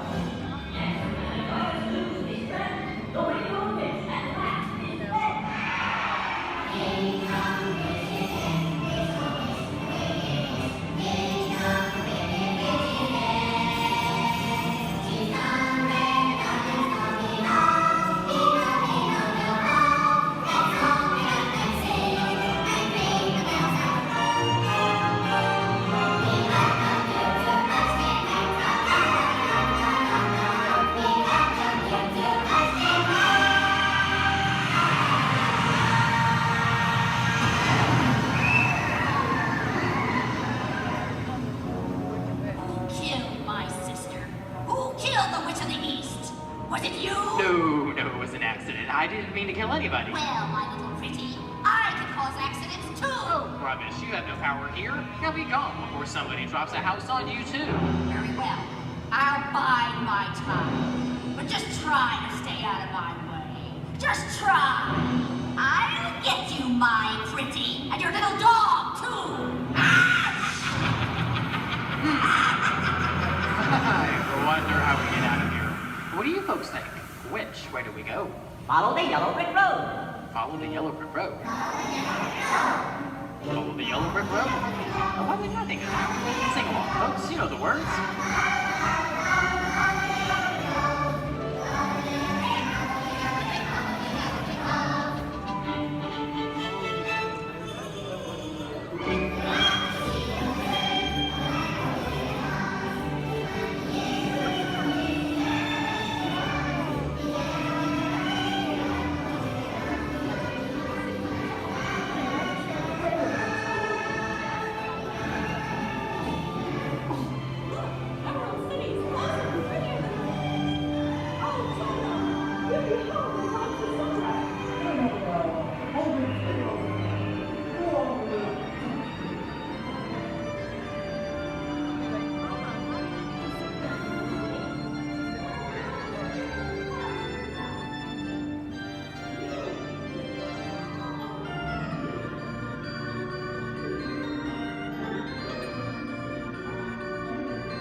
from all of us here at Disney's Hollywood Studios and Turner Classic Movies, we hope you've enjoyed our tour through some of my favorite films.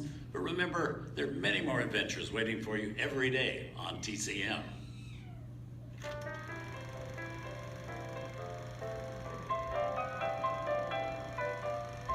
We didn't need dialogue. We had faces. Wait a minute. You ain't heard nothing yet. Step in time!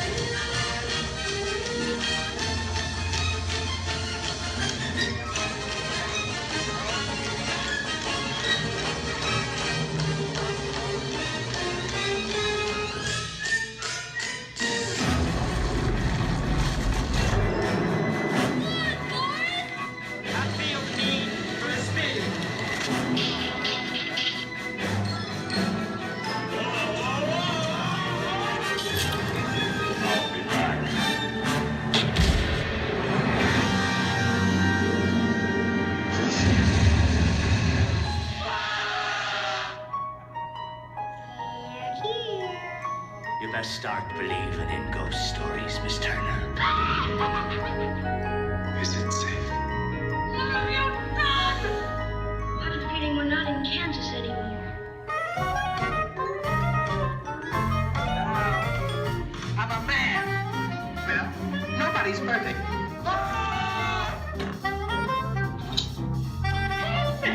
Shut up.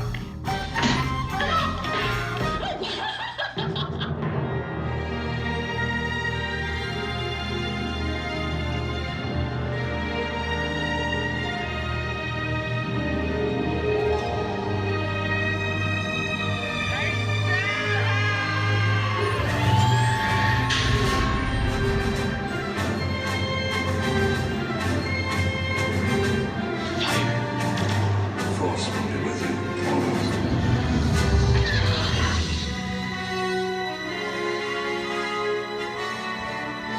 We're making an offer, Captain.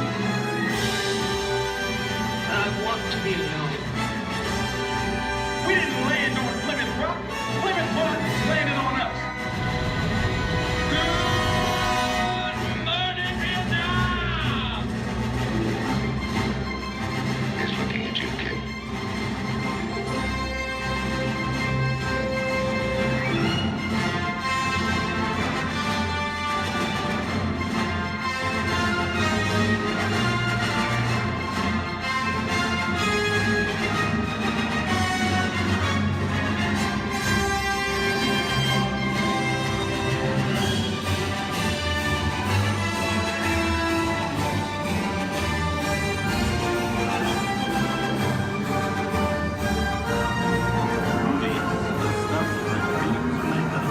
I hope you've enjoyed our ultimate celebration of classic movies.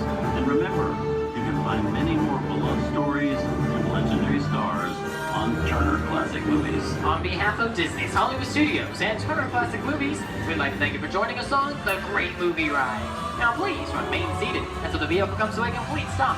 Please take small children by the hand and gather your personal belongings. And once these doors have opened, rise dramatically to your feet and make a frantic exit towards the rear of the vehicle. Oh, and one more thing. When I yell action, don't forget the thunder is the law score. Yours truly. Okay, clicks everybody. And action! Thank you. Have a wonderful afternoon at Disney's Hollywood Studios. The eye chart to test your vision. Now, all together, if you would please read line 3. With F-I-G-M-E-N-T, you can see things differently. Sure, you can see with your eyes, but imagine what you could see if you used your imagination. Follow the bouncing figment. One spark of light can light your fancy. Your mind sees more than what your eyes see. Your sense of sight can make your fancy fly. There's more to sight than meets the eye.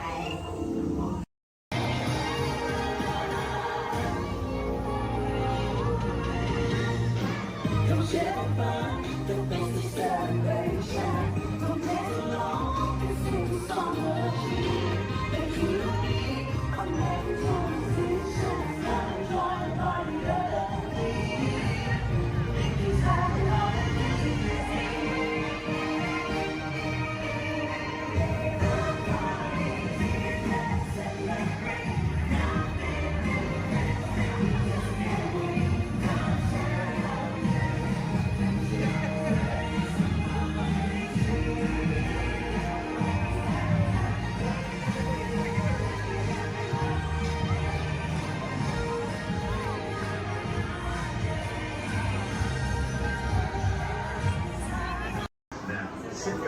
relax, and enjoy living with the land. Por su seguridad, permanezca sentado con sus manos y brazos, pies y piernas dentro del banco y cuida a los pequeñitos. A manera de recordatorio, no tomar foto con flash y luz de video antes de llegar a Ninandero.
Systems is the rainforest, home to the most amazing concentration of life on our planet.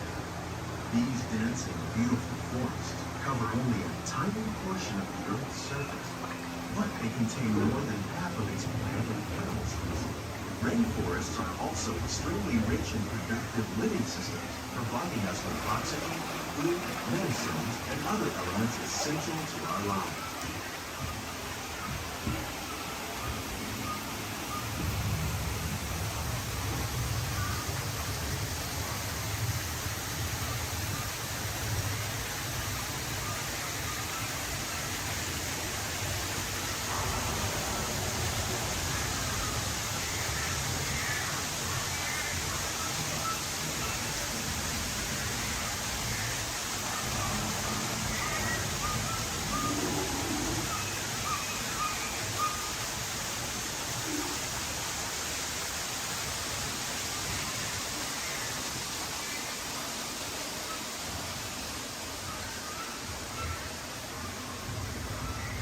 In the desert, nature has created a very different, but no less beautiful living system. And while this arid landscape may seem lifeless, it is very much alive. The plants and animals that have learned to survive in these harsh conditions make use of what little water they can find and avoid the scorching rays of the relentless sun.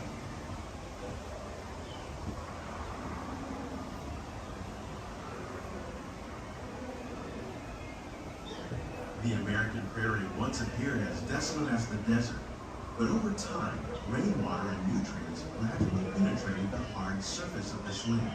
Even the hooves of the mighty buffalo helped create the rich soil that will one day become home to the American farm.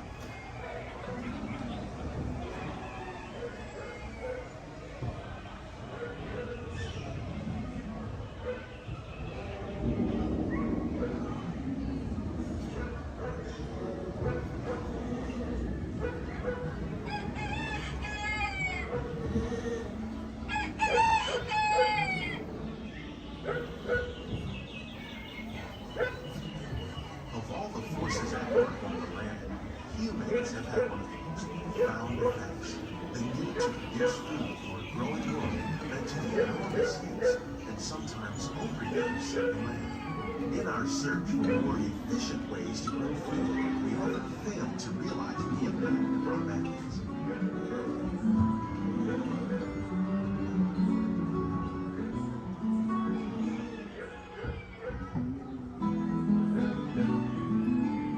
Today, we're learning to live with the land, discovering better ways to grow food that will assure both human and environmental well-being.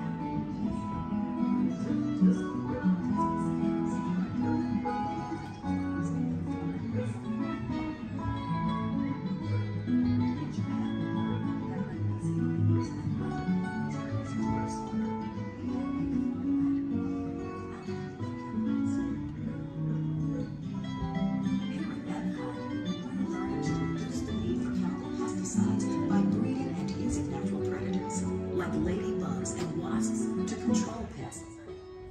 In the farmlands across America, we're learning that by plowing under vegetation containing natural fertilizers, we can enrich the soil without the use of chemicals. In arid regions, we're learning to produce food on desert seacoasts by developing and planting crops that thrive on salt water. In Japan, we're learning that by mixing leaves and other living materials into our soil, we can make farmland more fertile without the need for chemicals. Here at Epcot, we're learning to reduce the need for chemicals. How will we meet tomorrow's growing needs for food production, yet still respect the needs of the land? Some of the answers are being discovered just ahead. To help us maintain these carefully controlled ecosystems, and for your safety, please remain seated in your boat at all times.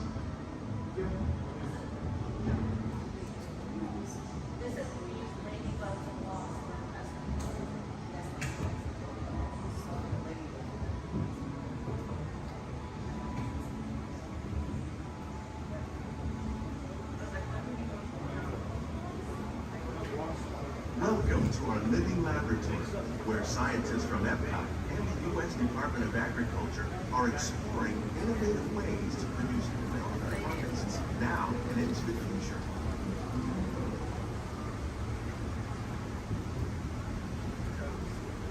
The tropics are home to the greatest diversity of plants on the planet. Many of these, like papaya, bananas, cacao, coffee, and rice, are well known around the world. These are just a few of the edible plants that have been an important source of nutrition for people living in the tropics. Many are rich in vitamins and minerals, while others are well adapted to growing in less than ideal conditions. Some, like the water lily, thrive in wet, swampy areas and waterways. All parts of this plant, even the flower petals, are edible. The starchy fruit of the plant has long been used to make flour for baking.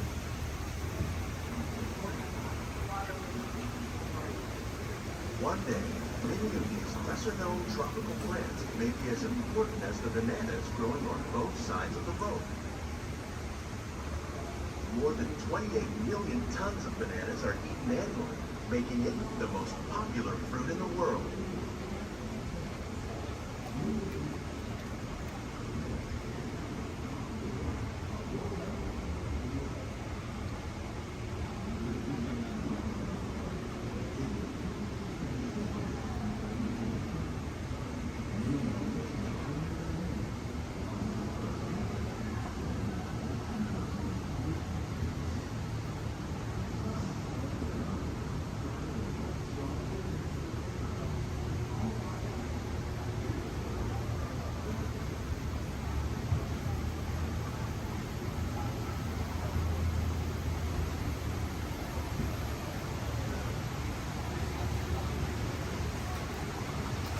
When we mention farming, you probably don't think of fish. But fish farming, or aquaculture, accounts for nearly half of all the seafood consumed globally. Tilapia, bass, and catfish, like the ones you see here, are 3 of the more popular crops raised by fish farmers. The sustainable system we're using here recycles the water in the tanks. As a result, we're able to save millions of gallons each year. Armstrong Fish Farm produces nearly 5,000 pounds of fish each year to serve in restaurants around Walt Disney World. Innovations like this one can play an important role in our efforts to produce bountiful harvests and still protect natural resources.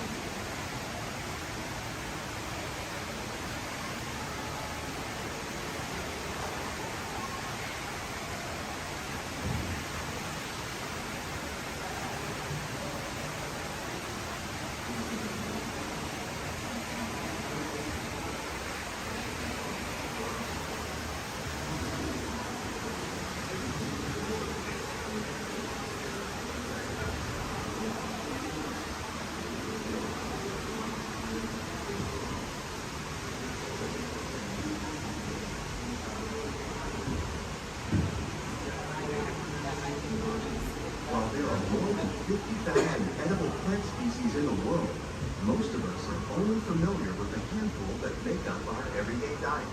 The common grains growing here, maize, sorghum, and millet, plus rice, account for nearly 2/3 of our global food consumption. Learning how to increase yields of these staples is an important goal of research around the world.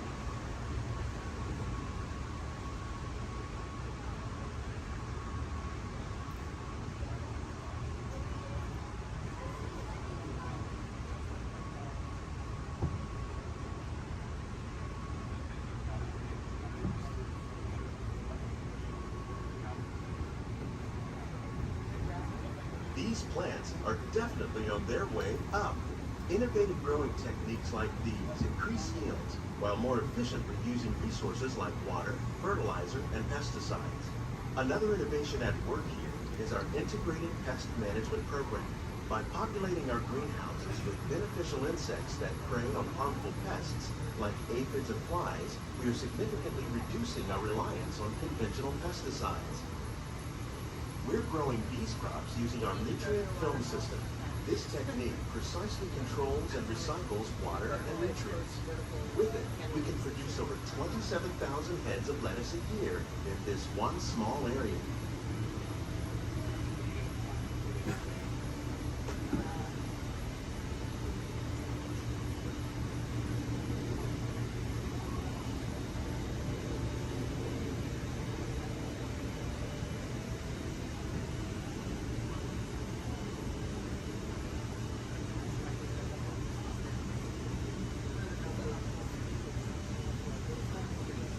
Some of our best ideas have been inspired by nature, like these fruit and vegetable trees.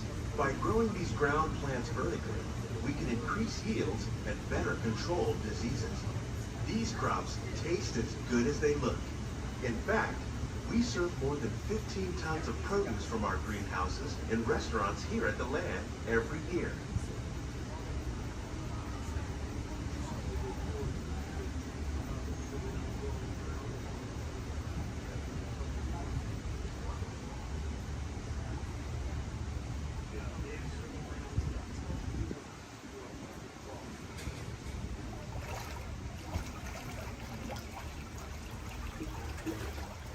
The future of agriculture may include innovative ideas like this vertical growing system. Plants grown in this way use a fraction of the space required by traditional growing methods. That saves water and increases production. The aquaponics system on your left combines hydroponics with aquaculture. The fish provide a natural source of fertilizer for the plants, and the plants help keep the water clean for the fish. It's another great way to produce more while using less. In our lab, Epcot scientists are working with the U.S. Department of Agriculture on a number of innovative projects. The goal of these efforts is to produce higher yielding and better quality plants.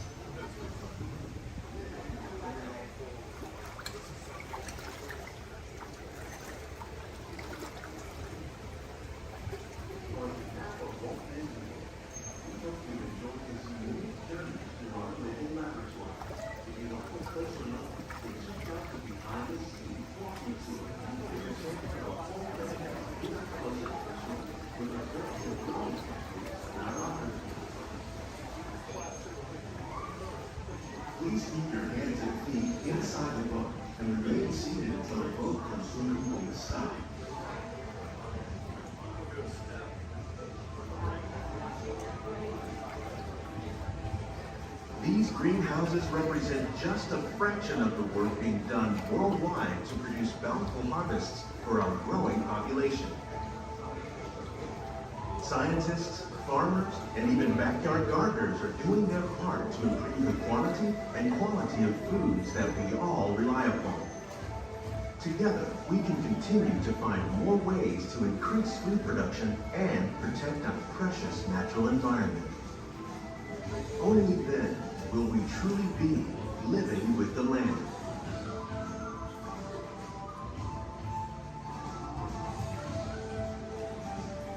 On behalf of Walt Disney World, we hope you've enjoyed this unique journey through our living laboratory. If you'd like a closer look, then check out the behind-the-scenes walking tour. It's a chance for the whole family to get up close and personal with the plants and growing techniques in our laboratory.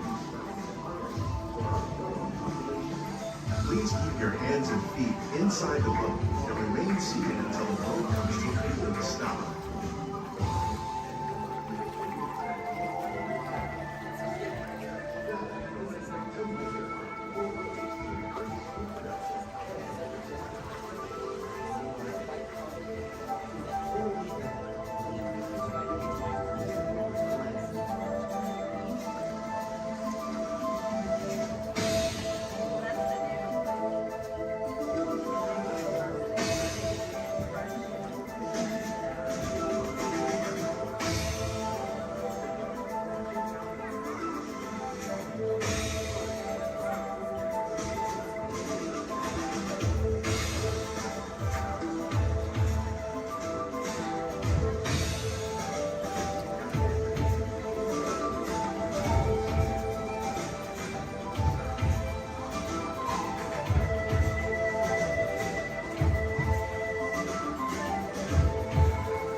Please pay attention to the following safety information. When the automatic doors have opened, please proceed directly across the ramp into the cabin. Continue to move all the way across your aisle, filling in every available seat. Galactic regulations require that all carry-on items be safely stowed beneath your seats. To fasten your restraint, use the yellow strap to pull the belt out from the right side of the seat and snap the belt into the buckle on your left. For your safety, remain seated throughout your flight with your restraints securely fastened, and please watch your children. Para su seguridad, permanezcan sentados, con el cinturón de seguridad ajustado, y cuiden a los pequeñitos. Do not put on your flight glasses until instructed to do so by a crew member. One final reminder, smoking and photography are never permitted on any Star Tours flight. If you have any questions, don't hesitate to ask a Star Tours agent. You'll be boarding in just a few moments. Thank you.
the holidays.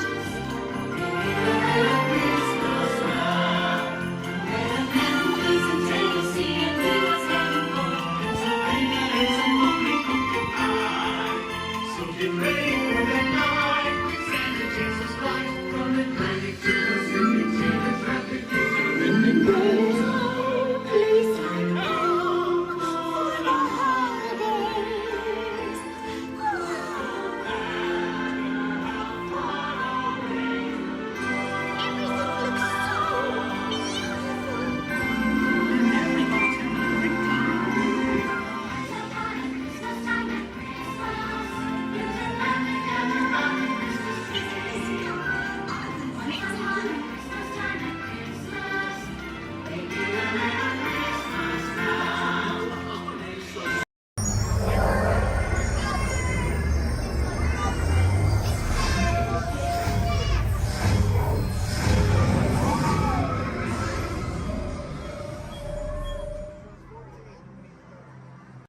First order. The first order. Excellent. We're not authorized to pick up the cargo. We're picking up the cargo. Good, good. Then accuse us of stealing. Well, see, now you're breaking up. I cannot hear you. What? Don't you dare. I don't. Oh. Unfortunately, take me to the government. What a conversation anyway. Ha! Another group of flight candidates.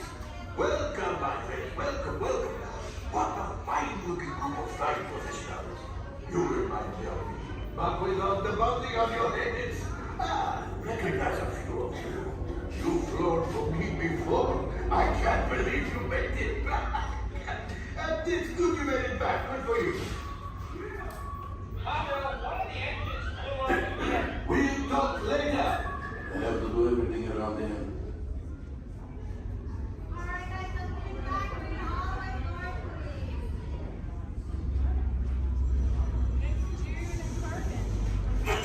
Yes. Hello, my friends. I am Hondo Onaka, and this is Onaka Transport Solutions. Today, I am offering the opportunity of a lifetime. I need flight crews to transport this valuable merchandise across the galaxy. Pilots to navigate, engineers to operate the ship, and gunners to defend the shipments. And that is where you come in. The Millennium Falcon. Oh no, for some very fast and very profitable expeditions. Chewbacca, my fine furry friend. Yes. As we agreed, you let us use the ship. We'll get you the supplies you need. It's a win-win. You help the resistance, and I get all the profits. What? The first order will never know we were there. Okay, time to go, so, bye-bye. We better go before he changes his mind. Move along, my friends. Listen carefully and remember, the better you work together. Come in. I have an opportunity for you all that is very dangerous. I was going to say profitable. You think I'm so heartless I would send my friends into danger? You insult my honor. And believe me, I have very little honor to insult. We'll talk later. I have to do everything around here. Hello, my friends. I am Hondo Onaka, and this is Onaka Transport Solutions. Today, I am offering the opportunity of a lifetime. I need flight crews to transport this valuable merchandise across the galaxy. Pilots to navigate, engineers to operate the ship, and gunners to defend the shipments. And that is where you come in. The Millennium Falcon. On loan for some very fast and very profitable expeditions. Chewbacca, my fine furry friend. Yes. As we agreed, you let us use the ship. We'll get you the supplies you need. It's a win-win. You help the resistance, and I get all the profits. What? The first order will never know we were there. Okay, time to go, so, bye-bye. We better go before he changes his mind. Move along, my friends. Listen carefully and remember, the better you work together, the more you earn. Your lives and my profit depend on it. Now go.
Yeah. Oh, Daddy, Walt! Come on, hey!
quick couple reminders. It's a bumpy road, so please stay seated with your arms, hands, feet, and legs inside the vehicle at all times. With that in mind, please keep a hold tight to those phones, cameras, hats, and sunglasses. If one of them falls, sadly, we won't be able to stop. On your top side, you're going to see an animal spotting guide. Hopefully, we're going to see most of those animals today in our safari. Once again, bumpy road, moving truck, so please stay seated at all times. I do advise you to get those phones and cameras ready. This is a photo area, but we might not be able to stop for every animal. I'm gonna make sure I stop for most of them. But sometimes they won't stop for us. Just be ready. And 20. So we're gonna start off our journey here in the Little Ituri Forest. The forest animals are kind of exclusive and they depend a lot on camouflaging to stay safe. So sometimes they're kind of hard to see. So here on the right side, we're going to see an okapi. Even though the okapis have zebra-like pants, they're actually related to giraffes. It wasn't until 1901 that okapis were discovered. Before that, they used to be thought as a myth. And much like the giraffes, okapis also have those long tongues that are going to help them reach tall places. And only the male okapi is going to have ossicones.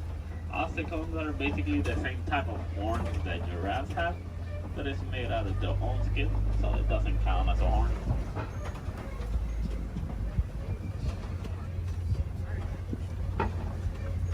So coming up on our left side, we're going to see some black rhinos. The black rhinos are one of the smallest of their species, weighing up to 3,000 pounds. The shape of the black rhino's mouth is kind of pointy or triangle-like, so that way it's easier for them to feed on the forest. It's also a nice way for them to, also a nice way for us to identify the rhinos. Black rhinos have a pointy-shaped mouth, while white rhinos have a square-shaped mouth. So this one here on the right side, closest to the truck, is going to be a greater kudu. The greater kudus are one of the tallest of the forest antelopes. They can go about 55 inches to the shoulder. That's about 4 feet tall. That greater kudu doesn't have any horns like the one in the picture. It's because this one is a female. Only the male greater kudu is going to have horns. Behind the greater kudu, we're going to see some bongos. Bongos are also known as the ghosts of the forest because they're rarely seen. The shape of the bongo's horn is twisted and it goes all the way towards their backs. So that way it's easier for them to travel around the forest without getting stuck. So as we start exiting the Little Ituri Forest, we're going to head all the way towards our Safi River. Rivers and water spots are great areas to see some of the wildlife that live near the water.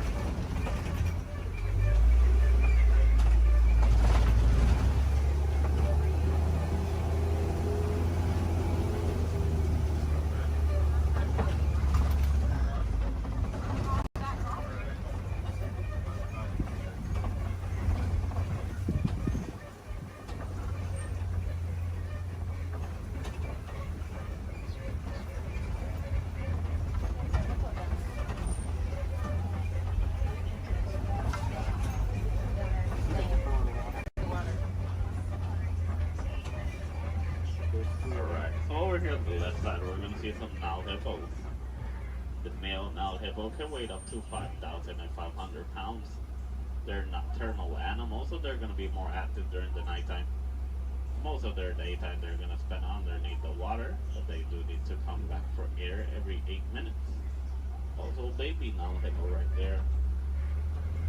A group of hippos is also going to be known as a bloat. Bloat of hippos. So here on the left side, we also see some pigback pelicans. The pigback pelicans get the coloration in their feathers during mating season. They're colonial nesters, so most of the time you're going to see them in large groups. They can go between 50 to 500.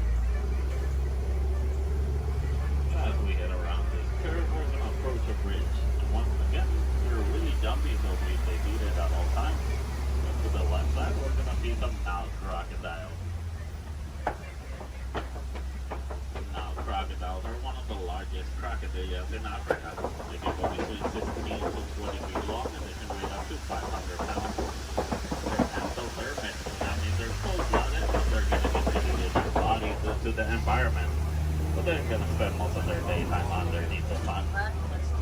to cool off, they'll just open their mouth or they'll dive in the water. They're great parents. They will roll around the eggs in their teeth so that way they can help them emerge.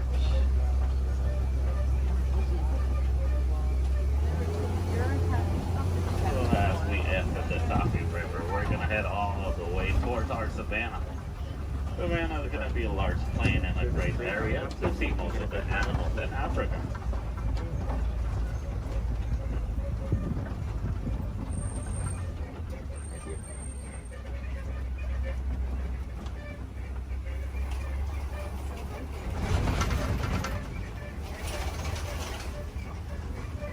Brian.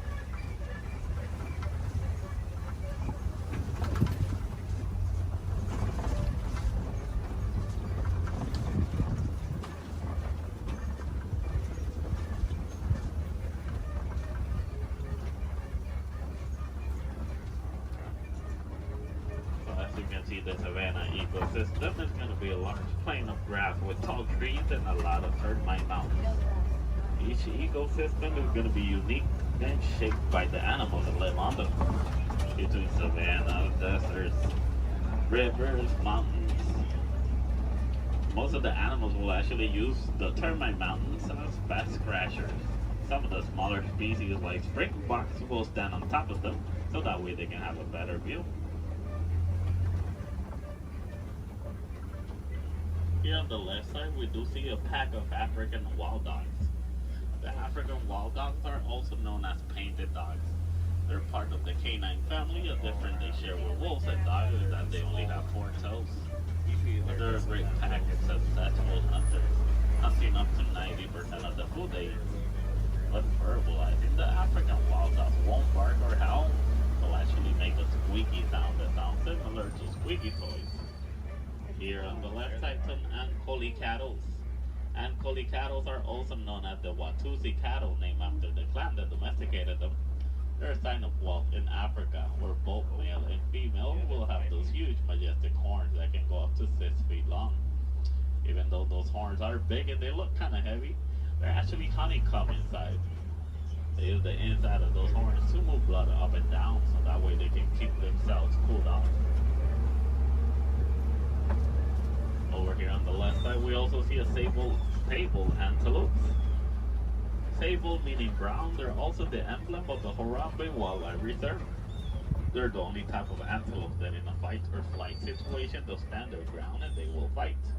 As you can see, the shape of their horns goes all the way towards their backs, so that way it's harder for predators to jump on them.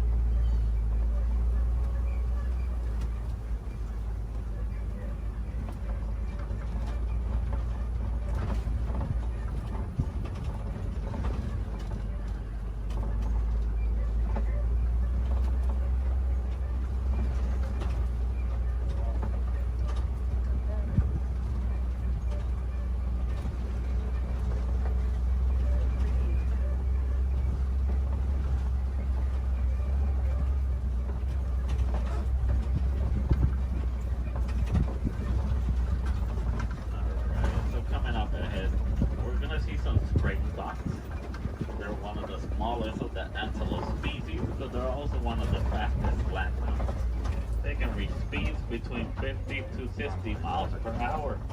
And as their name implies, the springboks.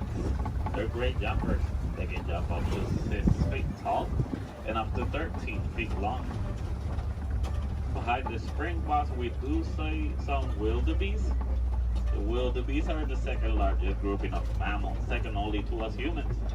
Wildebeest is a translation from the African word wild beast, but they're also known as the newts due to a sound they make when verbalizing. It sounds like they're saying newt.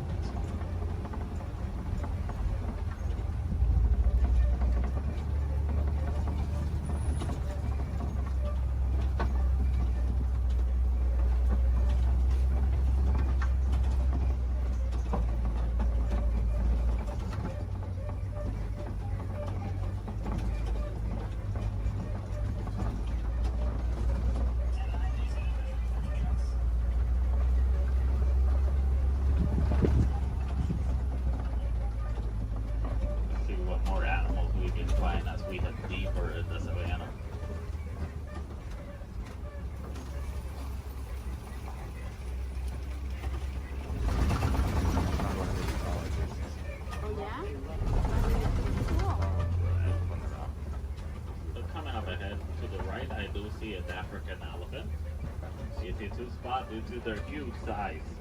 Also, the shape of their ears look like the continent of Africa. They like to flap around those huge ears back and forth so that way they can keep themselves cooled off, basically like a giant pair of fans. Also to the left side, mandrills, and the mandrills are one of the largest species of monkeys. Male mandrill can weigh up to 100 pounds, while the female can weigh up to 35 pounds. They also have a special pocket in their mouth where they can store food and snacks for later, just like squirrels. So the elephants will also throw dirt on top of their backs so that way the dirt will block them from the sun and also from bugs. They're huge animals with a huge appetite, eating up to 300 pounds in just a day. So a nice easy way to identify a male elephant is because male elephants, whenever they reach adulthood, they like to go on their own. And sometimes they'll join other elephants and they'll form a group known as a bachelor.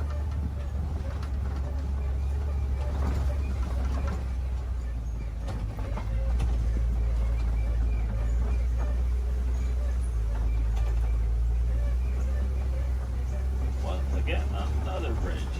Please stay seated.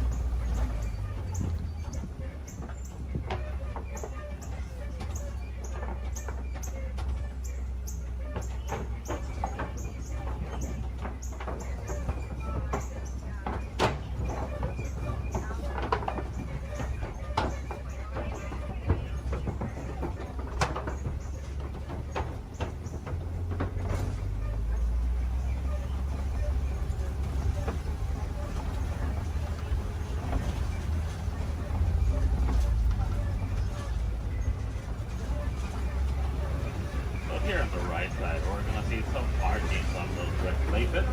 Those are elephant tusk marks. Elephants will stick their tusks on those red clay pits so that way they can get some of the minerals they don't get in their regular diet. Basically like a natural vitamin for them.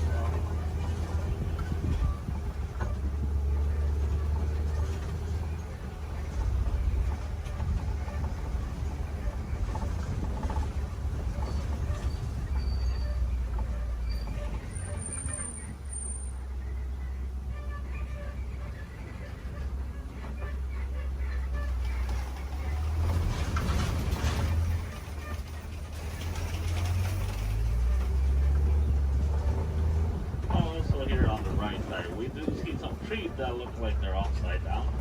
They're known as upside down trees, but they're also known as the tree of life. The real name is the baobab trees. And baobab trees can go leafless up to 9 months of the year, so that way they can store inside of them thousands of gallons of water. Some of the animals will actually try and reach that water, like elephants will stick their tusks on them.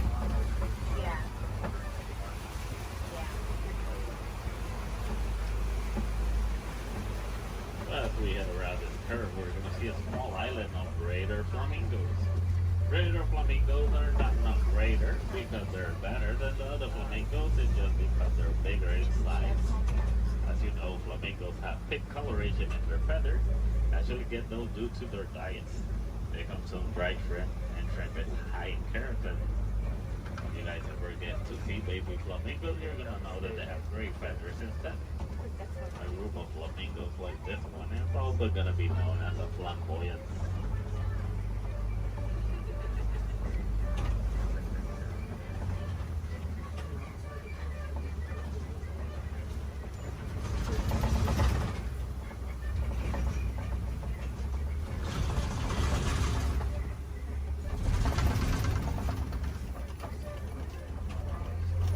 Coming up ahead, we do see some white rhinos. The white rhinos are one of the largest of their species, weighing up to 5,000 pounds.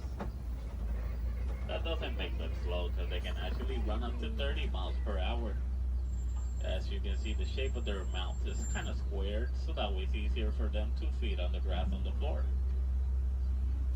And you'll usually find them in the savannah around mud pits. They like to roll around those mud pits so that way the mud will help them against the sun and also against bugs. It's a nice way for them to stay cooled off. Basically, white rhinos are a different type shade of gray from the black rhinos. The reason they get the name white rhinos is not because of their colors. It's actually a mistranslation from the Afrikaans word white.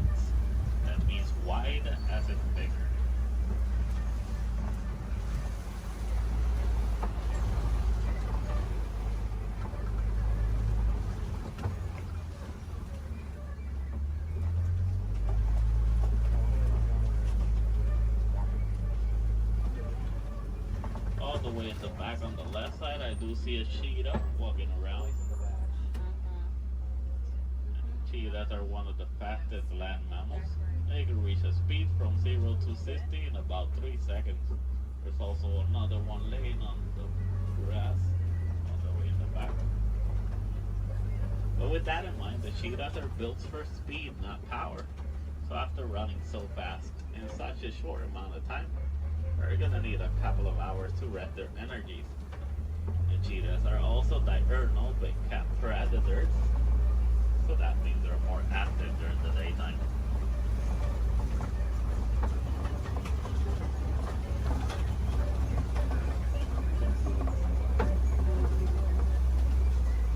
Coming up ahead, we do see some Gobi rocks, and on top of that Gobi rock, we do see a lion. And lions are nocturnal big cat predators. They're more active during the nighttime. Most of their daytime, they're actually gonna spend sleeping. They can sleep up to 20 hours in a day. So that way they can store all the energies for the successful hunt at night. But while hunting, the female is gonna do most of the hunting, while the male is usually gonna be the stay-at-home dad who's gonna take care of their cubs. So a group of lions is gonna be known as a pride. In the morning, the lion's eyesight is technically as good as ours, but at nighttime, their eyesight are 6 times stronger. Why they're so successful hunters at night.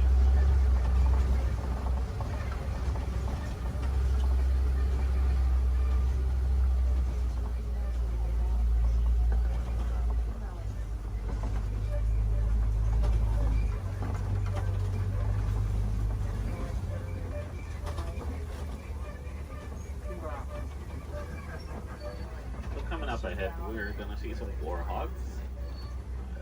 Behind that tree, there it is. And warhogs are one of the largest burrowing mammals. They like to make burrows like those in which they will sleep on facing outwards, so that way they can see anything that's coming toward them. They're super close relatives to domesticated pigs, and they can run up to 35 miles per hour.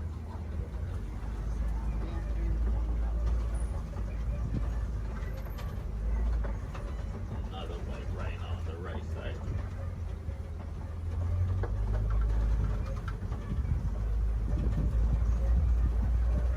As we start exiting our savannah, we're gonna head all the way towards the Warden's Post. Warden's Post is gonna be a great area to see how both humans and wildlife live in harmony.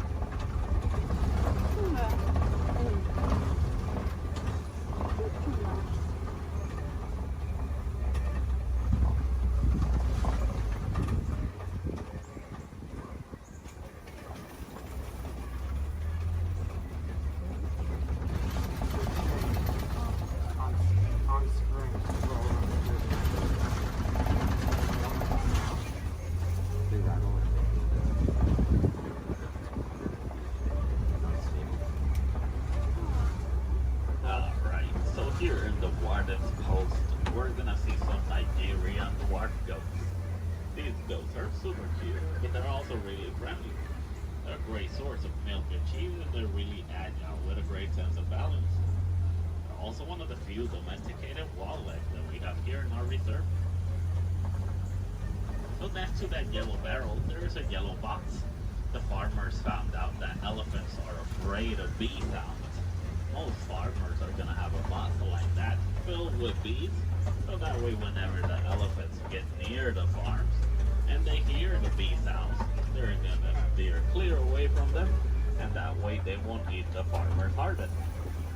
It's a nice way for both humans and elephants to co-live in harmony, but it's also a great source of honey. Also, the farmers will actually sell that honey for an extra income. Because sadly, due to our mining of a mineral called coltan, most elephants are losing their habitats and homes, causing them to migrate into human farms and villages more commonly so than it used to. So having bees in a box is going to be a nice technique for both keeping elephants safe, but also staying safe.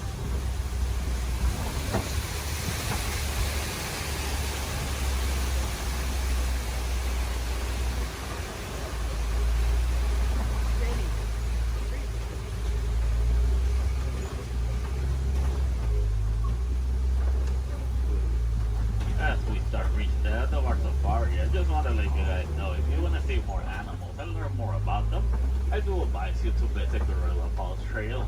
It's a nice 20-minute pathway that will take you all the way to meet a family of gorillas, while meeting more animals, learning more about them, and also more about conservation. If you're really lucky, you might even get a better close-up view of the hippos through a glass. Also, while here in Harambe, we have the Rafiki's Planet Watch. The Wildlife Express train is going to take you all the way towards Rafiki. Well, you're also going to meet a couple more animals. You might even get to pet some of them in the domesticated pet center. We have an animation studio where you might learn how to draw a couple of our animals. Super cool. And we also have an animal clinic. Any chance we need to take care of one of our animals, you guys can actually see the process through a glass. It's super cool journey. It's got nice AC, but it takes about a whole hour to complete. So you gotta plan ahead. The last Wildlife Express leaves at 4:30. Sunday Sana working.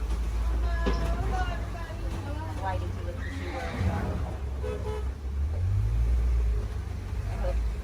Alright, also while here in Harambe, you guys can visit the Celebration Festival, the Lion King. A great show to watch while visiting Animal Kingdom. There's going to be animals wherever you go throughout the park. We do have the lesser flamingos. Those are going to be the smaller flamingos. In some area of the park, I believe, is one of the pathways that leads you to the Tree of Life. If you go all the way towards Asia, they're going to see a similar walking trail to the Gorilla Falls, but it's going to be known as the Maharashtra Jungle Trek. Over there, you're going to meet some of the Asian animals like Komodo dragons, tigers, also super cool to visit while you're in Animal Kingdom. So for the Gorilla Falls, once you head out of the truck and you head down the ramp, if you go to the left side, you're already on the Gorilla Falls Trail. Keep going around, enjoy your time, see more animals. If you go to the right, you're going to go back to the village, where you can see the entrance towards Rafiki.